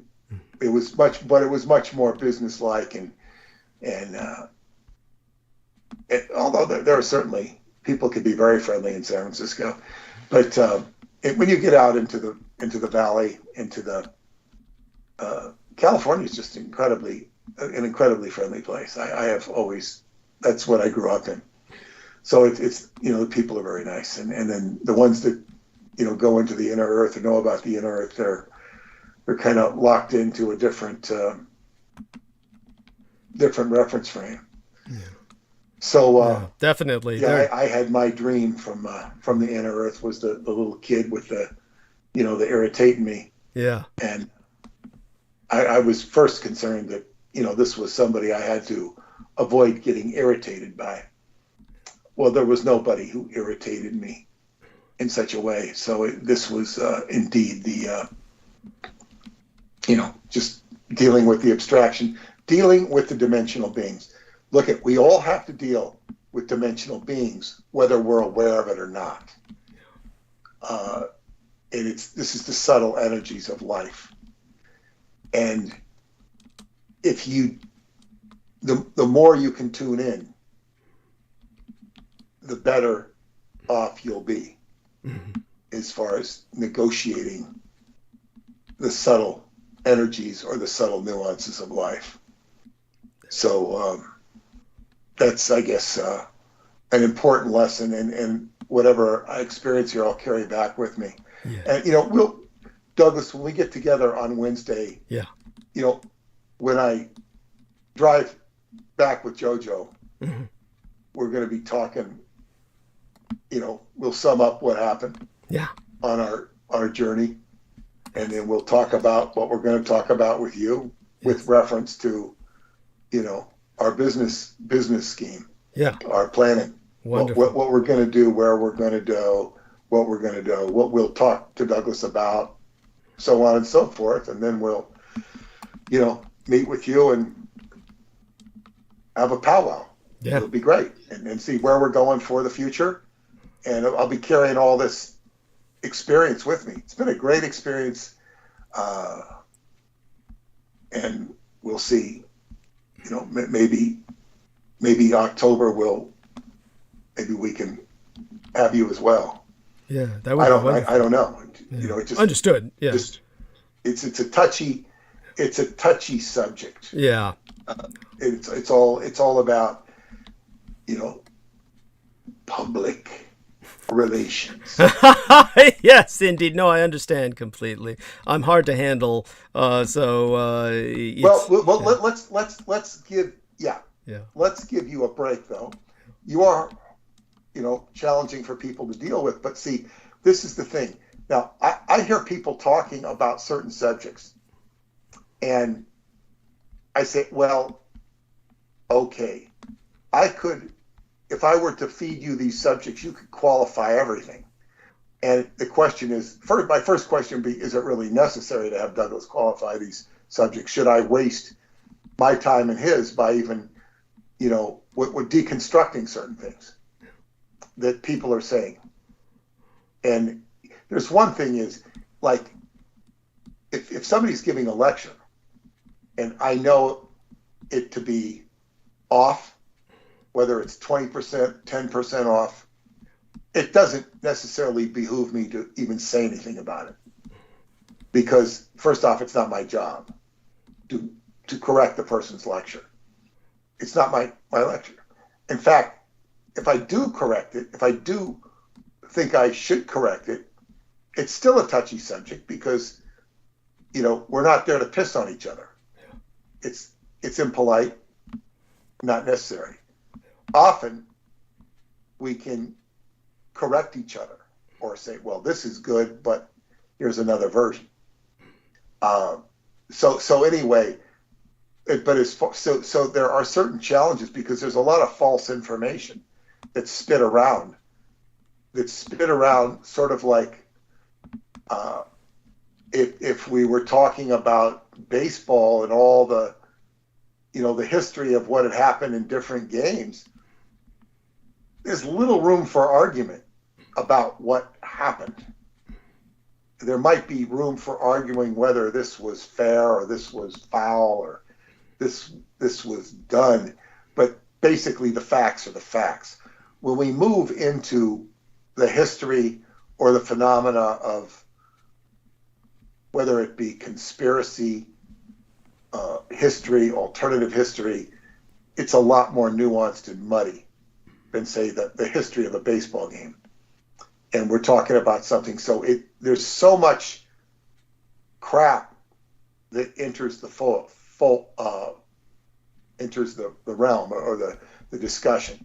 And so you could sit there and have a data machine gun tearing people apart. And that puts you in the unfortunate position of sounding like a bombastic Rush Limbaugh or something. Even if you're right, Yeah. And that's not, it just doesn't, so this is what Jojo and I will discuss about, getting information. I do want to deconstruct the Council of Nine. I did hear some more information tonight about exopolitics and what's being discovered. Exopolitics is going a mile a minute at new discoveries. Uh-huh. And I don't even have the time or the inclination to study them or verify them. I would say that there's a lot of busyness in the area, a lot of busyness. And even one of the things that Brad said tonight, he said that you see these videos on YouTube that are huge productions. huge productions, and they're getting hits all over the place. Right. He says that they smack of being put together by intelligence agencies. Yes. Yes. Yeah. So what is this? You know, he showed a lot of speculative stuff, not owning it, but, you know, presenting it as speculation of what's going on. And some of that, I think I would have rejected most of it. Not all of it necessarily. And you just don't know. So, you know, and do we need you or anyone else pontificating on all of this information that's, you know, suspect or bogus? Do we want to be, you know, is it our responsibility to deconstruct all the bullshit that's going on? That's a tireless job. Yeah. It's a tireless job. So, you know, these are things we have to figure out and say, you know, have the anti-alien show. Mm-hmm. I remember back in 2001, we were putting together, I was not putting together, the Swerdlows were the prime organizers of putting together a Montauk symposium. Mm-hmm. And it was, you know, Preston, Al, Duncan, and myself. This was right before 9/11 happened. It screwed the whole thing up. 9/11 did. And people, some trolls, were putting up the alternative Montauk symposium. The alternative. They were, you know, it was just a harassment. Wow. And this really, it just really pissed off the Swerdlows, understandably, because, you know, somebody was trying to undermine their event. Right. And troll them. And they worked very hard to do it. And it did work, but, you know, you have somebody just trolling the event. So this is the kind of nonsense that can, you know, go on. Yeah. So we'll figure out what we're supposed to do, and what, you know, we kind of have to figure out what all. I don't mean me and JoJo. I mean all three of us. Yeah. Define what your role is going to be, at least in this new forum. It wouldn't necessarily change the forum you're on now. Right. But it would influence it. Like what role? What is your role? What is it going to be? And what are you going to get in return for it? Right. That's really what it comes down to. What is your role? What is it going to be? And these are things we need to think about. We need to talk about, and take this to a new level. And it seems to me you're getting more listeners now.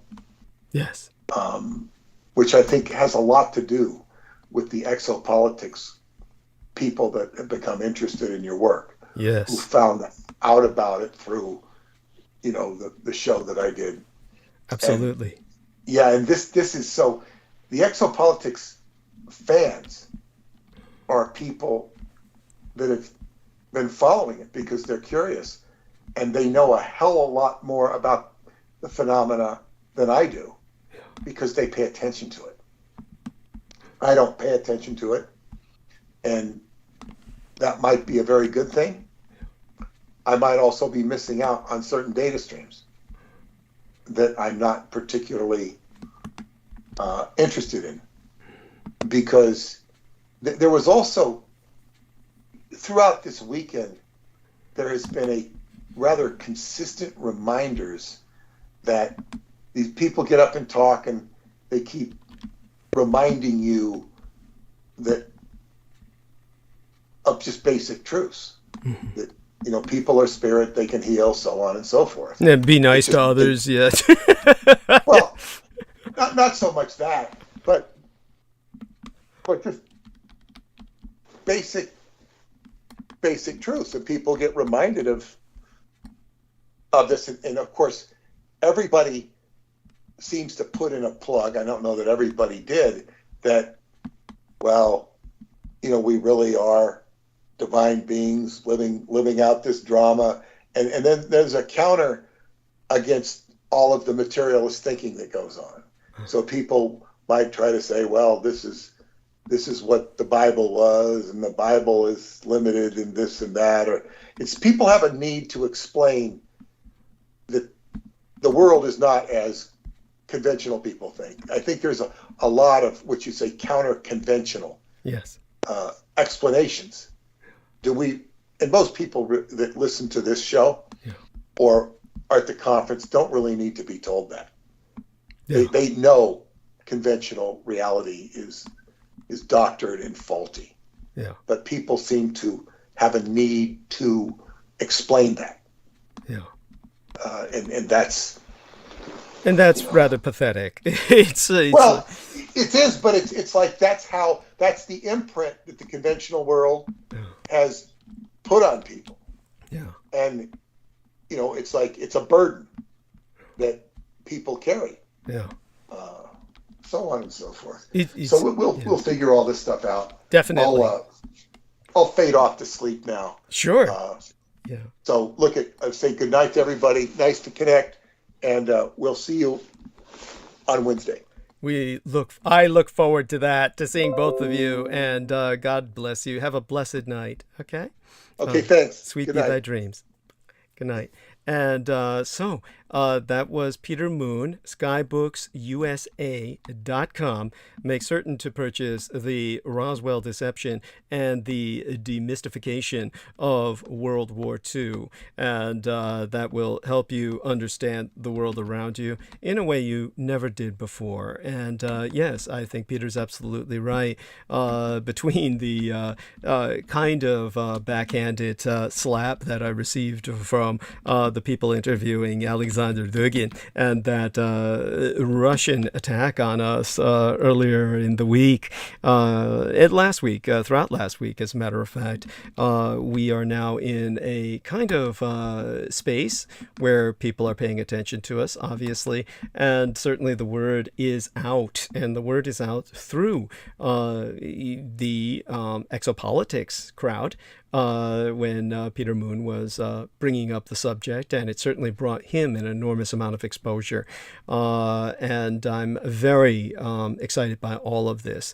So hopefully you were all satisfied with what I said about the solar system, and I would like some feedback on that. I hope that you learned something through that, and that it put into context what Peter Moon was saying. Our man, Ethan Anders, said that the donation site is down, and that it wasn't working when he tried, and that he figured something else out, but my link does not work. Now, conceivably, it might have been misspelled. Let me take a look at this. PayPal.me/Douglas Dietrich. That is the donation site. So it should be working.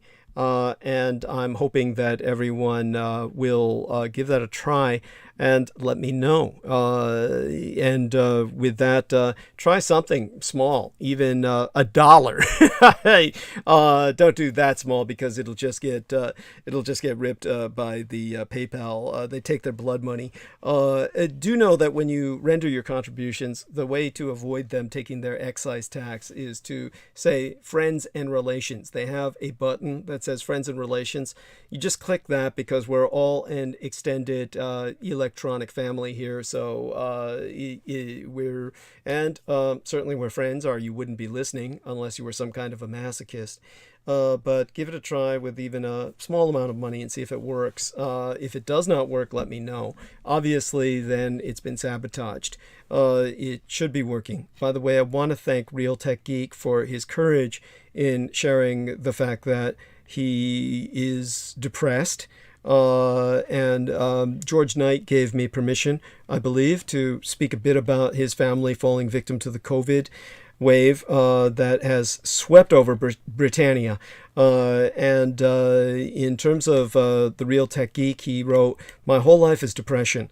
No matter what I do to be happy, it just comes back with a vengeance. I really feel like trying out shrooms now. St. John's wort only goeth so far." So I do hope he finds something to help him with that. And hopefully he might try seeing conventional counselors. and maybe even a psychiatrist. Obviously, I could not work with antidepressants, but they worked very well with both my parents. Strangely enough, paradoxically enough, we're all individual cases. So maybe they would help the Real Tech Geek. If he wants to ever come on and talk about it a little bit, he's welcome to do that. Albeit not tonight, obviously, with what little time we have left. Jameson Reese, you're back. Okay, Peter Moon has retired for the night, and I will start into monologue any second now. But Jameson, Ethan Einar Anders has brought something to our attention. He says, the donation site is down, Douglas. It wasn't working when I tried. He says, no matter, I figured something else out, but your link does not work.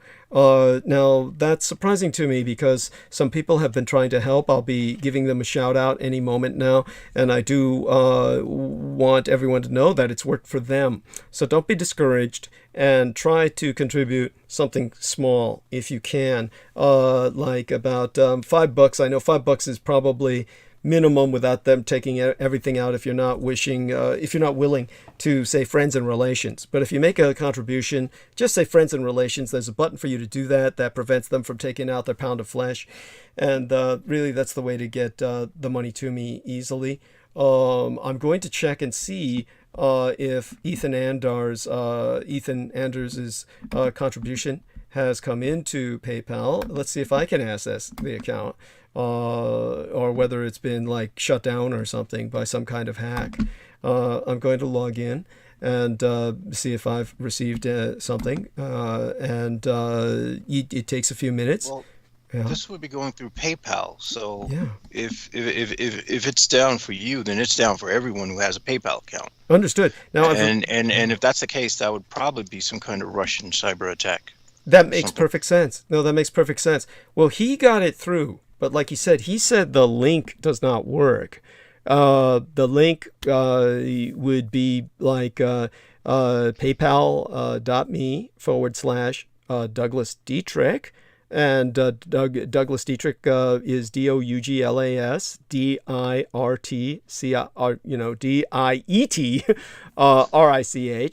Just think Douglas with one S and Diet Rich, the words diet and rich put together. Douglas Diet Rich, Dietrich.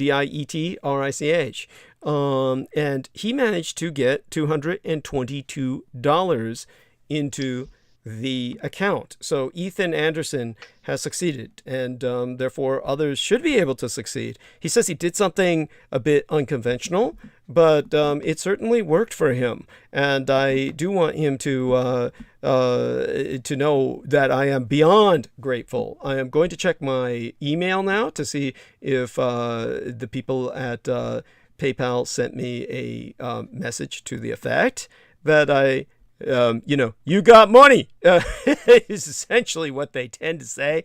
And let me take a look at this and see if payment received from Ethan Einar. Now, the reason this is important is he may have also given me a message.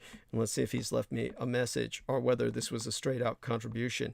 Messages are always welcome. And Ethan Einar left no message, probably because he was flustered by the trouble it took to get in there. I hope no one else experiences such issues, and God knows, paypal.me/Douglas Dietrich should work. And you could test it out by going through the first few motions without contributing something and see if you just get into the account. And if that works, then, you should be able to contribute money if that is your intent. Again, they have a button that says friends and relatives, friends and relations, something like that, friends and family. Push that to prevent them from taking out a bit of money. Obviously, that's what our man Ethan did, because I seem to have received the full $222, or maybe I did not. Let's take a look at that and see if they took a few pennies out, which is always intriguing in and of itself. Certainly, he sent $222. The money in has been. Definitely, I'm not quite sure if they've divided anything. Probably his full amount went in there, so that's probably what he did. God bless you, sir. And thank you. As a Buddhist practitioner, you are certainly a man of my heart, and I owe you in ways I cannot describe. As I owe many people. I'm going to credit them all within minutes when I give the shout out, go into solicitation and shout out. So I definitely want people to understand that I've got so much to go into tonight that now I have to decide how we're going to handle this, and probably just dive into it. Have Jameson talk for a few minutes. After talking to Peter, of course, I'll refresh myself one last time and just dive into it from there, and suck all the oxygen out of the room for the rest of the night. Peter, of course, provided a welcome break in which I could get my head together, but obviously, all of this requires a kind of just getting into the headspace. The headspace. Gotcha. Word. Yeah. So, Jameson, take over for a few minutes. I'll be All back right. soon enough, and stage is yours for now. Okay, so there is something alarming that is newsworthy, of course. It's something my folks were watching the news upstairs, and supposedly United States wants to, before the Ukrainian immigrants can come to United States, they want to have them go through Mexico. And, my mother was saying that doesn't make any sense. And I figured out why it makes perfect sense, because they know that a few of those women are going to get picked off and become human chattel. And how does United States make its money? It makes its money through the underworld. It makes its money through sex slaves. It makes its money through drug interactions. It makes its money through drug cartels. Now, I mean, this is kind of the same reason why, of all people, the United States Treasury Department felt that that Colombia's president was dealing too harshly with the drug cartels, who, and of all people, to make any criticism on such a subject, why the United States Treasury Department? I mean, so why is it that they're going to send these people through Mexico? Because they know that a majority of them are women and children, and they know it's a perfect environment for them to get picked off and used as chattel for, whatever their own whims. This is how fucking twisted the United States is. And this is why I cannot stand hearing about what happens in this nightmarescape that I happen to be stranded in. It's not something you don't take pride in being born in this place unless you're someone who's overly privileged, of course. And those who are privileged, well, they could go fuck themselves. That's all I could say on that. And I'm being really, I know I'm being kind of harsh, but honestly, this administration is making so many mistakes. It's not funny.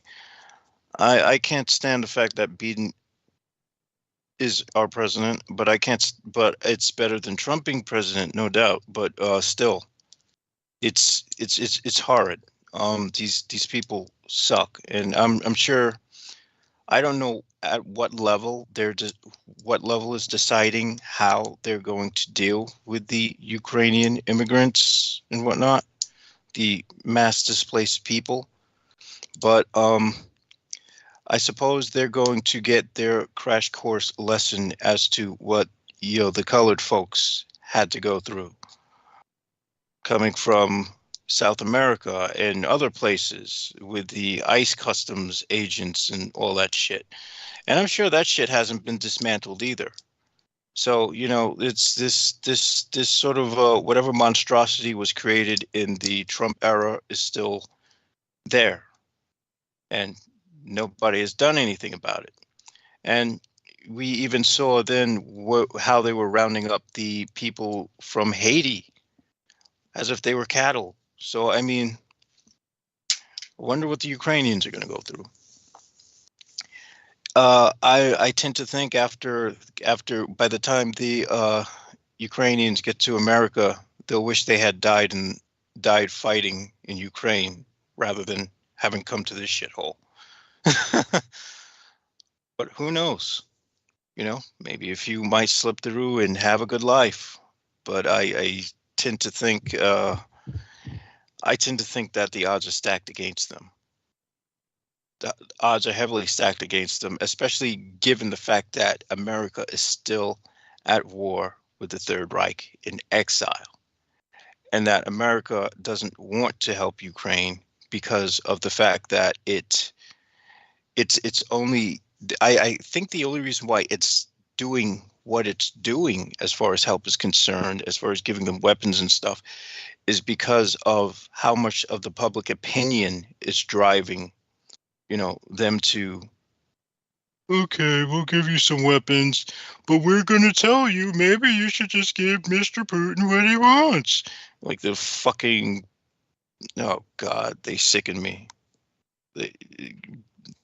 They completely sicken me.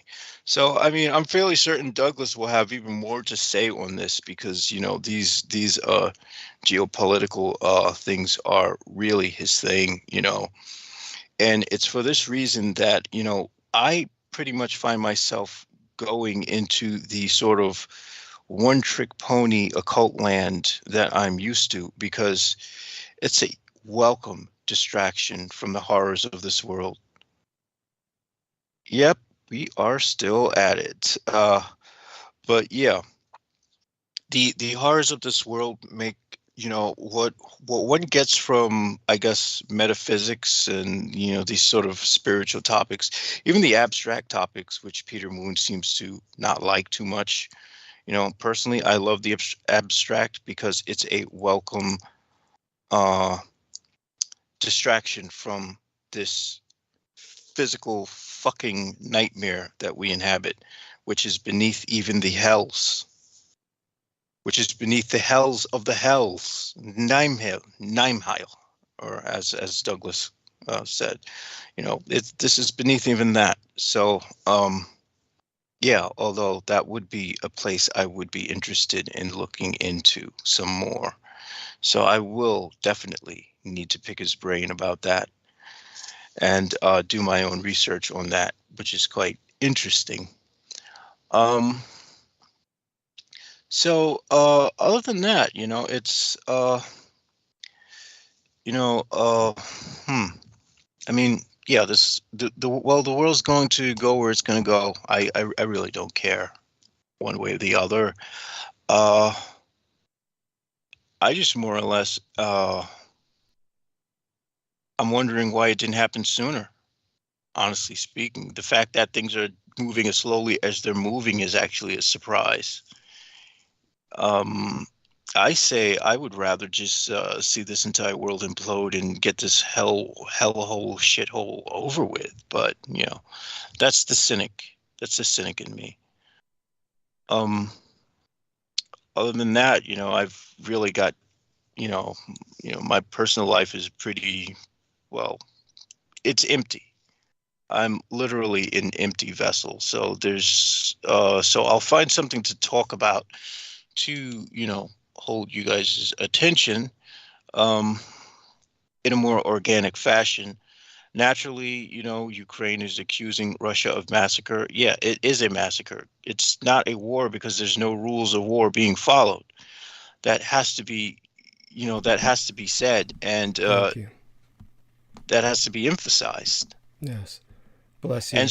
And there is no justifying what the fuck Russia is doing. They're just destroying just for destroying's sake. So, it's quite interesting. It's quite fun. It was quite fun watching this old video of Russia's military. And I think this was an incident in 1993 that was some kind of slaughter where these, I guess these sort of Islamic people from Kurdistan were slaughtering these Russian soldiers and beheading them, and I found that quite amusing to watch. That's how much I fucking despise the Russians. It's one of those things where we don't want to get to the point, of course, and he's not at this point. Our man Jameson is not at this point. We're not looking at this as a racial hatred. This is the behavior of their forces. Oh no. Yeah, No, it's not the race. Yeah, and again, I wouldn't want to watch any heinous acts against women either. Right. Thank you. It's the men. Yes. I mean, honestly, I don't mind watching men get tortured, dismembered, destroyed. No, I'm dead serious. By the way, the only reason I'm laughing is not because I necessarily share your the gratification you derive from that, but I have very little sympathy for men in general. So I don't shall I say, I do not condemn. I can't find it in me to condemn you. But the thing is, I don't enjoy watching women or young children getting, I don't like watching them getting killed in the videos. That kind of does leave me with a sort of bitterness. Well, it just furthers a hatred of the human race that is capable of such atrocity. But if it's against men, who gives a shit?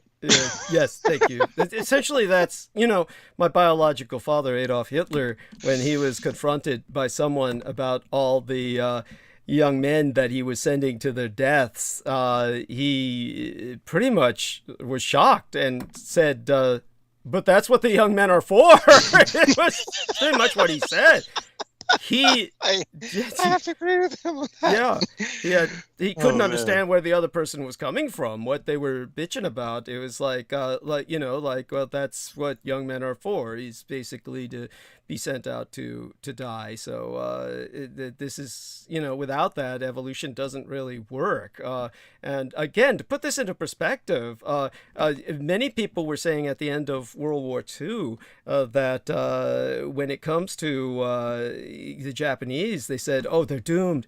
They can never recover. They lost 20% of their male population because of the heavy amount of suicide tactics that they used.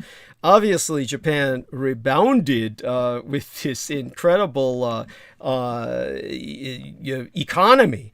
Losing 20% of their male population was nothing but a boon to the Japanese. Honestly, this is something that is no big deal. If anything, Russia will probably come out the better for it, for all the men that are dying. Yeah. And I should hope that Putin is replaced by female leadership, because absolutely he fucking sucks balls. Yes, he's he's probably hiding in a fucking bunker with fucking oh my gosh, Steven Seagal as his only bodyguard. That's his most capable bodyguard. I bet. Do me a favor and look something up. Look up Putin bathes in deer antler blood. Putin bathes in deer antler blood, and tell me what's your intuition about that. That's something that is basically a kind of folk remedy that obviously takes the killing of a lot of mammals. Interesting. It's because he has cancer. Nice. And this might be just wishful thinking. This might be rumor, like wishful thinking, but it's one of these things that you can't dismiss it. You cannot dismiss this. This is something. Well, it's even more saying that he's had someone specializing in thyroid cancer visiting him. People who specialize in ear, nose, and throat. Yeah, thyroid diseases. Yeah. Nice. So he's on his way out. See, folks, magic does work. There we are. This may have been. We may owe Jameson Reese our gratitude. Jameson Reese has been practicing some occult attacks on Vladimir Putin. This may be the result. On a quantum level, we cannot deny it. This is something that is possible. Via quantum physics. Quantum physics is basically the scientific word for magic. So if anyone tells you otherwise, they're just a fucking idiot and they're in denial. Well, shit. I mean, it would be me, and half of Russia is probably doing the same thing. Shit. You think I can't? There's no way in hell I'm the only one. His bathing in deer blood, then maybe like he might consider that an occult shield. This deer antler blood that he's bathing in. So it's something to take into account. What else? Yeah, supposedly this is his new hobby. He likes collecting all their dead antlers. So he's creating his own. He has his own death fetish going. Which is quite saying. There's something very occult in that, because I'm someone who I practice the occult. I collect bones all the time, and I bleach them to make them nice and white and powdery, and so that you like put markings on them and whatnot, But yeah, I mean, he's definitely, no one can say that he's not into the occult. He's got to be doing something. Thank you. He's got to be a necromancer or something. Yes.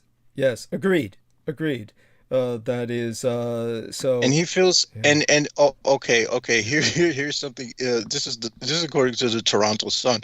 Vladimir Putin bathes in blood of deer antlers to boost his sex drive. Whoa! There. He's stuck in the Middle Ages, and that is very occult. That's more occult than it is physiological. Yeah. Yeah, because there's absolutely no physiological proof that that's going to do anything for you to, boost your testosterone. It doesn't work like that.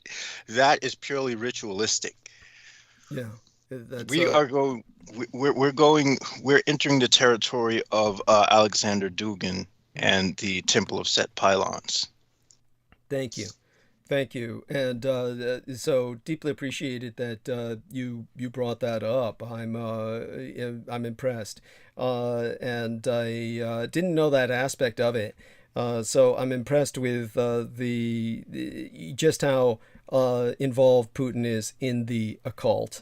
And of course, I'm going to do my best to break up some of the occultism in terms of what people are, people believe in Russia as this superpower. It's a magical assumption. It's a magical assumption. They believe that Russia is somehow magical in that regard. Russia may well be magical, but not in that sense that people are imbuing into it. Its magic is completely different, and it resides in the matriarchal, the feminine, and that which is now exploited in Russia. And so definitely this whole thing about going through Mexico. I did hear what our that is troubling to me. That's very troubling. As soon as I heard that news article, red flags went up, and I was like, "That's not right." Absolutely. I know exactly what they're going to do there. And again, those. I hate to say it, but by the time they get to America, they'll wish that they had died in Ukraine. Yeah. Yeah, it could be that way. Remember, these are almost overwhelmingly women and children. Women and children, yeah. Why, if anything, they'd be more... Why are you going to send them to one of the most of places where they... I wouldn't even go to Mexico, yo. I wouldn't... I would have to have a $1 billion detail of, like, fucking robot security guards, not even human security guards, fucking automated robot security guards to even want to step foot in Mexico. And they're going to send women and children who were traumatized and victimized by this war there? Yeah. What? What are they trying? Yeah. This is the depths of depravity that your American, government, whatever the hell is running this shithole. I don't even know what's running this madhouse anymore. Whatever's running it, this is the depravity of it. Yeah, that's it's satanic. Beneath satanic. And by the way, what I'm doing is I'm also looking around the net right now just to take a look at some of the aspects of Russia's economy. because, of course, we had Penny Bradley saying they fortressed their economy. In essence, she did not use that term, but you know, they certainly tried. But this has not really helped them. That is failing before the sanctions. There's some rebound of the ruble, but that is it's not really how do I say it? It's not really helping in the overall. We still got panic buying going on in Russia because of the being hit by the sanctions. The sanctions are biting. And a lot of people are simply falling for the propaganda. Obviously, the Russians are not going to let people know the pain they're in, so they tell people all kinds of things. But yeah, don't buy into it. It's having its effect, and really there has to be more sanctions applied for this to bite. So yeah, I'll definitely. Well, what the sanctions are basically a way to get the public pissed enough at Putin for one of them to be brazen enough to assassinate his fucking ass. Yes, it's all about regime change, really. And that's why we've got to be honest about it rather than the president walking back on it. Well, this is the same Biden who wants to turn, all these Ukrainian young, women and children into sex slaves. So what the fuck are we going to expect from him? Yeah. He's a piece of shit. Yes, thank you. He and Putin can both, go swim in deer's blood and die and drown in that shit, for all we fucking care. Oh yes, definitely. It's something that I honestly I'm with you on that. I'm just beyond frustrated. This is just awful, and we've all got to learn to live without Russian energy products. This is basically all they have to offer the world is their giant hole in the ground that the rest of the world can take gas from, which tells you quite a bit. They're full of gas. And when we are weaning ourselves off that, it will be a better world. We'll be heading towards a renewable energy world. But of course, this is where we've got the big problems. We've got the big problems in that California, for instance, because of the drought, our renewable energy was water. And now we have to go back to fossil fuels because we're in drought. We have no water. And where did all that come from? Because we were cutting down on drilling our own gas under Biden. Then we are now stuck with fucking Russian oil. So cutting the Russian oil made the gas prices go up here by orders of magnitude. It's insufferable. So it's a hard fucking world, and we're all living very with the consequences. But this is war, so it's what it is. We've got to adapt. So with that in mind, I'm going to take over in a second. Go on. Yeah. Yeah. I would say that if any time is a good time to start working with alternative energy sources, which we've had since Nikola Tesla, for goodness fucking sake. Now's a good time. Just saying, human race. Yes. Just saying. Yes. Thank you.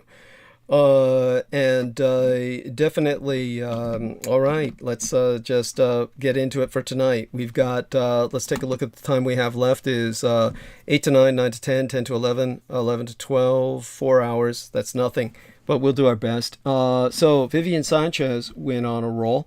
And she says, you're still at it. I agree. Time for vengeance of Bucha, the city was horrid to see and full of guerrilla warfare. Well over 50% of Russian troops have fled within 24 hours.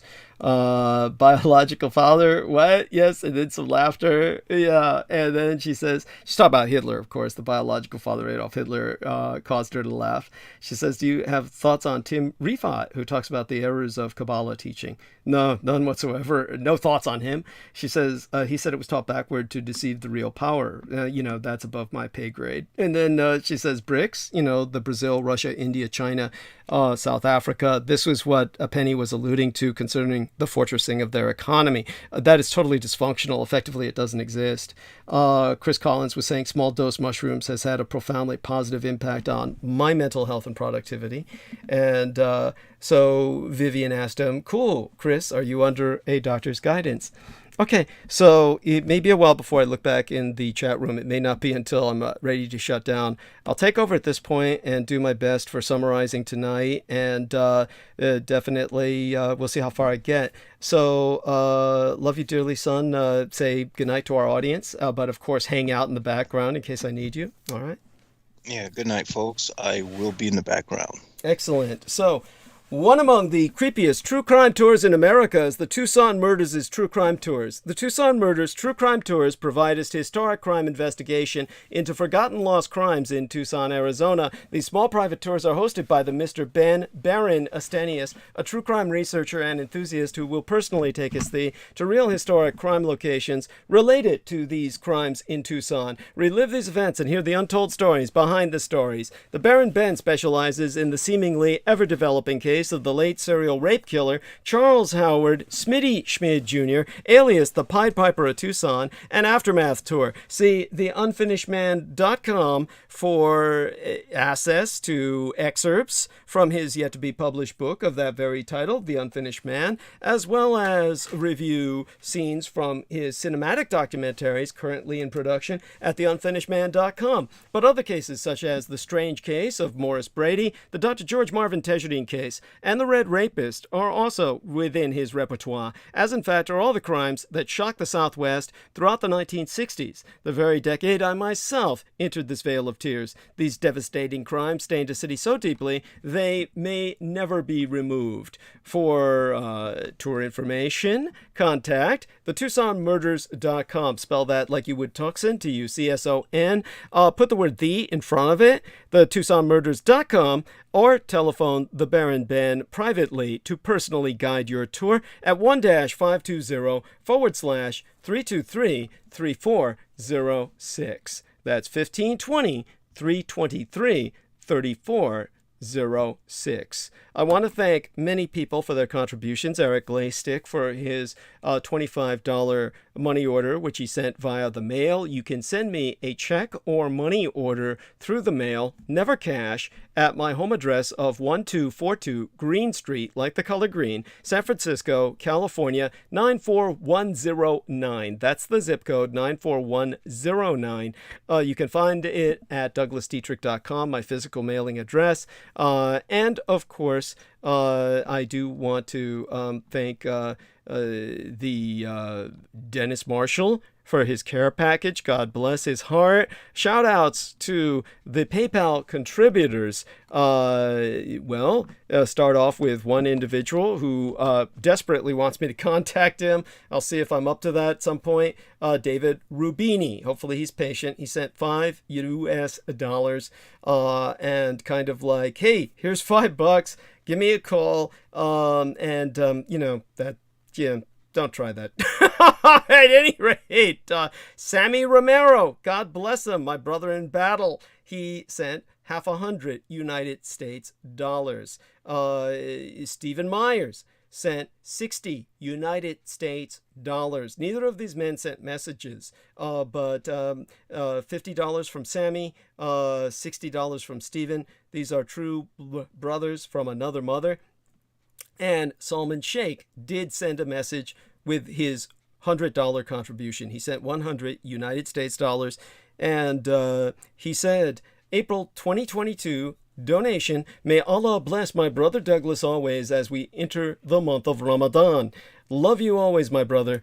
Assalamu alaikum. Peace be upon you and yours. Postscript. All the Pakistani men need to stop messaging Brother Douglas, and no line dancing without a mask. There we are, referencing Derek Talley, of course, with a little smile there. Who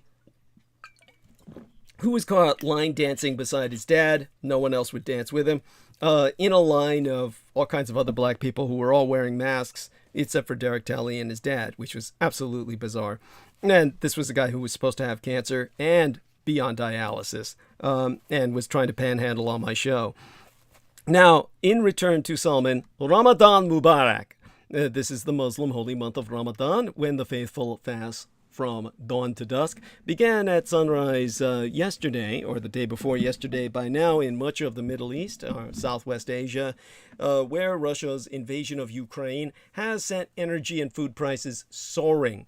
The conflict has cast a pall over Ramadan, when large gatherings over meals and family celebrations are a tradition. Many in the Southeast Asian nation of Indonesia plan to start observing yesterday, Sunday, and some Shiites in Lebanon, Iran, and Iraq were also marking the start of Ramadan a day later. Muslims follow a lunar calendar, and a moon sighting methodology can lead to different countries declaring the start of Ramadan a day or two apart. Now, Muslim majority nations, including Saudi Arabia, Egypt, Syria, Sudan, and the United Arab Emirates, have declared the month would begin Saturday morning, the day before yesterday by now. Saudi statement Friday into this weekend was broadcast on the kingdom's state-run Saudi TV, and Sheikh Mohammed bin Zayed Al Nahyan, the crown prince of Abu Dhabi and de facto leader of the United Arab Emirates, congratulated Muslims on Ramadan's arrival. Jordan, a predominantly Sunni country, also said the first day of Ramadan would be on Sunday, yesterday by now, in a break from following the House of Saud. The kingdom said the Islamic religious authority was unable to spot the crescent moon, indicating the beginning of the month. Indonesia's second largest Islamic group, Muhammadiyah, which counts for more than 60 million members, said that according to its astronomical calculations, Ramadan begins Saturday, but the country's religious affairs minister had announced Friday into this weekend last that Ramadan would start Sunday, as effectively yesterday by now, after Islamic astronomers in the largest archipelago in the world, Indonesia, failed to sight the new moon. It wasn't the first time the Muhammadiyah has offered a differing opinion on the matter, but most Indonesians, Muslims comprising nearly 90% of that empire's, it's not a nation, it's an empire, with 270 million people, they're expected to follow the government's official date. Now, many had hoped for a more cheerful Ramadan after the coronavirus pandemic blocked the world's 2 billion Muslims from many rituals the past 2 years. With Russia's invasion of Ukraine, however, millions of people in Southwest Asia, it is the Middle East, are now wondering where their next meals will come from. The skyrocketing prices are affecting people whose lives were already upended by conflict, displacement, and poverty, from Lebanon, Iraq, Syria, to Sudan and Yemen. Ukraine and Russia account for a third of global wheat and barley exports, which Middle East countries rely on to feed millions of people who subsist on subsidized bread and bargain noodles. They are also top exporters of other grains and sunflower seed oil used for cooking.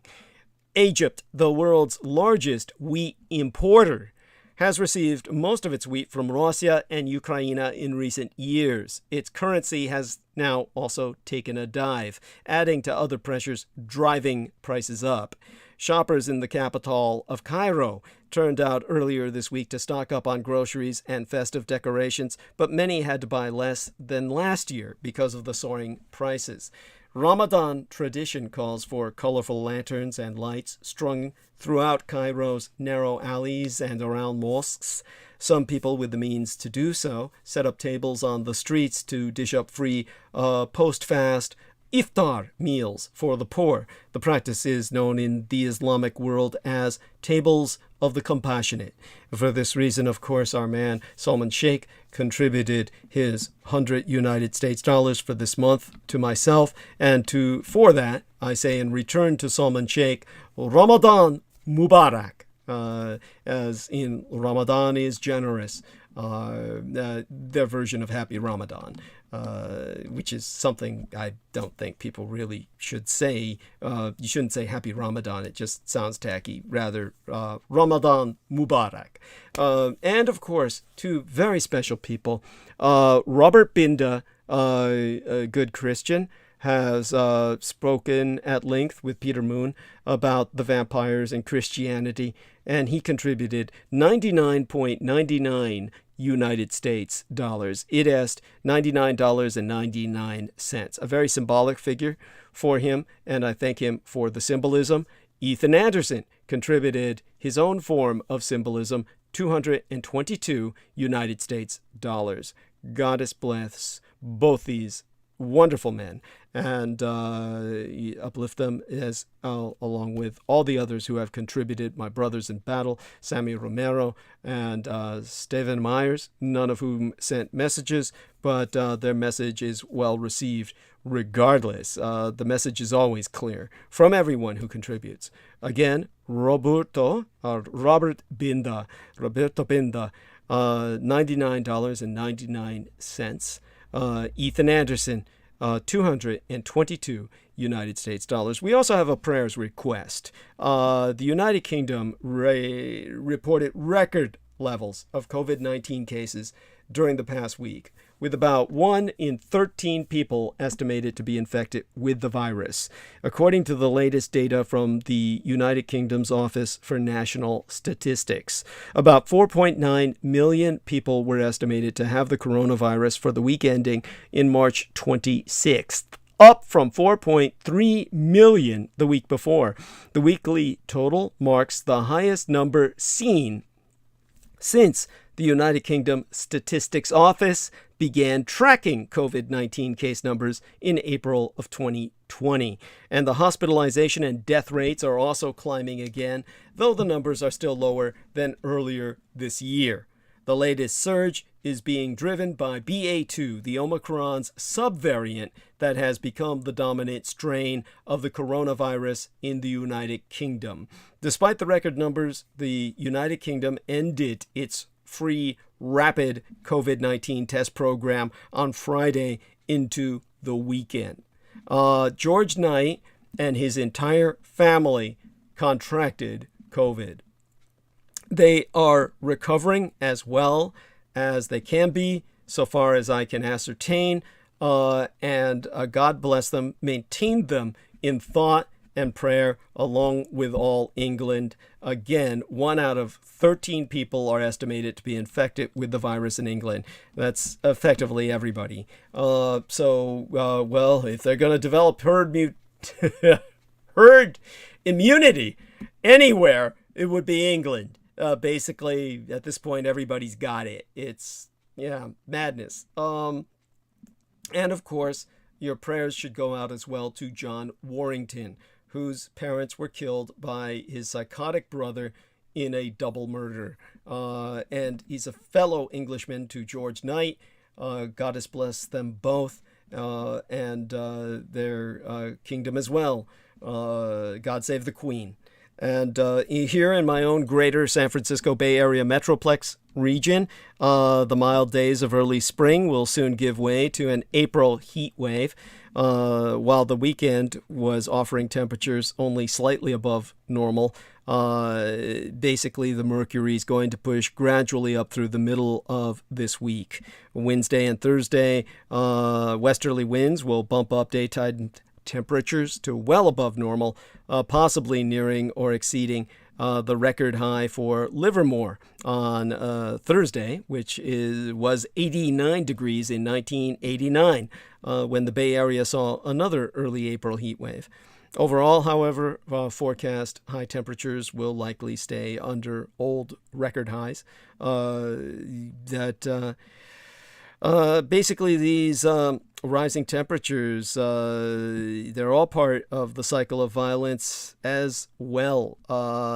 Basically, the Weather Service, of course, has warned us that even though things should start to cool back down by the end of next week, there's no sign of rain in the forecast, and California's snowpack remains well below average, an ominous sign of the drought conditions ahead. So that's why San Francisco's hydropower supply is under threat. San Francisco's water and power supply are intimate bedfellows, and dry conditions will force us to switch from water sources to fossil fuels. Nearly 20% of the San Francisco's city and counties energy is generated by water stored at Cherry Lake and Hetchy Reservoir, a glacial valley in the northwestern corner of Yosemite National Park, the same water that spills from our taps. By putting our water to work through the use of gravity, the city has provided fossil fuel-free hydropower to residents for over 100 years.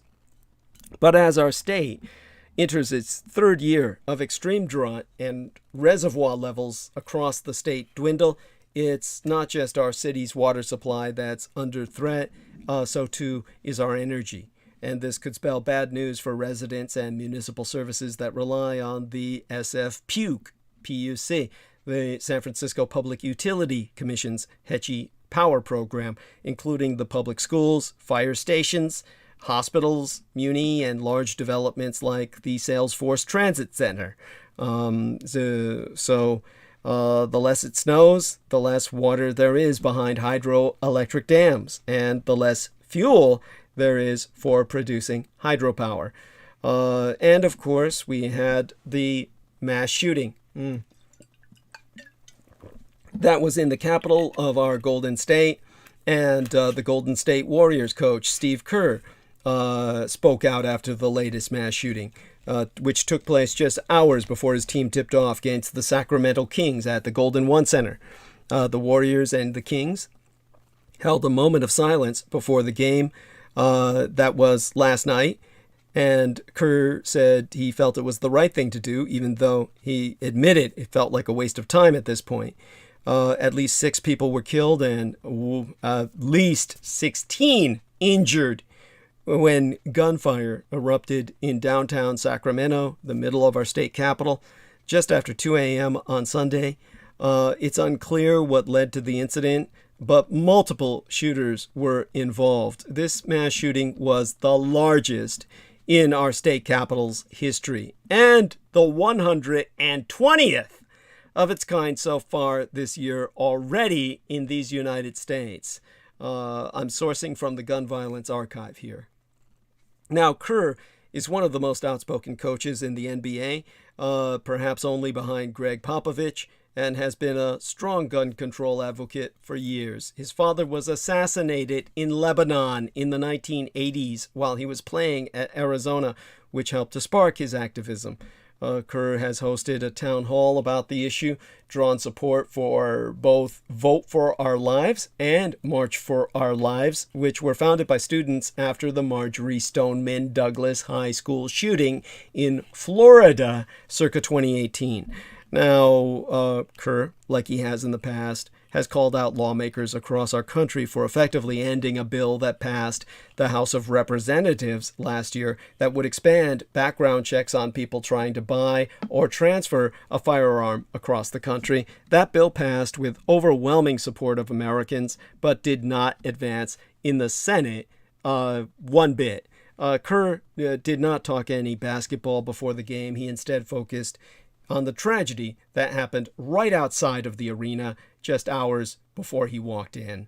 And what he said was, to quote his T at length and verbatim, "I'll be honest, I think it's the right thing to do to have a moment of silence, but I'll be honest, it's probably the 9th or 10th moment of silence that I will have experienced as the coach of the Warriors when we mourn the losses of people who have died in mass shootings. I don't think moments of silence are going to do anything. At some point, our government has to decide, are we going to have some common sense gun laws? It's not going to solve everything, but it will save lives. So many lives devastated. Everybody with the Warriors, we all share your city's grief. there's not a whole lot you can do or say, but we are all crushed today as we try to prepare for this game. It's devastating news. You think about all of the common sense laws we could and should put in place if we had any guts, if our government had any guts, if people put others in front of their own career paths, in front of their own re-election campaigns, in front of their own propaganda to manipulate people.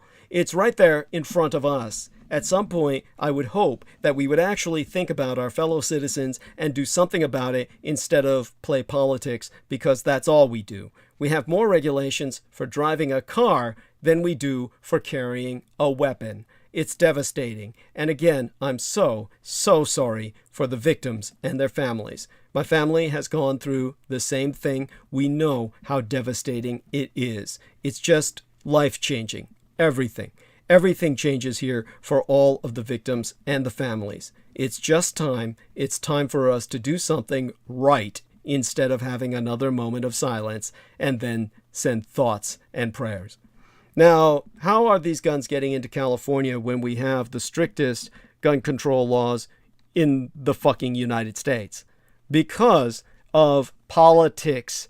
In other words, politicized radical insurgency from Red California, via the Red California, where the right-wing militia gun cults hold sway. The FBI arrested a Boogaloo extremist group member after gun sales meetings in California. In fact, the FBI quietly arrested a man living in Pomona late in the opening month of this year after he attempted to sell gun attachments to a local group of anti-government extremists to make their firearms more deadly and easier to conceal. Now, I was given access to the court documents.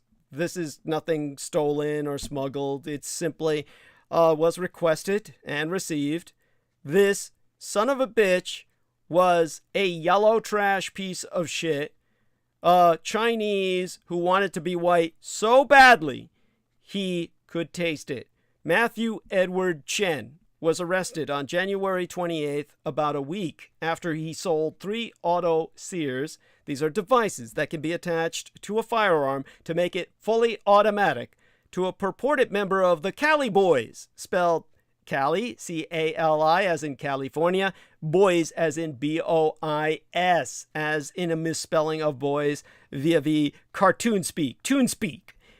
Because all of these people have never matured past the age, never matured into puberty, essentially. They're all super adolescent man children.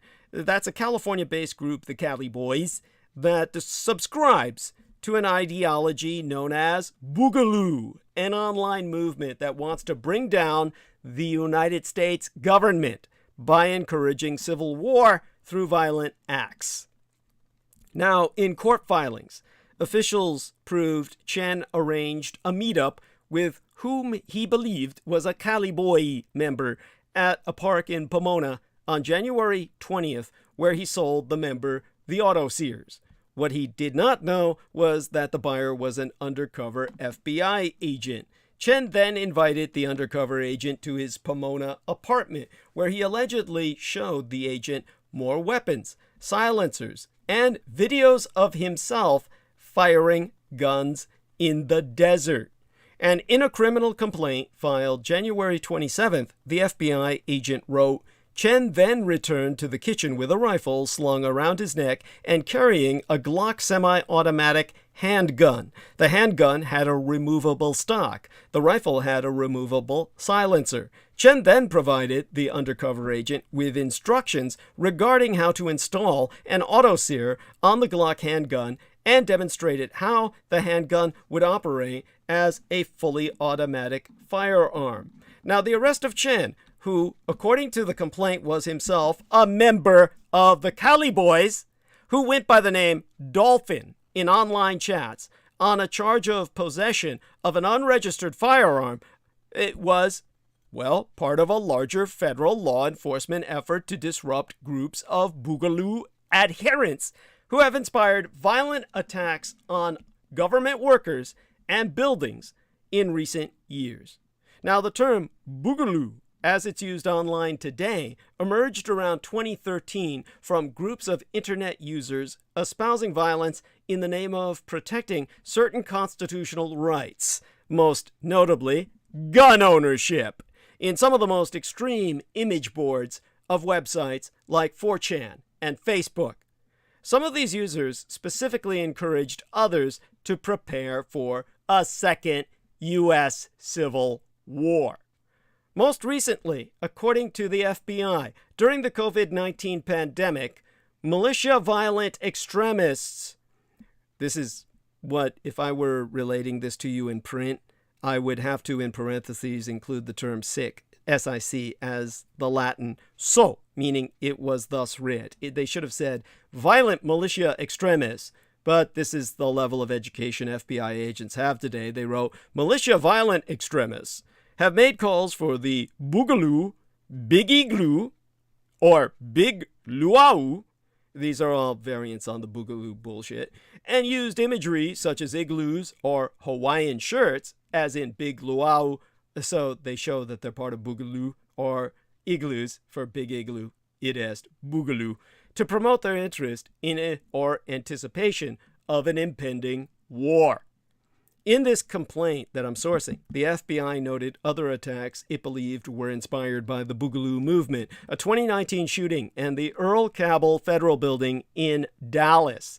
That's where the shooting took place, in which only the attacker was killed, thank God, and two 2020 shootings in Northern California, in which Stephen Carrillo, an active duty U.S. Air Force service member, himself a Latin American, who wants to be white so bad he bleached himself, was charged with killing a security guard outside a federal building in Oakland and a Santa Cruz County Sheriff's Department deputy. Now, according to the program on extremism at George Washington University, which posted the criminal complaint against Chen, at least 6 Boogaloo members have been arrested in California since 2021, including 2 who later pleaded guilty to attempting to help Carrillo avoid arrest by federal agents. According to the program, at least 44 people espousing Boogaloo ideology have been arrested around the country in the last 2 years. 4 months at least, the FBI had been tracking the Cali Boys and infiltrating the group in Southern California, according to this complaint. The undercover agent and an FBI informant attended a meeting with Chen and other Cali Boys members on October 23rd, my late and sainted sire's birthday, George Dietrich's, only this was in 2021, long after his passing, in the Murrieta garage of a member known as Unicorn, and referred to as AB in court documents. At that meeting, Chen gave a PowerPoint presentation explaining how the members could skirt federal laws governing the building of firearm silencers at home, with one slide in his presentation entitled, "Everything You're Not Supposed to Know About Suppressors." Now, at that time, Chen sold at least one silencer to the undercover agent at that meeting for $400 United States dollars. Now, according to this complaint, Chen has not been indicted. Chen is expected to return to court in downtown Los Angeles for a preliminary hearing on Friday. Rather, he was expected to do that Friday into this weekend, is what I meant to say. I'm reading off the document where this was in the future. At this point, it should hopefully be in the past and already have taken place. It's hard for me to know because, I'll tell you why. It's basically, I did request some input. There's a federal public defender assigned to Mr. Chen. He has never returned my request for comment. But what I do know is that Chen was actually released on February 1st. This was after family friends posted a $120,000 US dollar bond.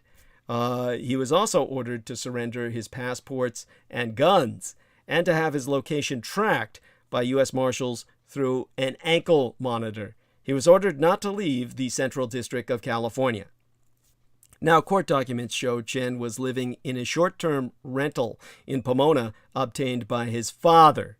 An FBI agent described Chen as a flight risk because he has dual citizenship. He's a communist Chinese, and he has evidence of mental problems. The court ordered Chen to be evaluated by mental health clinicians. Obviously, anyone who is of a minority group and also a member of the Boogaloo Boys is a head case, right? Now, it's not clear from court documents where Chen was living before relocating to Pomona or how long he'd been living there. The federal officials were unable to say, when I checked into this, whether there had been any other arrests of Cali Boys members besides Chen. In the complaint, the FBI said the Cali Boys Boogaloo group maintains active chapters in, among other places, the greater Los Angeles area, the greater San Francisco and Sacramento area, and the greater San Diego area. The court documents that I have copies of have not, well, they simply don't have more information about any other activities by the group or how the FBI found it in the first place. And as I said, my requests for comments from his federal public defender have never been answered. I don't expect them to be, but there's more.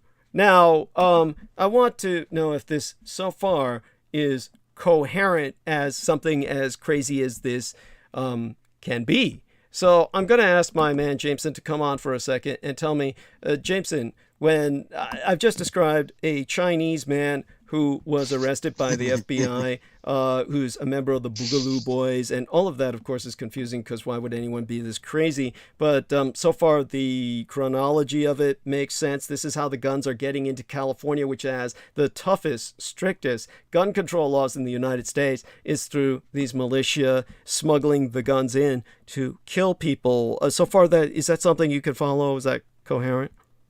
That's coherent. Okay. And I'm also aware of the auto sear modifications. Oh, what do you know about them? Tell us. What happens is you take a semi-automatic handgun and you attach an auto sear to it, and you attach like a barrel for like that's full of bullets. You can shoot it like it's an automatic weapon. There you go. Basically, you could turn a handgun into a machine gun. Thank you. But here's where it gets worse. Here's all these right-wing, these white supremacist Americans, and they're dealing with a communist Chinese dealer who's got dual citizenship with mainland China. And that makes perfect sense. There we go. That's what your right is fucking following. They're communist. Thank you.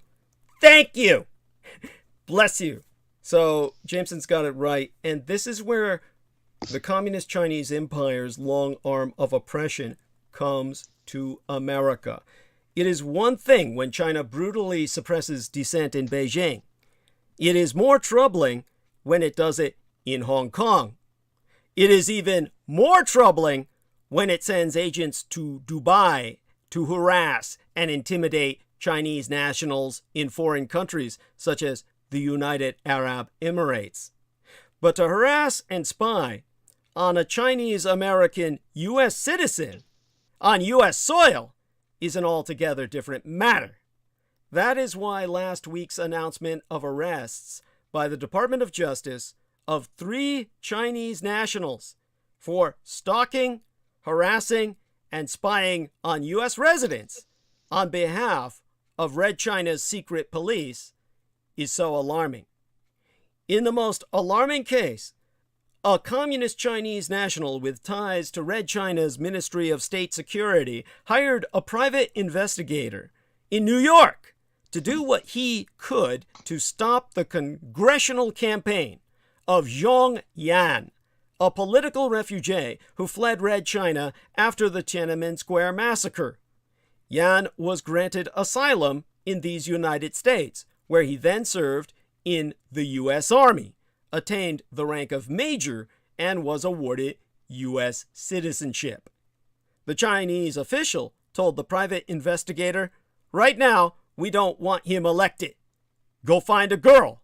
See how he goes for prostitution. Take some photos. Something of that nature. This was all advised by a communist Chinese national on U.S. soil. And finally he said, beat him up until he cannot run for election. It asked, cripple or blind him. If you really want to deactivate someone, you don't even need to kill them. Blinding them is as good as killing them in most cases. That's right. An agent of the communist Chinese government asked a private investigator to beat up to the point of not being able to run for office a U.S. citizen on U.S. soil to prevent him from politically educating the American people about the dangers of the communist Chinese. Even more chilling, the communist Chinese national told the private investigator, we will have a lot more of this work in the future. Now, these 3 arrests are not even isolated cases. Communist China has a documented history of using both state agents and non-state third-party actors to reach beyond its nation's borders to silence dissent about its communist totalitarian regime. And these efforts all stem from Xi Jinping's decades-long anti-corruption campaign. But as the case of Yan clearly proves, the targets of these efforts don't necessarily have anything to do with corruption. Now, according to the Spanish non-governmental organization Safeguard Defenders, since 2014, Xi Jinping's secret police has reached into more than 120 countries to return nearly 10,000 Chinese citizens to mainland China involuntarily. This is called abduction. This is kidnapping, which is a felony. At the Department of Justice's press conference, FBI Counterintelligence Division Assistant Director Alan Kohler said the Ministry of State Security is more than an intelligence collection agency.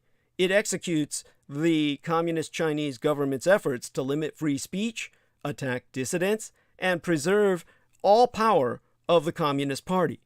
When it exports its actions overseas, it violates the fundamental sovereignty of these United States and becomes a national security threat. Now, it's encouraging to see that the FBI understands the stakes involved in these cases to a degree. Each of these efforts represents a direct assault on U.S. sovereignty by a hostile, authoritarian regime bent on global domination. Red China is a unique threat to the United States. But beyond that, they are now selling guns to the worst among you, white supremacists, to wage civil war. So understand, your white supremacists are sponsored by the communist Chinese. What does that tell you about the state of war today?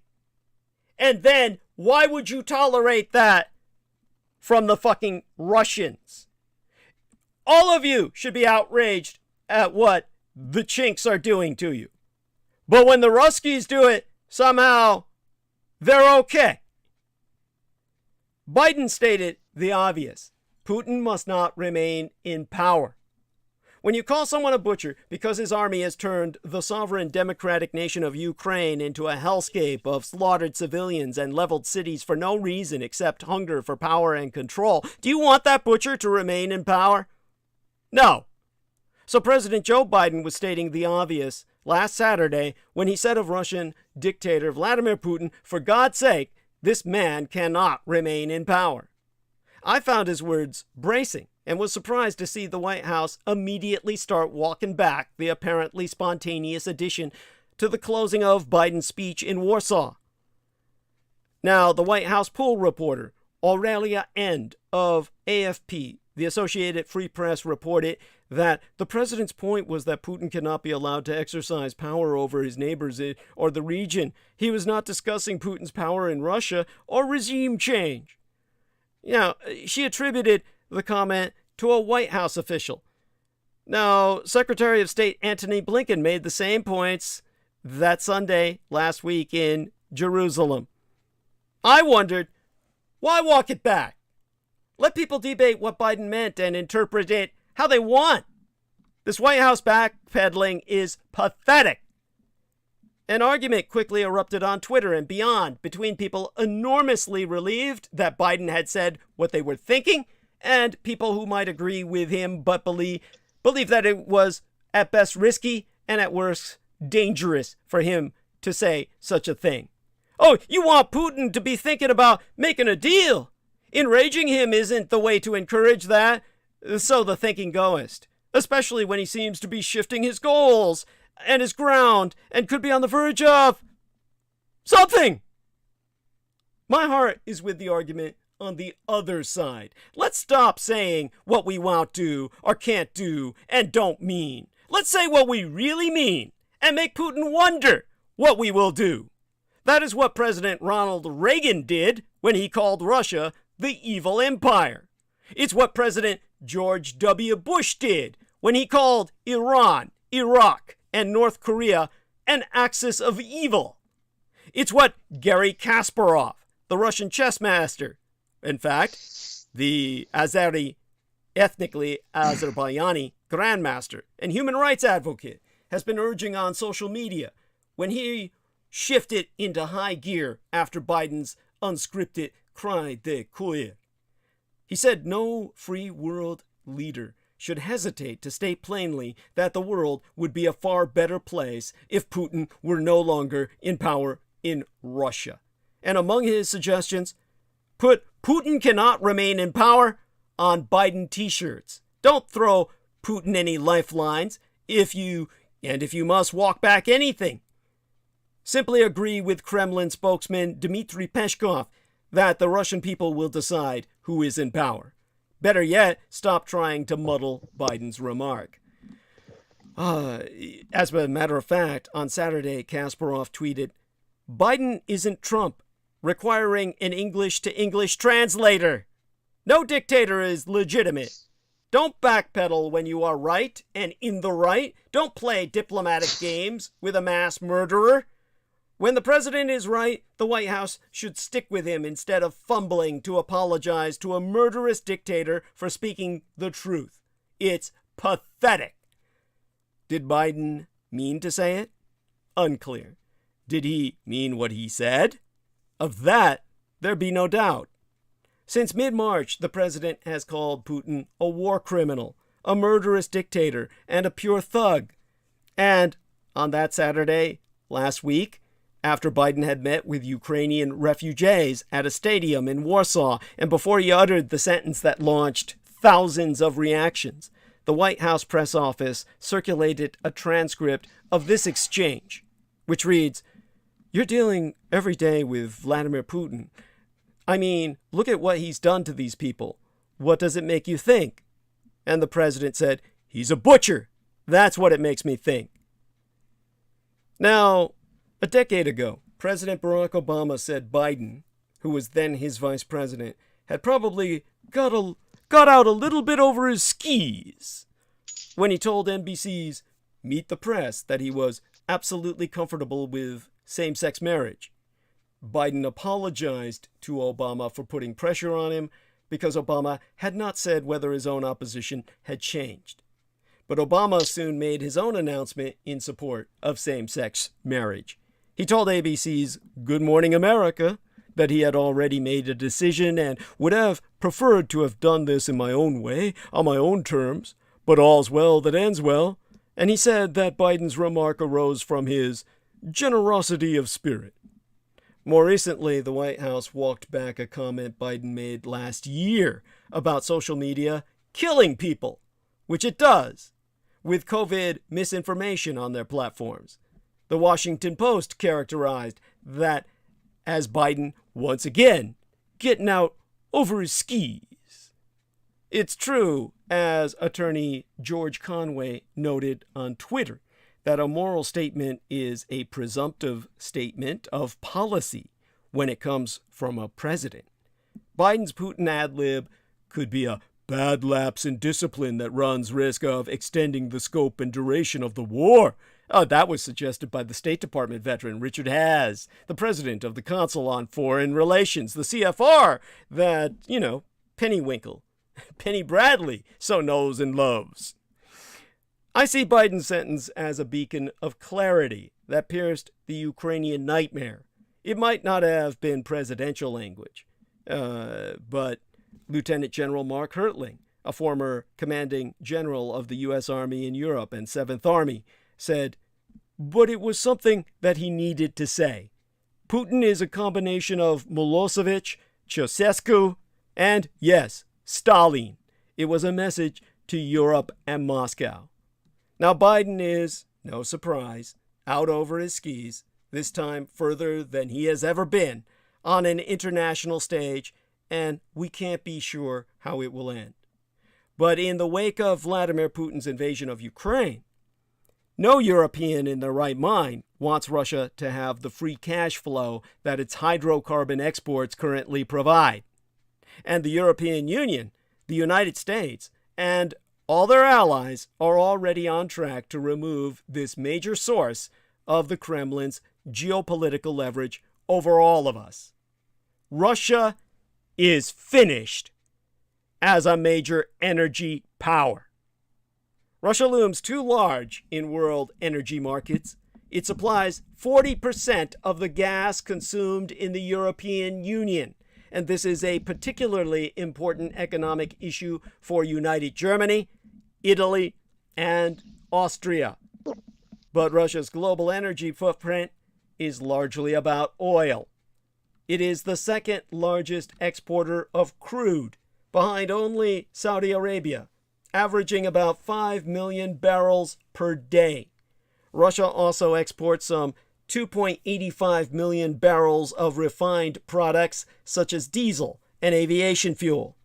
These fossil fuel exports have enabled Russia's invasion of Ukraine and its extreme violence against unarmed civilians and civilian infrastructure. Russian dictator Vladimir Putin apparently believes that no one can stand up to him because of the naked power that he can exert through energy markets. If the Europeans resist too much, he will cut off their gas. If the rest of the world cuts back on their purchases from Russia, the price of oil will rise, causing economic difficulties everywhere. But Putin underestimated the horror and fear that his invasion would create, particularly in Europe. Even worse for him, the United States, Europe, and their allies have all the tools needed to end Russia's energy leverage. Importers around the world are shunning Russian oil and gas. Europe certainly will never again risk its national security on Russian energy imports. Consequently, Russia will soon be finished as a major player in world energy markets. Putin's war of aggression has killed thousands of civilians and displaced about 10 million, including more than 4 million who have fled the country.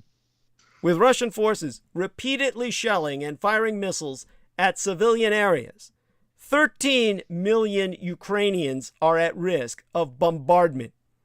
In Mariupol and elsewhere, Putin's forces have targeted buildings where civilians were sheltering, even where the word children was clearly marked, or a red cross was painted on the roof. In the eyes of the world, these are war crimes, pure and simple. And nowhere is the shock and revulsion felt as intensely as in Europe. The entire EU has come together, taking in millions of Ukrainian refugees and seeking to help Ukraine in as many other ways as possible. Every atrocity committed by Russian forces generates more support for Ukraine among European leaders and publics alike. Some EU countries are already de facto boycotting Russian oil. According to tankertrackers.com, in February, Denmark imported just over 7.5 million barrels of crude oil from Russia by ship. But in the first 27 days of March, Denmark imported no Russian crude whatsoever. Sweden, Finland, and other countries are also reporting big declines in Russian crude imported by tanker, and there are increasing signs that united Germany and other countries will step up to lead a full and immediate embargo on imports of Russian oil by tanker into the European Union. There is also discussion of paying for Russian gas and pipeline oil into escrow accounts that are effectively frozen to ensure the euro proceeds cannot be used by Russia to buy weapons anywhere in the world.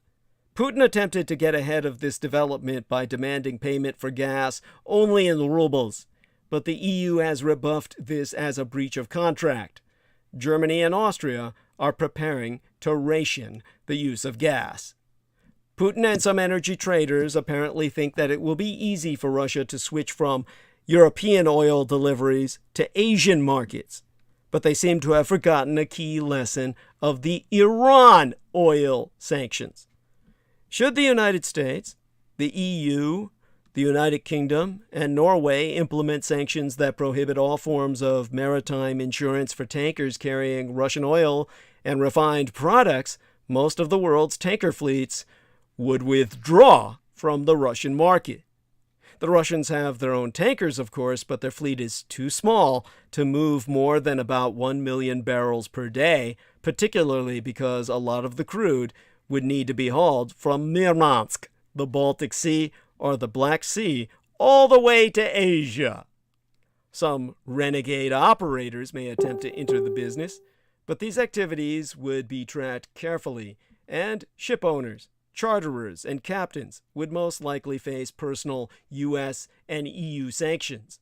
Ukraine has already indicated it will pursue all possible remedies against anyone complicit in the financing of war crimes.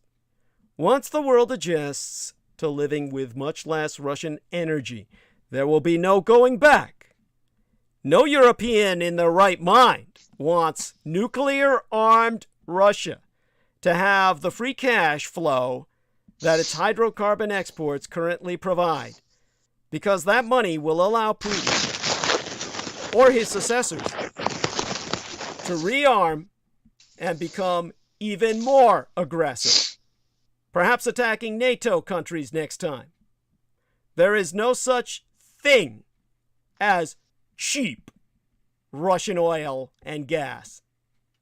Russian fossil fuels are funding an awful war. The killing must stop, and the world must learn to live without Russian energy products.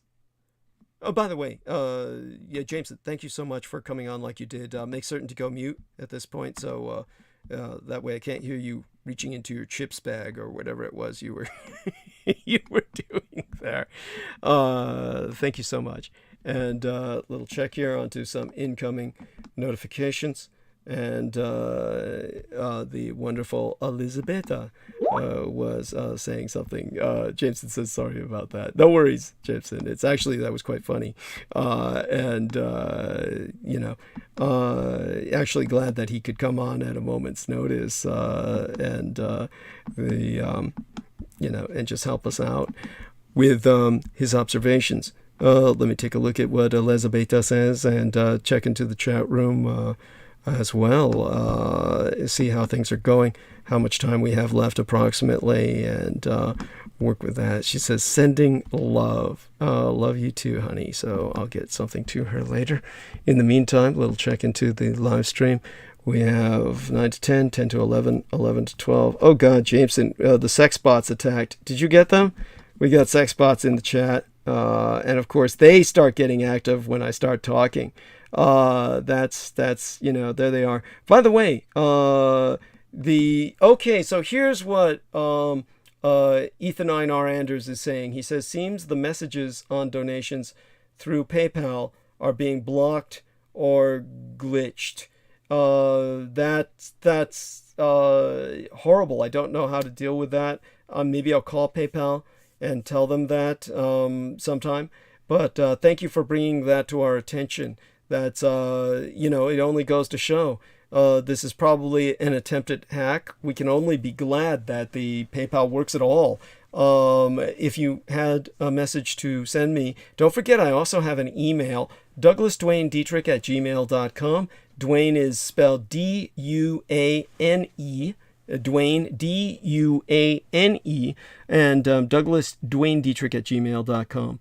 By the way, in terms of his mushroom use, Chris Collins says, no guidance. I weigh them every time to standardize the dose. I was truly struggling, and it has helped me so much. Wow, that stuff sounds really tempting. Of course, our man Brendan Zogit was using quite a bit of that, blue honey and all that. And, that kind of made me turn off to it in terms of where we are at with that. Again, we have 9 to 10, 10 to 11, 11 to 12 in the 3 hours remaining. Let me see if I can get my head together to express something. Oh, God. Obviously, geopolitics is important, and I think that it's important to put all this in historical context. So maybe in the last few hours remaining, I can do that. Basically, it's one of these things where I can also, the geopolitics being perennial, I can come back to that in the future. Probably the thing that I need to do is talk about the military aspects that were brought up by our man, Lou Rees. Lou Rist. And Lou Rist basically was someone who felt, because of so much Russian propaganda, that the Russians could destroy Ukraine, that they're holding back. Nothing could be further from the truth. Understand this much. Basically, we are dealing with people who are committed to genocide because that's the only thing they're capable of. They are not capable of dealing with real war or combat. And that's why the Ukrainians have nearly destroyed one of the Russian army's best regiments. Now, 8 years ago, an elite Russian parachute regiment played a central role in a massacre of Ukrainian soldiers. Now, Ukraine has exacted its revenge. The 331st Guards Airborne Regiment has been all but destroyed in the fighting around Kiev. Around 100 of the 331st paratroopers have died in Ukraine. That's according to open source intelligence analysts who have scoured the internet for confirmation of the deaths. The injured could number 100 or more. And then there are the missing, many of whom undoubtedly will be confirmed dead, as the 331st reconstitutes in Belarus, or White Russia, bordering Ukraine. That's potentially hundreds of casualties in a regiment that, at its peak strength, had just 2,000 men. Members of the 331st headquarters staff, including Regimental Commander Colonel Sergei Sukharev, also have died. Analyst Rob Lee from the Foreign Policy Research Institute in Philadelphia has been tallying the 331st's losses. The BBC, the British Broadcasting Company, weighed in with its own report on the regiment's dismantling by Ukrainian forces. Now, cross-referencing these sources, on my own part, exposes a startling fact, one that's taken on a new quality in recent days. As Ukrainian troops chase behind Russian units retreating from the Kiev suburbs, they've discovered hundreds of dead bodies. Civilians, some lying along roadsides, others in alleys or doorways, many of them with their hands bound. It's increasingly clear that Russian units around Kiev executed Ukrainian civilians, men and boys in particular, before fleeing toward the safety of Belarus or Russia, often with looted home appliances, and other spoils in tow, Ukrainian troops liberating the town of Bucha, northwest of Kiev, found at least 20 bodies in the streets. It's worth noting that the 331st was one of those units that fought in Bucha. The 331st has a history of atrocities. It was one of the units that the Kremlin deployed to eastern Ukraine in 2014 to bolster Russian-backed separatist forces. The Russians and separatists surrounded Ukrainian troops in Ilovaisk. And at Ilovaisk, commanders on both sides agreed to a ceasefire to allow the trapped Ukrainians to leave Ilovaisk via a so-called humanitarian corridor. It was naught but a trap. The Ruskies opened fire on the departing Ukrainians, killing around 600 of them, in what was, until recently, the bloodiest day ever for the post-Soviet Ukrainian army.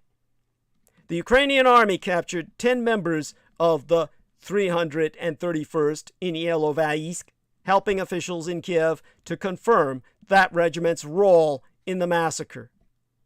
The 331st got the better of the Ukrainians 8 years ago in Ilovaisk. In fighting around Kiev this March, the regiment's forces, well, their fortunes reversed. The 331st's thin-skinned BMDs and their BTRD aeroborne fighting vehicles, designed to be lightweight in order to facilitate transport via the Ilyunoviv 76 airlifter, offered little protection against the Ukrainians' missiles and artillery. Now, the wrecked BMDs and the BTRDs, they feature in several videos and photos circulating on social media. And analysts have confirmed that the Russians so far have lost at least 19 BMDs and BTRDs. The actual total is almost certainly much greater. The lesson for Russian leaders who don't seem keen to learn anything from their disastrous war in Ukraine might be this. It's one thing for an elite parachute regiment to defeat an army that's retreating under the terms of a purported ceasefire. It's much harder to beat a determined foe armed with powerful anti-tank missiles and fighting for its own home. A foe that no longer believes empty Russian promises, as no one should believe them. Understand you can't trust the fucking Russians. They've broken every goddamn promise. They're incapable of maintaining truce. These sons of bitches are out to kill you. If you don't understand that by now, you're one dumb cunt or one dumb son of a bitch. If you think the Russians are your fucking friends, you're an idiot. These people want to kill everyone on Earth other than themselves. And these people have made promise after promise, the idea of even going to the negotiating table, where they've attempted to poison all negotiators. You can't deal with them at all. The only language they understand is war.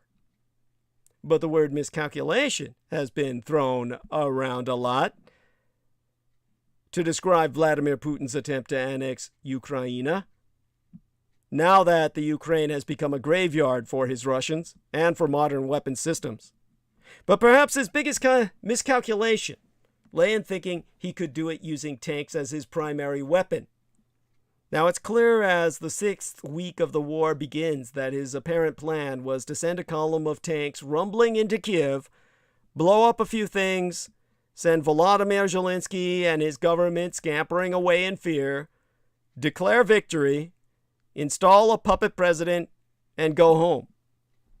Evidence that his plan was a strategic, tactical, and political failure is displaying on your television screens around the clock. If there is one image that will symbolize forever this war, it will be a blown-up Russian tank, its tread sagging and its turret tilted, rusting by the side of the road in Ukraine. Now, 30 years ago, this country used 2 armored cavalry regiments, a mechanized infantry division, and a 400 helicopter-strong air assault to liberate Kuwait from Iraqi forces. Huge formations of tanks crossed the border from Saudi Arabia following massive aerostrikes on Iraqi positions. During the assault, 3 epic tank battles were fought in the desert of Kuwait, one of which is thought to have been the largest tank battle in all American history. Now, in less than 100 hours of fighting, U.S. forces destroyed 1,350 Iraqi tanks and 1,224 APCs, or armored personnel carriers. In all, some 5,000 Iraqi armored combat vehicles were destroyed, damaged, or captured. In exchange, the United States military lost a single Bradley fighting vehicle. Probably because the soldier working it was so frustrated with what a piece of shit it was, he blew it up himself. What is now known as the First Gulf War. My war. The Second Gulf War, really, because Gulf War I was Iran versus Iraq for 8 years. Gulf War II, let's just dismiss the ambiguity here by saying Desert Storm. That was the most celebrated and successful deployment of armored weaponry in modern history. It seemed as Abrams tanks and Bradley fighting vehicles rolled to victory in Kuwait City that powerful armored vehicles had proved their worth as weapons of modern war.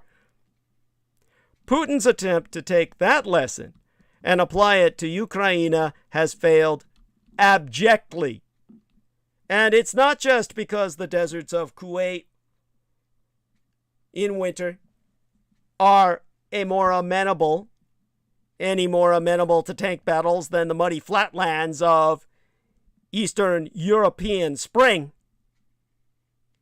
Yes, 30 years have passed, and Russia has not kept up with modern technology and tactics. But it's more than that.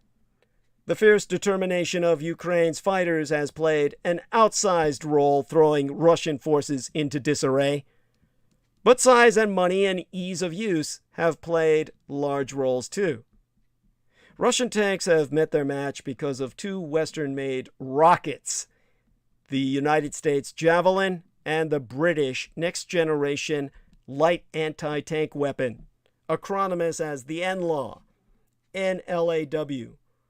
Both are lightweight, easily portable, deadly accurate, relatively inexpensive, and designed to get around every attempt of modern armor design to defeat them. Lightly armored Russian personnel carriers, constructed mostly of aluminum, can be destroyed using Russia's own RPG-7 or rocket-propelled Grenade-7 rocket launcher, which was designed and deployed more than 60 years ago. Ukrainian forces have expertly deployed the Javelin and the NLAW to destroy Russian tanks as they have moved in convoys and deployed in combat to assault Ukrainian cities and towns. These weapons are carried by infantry soldiers on foot and can be fired from positions of cover and concealment. Both are fuck-off weapons, meaning fire and forget. And people just take the acronym and just say fuck off, meaning that once they have been aimed at a target and tracked for a short period, they can be fired by the user, who is then able to drop the weapon and move away to safety, like a disposable razor. The NLAW is disposable. The weapon is meant to fire a single missile and then be discarded. The American Javelin can be reloaded and used to fire multiple missiles, but in an emergency can be discarded if the soldier using it has come under fire and must retreat from his or her position. Both weapons are designed to use high-tech location systems to hit the tops of tank turrets where they are lightly armored and highly vulnerable. But here is the real deal. The NLAW disposable missile costs about $25,000, and the Javelin rocket launcher system costs about $180,000 and fires a missile that costs around $75,000. Both rocket launchers are being used in Ukraine to destroy tanks that cost upward of $2 million each. The cost differential is obvious. It's even better when you consider the RPG-7, which costs around $1,000 and fires missiles that can cost as little as $100 each. Costs can go up to as much as $1,500 for RPG or rocket-propelled grenade warheads when they use armor-piercing or airburst technology.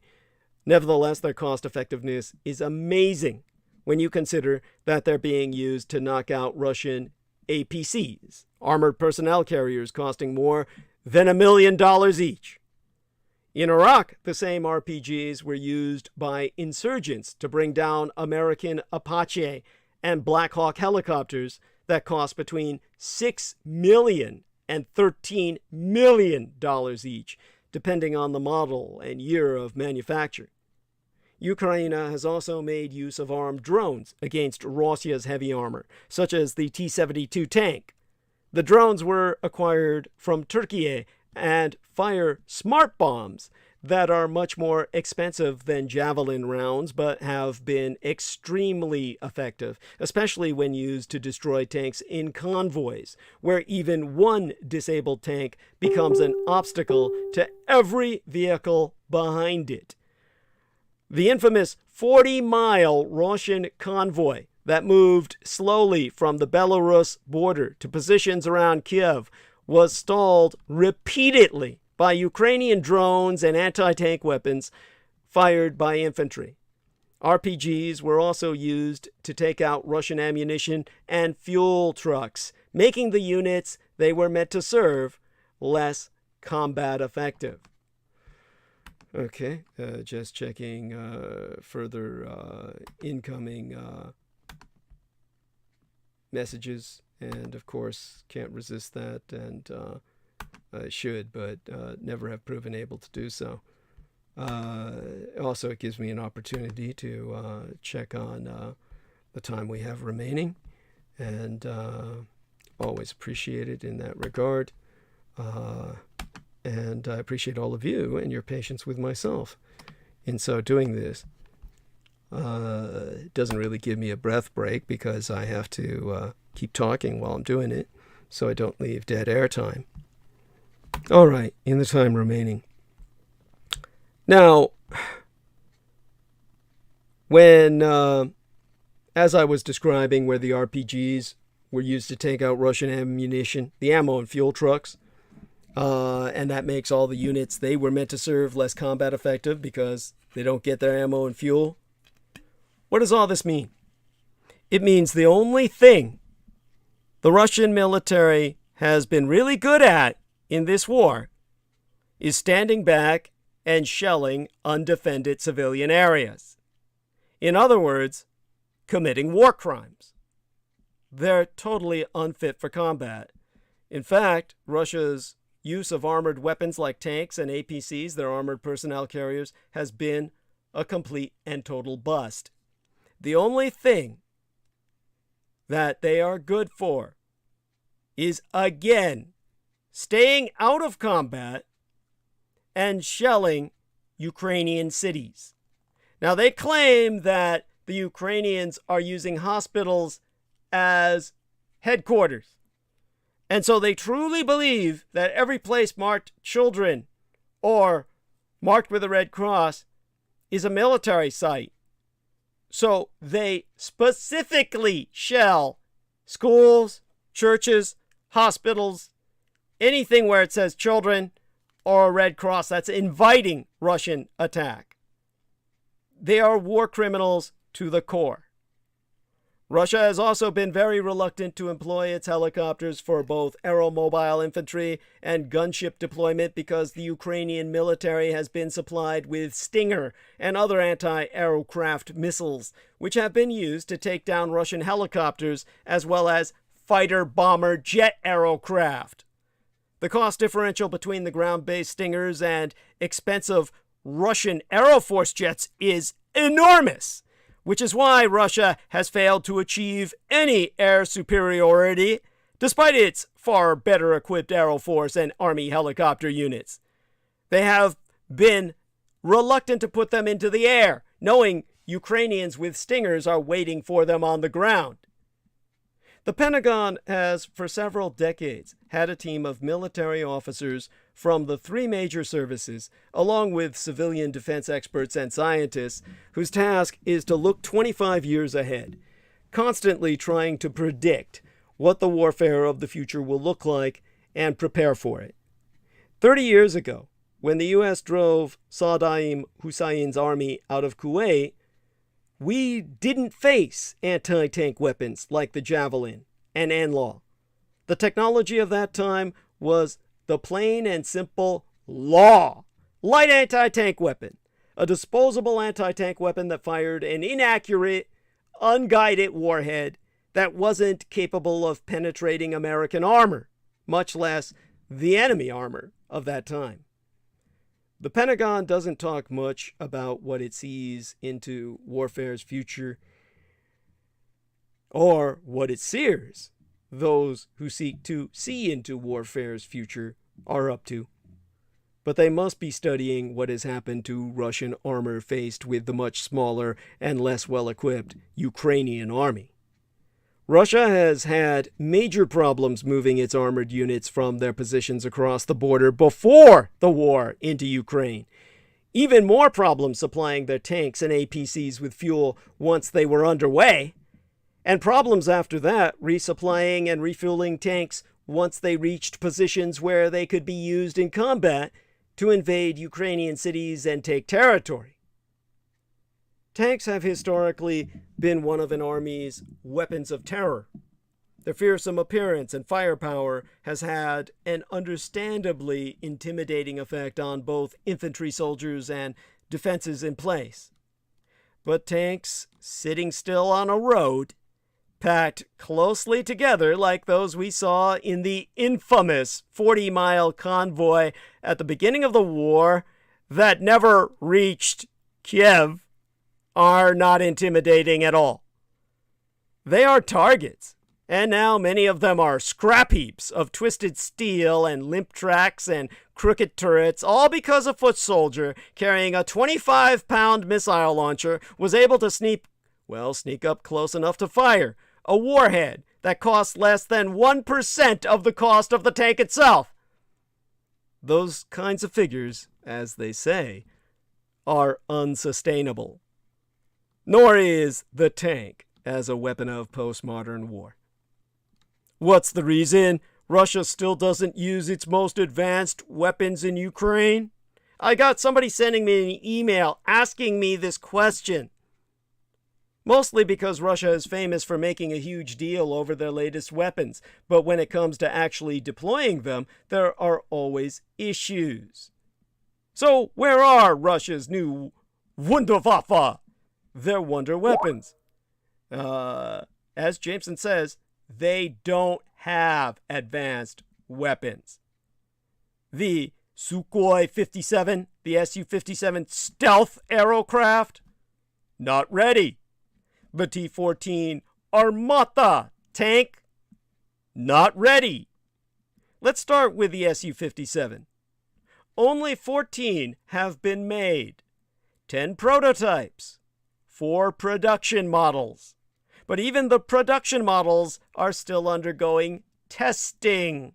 For the most part, the Su-57 is so expensive to build, Russia simply cannot afford to make it in any significant numbers.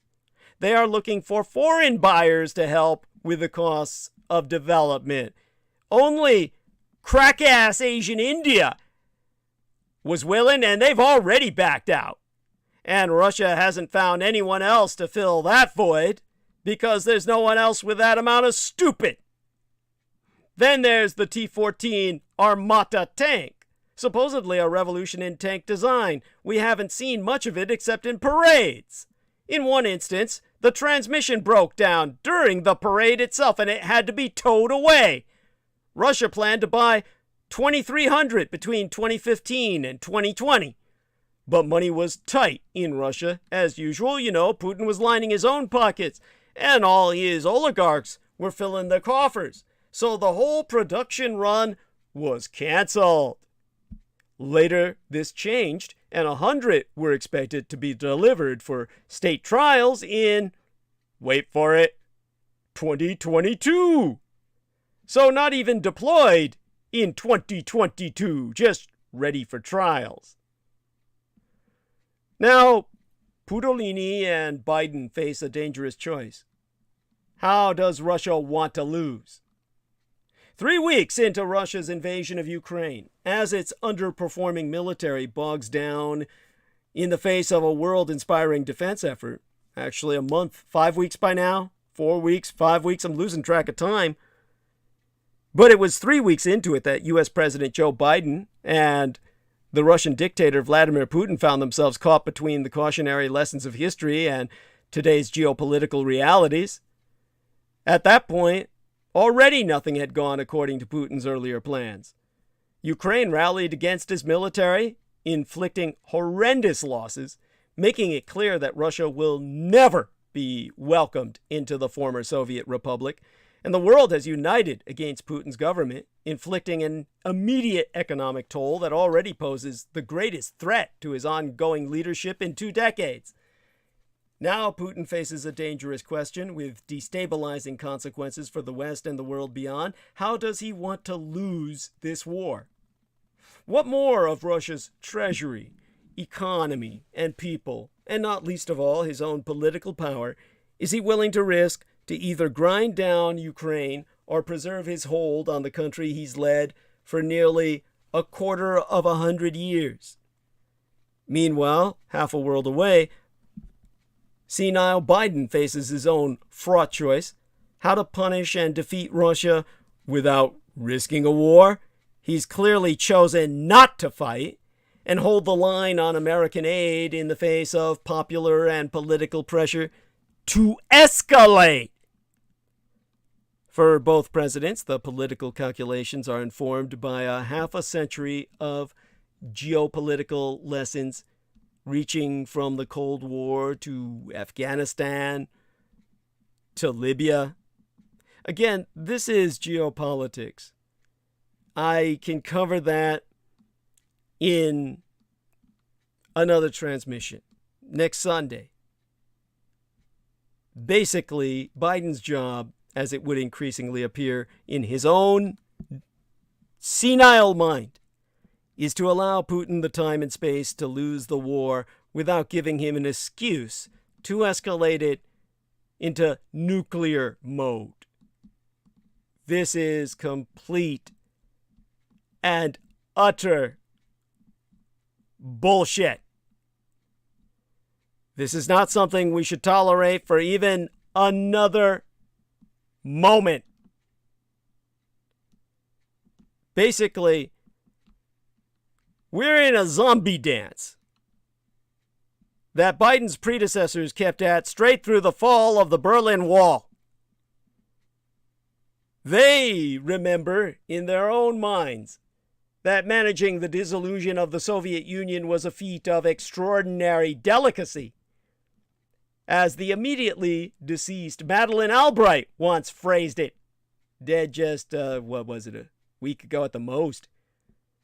She said the West had to manage the devolution of Russia from an imperial to a normal nation.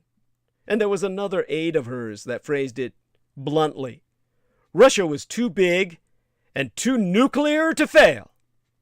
Except that such was never the real case then, and it most certainly isn't now.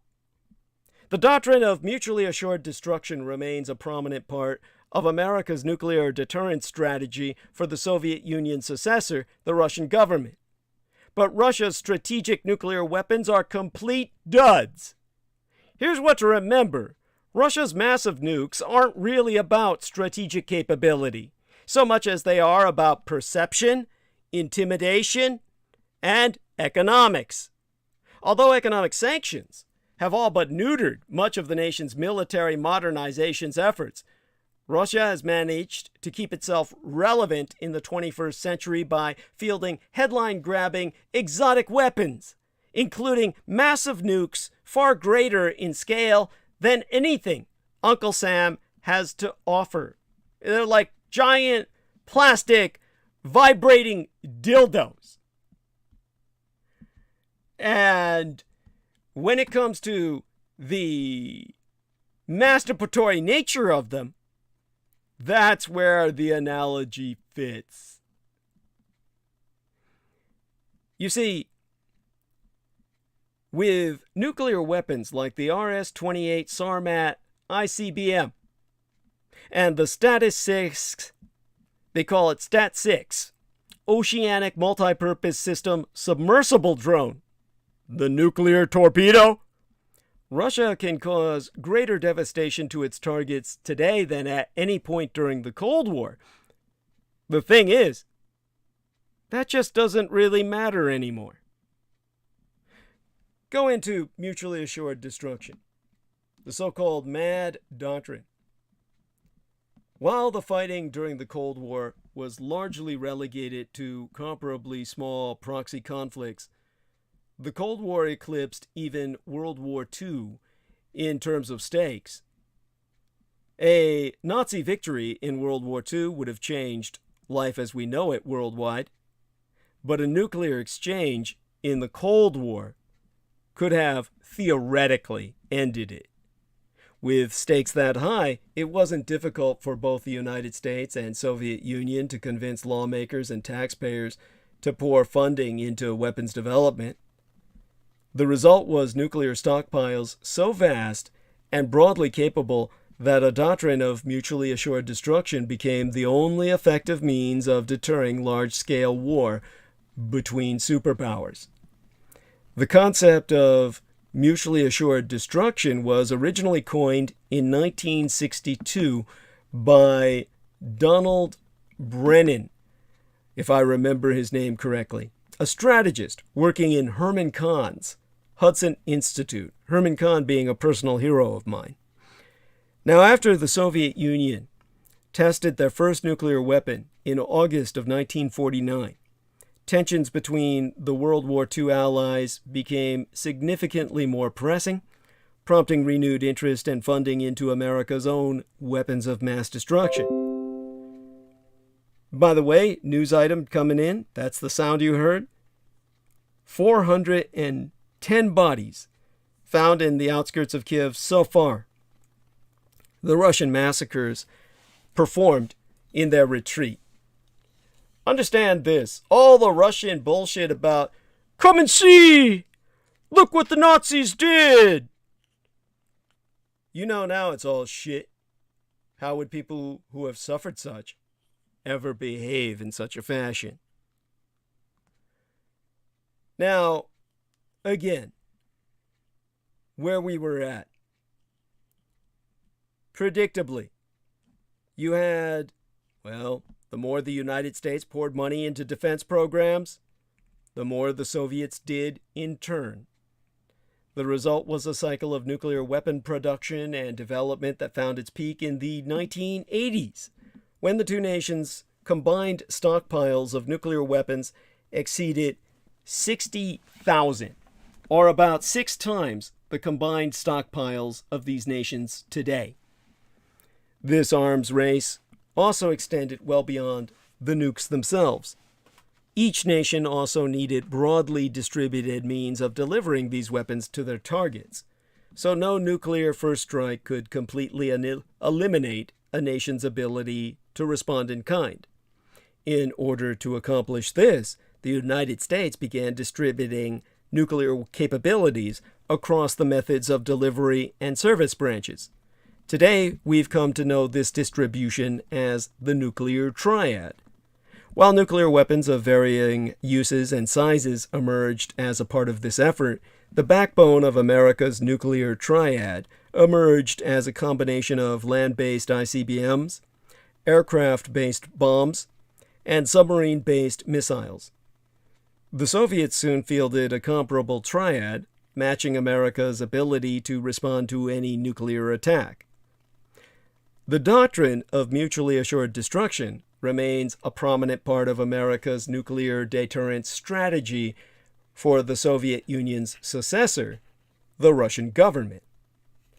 Today, both nations maintain nuclear stockpiles that are significantly smaller than they did at the height of the Cold War.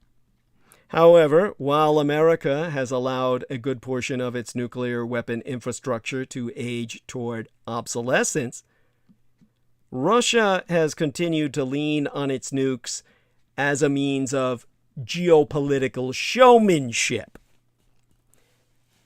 Now, in terms of the primary weapons which comprise their strategic forces, the first that comes to my mind is the RS-28 Sarmat. Today, the United States maintains approximately 5,800 nuclear weapons, with 3,800 considered active. Within that stockpile are at least 400 LGM-30 Minuteman III land-based intercontinental ballistic missiles, ICBMs. The Minuteman III has been in service since 1970, has an operational range of more than 6,000 miles, and is accurate to within 800 feet. These are the sales pitch. That's what you get in the DoD catalog, so to speak. It doesn't mean any of it works at all. These missiles can carry between 1 and 3 nuclear warheads, each with a maximum explosive yield of 475 kilotons, giving this weapon a maximum yield of 1.425 megatons. To put it another way, that means each American ICBM can deliver about 95 times the destructive capability of the atomic bomb dropped on Hiroshima, which, by the way, is not all that much at all. So for our man George Knight says he can come on for half an hour, and since his family has had the COVID, we should bring him on for a little bit. So Jameson, can you do me a favor? Give him a call. Bring him on. Let's see if we can call him.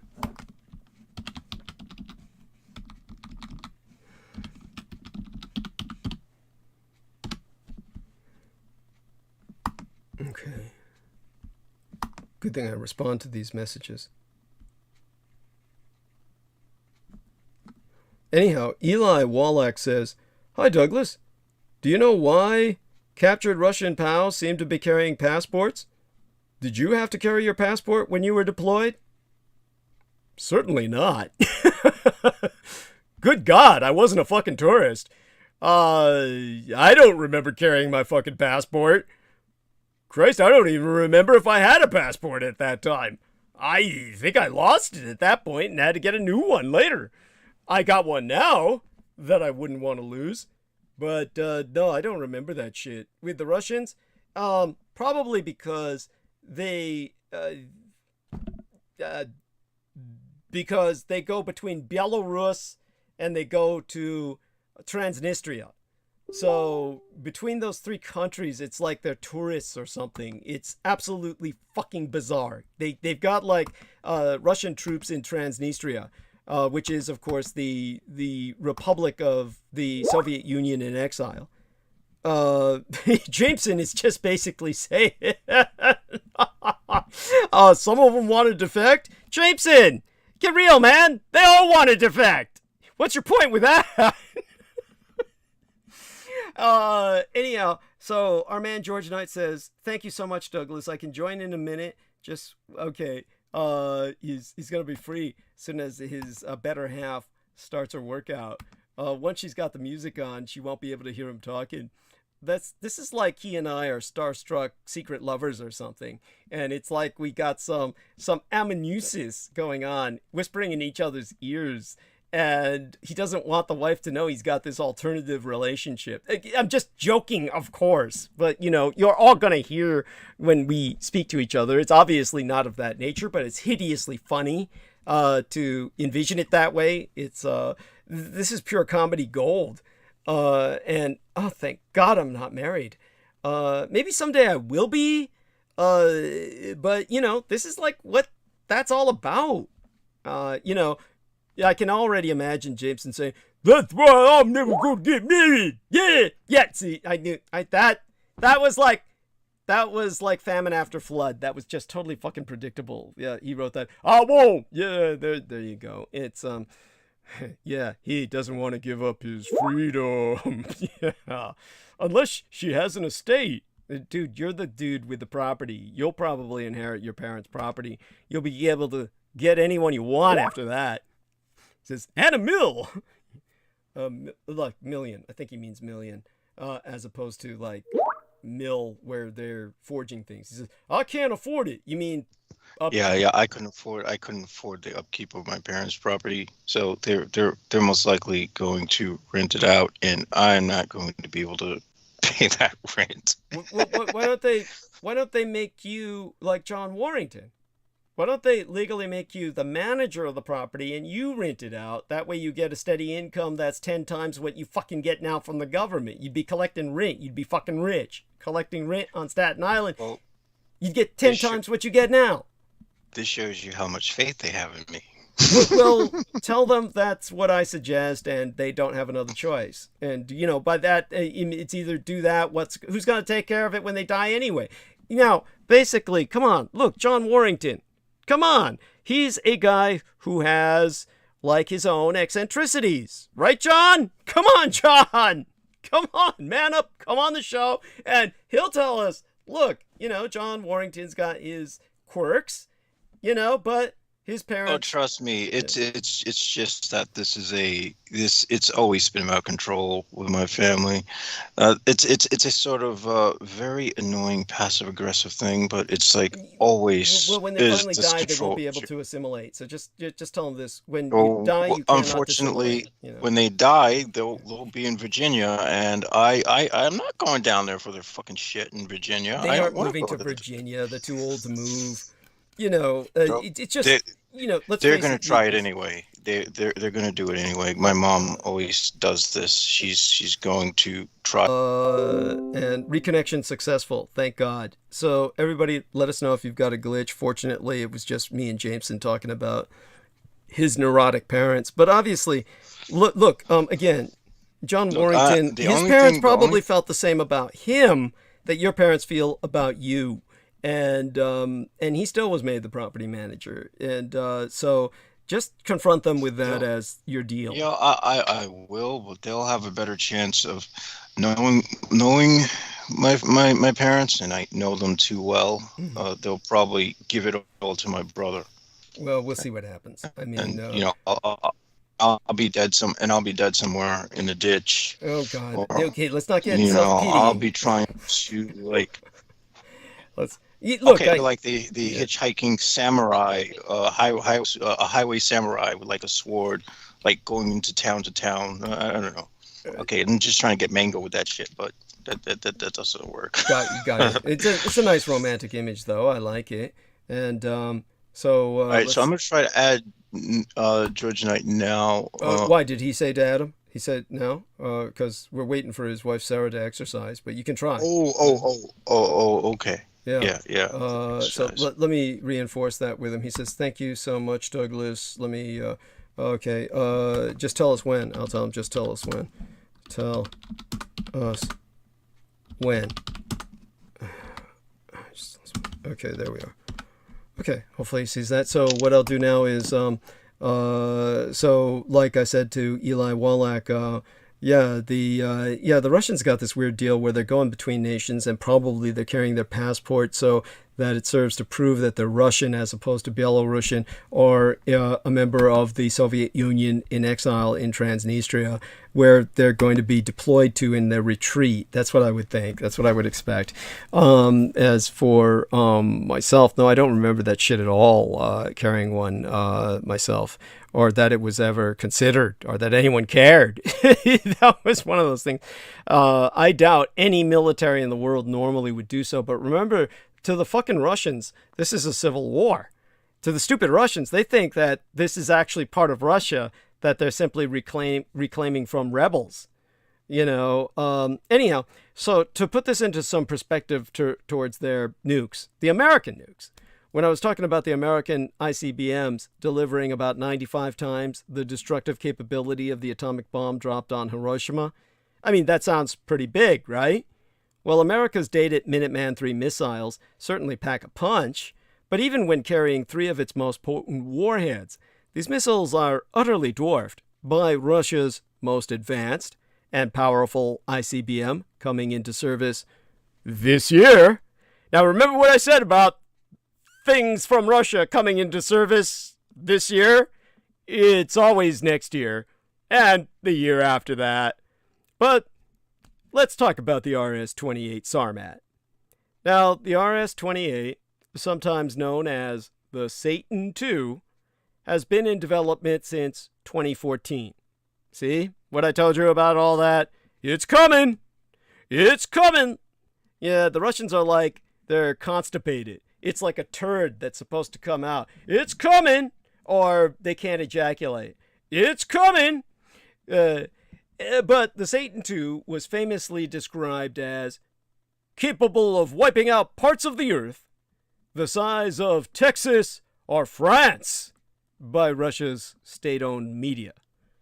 Now, the missile has a range of 6,385 miles. It carries a warhead jam-packed with MIRVs. MIRVs. That's an acronym for Multiple Independent Reentry Vehicles. Meaning that, its head splits open and all these space shuttles that are kamikaze drones fly out that just, they're not drones. They're just, warheads. They boast a combined destructive yield of 50 megatons. In other words, the RS-28 Sarmat carries a destructive yield greater than 35 times that of the Minuteman III.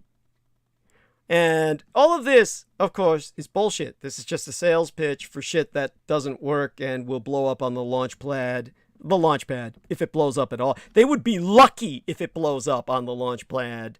Most of the time, it's just going to be a click and a thunk and nothing will happen. Now, America's most powerful nuclear bomb in service, the B-83, also boasts just 1.2 megaton yield, and even the most powerful nuclear weapon in all American history, the 9 megaton B-53, rings in at less than 1/5 the yield of the almighty Sarmat. But if a missile dubbed the Satan II and marketed as a way to remove Texas from the map isn't massive enough, Russia also boasts another doomsday nuke, one said to match, well, actually double the nuclear yield of the Sarmat, while bolstering its destructive capacity by creating an unnatural natural disaster. That's the Status 6 Oceanic Multipurpose System. Now, the Stat 6 ocean-going multipurpose system has gone by a number of names in Western analysis over the years, in part because this weapon has been considered what it is, basically nothing more than an urban legend. And as something of an urban legend that's been on running for a very long time, like since the Headless Horseman and shit, rumors about the Status 6 first bubbled to the surface years ago, largely through vague mentions in Russian news reports, but its existence was confirmed within the past few years, first in a leaked image of a Pentagon intelligence report, and then through official announcements from the Kremlin. Unlike the submarine-launched nuclear missiles both Russia and the United States maintain as a part of their nuclear triads, the Status 6, sometimes called Poseidon, or by its NATO designation of Canyon, K-A-N-Y-O-N, Canyon, is actually a submersible drone. This is supposedly a drone, and once deployed by a Russian Navy submarine, the drone can travel autonomously towards its target, covering more than 5,400 miles at depths as low as 3,300 feet. Now, by the way, most military submarines don't go very low. The job is to hide beneath the waves, not explore the deeps scientifically. This isn't a science fiction movie. There's this euphemism the sailors have called crush depth. Means if they go too low, they crush up like an aluminum can in your hand. So this is supposedly a super robot submarine that, because it has no people on it, can go real low. Makes sense, right? Once it finds its target, the Status 6 simply parks and waits for the command to detonate. So, I mean, like, why even build it? Really, you just need to take a missile and tow it in place, and then just set it off. Anyhow, on board this submersible drone is an absolutely massive warhead, with some claims saying it carries the same nuclear yield as the RS-28, others claiming twice that. According to some Russian officials, the Status 6 can be equipped with a 100 megaton weapon, which is 2 times more powerful than the largest nuclear weapon ever even tested. A detonation of that magnitude would not only destroy and irradiate a massive area, its positioning underwater would result in a radioactive super tsunami that would reach far further inland than the blast itself. In no uncertain terms, the Stat 6 is intended to serve as a doomsday weapon. It's the sort of weapon you build not to win wars at all, but to end them.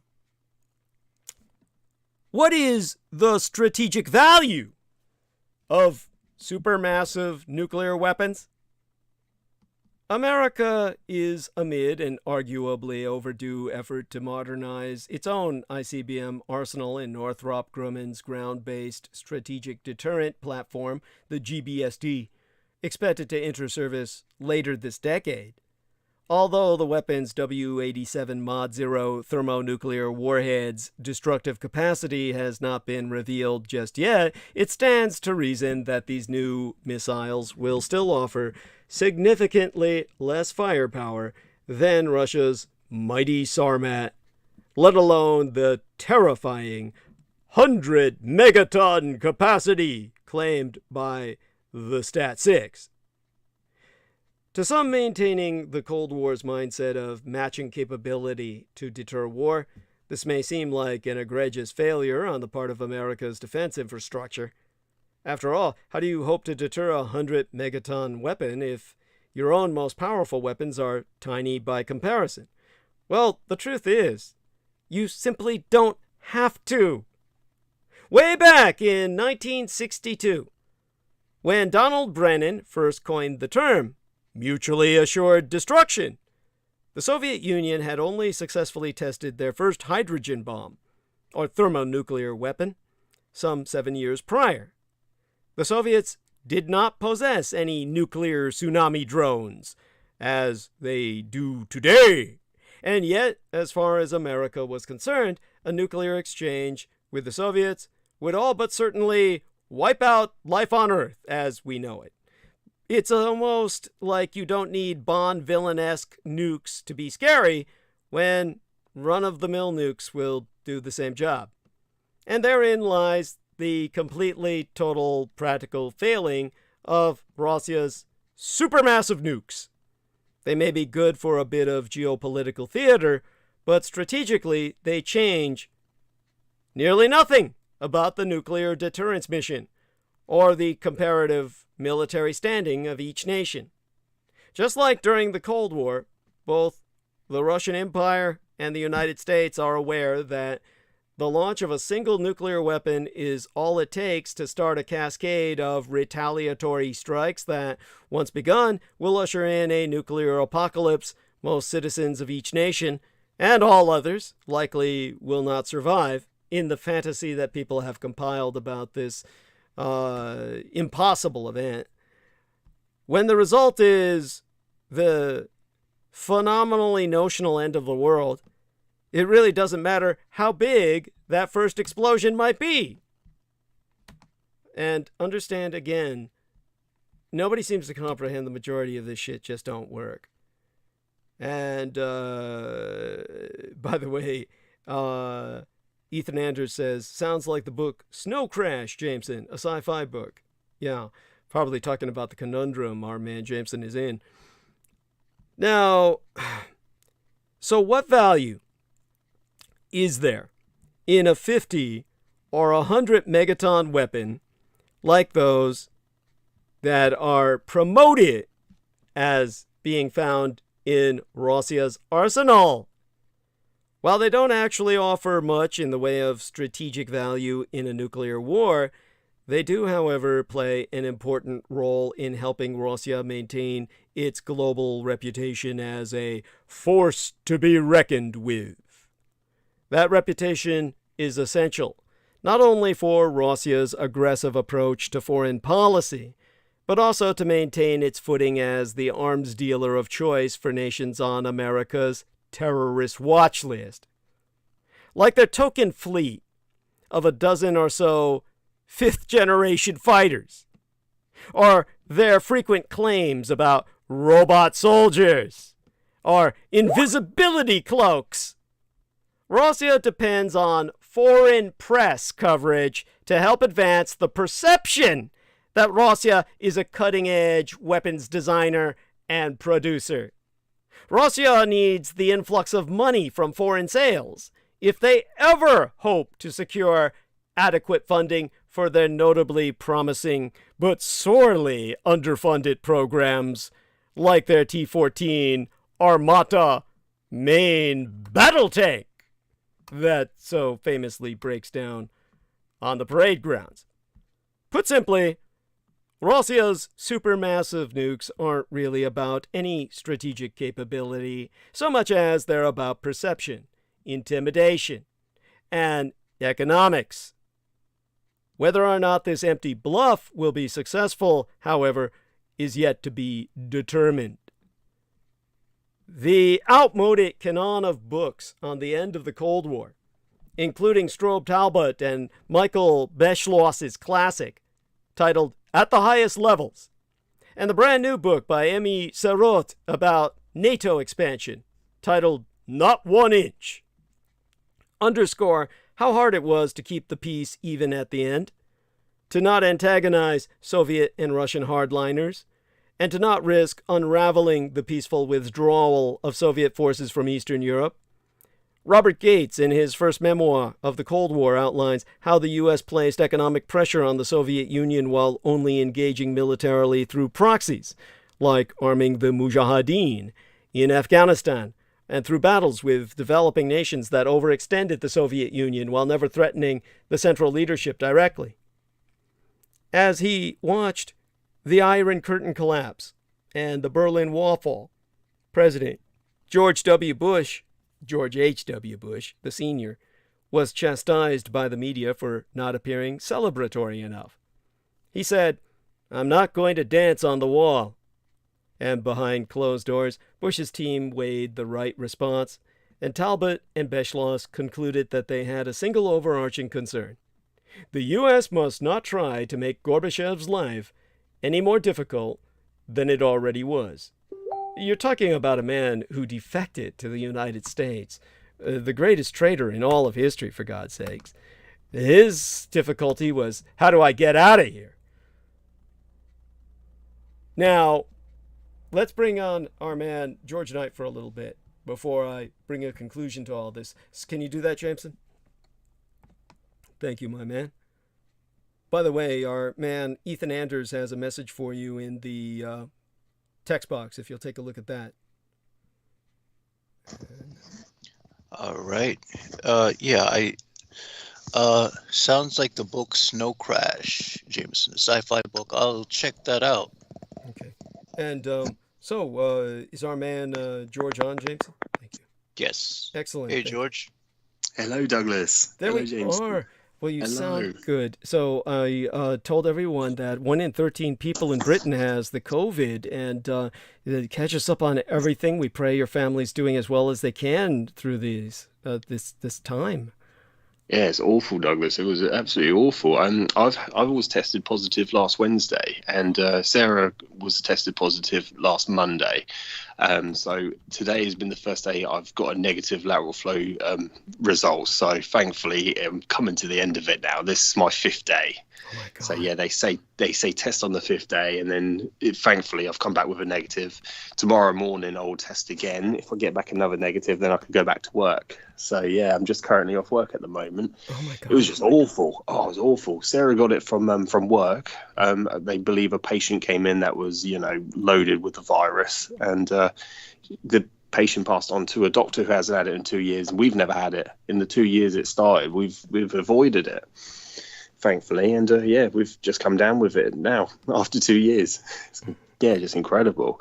But last Wednesday I was in bed for 18 hours. It was awful. It was absolutely awful. I couldn't even listen to your program, Douglas. Oh my God. I'm so It was just sorry. absolutely awful. Oh my God. And Yeah. so was there vomiting, diarrhea? What was the symptoms that manifested? Thank you. Yeah, this is what's so important. They attribute about 20 symptoms to this with the Omicron variant. I had majority of them, apart from the brain fog, the diarrhea, like you mentioned, and the vomiting. I didn't suffer with that. Little Everly, she had some vomiting. Sarah had the brain fog and the diarrhea, but everything else, like the fever, the chills, just the tightness of the chest, you get low breath, fatigue, sweating, all those sort of things. You get nauseous, then you have the sniffles, just coughing, like chesty cough, dry cough, awful. Yeah, it was just awful. But I was out cold for 18 hours. I was in bed for 18 hours. I couldn't get out. That was last Wednesday. Yeah, it was just awful. I was in bed all day long. Oh my God. So And then managed to get out. when it's like that, are you able to tolerate sleeping next to each other, or is it just different beds? Because I would imagine that you'd be feverish, sweating. It would just be really uncomfortable to be sleeping together like that. Exactly, and it was, Douglas, exactly that. Our body heats was just it was like furnaces. We were just sweating, sweltering all night long. It was just awful. So yeah, it's just one, one's in the covers, one's out of the covers, and then the bed was just absolutely drenched by me, absolutely drenched. It was awful. Yeah, it was just not a nice experience, and it's so important that people understand the reality of this. Yeah. Who do you think originally contracted it? Was it you? It was Sarah. From work? It was Sarah. Sarah brought it home. Yeah, Was Sarah she- brought it home from work. Yeah. Oh, okay. Her work as a nurse, so she's back to working as a nurse. Yeah. That's it, Douglas. Yeah, she was at work and she came back. One of her colleagues was she come down with it first initially. It takes about 1 to 2 to 3 days before, if you're in contact with someone, for the next person that has been in contact to start to develop symptoms and then to start to test positive. It takes, oh my God, go on. I'm so sorry to interrupt. Go on. It takes, No, Yeah. at all, Douglas. Yeah, no, thank you. So Sarah came down with it. She tested positive on Monday. I got it. I came down positive on Wednesday. So it took a few days. So yeah, she was having the fever, the chills, she was just shivering. So at night I was, obviously this is before we knew she had COVID. And so of course I was comforting her at night, I would just, cuddle her. And so it was just inevitable. And we just said, if it is, she also had a sore eye. She also came down with, her eye was really, really sore. It was sort of like when someone has conjunctivitis, it was similar to that, but it was COVID related. So she had a really sore right eye. And so that was like the first thing that she came down with after the Friday, because it was the Friday she was in contact with that nurse, the one that came down with COVID first, tested positive. So she put it on the work chat that she was down with COVID. So then Sarah tested on the Monday, and she tested Sunday and it was negative, but then on the Monday she was positive. And I tested yesterday and I was positive yesterday, but yesterday was the 4th day, and so today is the 5th day and I've came down negative. So I've let my boss know, and then tomorrow morning I'll test again, and if I'm negative tomorrow I can go back to work. But I will still, because I'll still feel like I'm bearing a load of the virus, so I won't be. I'll be warning people when I'm working that, to stay away from me. It's just awful. Well, you usually work pretty much alone, right? I mean, you kind of. Yeah. And of course, when I go into people's houses, it will be confined spaces, so I'll have to let the customer know that I've just come out. I'm just coming through the other side of it, but just to bear in mind that I could still be, bearing the load of the virus. Yeah, so not to, and I'll ask them if they're happy for me to, enter. If not, then I'll have to do my work elsewhere. I'll have to just work like that. I believe just that's the safest way to work. Right. Not to. Yeah, but we'll see. See how it goes, Douglas. But what I can't understand, or rather, of course, I believe that it happened to you. But what I can't understand is you all had your shots, right? And still it hit you. Exactly. Oh my God, that's so frightening. So go on about that. Yeah, thank you. What was so frustrating about it is because what I explained to Sarah is I have not had my booster jab. I've not had my booster shot. I've had the first initial and the second vaccine against the normal COVID variant, against the original, against the Alpha and the Delta variant. But when they issued the booster, I wanted to have it, but Sarah advised me not to get it. Basically, from what she's been gathering from her doctors, her co-doctors, it was unnecessary to have three or four shots. And so thankfully for me, because being younger than a lot of people, I was able to not suffer of it so severely. It was only literally that initial day, the first day, I really suffered with it, and then I got over it quite quickly. I'm just got the dry cough and just a tight chest, especially if you're exercising. If you're doing like a brisk walk, you can really feel it tightening around your chest. Oh man. So that's all about I've got from it, really. And that was, the Omicron variant's a lot milder, which is something that, we anticipated that variants do weaken over once it mutates. It does weaken, but the thing is, it was still quite detrimental. It had an impact. It certainly has an impact on your health, especially if it was worse than a flu. It's far worse. People compare it to the flu. It's nothing like the flu. It's far worse. And it was, and sorry, what the question, going back to the question, Douglas, I wish I had that booster shot, and that's what I said to Sarah. I wish I had it. It would have probably made me, get impacted less. It would have affected me a lot less. Yeah. So and she said, well, no, because her doctor, like the doctors that she works with, all said the same thing. It just prevents you having a respiratory disease, catching the disease, a respiratory problem. Okay. So that's what prevents you from getting. I said, well, but it would have probably brought down the symptoms a lot more if you're more protected against it. I so see. That's the reason. Okay. But definitely, like you said, thank God you're young enough where it you kind of rolled with it, but still that's just terrible. I'm so sorry. How about your kids? How are they handling it? Very well. Very well. It definitely affects the older generation a lot more severely than the younger generation. Okay. Most definitely, they got over it within a day or two, like similar to what I did, but they didn't. It was literally Everly was vomiting. She had and then, because of course she's not talking, so they can't express how they're feeling, so they cry. So, but she was really well. She actually handled it very well, and she wasn't all that.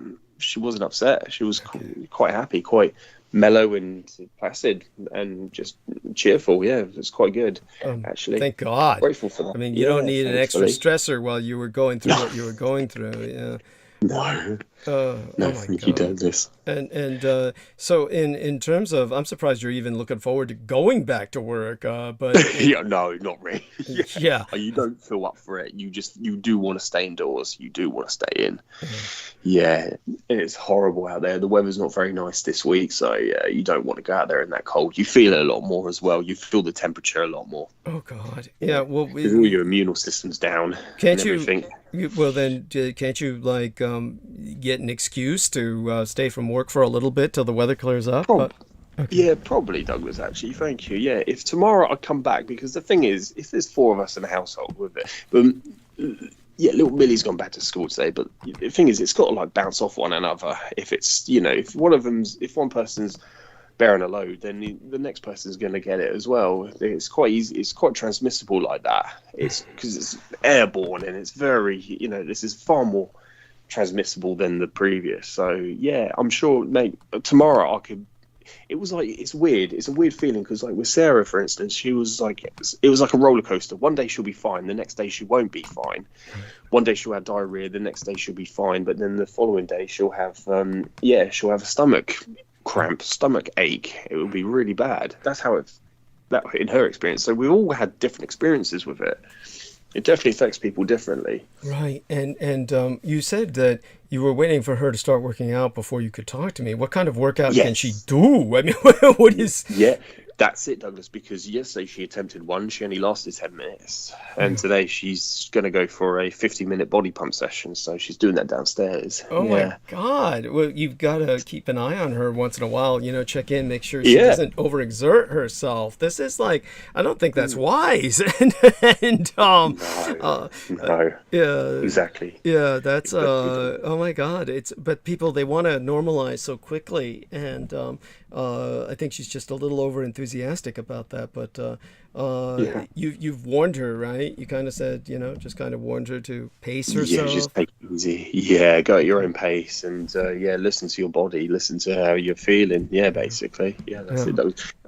And of course she's that's what she used to do. She's a level 3 trained. She's a profession. She's basically a personal trainer. She's got that qualification. So yeah, she's done all her courses and she's got a qualification for it. So she should know how, to listen to her body and listen to the response that she's getting from it. You know how people are. They don't follow their own advice. No. And professionals in particular will tell people one thing and then themselves do something else, feeling that exactly. Doctors are the worst, aren't they? And dentists.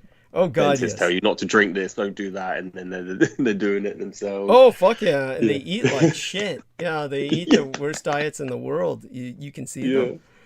They're all booking for heart attacks and surgery, and by the way, they have very short lifespans compared to normal people. That's because they lead such unhealthy lives, spending all their time in schools all their lives. Yeah, and exactly. Yeah. Granted, I live the most sedentary lifestyle in the world, but I think it's healthier than what a lot of other people might have going in terms of the stresses they put themselves through. Aside from that, I'm just glad that you've all survived. And now, what do they feel comes after this? That when you've had COVID, the common question has been, does that mean that after that you have a kind of immunity, or they just don't know, or it's because some people can catch it again, or... Exactly. Yeah. People do get it over and over again, and they do say, you've, because you've come exposed to it, then you do develop some form of immunity or barrier or some form of defense against it. Some antibodies, natural antibodies you would get from so-called, from exposure to the virus. But I'll have to wait and see how we will with the experience that we've had, and if we catch it again, and just see how it goes. But yeah, I'm not sure what the current status of it is at the moment. Yeah, but they have said people have caught it over and over again. But they put an article out saying that if you haven't caught it in 2 years, and there's a simple explanation for it. Well, they happened to release that shortly after we caught it. So yeah, it's just it's down. They put one explanation down to your natural immunity, and then others to do with your, the way your lifestyle and the way you look at the, your outlook on it all. And people that wear masks and people that sanitize and personal hygiene is all, it's all critical, preventive from you contracting it, and just things like that. Well, so we've just been lucky and great with it. Yeah. Yeah. Well, I know your entire family maintains good hygiene, so it's obviously not a question of that. It's simply what's happened has been. I'm just glad that it hasn't devastated you, and it just did what it did. But it's shocking in light of how this has hit everyone else in country, and also I heard the. How do I say this? With the war going on in Ukraine, of course, Britain is going through its own own austerity program again, kind of like preparing everybody for shortages, I suppose. But they're not going to support the assistance towards many of the impoverished people, and I've heard people express concerns that then what will happen is young poor people will be tempted by gangs offering them just meals, after which they'll say, oh, now you owe us and you have to do things for us, and basically luring people into a lifetime of crime.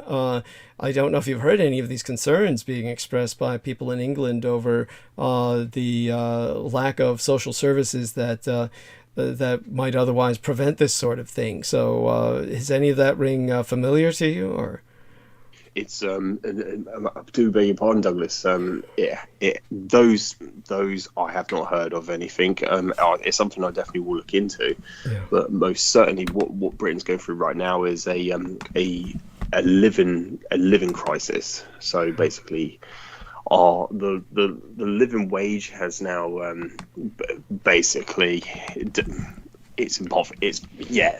it's basically how to put it now. Since the 1st of April, since the turning of the new month, the prices of living has gone right up. It's gone up by 50% for like energy bills, utility bills. It has risen drastically, and so this is what's concerning the population in the UK. It's now the cost of living has risen the highest it's been in over a decade. For the last 10 years, so we're going through a living crisis at the moment. At the moment. So that's what's troubling people. That's what's worrying people at the moment. Everything is just costing so much. So now they're estimating between £500 to £800 increase a year on energy bills. So people can't afford to eat. They're going to food banks and getting tin food from food banks, and they're resorting to all sorts of alternatives to get food. And so, it doesn't surprise me that people will resort to more crime. It was inevitable anyway with Brexit. I knew that crime would go up. Right. People will resort to it. So, Douglas, it's frightening. We're going through such, detrimental, dark times at the moment. Yes, Very precarious. Yeah, and I thank you for that. Also, of course, as I mentioned earlier, the day before yesterday by now was the 40th anniversary of what I call the South Atlantic conflict, or the Falklands / Malvinas War. And of course, obviously this is... I brought up when I was talking to Penny Bradley earlier, bless her heart, and of course both she and Lou Reese, her significant other, they were both, shall I say, rather influenced by Russian propaganda to a degree. Yeah. And but one of the other things that she was bringing up was, I brought up the fact that your father was, your grandfather or your uncle, I forget who was the merchantman, the merchant marine. Yeah, my grandfather. That's it. Grandfather, thank you. And he was on the ship that was carrying the nuke. On St. Austin, on the Fort Austin, beg your pardon, Thank you. Yes, and so here the Iron Lady Thatcher was ready to nuke Argentina. So what else do you remember about that? Anyone else in your family or where you were at? I mean, you were alive at the time in 1982, or were you born after that? 87 I was born, Holy shit! Oh my god! Yeah. Oh, you had to tell me that! Holy fucking shit! Oh my god! No, of course, Sarah's younger than I am. She was born after 66, right? Sarah's like, what? Sarah. Oh, 75 she was born, yeah. Oh, fuck, she's young. Oh, my God, you're children. 9 years older. Yes, you're fucking children. Oh, my God. Crazy, isn't it? Yes, Yeah. yes. It's so. I feel old now, Douglas. So yeah, it's crazy. Yeah. Yeah, but this is. I'm so glad that she had the one child with you now, Yes. yeah. So we've got so obviously you were born after this. So the question is invalid. She was born just before it. She was born before the Falklands, but she must have been like what, 2 years old, 3, 4, something like that. When the Falklands. Oh, sorry, my Sarah. Sorry, Douglas. Is that? Yeah. Yeah. She was born. Yeah. That was 7. She would have been 7 years old, about 7. Yeah. At the time when that, because it lasted, I think, only a few months. That's in 82, right. Didn't it? Yeah, it only lasted for a few months. But from what I can vaguely remember, when my grandfather, he was alive until the year 2000. So I was still quite young when he passed away. But he's the man I'm named after. George. His name is George Edward Hoare. Obviously, my name is George Edward Knight. From my father. My father's, surname. And yeah, I remember him talking about, because I used to ask him a load of questions. I do remember he used to stay around our house around Christmas, and I would always ask him about his ships that he would sail on, and I would ask him about, did you ever have torpedoes? I would ask him, as an excited young man, I would ask him about, did you ever use torpedoes? And he would tell me about the weapons they had. It's just incredible, and how they would use them. Yeah, and he was actually serving before Margaret Thatcher sent the telegram to his ship, the auxiliary ship, the Fort Austin.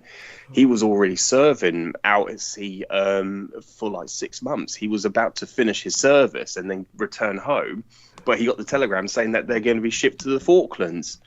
Lady Thatcher, she told them all to go there, and he was, I believe, because I think I've sent the images over in his little booklet he did, and there's so much more I have to gather from him. This is what I got from my mum. She's better at telling the story than I am. But yeah, when he arrived, I think the Fort Austin was a carrier ship for the nuclear weapons, whether to export them out or to import them in. I can't remember which one, but I believe they transported them there towards the Falklands. So yeah, his ship was bear nuclear weapons, and it's something that's been hidden, but it's public now, public knowledge now. But yeah, that's the reason why they sent him there. Yeah, incredible. That's the reason why he was towards the age of retirement at that age. Yeah, he was born in 1923, and he served in the Second World War in Burma. He was a young man. He was actually underage. His father, my great grandfather, had to sign his documents saying that he was 18 and over. He forged them so he can enter service, and so he could be enlisted. And he was sent off to Burma, and he was in Burma for between 1946 and 1947. Fine after the war had ended, so to speak, and that's how he was just living proof of that. Yes, thank you. No, that's so important, and incredible the history that's embodied in such singular individuals. And aside from that, of course, Penny was relaying what she had understood, which was, of course, how I always detest this. She brought up the black goo. She says, the Falklands, it was supposed to be the source of the black goo, which was the stuff that David Irving David Griffin of Exopolitics UK, he was pushing that black goo shit concerning the Falklands War. So, that this pernicious kind of just rumor gets online and people take this as news. It's just so disturbing. But absolutely. Yes. And all in all, it probably lasted 74 days. It's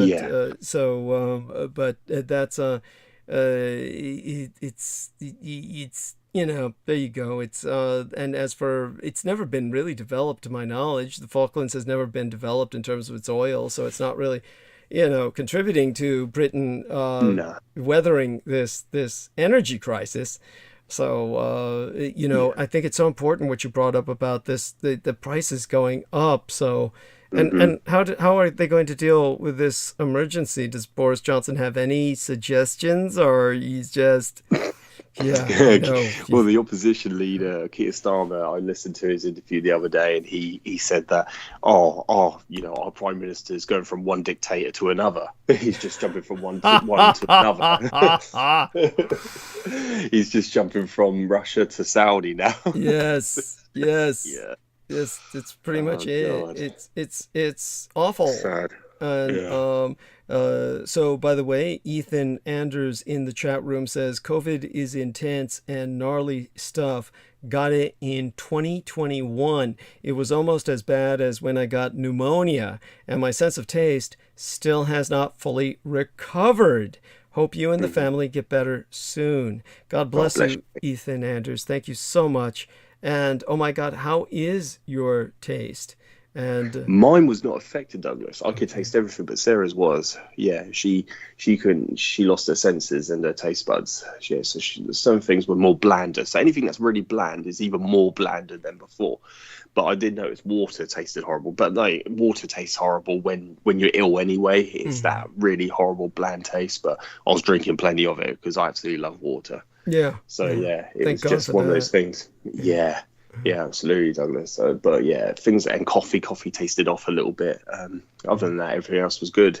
Everything else was great. I think you should relay this to Sarah. You might not want to tell her that you were talking to Douglas Dietrich when this guy informed you about it. But here's what Ethan Anders says. He said, speaking of pneumonia, how it happened, got it from when I was sick. He says, I ended up overly working out, thinking I could force it out of my system, but it forced it deep into my lungs and got pneumonia. I say this as being hardcore athletic in nature. Thank you for sharing that. It's true. Yeah. So, God, hopefully Sarah's not doing that right now. No, yeah, absolutely, Douglas. Yeah, thank you. Yeah. I think she's all right. I can hear vaguely things downstairs, so I think she's doing all right. But yeah, we'll go check on her in a bit. Yeah, Right. absolutely, Yeah. Douglas. Before, So he says, Oh God, Douglas. Yeah. One thing I course, wanted to speak to you about was I don't know if you've spoken on air about the video. I know you did on the last transmission. The video. oh, yes. So what did you think of that? Yeah. Yes. Oh God, yeah. Because of course I wanted to watch it straight away when I was listening to your transmission. I was like, oh God. So I thought I'll message Douglas, see if he can send me the link, because I don't know where the hell it is online. Right. So, but then I asked John Warrington. He sent me the link, and I was like, oh, thankfully I could just watch it. So I just fast forward it. And thankfully, John Warrington actually timestamped it on the video. Yes. On the comments section, he timestamped it. Yes.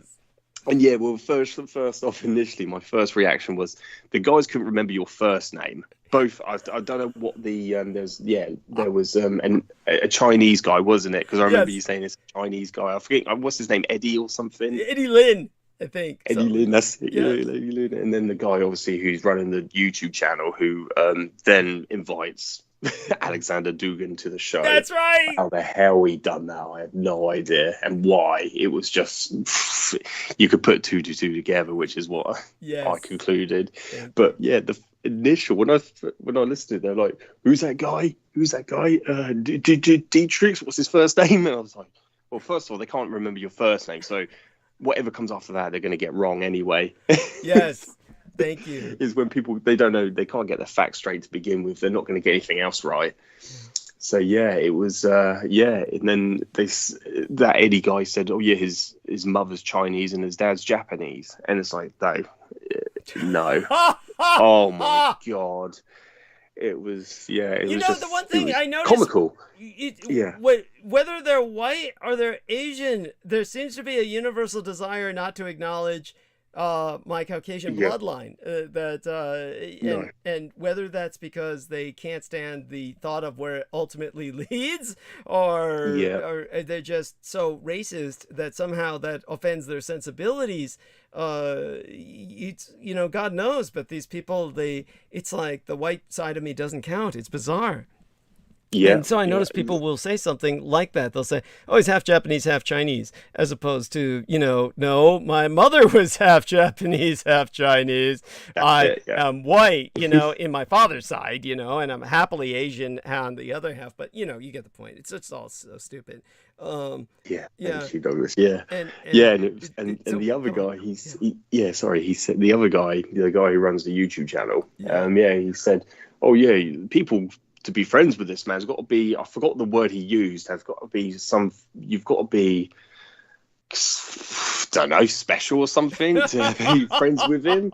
And I was just thinking, no, you just don't be an idiot. Thank you. Thank you. They're always implying something. They're always implying something. It's so ridiculous. And I like what he said about, you have to have a certain kind of, what was it, taste or something for Douglas Dietrich. It's the that's it, something like that. Yeah.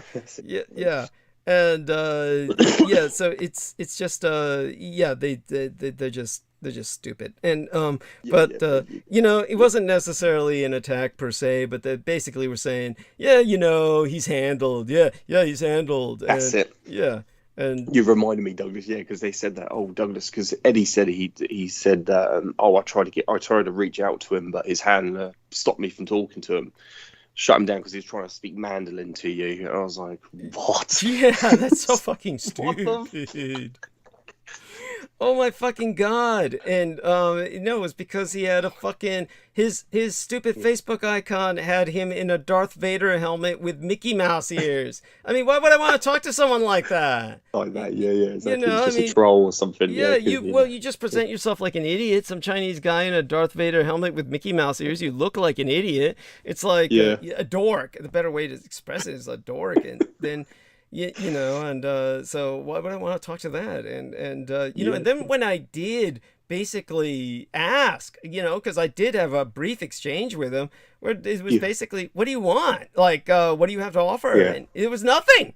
It was just crickets, It was just like, and he said it himself. He said it in the interview. Oh, my dad worked at Letterman Army Hospital. And I asked him about Michael Aquino, he said, I don't want to talk about it. And that was it. So his dad wouldn't talk to him about Aquino, so he has nothing to say. He's got nothing to tell me. So exactly. And so he's just fishing for me to tell him something. Oh, by the way, so this reminds me, I've got to forward to you the let me see your the email so that you have it for your records as well. So let me go into the sent box and then forward that yet again to your email. What's the first few letters of your email? Let me check. GEK. Okay, GEK. So let me see if I can. Here we are. Let me open this up and then I'll press the forward and there we are. Press the forward button and then press the headlines. Let me see. Edit subject.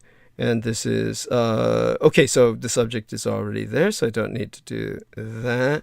And this was from Brandon Young originally, then Douglas Dietrich, so you see who it's from. And then let me press the recipient is GEK. Got it. Okay, this is in the UK. And press the send button. There you go. So that's for your files. And that's Michael Aquino. I'm convinced it's him. Really, just by looking at it, because he's posing for he was training. This was obviously not combat. He's enjoying himself, and he had a photo taken. There's somebody helping him hold up the bazooka, and they had to teach the officers stupid things like that, basic. And then after that he never fired a gun in anger. It's just what it is. But that's definitely Michael Aquino. Thank you. That's definitely Michael Aquino. Thank you. You've got it down. Yeah. Yes. And what's amazing to me is how people like Brandon Young and Peter Moon, they look at that and they automatically say, "Oh, that's probably a fake," and it's like, why? No, Yeah. no, There's no way that's fake. Thank you. no. Thank That's you. legitimate. Yeah. Yeah. And by the way, for just so people know, he's the guy behind him is holding the shell for the bazooka behind his back. Oh yeah. So you I can can see his hand. Yeah. Yeah, so you can see his hand in the shell. So theoretically, this could be loaded and fired. None of them intend to follow through with this. This is just posing for the photo. Yeah. But there you have that. And obviously, he was doing it for this. He's basically having fun during training because he's a spoiled officer and shit. So there you go with that. Yeah. And aside from all of that, I definitely appreciate your coming on, and it's profoundly heartwarming. I'm just so glad. Now, Jameson, have you got any advice for our man George Knight here, based on the your own experience with COVID? Just do not take the nasal spray that has oxymethazone in it.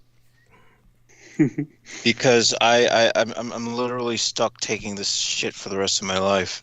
Oh no. Oxymetazoline, HCl.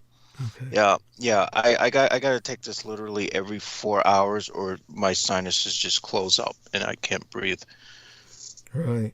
Well, that's Sorry to hear that. yeah. That's by the way, they always warn about that, but you know, both. What happens is your nose builds a lot more receptors to that particular substance.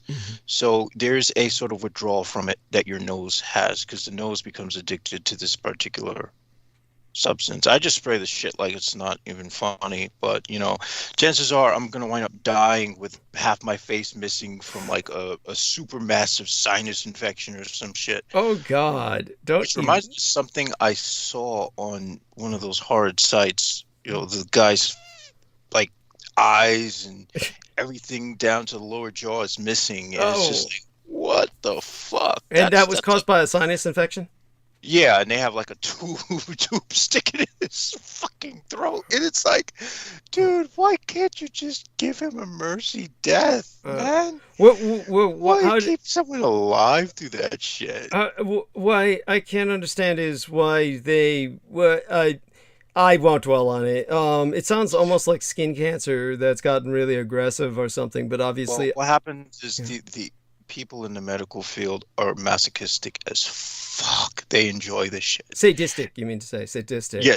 They're sadistic as fuck. They just literally enjoy keeping people on the fringes of insanity torture, just because they can. Right. And of course the advice from Ethan Anderson is don't recommend, he says, so I don't recommend working out when sick, under the weather, or have COVID. But of course, we all know that, and we all know that stubborn people who want to be physical, like you are, like everybody here is, well, certainly Jameson Reese is his own physical fanatic, as is Ethan Anderson, as is Sarah, as is our man George Knight, former gym rat, before he got a real job.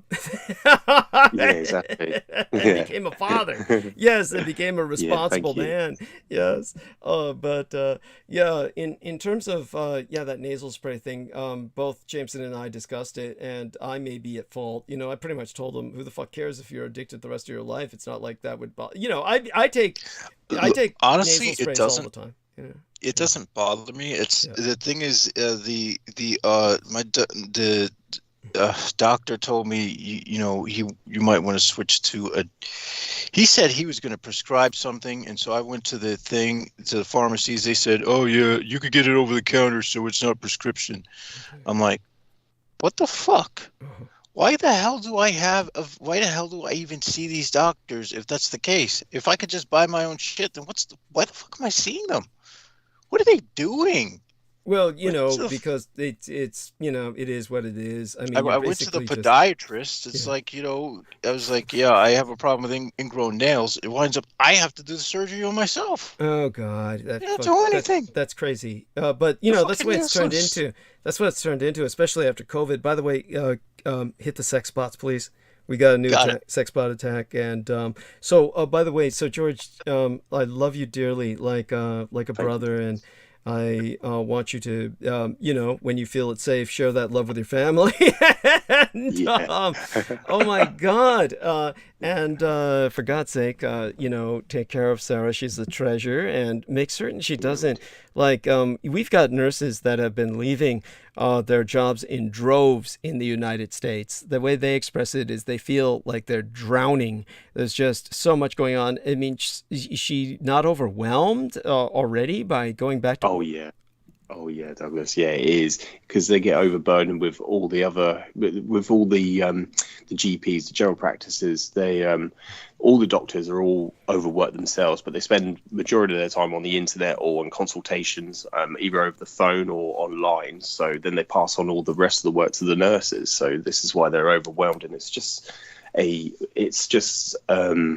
domino effect. It's definitely a daisy chain effect that has consequences, and it's just the way there's knock-on effects to when the doctor is overwhelmed, they pass the work on to the nurses, and then so it just has a knock-on effect to them, and so this is why they're drowning. They're overwhelmed and overburdened with everything, and so yeah, that's how she's feeling. It's just constant.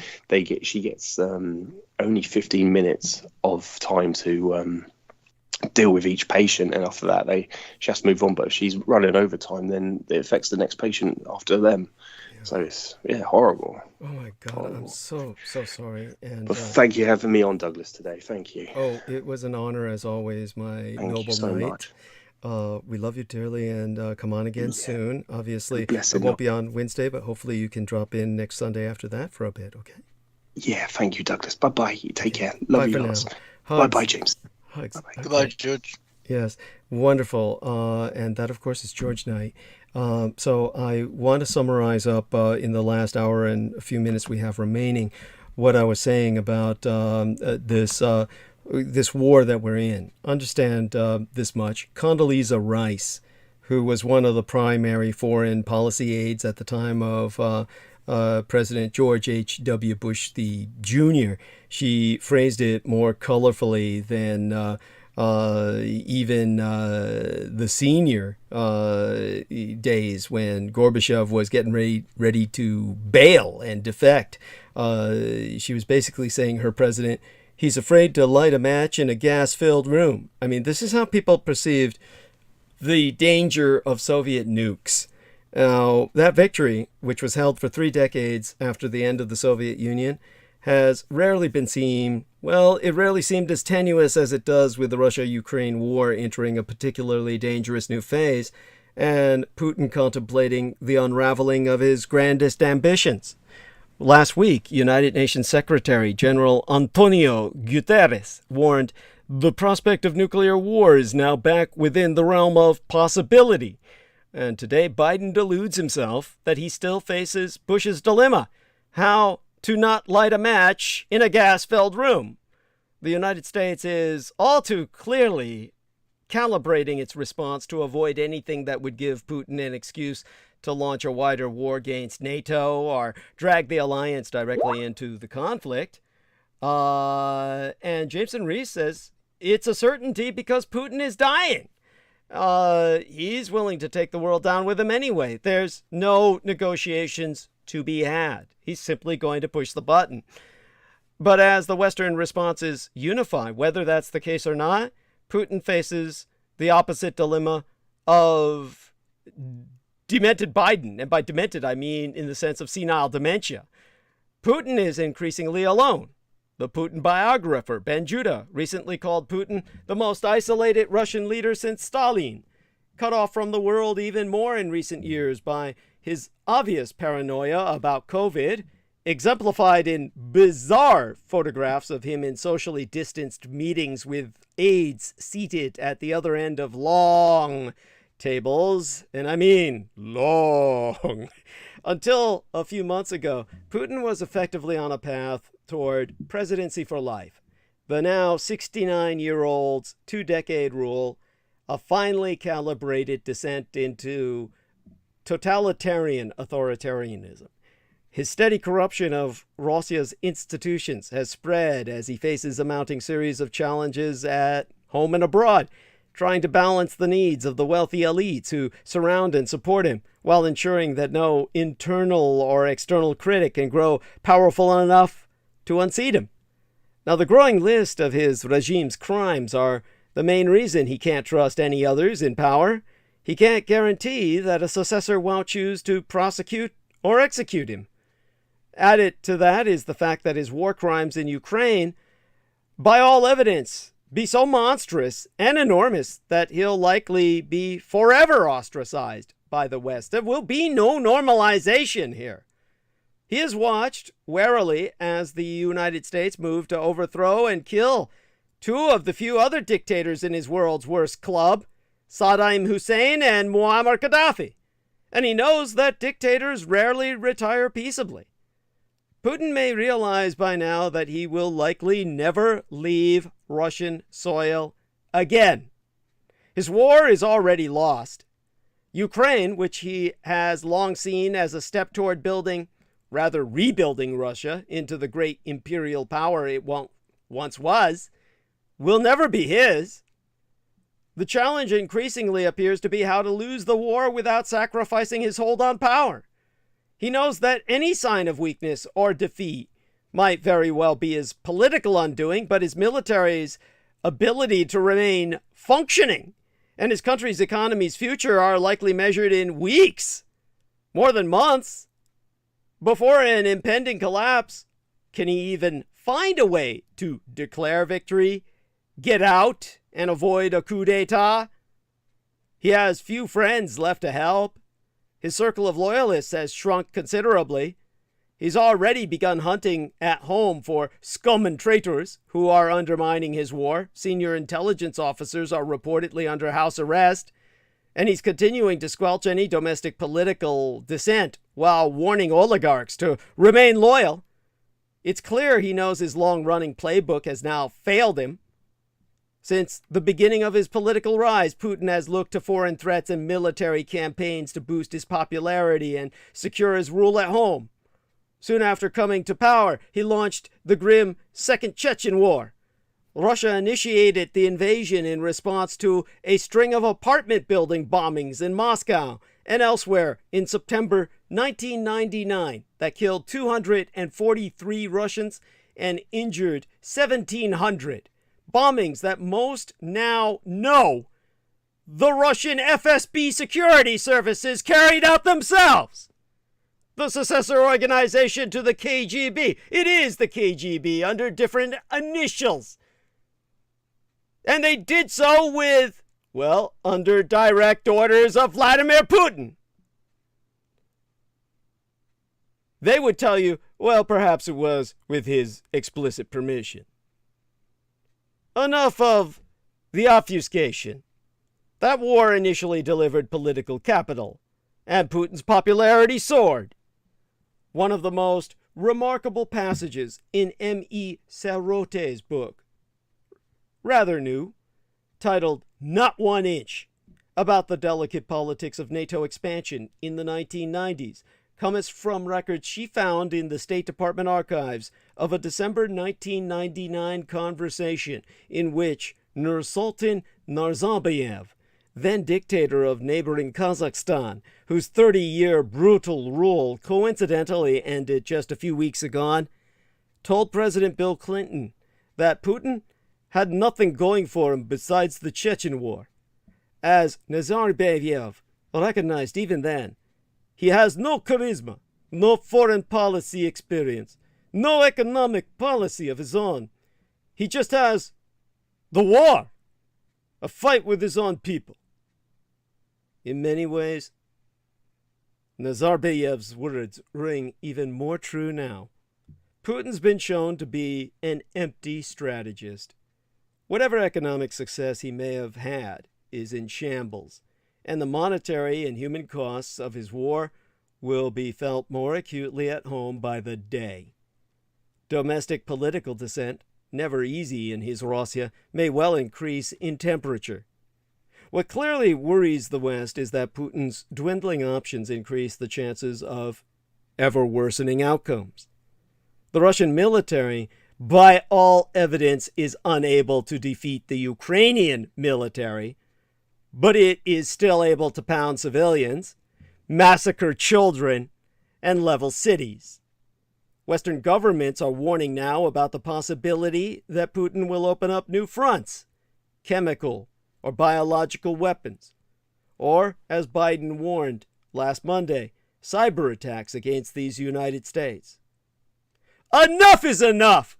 It's time for Plan B to counter Putin. We have seen the brutal reality of Russian dictator Vladimir Putin's illegal invasion of Ukraine.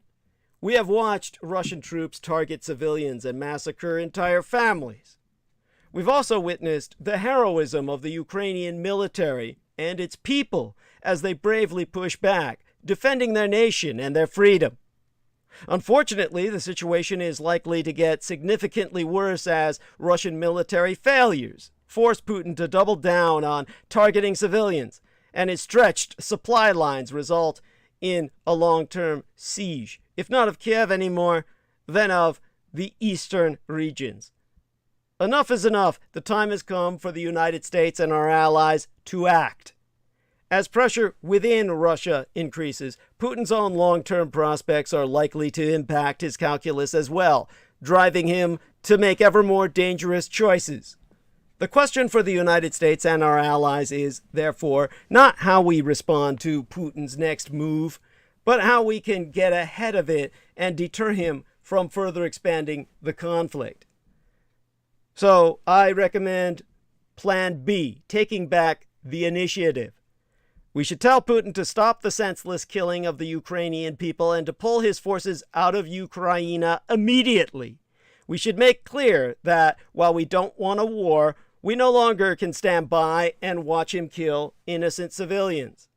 We should deploy the United States Air Force, and hopefully those of our allies, over Ukraine to stop the killing and enforce Russia's withdrawal by establishing a no-fly zone.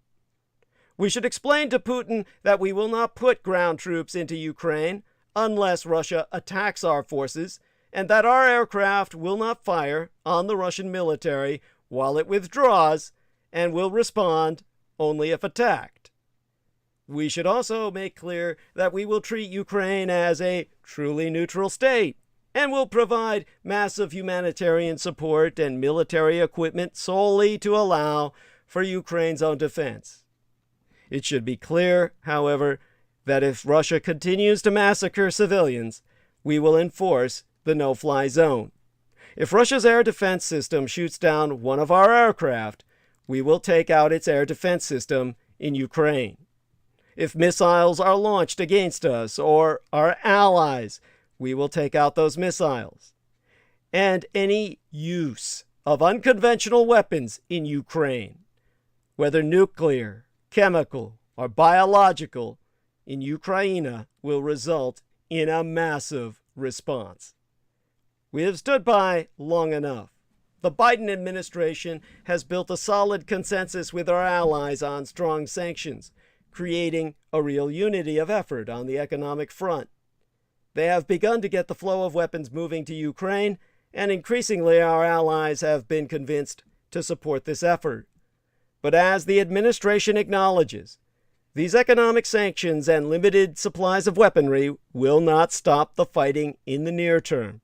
Indeed, with Putin facing a longer, more intense battle for control of Ukraine than expected and Russian forces suffering significant setbacks, accompanied by a very real loss of all prestige and a weakening base of support at home, the likelihood that Putin lashes out aggressively, both against civilians in Ukraine and against these United States and our European allies, significantly increases. Financial facts about Putin offer insight. into who he is and how he operates, and the surprisingly bold efforts by the United States and our allies to disconnect key Russian banks from the international financial system, and the recent imposition of a U.S. ban on Russian oil also were strong moves to increase the pressure on Vladimir Putin. As those actions take hold, the ruble will continue to suffer, as will the overall Russian economy and the fortunes of Putin's oligarchs. This makes it all the more likely that Putin will feel the need to demonstrate strength, both at home to suppress dissent, as he has with recent arrests in Moscow, as well as abroad. Indeed, to save himself and to shift the Ukraine crisis back in Russia's direction, Putin likely believes he must demonstrate that Russia remains a great power and that he can extract major concessions from the West. Well, to do so, Putin has a few options at his disposal. He could get massively more aggressive with conventional weapons, targeting even more civilian targets within Ukraine. He could use cyber attacks against Ukraine, the United States, and all our allies. He could employ unconventional weapons, including chemical and biological weapons or tactical nuclear devices in theater, or he could ally with others in the region and lash out against yet another country, including potentially NATO allies. From our perspective, some of these options are more likely than others. First, the idea that Putin would use tactical nuclear weapons or a significant deployment of chemical or biological weapons in Europe seems unlikely, because it would be well near impossible for the Allies to allow Russian use of unconventional weapons without a direct military response. Likewise, given that President Biden has made clear that an attack on a NATO country would provoke a massive military response, and given that Putin's army is already stretched beyond thin in Ukraine, it's essentially snapped, it seems unlikely that he would expand the conflict beyond Ukraine at this time. On our current path, this leaves a massive expansion of the conventional conflict in Ukraine and a new expansion into the cyber domain, whether against Ukraine or the United States and our allies, as the likely next steps for Putin. In my view, both scenarios are likely, if not inevitable, as in, like, wake up tomorrow and expect to wake up to that. Now, Putin has made it clear that he is willing to go after civilian targets in Ukraine, and thus far he has paid little price for doing so.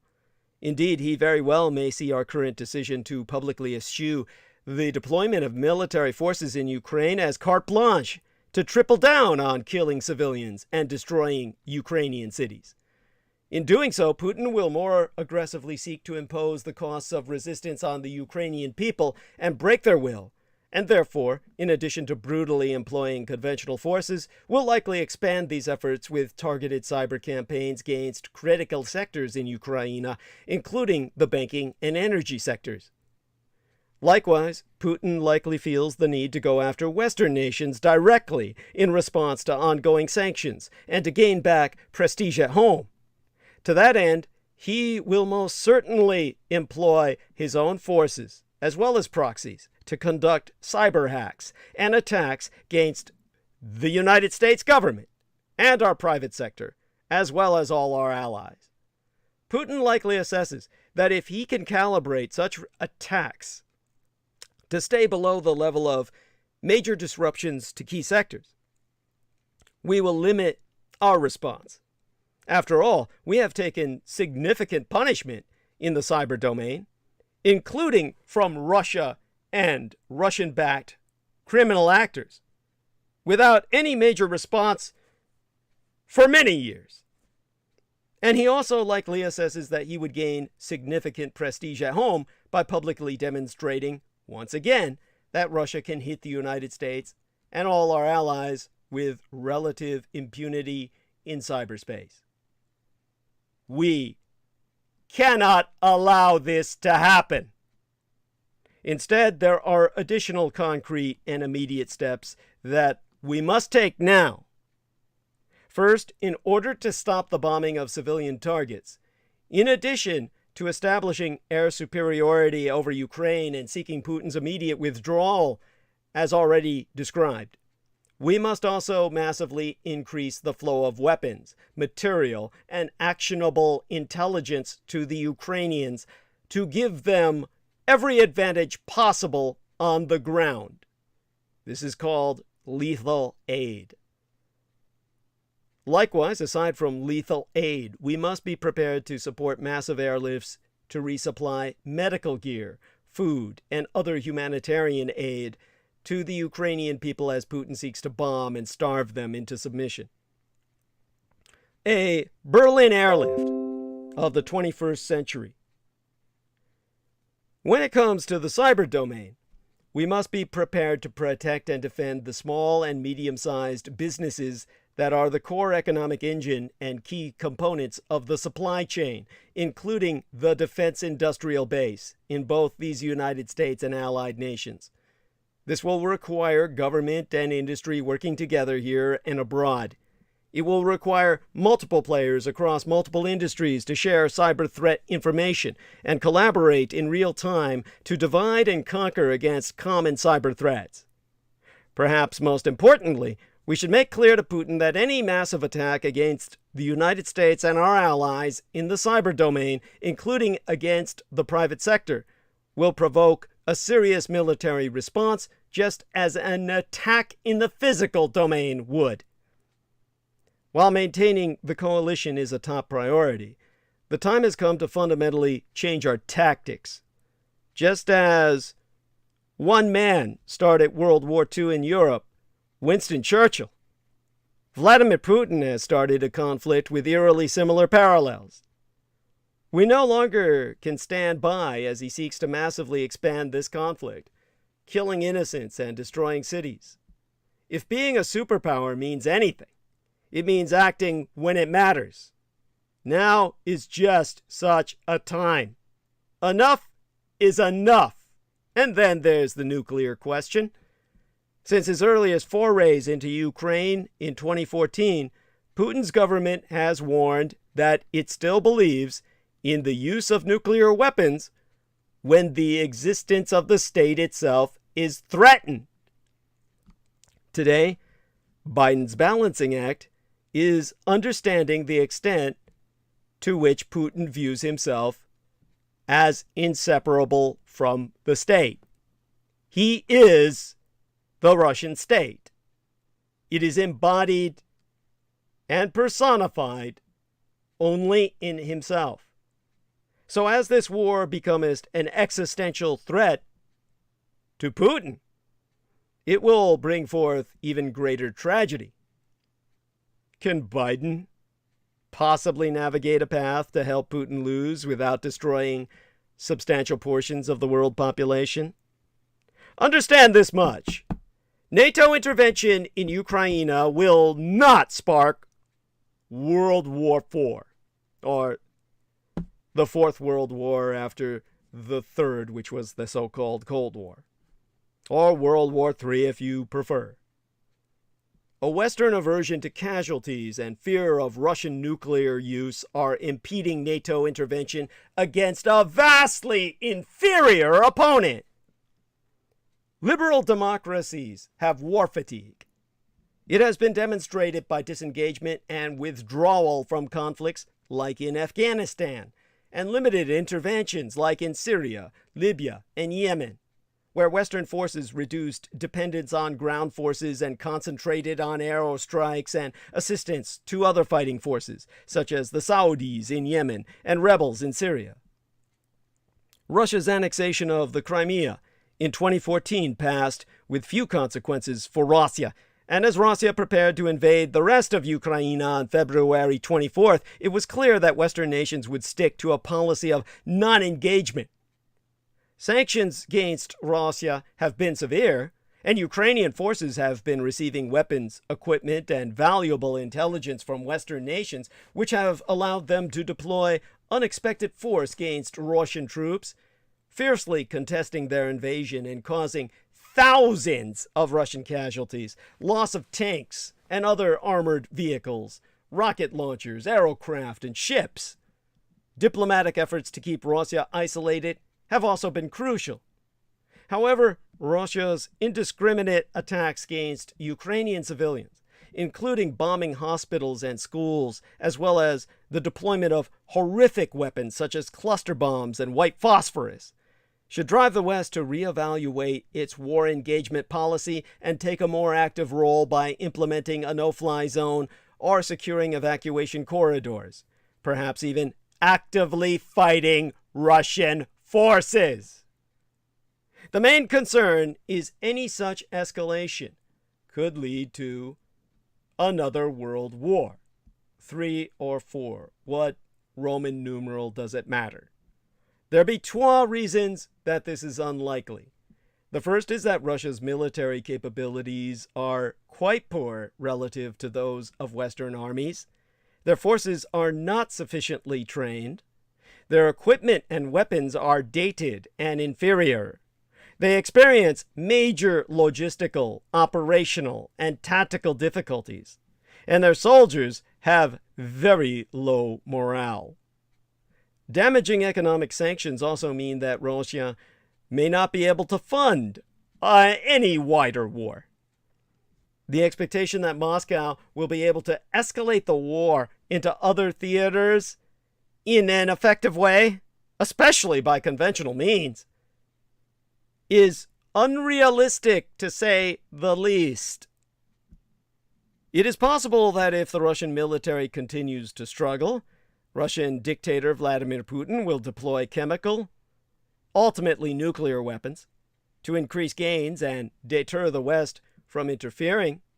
But even that is unlikely. The second is that Russia has become isolated.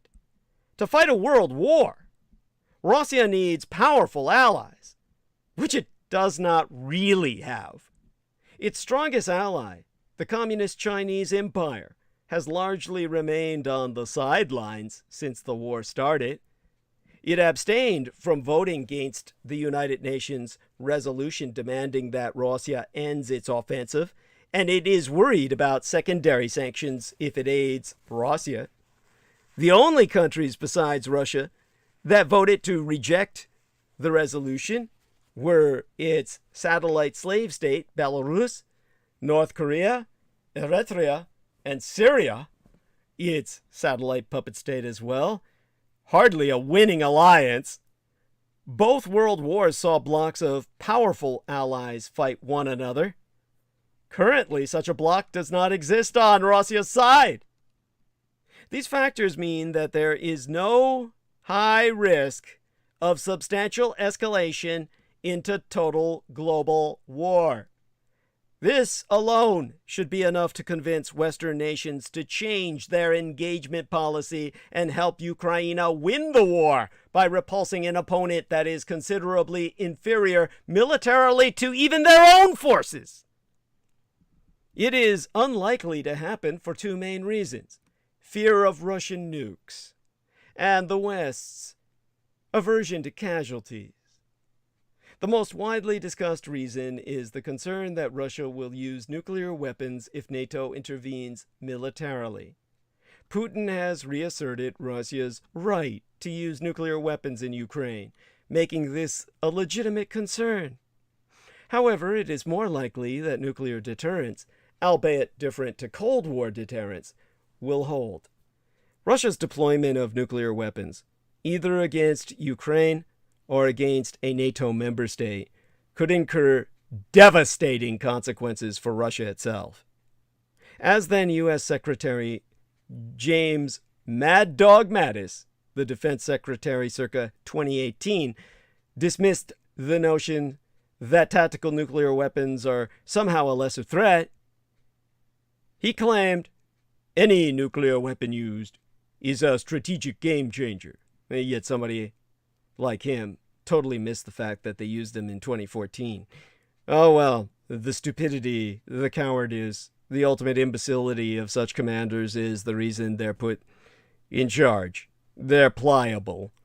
Therefore, By such logic, if NATO retaliates with a powerful response, either nuclear or conventional, it may target strategic Russian military positions and perhaps even sites of political power, aiming at wiping out Russian military capabilities and targeting those in positions of authority, a move that could threaten Putin's leadership. A NATO retaliation should therefore be considered a major threat to Putin, especially because rivals include numerous nations with considerable nuclear capabilities, such as the United States, the United Kingdom, and France. In addition, at the heart of this conflict stands national identity. Putin has little motivation to devastate a country he wishes to annex, and has not knowingly made any preparations for using nuclear weapons. Fear of the bomb accounts for one reason behind the West's decision to leave Ukraine to fight on its own. Another consideration is fundamental to the West: casualty sensitivity. Sensitivity to casualties, specifically deaths among troops, has become a major element affecting liberal democracies' war preparedness, use of force, and decision-making regarding participation in wars at all. The trauma of Britain's so-called lost generation followed the loss of 750,000 troops in World War I. It overwhelmed the public and affected interwar foreign policy and military preparedness in a sincere attempt, to some degree until the advent of Winston Churchill, to avoid another war. The same happened in other liberal democracies scarred by the war, such as France, whereas countries with shallower liberal and democratic traditions, such as Germany, which suffered heavier losses than France and Britain, consequently gravitated towards fascism and reverted to militarism. Conflict behavior and public attitudes towards wars have undergone deep changes during the 20th and 21st centuries as a result of extensive liberalization and democratization processes. Liberal concepts of individualism, personal freedoms, a reduction in internal violence, and a comfortable lifestyle that includes longer life expectancy brought about changes in attitudes about war, primarily that it is an undesirable way to resolve conflicts. Rejecting the violence and suffering that comes with it has made it difficult for leaders of liberal democracies to justify to the public participation in wars, especially wars of choice, in which the nation is not under direct existential threat. The United States' interventions in Vietnam, Lebanon, Somalia, and Iraq, for example, were shaped by the casualties incurred. The 1983 bombing of the Marine Corps barracks in Lebanon that killed 241 U.S. service members, and the 1993 Battle of Mogadishu, where 18 U.S. soldiers died, provoked powerful reactions against the missions, bringing them to an abrupt end despite them initially enjoying wide public support. A similar reaction came after the Tet Offensive in Vietnam in January of 1968, which resulted in 1,500 American fatalities. It was a watershed moment that changed the debate about the war and led to the shelving of plans for escalation. Support for the second war in Iraq also fell dramatically as deaths mounted, causing the American public to question the necessity of the war or its conduct and chances of success. Israel's use of force against Hezbollah, the Army of God, in Lebanon, has been heavily influenced by casualty aversion.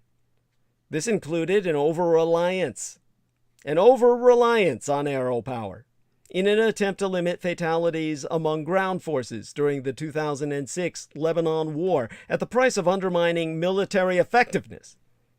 Then Israeli Chief of Staff General Dan Halutz famously commented, "We don't send ground troops into Lebanon because the public couldn't stomach any more deaths." Israel's withdrawal from southern Lebanon, where forces had been deployed between 1985 and the year 2000, was also heavily influenced by the public's dissatisfaction with the casualties incurred, particularly after several costly incidents during the 1990s undermined support for a continued military presence and enhanced criticism of the government. Non-democracies and guerrilla and terrorist organizations do not exhibit such an aversion to casualties. During the Iran-Iraq War, both sides callously sacrificed children by using them as human minesweepers and shields. Similarly, both the Viet Cong in Vietnam and Hezbollah in Lebanon showed considerable willingness to sacrifice lives despite suffering more losses than their liberal enemies.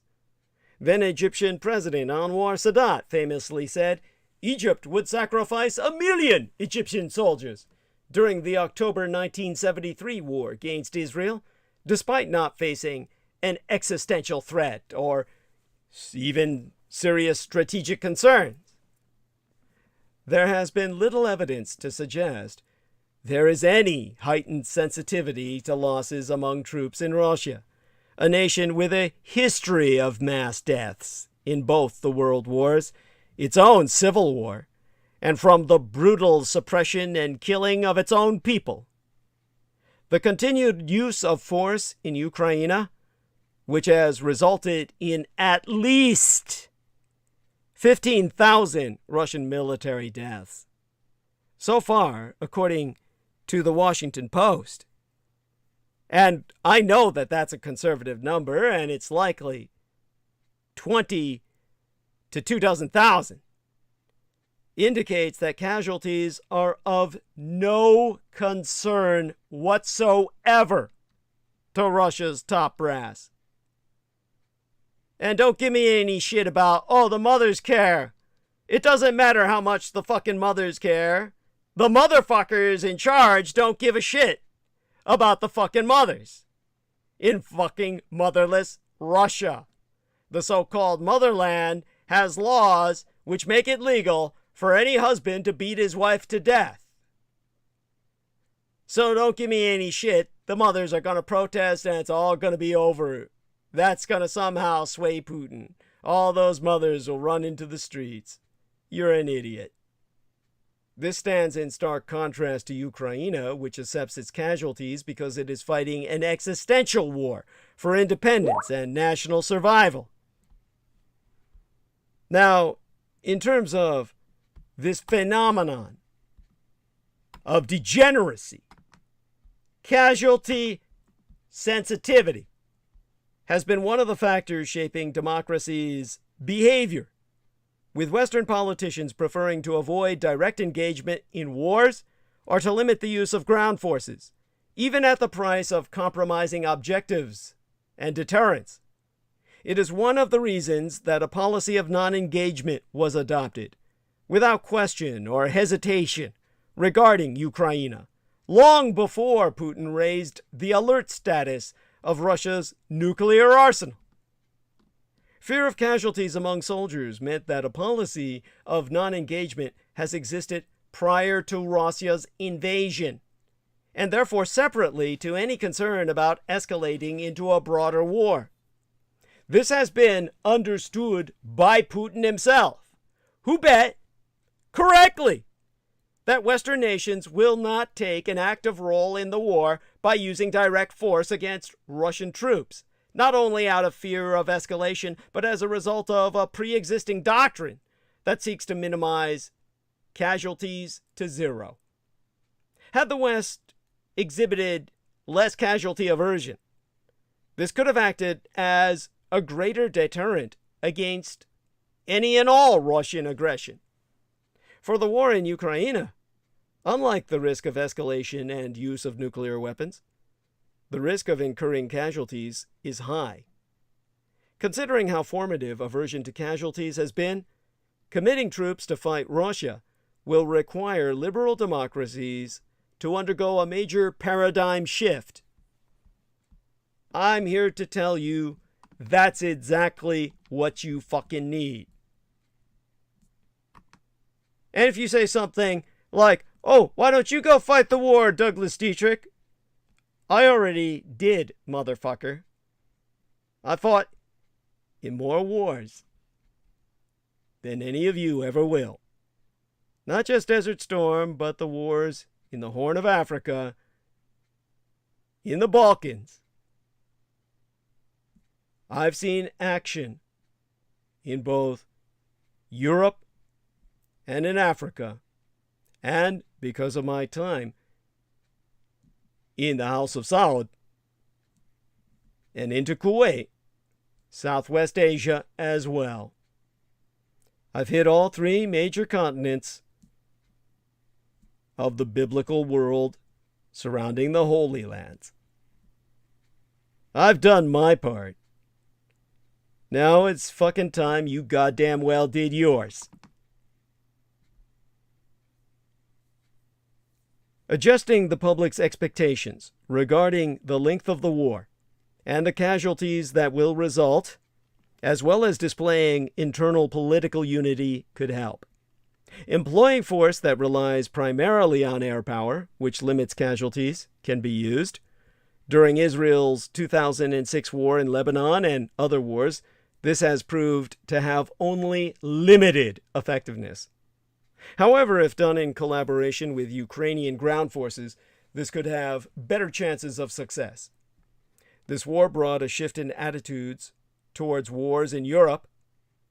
The United Germans, famously pacifist since supposedly 1945, that's all a line of shit, they were prepared all through the Cold War, World War III, to invade East Germany, have, since the collapse of the Soviet Union, turned infamously pacifist, and yet have now undergone the largest shift of all paradigms in Europa, now supporting military aid to Ukraine and a considerable increase in funds to rebuild the United Germany's military power.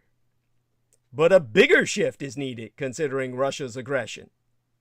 Russia is no stranger to targeting civilians, as it has done in the carpet bombing of Grozny in Chechnya in 1994 to 1995 and 1999 to the year 2000.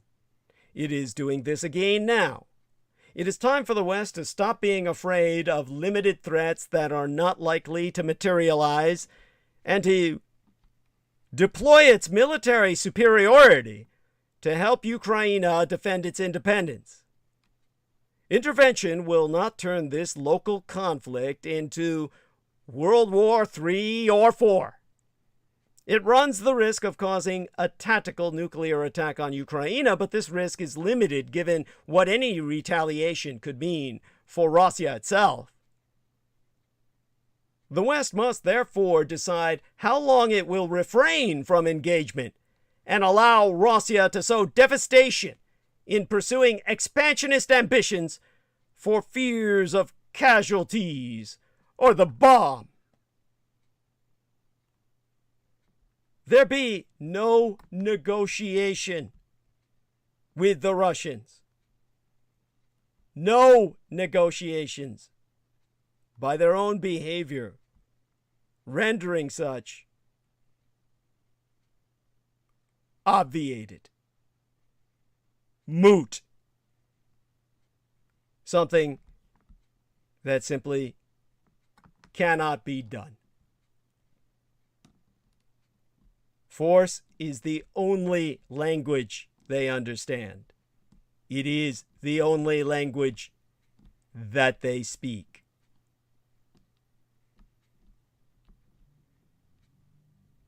Now,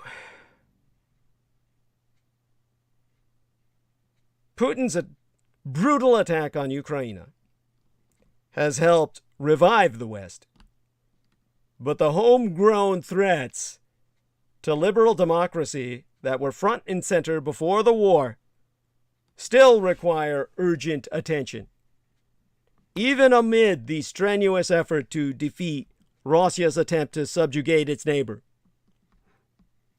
You recall what I said about communist China funding your racist militias. It would be tragically ironic if the West succeeds in turning Putin's gamble in Ukraine into a resounding defeat, only to see liberal democracies then succumb to the enemy within. Putin's invasion of Ukraine exposes the Fox News QAnon feedback loop. Conspiracy theories bubble and burble up from the right-wing swamp. Fox News launders them, and the fringe gets ever more emboldened. One of the currently preferred rationalizations pro-Russia propagandists are using to justify the invasion of Ukraine appears to have emerged from an American social media network known for hosting QAnon, neo-Nazis, and other assorted deplorables. As Justin Ling, a fellow Taiwanese American at Foreign Policy, explained it earlier this month, the new theory is that Moscow is launching airstrikes on Ukraine to destroy bioweapon manufacturing labs in order to prevent the American infectious disease expert Anthony Fauci from creating a sequel to the COVID-19 virus. You heard Lou Reist and Penny Bradley allude to this madness. This is what comes from their environment, Red California, and, of course, her affiliates, alternative right-wing white supremacist media. The very notion that Ukraine has bioweapons and that Russia is invading to stop some dastardly Ukrainian plot. Now, let's check into whether or not I've been cut off. It says I've got an excellent connection here, but there was a bizarre sound on my internet. I presume the majority of you have heard it. Everything seems to be functioning well enough for me to go on. And I take it James and Reese heard that too. No, I actually didn't. Oh, okay. There was like a submarine sonar sound that came up on my earbuds. So there you go with that. I'll go on. Thank you. Now, prior to, how do I say this? As I said, this preposterous notion that Ukraine has bioweapons and that Russia is invading to stop some dastardly neo-Nazi Ukrainian plot didn't even emerge until after the invasion had begun. Prior to that, the laughably thin rationale was based on Vladimir Putin's personally asinine claims that Ukraine, whose president is of Jewish Holocaust ancestors who had survived the Holocaust, as well as many who did not, is being run by Nazis. When that didn't really fly, a new justification emerged from what are definitively American sources.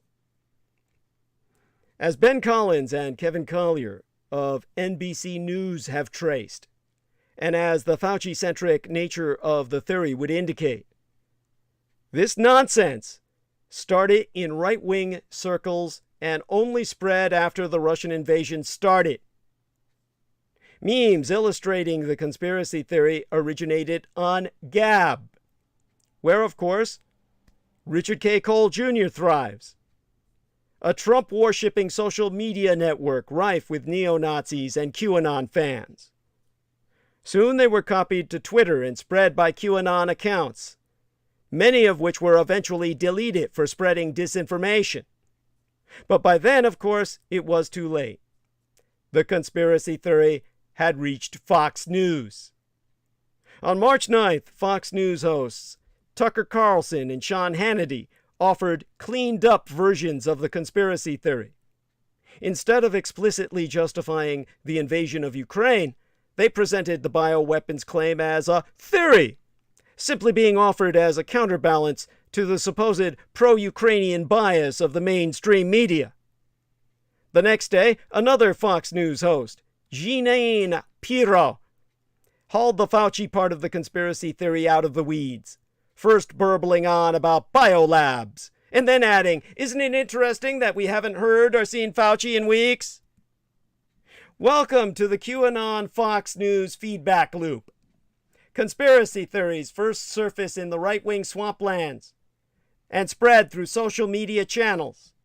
They get picked up and then, crucially, laundered on right-wing media outlets like Fox News, run by the Rupert Murdoch dynasty out of Australia, in his never-ending campaign to destroy America, in alliance with the fucking Russians. Dwellers of the right-wing swamps are emboldened by seeing their ideas on Fox News and other mainstream conservative outlets, and ordinary Fox News viewers, presuming any such descriptive can be applied to these cultic maniacs, are driven to social media to learn more, where they get hit with the harder stuff from QAnon. Rinse and repeat. And pretty soon, every grand old party, Russell collaborationist, red Republican insurgent voter in the country is full to the brim with ideas first floated by the absolute worst people on the internet. I don't just mean QAnon, of course, but all manner of neo-Nazis and right-wing nuts. And it isn't just Fox News, but all manner of right-wing media. Still, for the sake of simplicity, we can call this the QAnon Fox News feedback loop. With this bioweapons hoax, we can see how it works. The original conspiracy theory was, of course, absolutely nuts, and Fox News hosts knew better, and still know better, than to assert it as straightforwardly as their QAnon sources do. Instead, they reframe it in just asking questions mode, and leave it up to their audience to make the connections, giving these losers the delusion that they're thinking for themselves. The Fox hosts never come out and say that the Ukraine invasion was justified by this nonsense hypothetical. They just ask questions about whether Ukraine is really the innocent victim the hated mainstream media portrays it as. And they trust, with good reason, that their viewers know how to use Google and social media and will find the hardcore conspiracy theories for themselves. We have seen how this works in all manner of right-wing nuttery. QAnon and QAnon-adjacent circles started floating the idea that the January 6th insurrection was a false flag created by the FBI. Soon, Carlson was making documentaries about it, and Senator Ted Cruz tried it out during a Senate hearing. The idea that horse paste was a COVID-19 cure-all started on right-wing social media and, sure enough, was soon being ventilated in just asking questions style on Fox News and among Senate Republicans. Now we're seeing the same thing with Florida's Don't Say Gay bill, where QAnon lies about Democrats being pedophiles, stripped of the blood drinking, are presented as fact on Fox News. The QAnon Fox News feedback loop is grim on its own, especially since so many congressional Republicans have inserted themselves into it. But it's now even more deadly, because Putin and his propagandists are riding along. As disinformation expert Jared Holt explains at the Daily Beast, while Russia first used narratives and disinformation related to biolabs to demonize Ukraine in the past, it was only after the QAnon conspiracy theory about Fauci and Ukraine began to spread that Russia adopted it as a justification for the invasion. My fellow Taiwanese American Ling notes that this QAnon theory is now promoted by one Russian embassy, an official Russian state propaganda outlet, and media channels in Serbia and the Communist Chinese Empire. It is, after all, a better lie than the denazification crap Putin himself spewed at first. QAnon and its adjacent conspiracy theory communities online have created a way to crowdsource right-wing propaganda. Fox News figured out long ago how useful that is, because the online ecosystem helps sort out which conspiracy theories will do well with their target audience. QAnoners do all the work honing and refining the ideas, and all Fox News has to do is repackage it. Just asking questions, and they're good to go. Now Putin is exploiting the same online American ecosystem.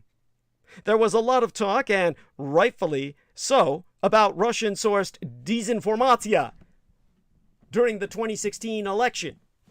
But increasingly, that is now a two-way street, with American right-wingers generating and refining conspiracy theories that Russian propagandists can use. Similarly, Eric Kleefeld notes at Media Matters that Putin's latest televised tirade could have been copied from right-wing media in the United States, so much so that he even complained about the liberal elites trying to cancel him. Russian propagandists turning to QAnon, established by Michael Aquino, to sharpen their lies makes a lot of sense, in a sad and dark way. America's freewheeling social media networks provide the ability to crowdsource and refine conspiracy theories in a way that isn't available in the top-down and heavily censored media ecosystem of motherless fucking Russia.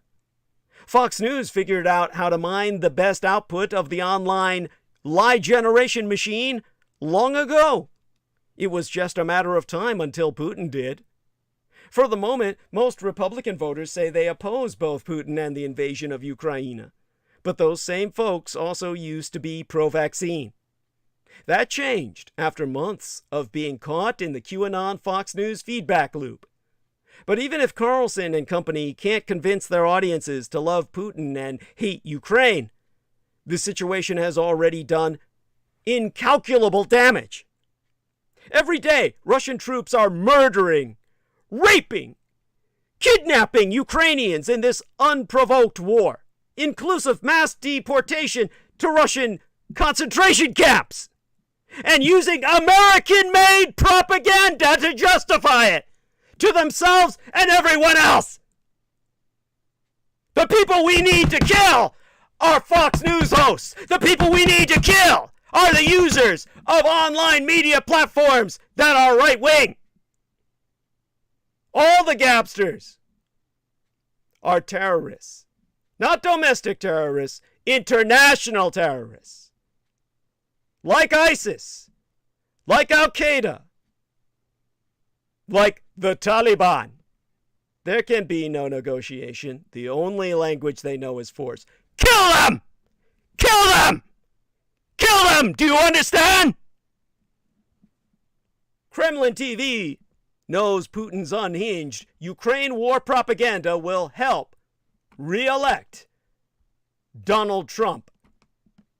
Putin's invasion of Ukraine pitted Russia against most of the world, leaving Kremlin propagandists yearning for any tidbits of pro-Russian sentiment in these United States. These days, state television draws on a bounty of translated quotes almost exclusively from two Westerns' voices: Tucker Carlson of Fox News and former U.S. President Donald John Trump. They have a plan to reward them both. Carlson, with a highly coveted interview with Russian dictator Vladimir Putin, and Donald Trump with a freebie PR campaign designed to light his path back to the White House. Last Thursday, Russia's defense ministry released a colorful diagram purporting to demonstrate that President Joe Biden's son, Hunter Biden, is secretly bankrolling the Pentagon's biolabs, Pentagon biolabs, in Ukraine, allegedly developing biological weapons to target the Russian motherland. Oh, if only! We could only wish The allegation was preposterous and was squeamishly avoided by the responsible mainstream media, but Tucker Carlson immediately latched onto it. Talking about the accusation later the same day, Carlson did his best to preempt any doubts about his motivation. He said, "What are the outlines of that story? We're not sure. We know it's legitimate to ask what it means. Why wouldn't it be? You're not a Russian agent repeating discredited Putin talking points if you ask. You're a good citizen." Carlson's disclaimers notwithstanding, Kremlin propagandists see the Hunter Biolab material as just the right kind of toxic waste that can bury his father's chances of re-election in 2024. On Sunday, Russian state TV host Vladimir Soloviev opened his program, Soloviev Live, with a clip of Tucker Carlson's show from March 16th. In the clip showcased by Russian propagandists, Carlson was berating Florida Congresswoman Maria Salazar for not forcing Ukraine to concede to Russia's peace deal, which in essence demands nothing less than total capitulation.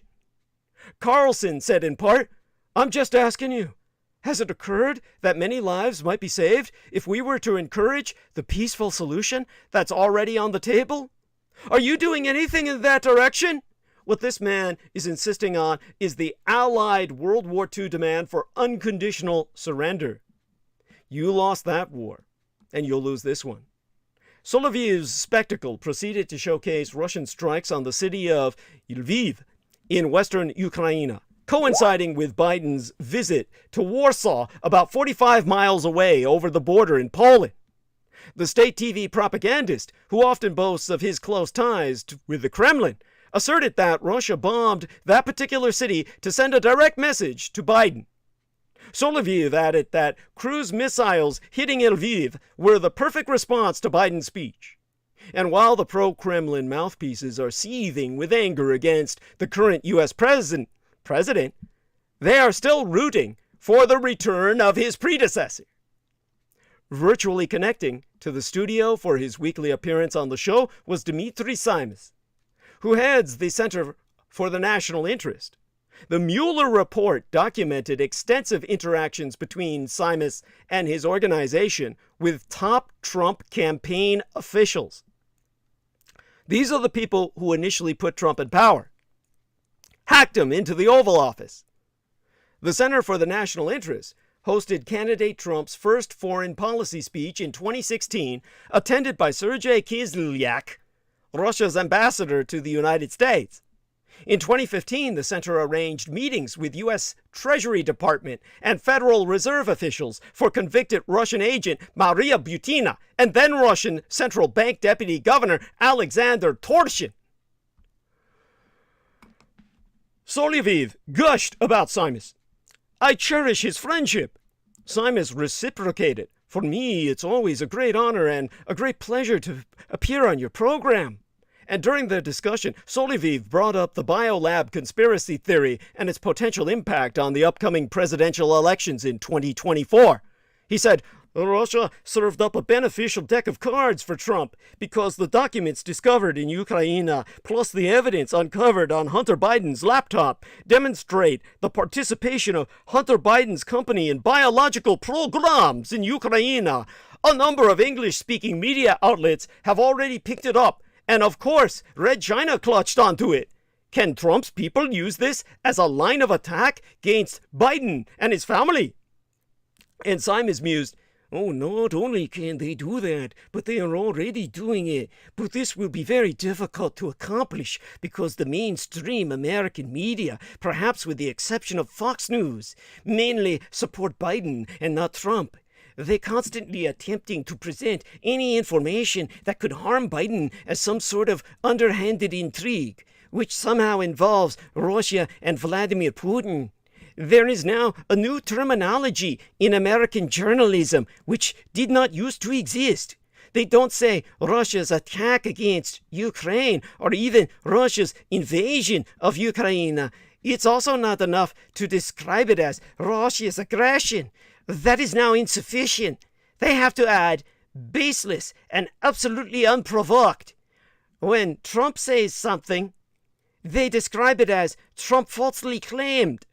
When Tucker Carlson starts to say something, the leading commentator of Fox News, they immediately say that Tucker Carlson is speaking at the suggestion of Putin, that he is getting his write-ups from Moscow. And Soloviev in turn surmised Dmitry Konstantinovich, that's Simus's real Russian fucking name, okay, pointed out that you can't hear this point of view anywhere, even on Fox News, with the sole exception of the great Tucker Carlson. Now, back in 2021, during his TV show, The Evening with Vladimir Soloviev, the host pined for the return of his favorite American president. Things were so good under Trump.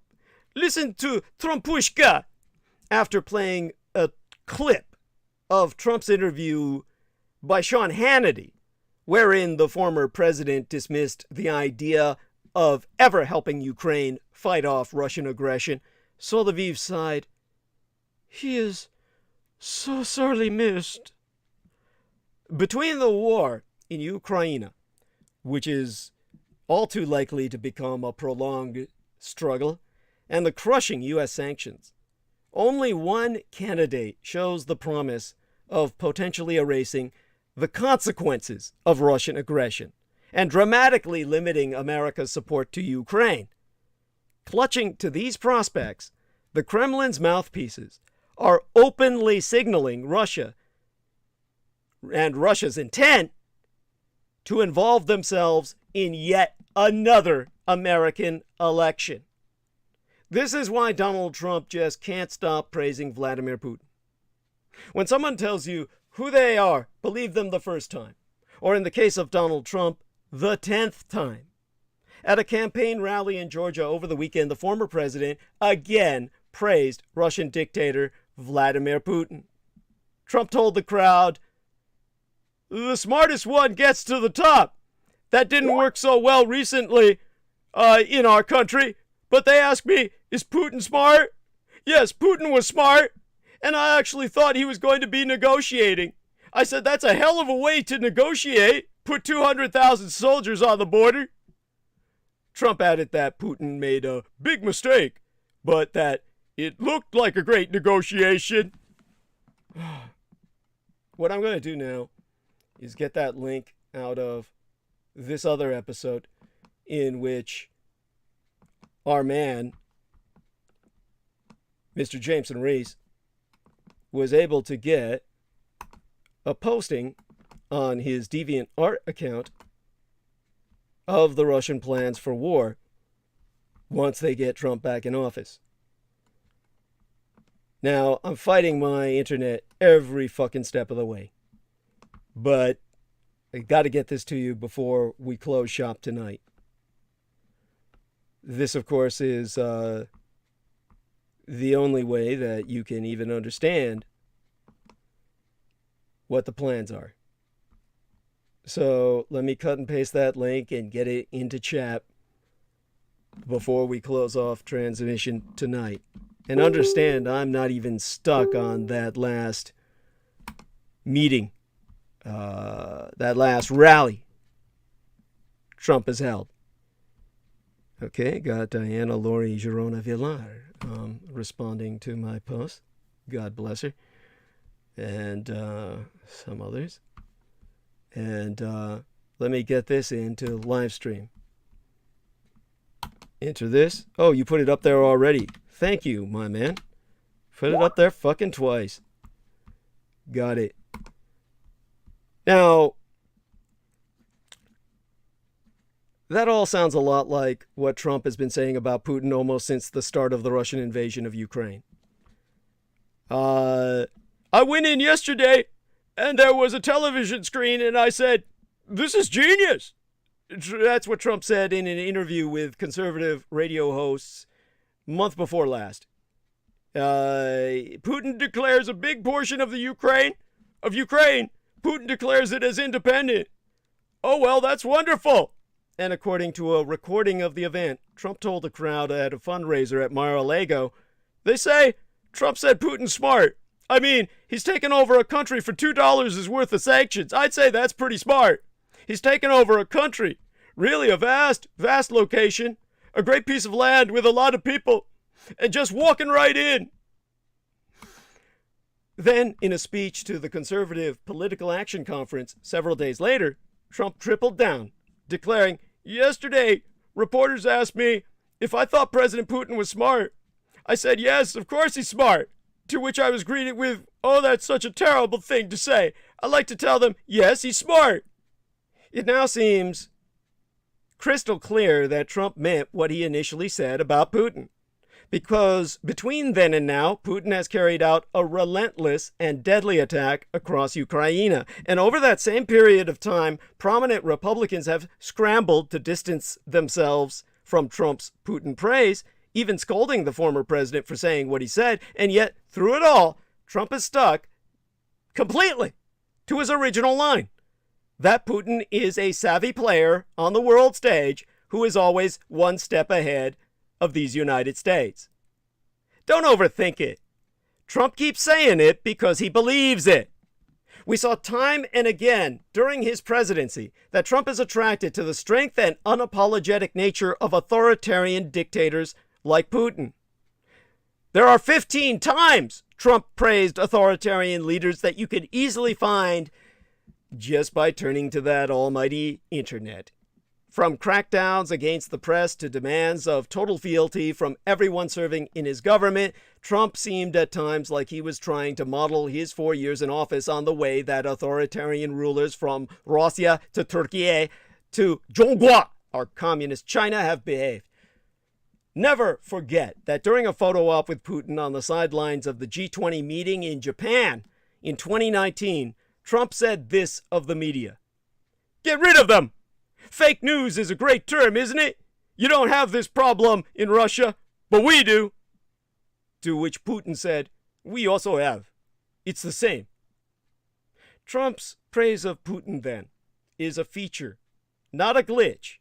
He says it, and keeps saying it, because he is genuinely admiring of the supposed might of the Russian president that's being displayed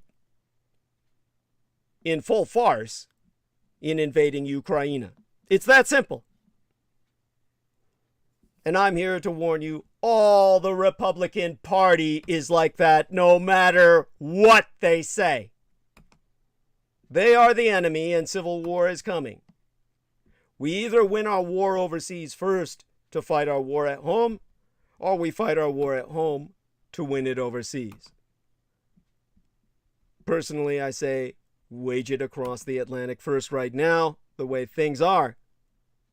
In the last few minutes they have remaining.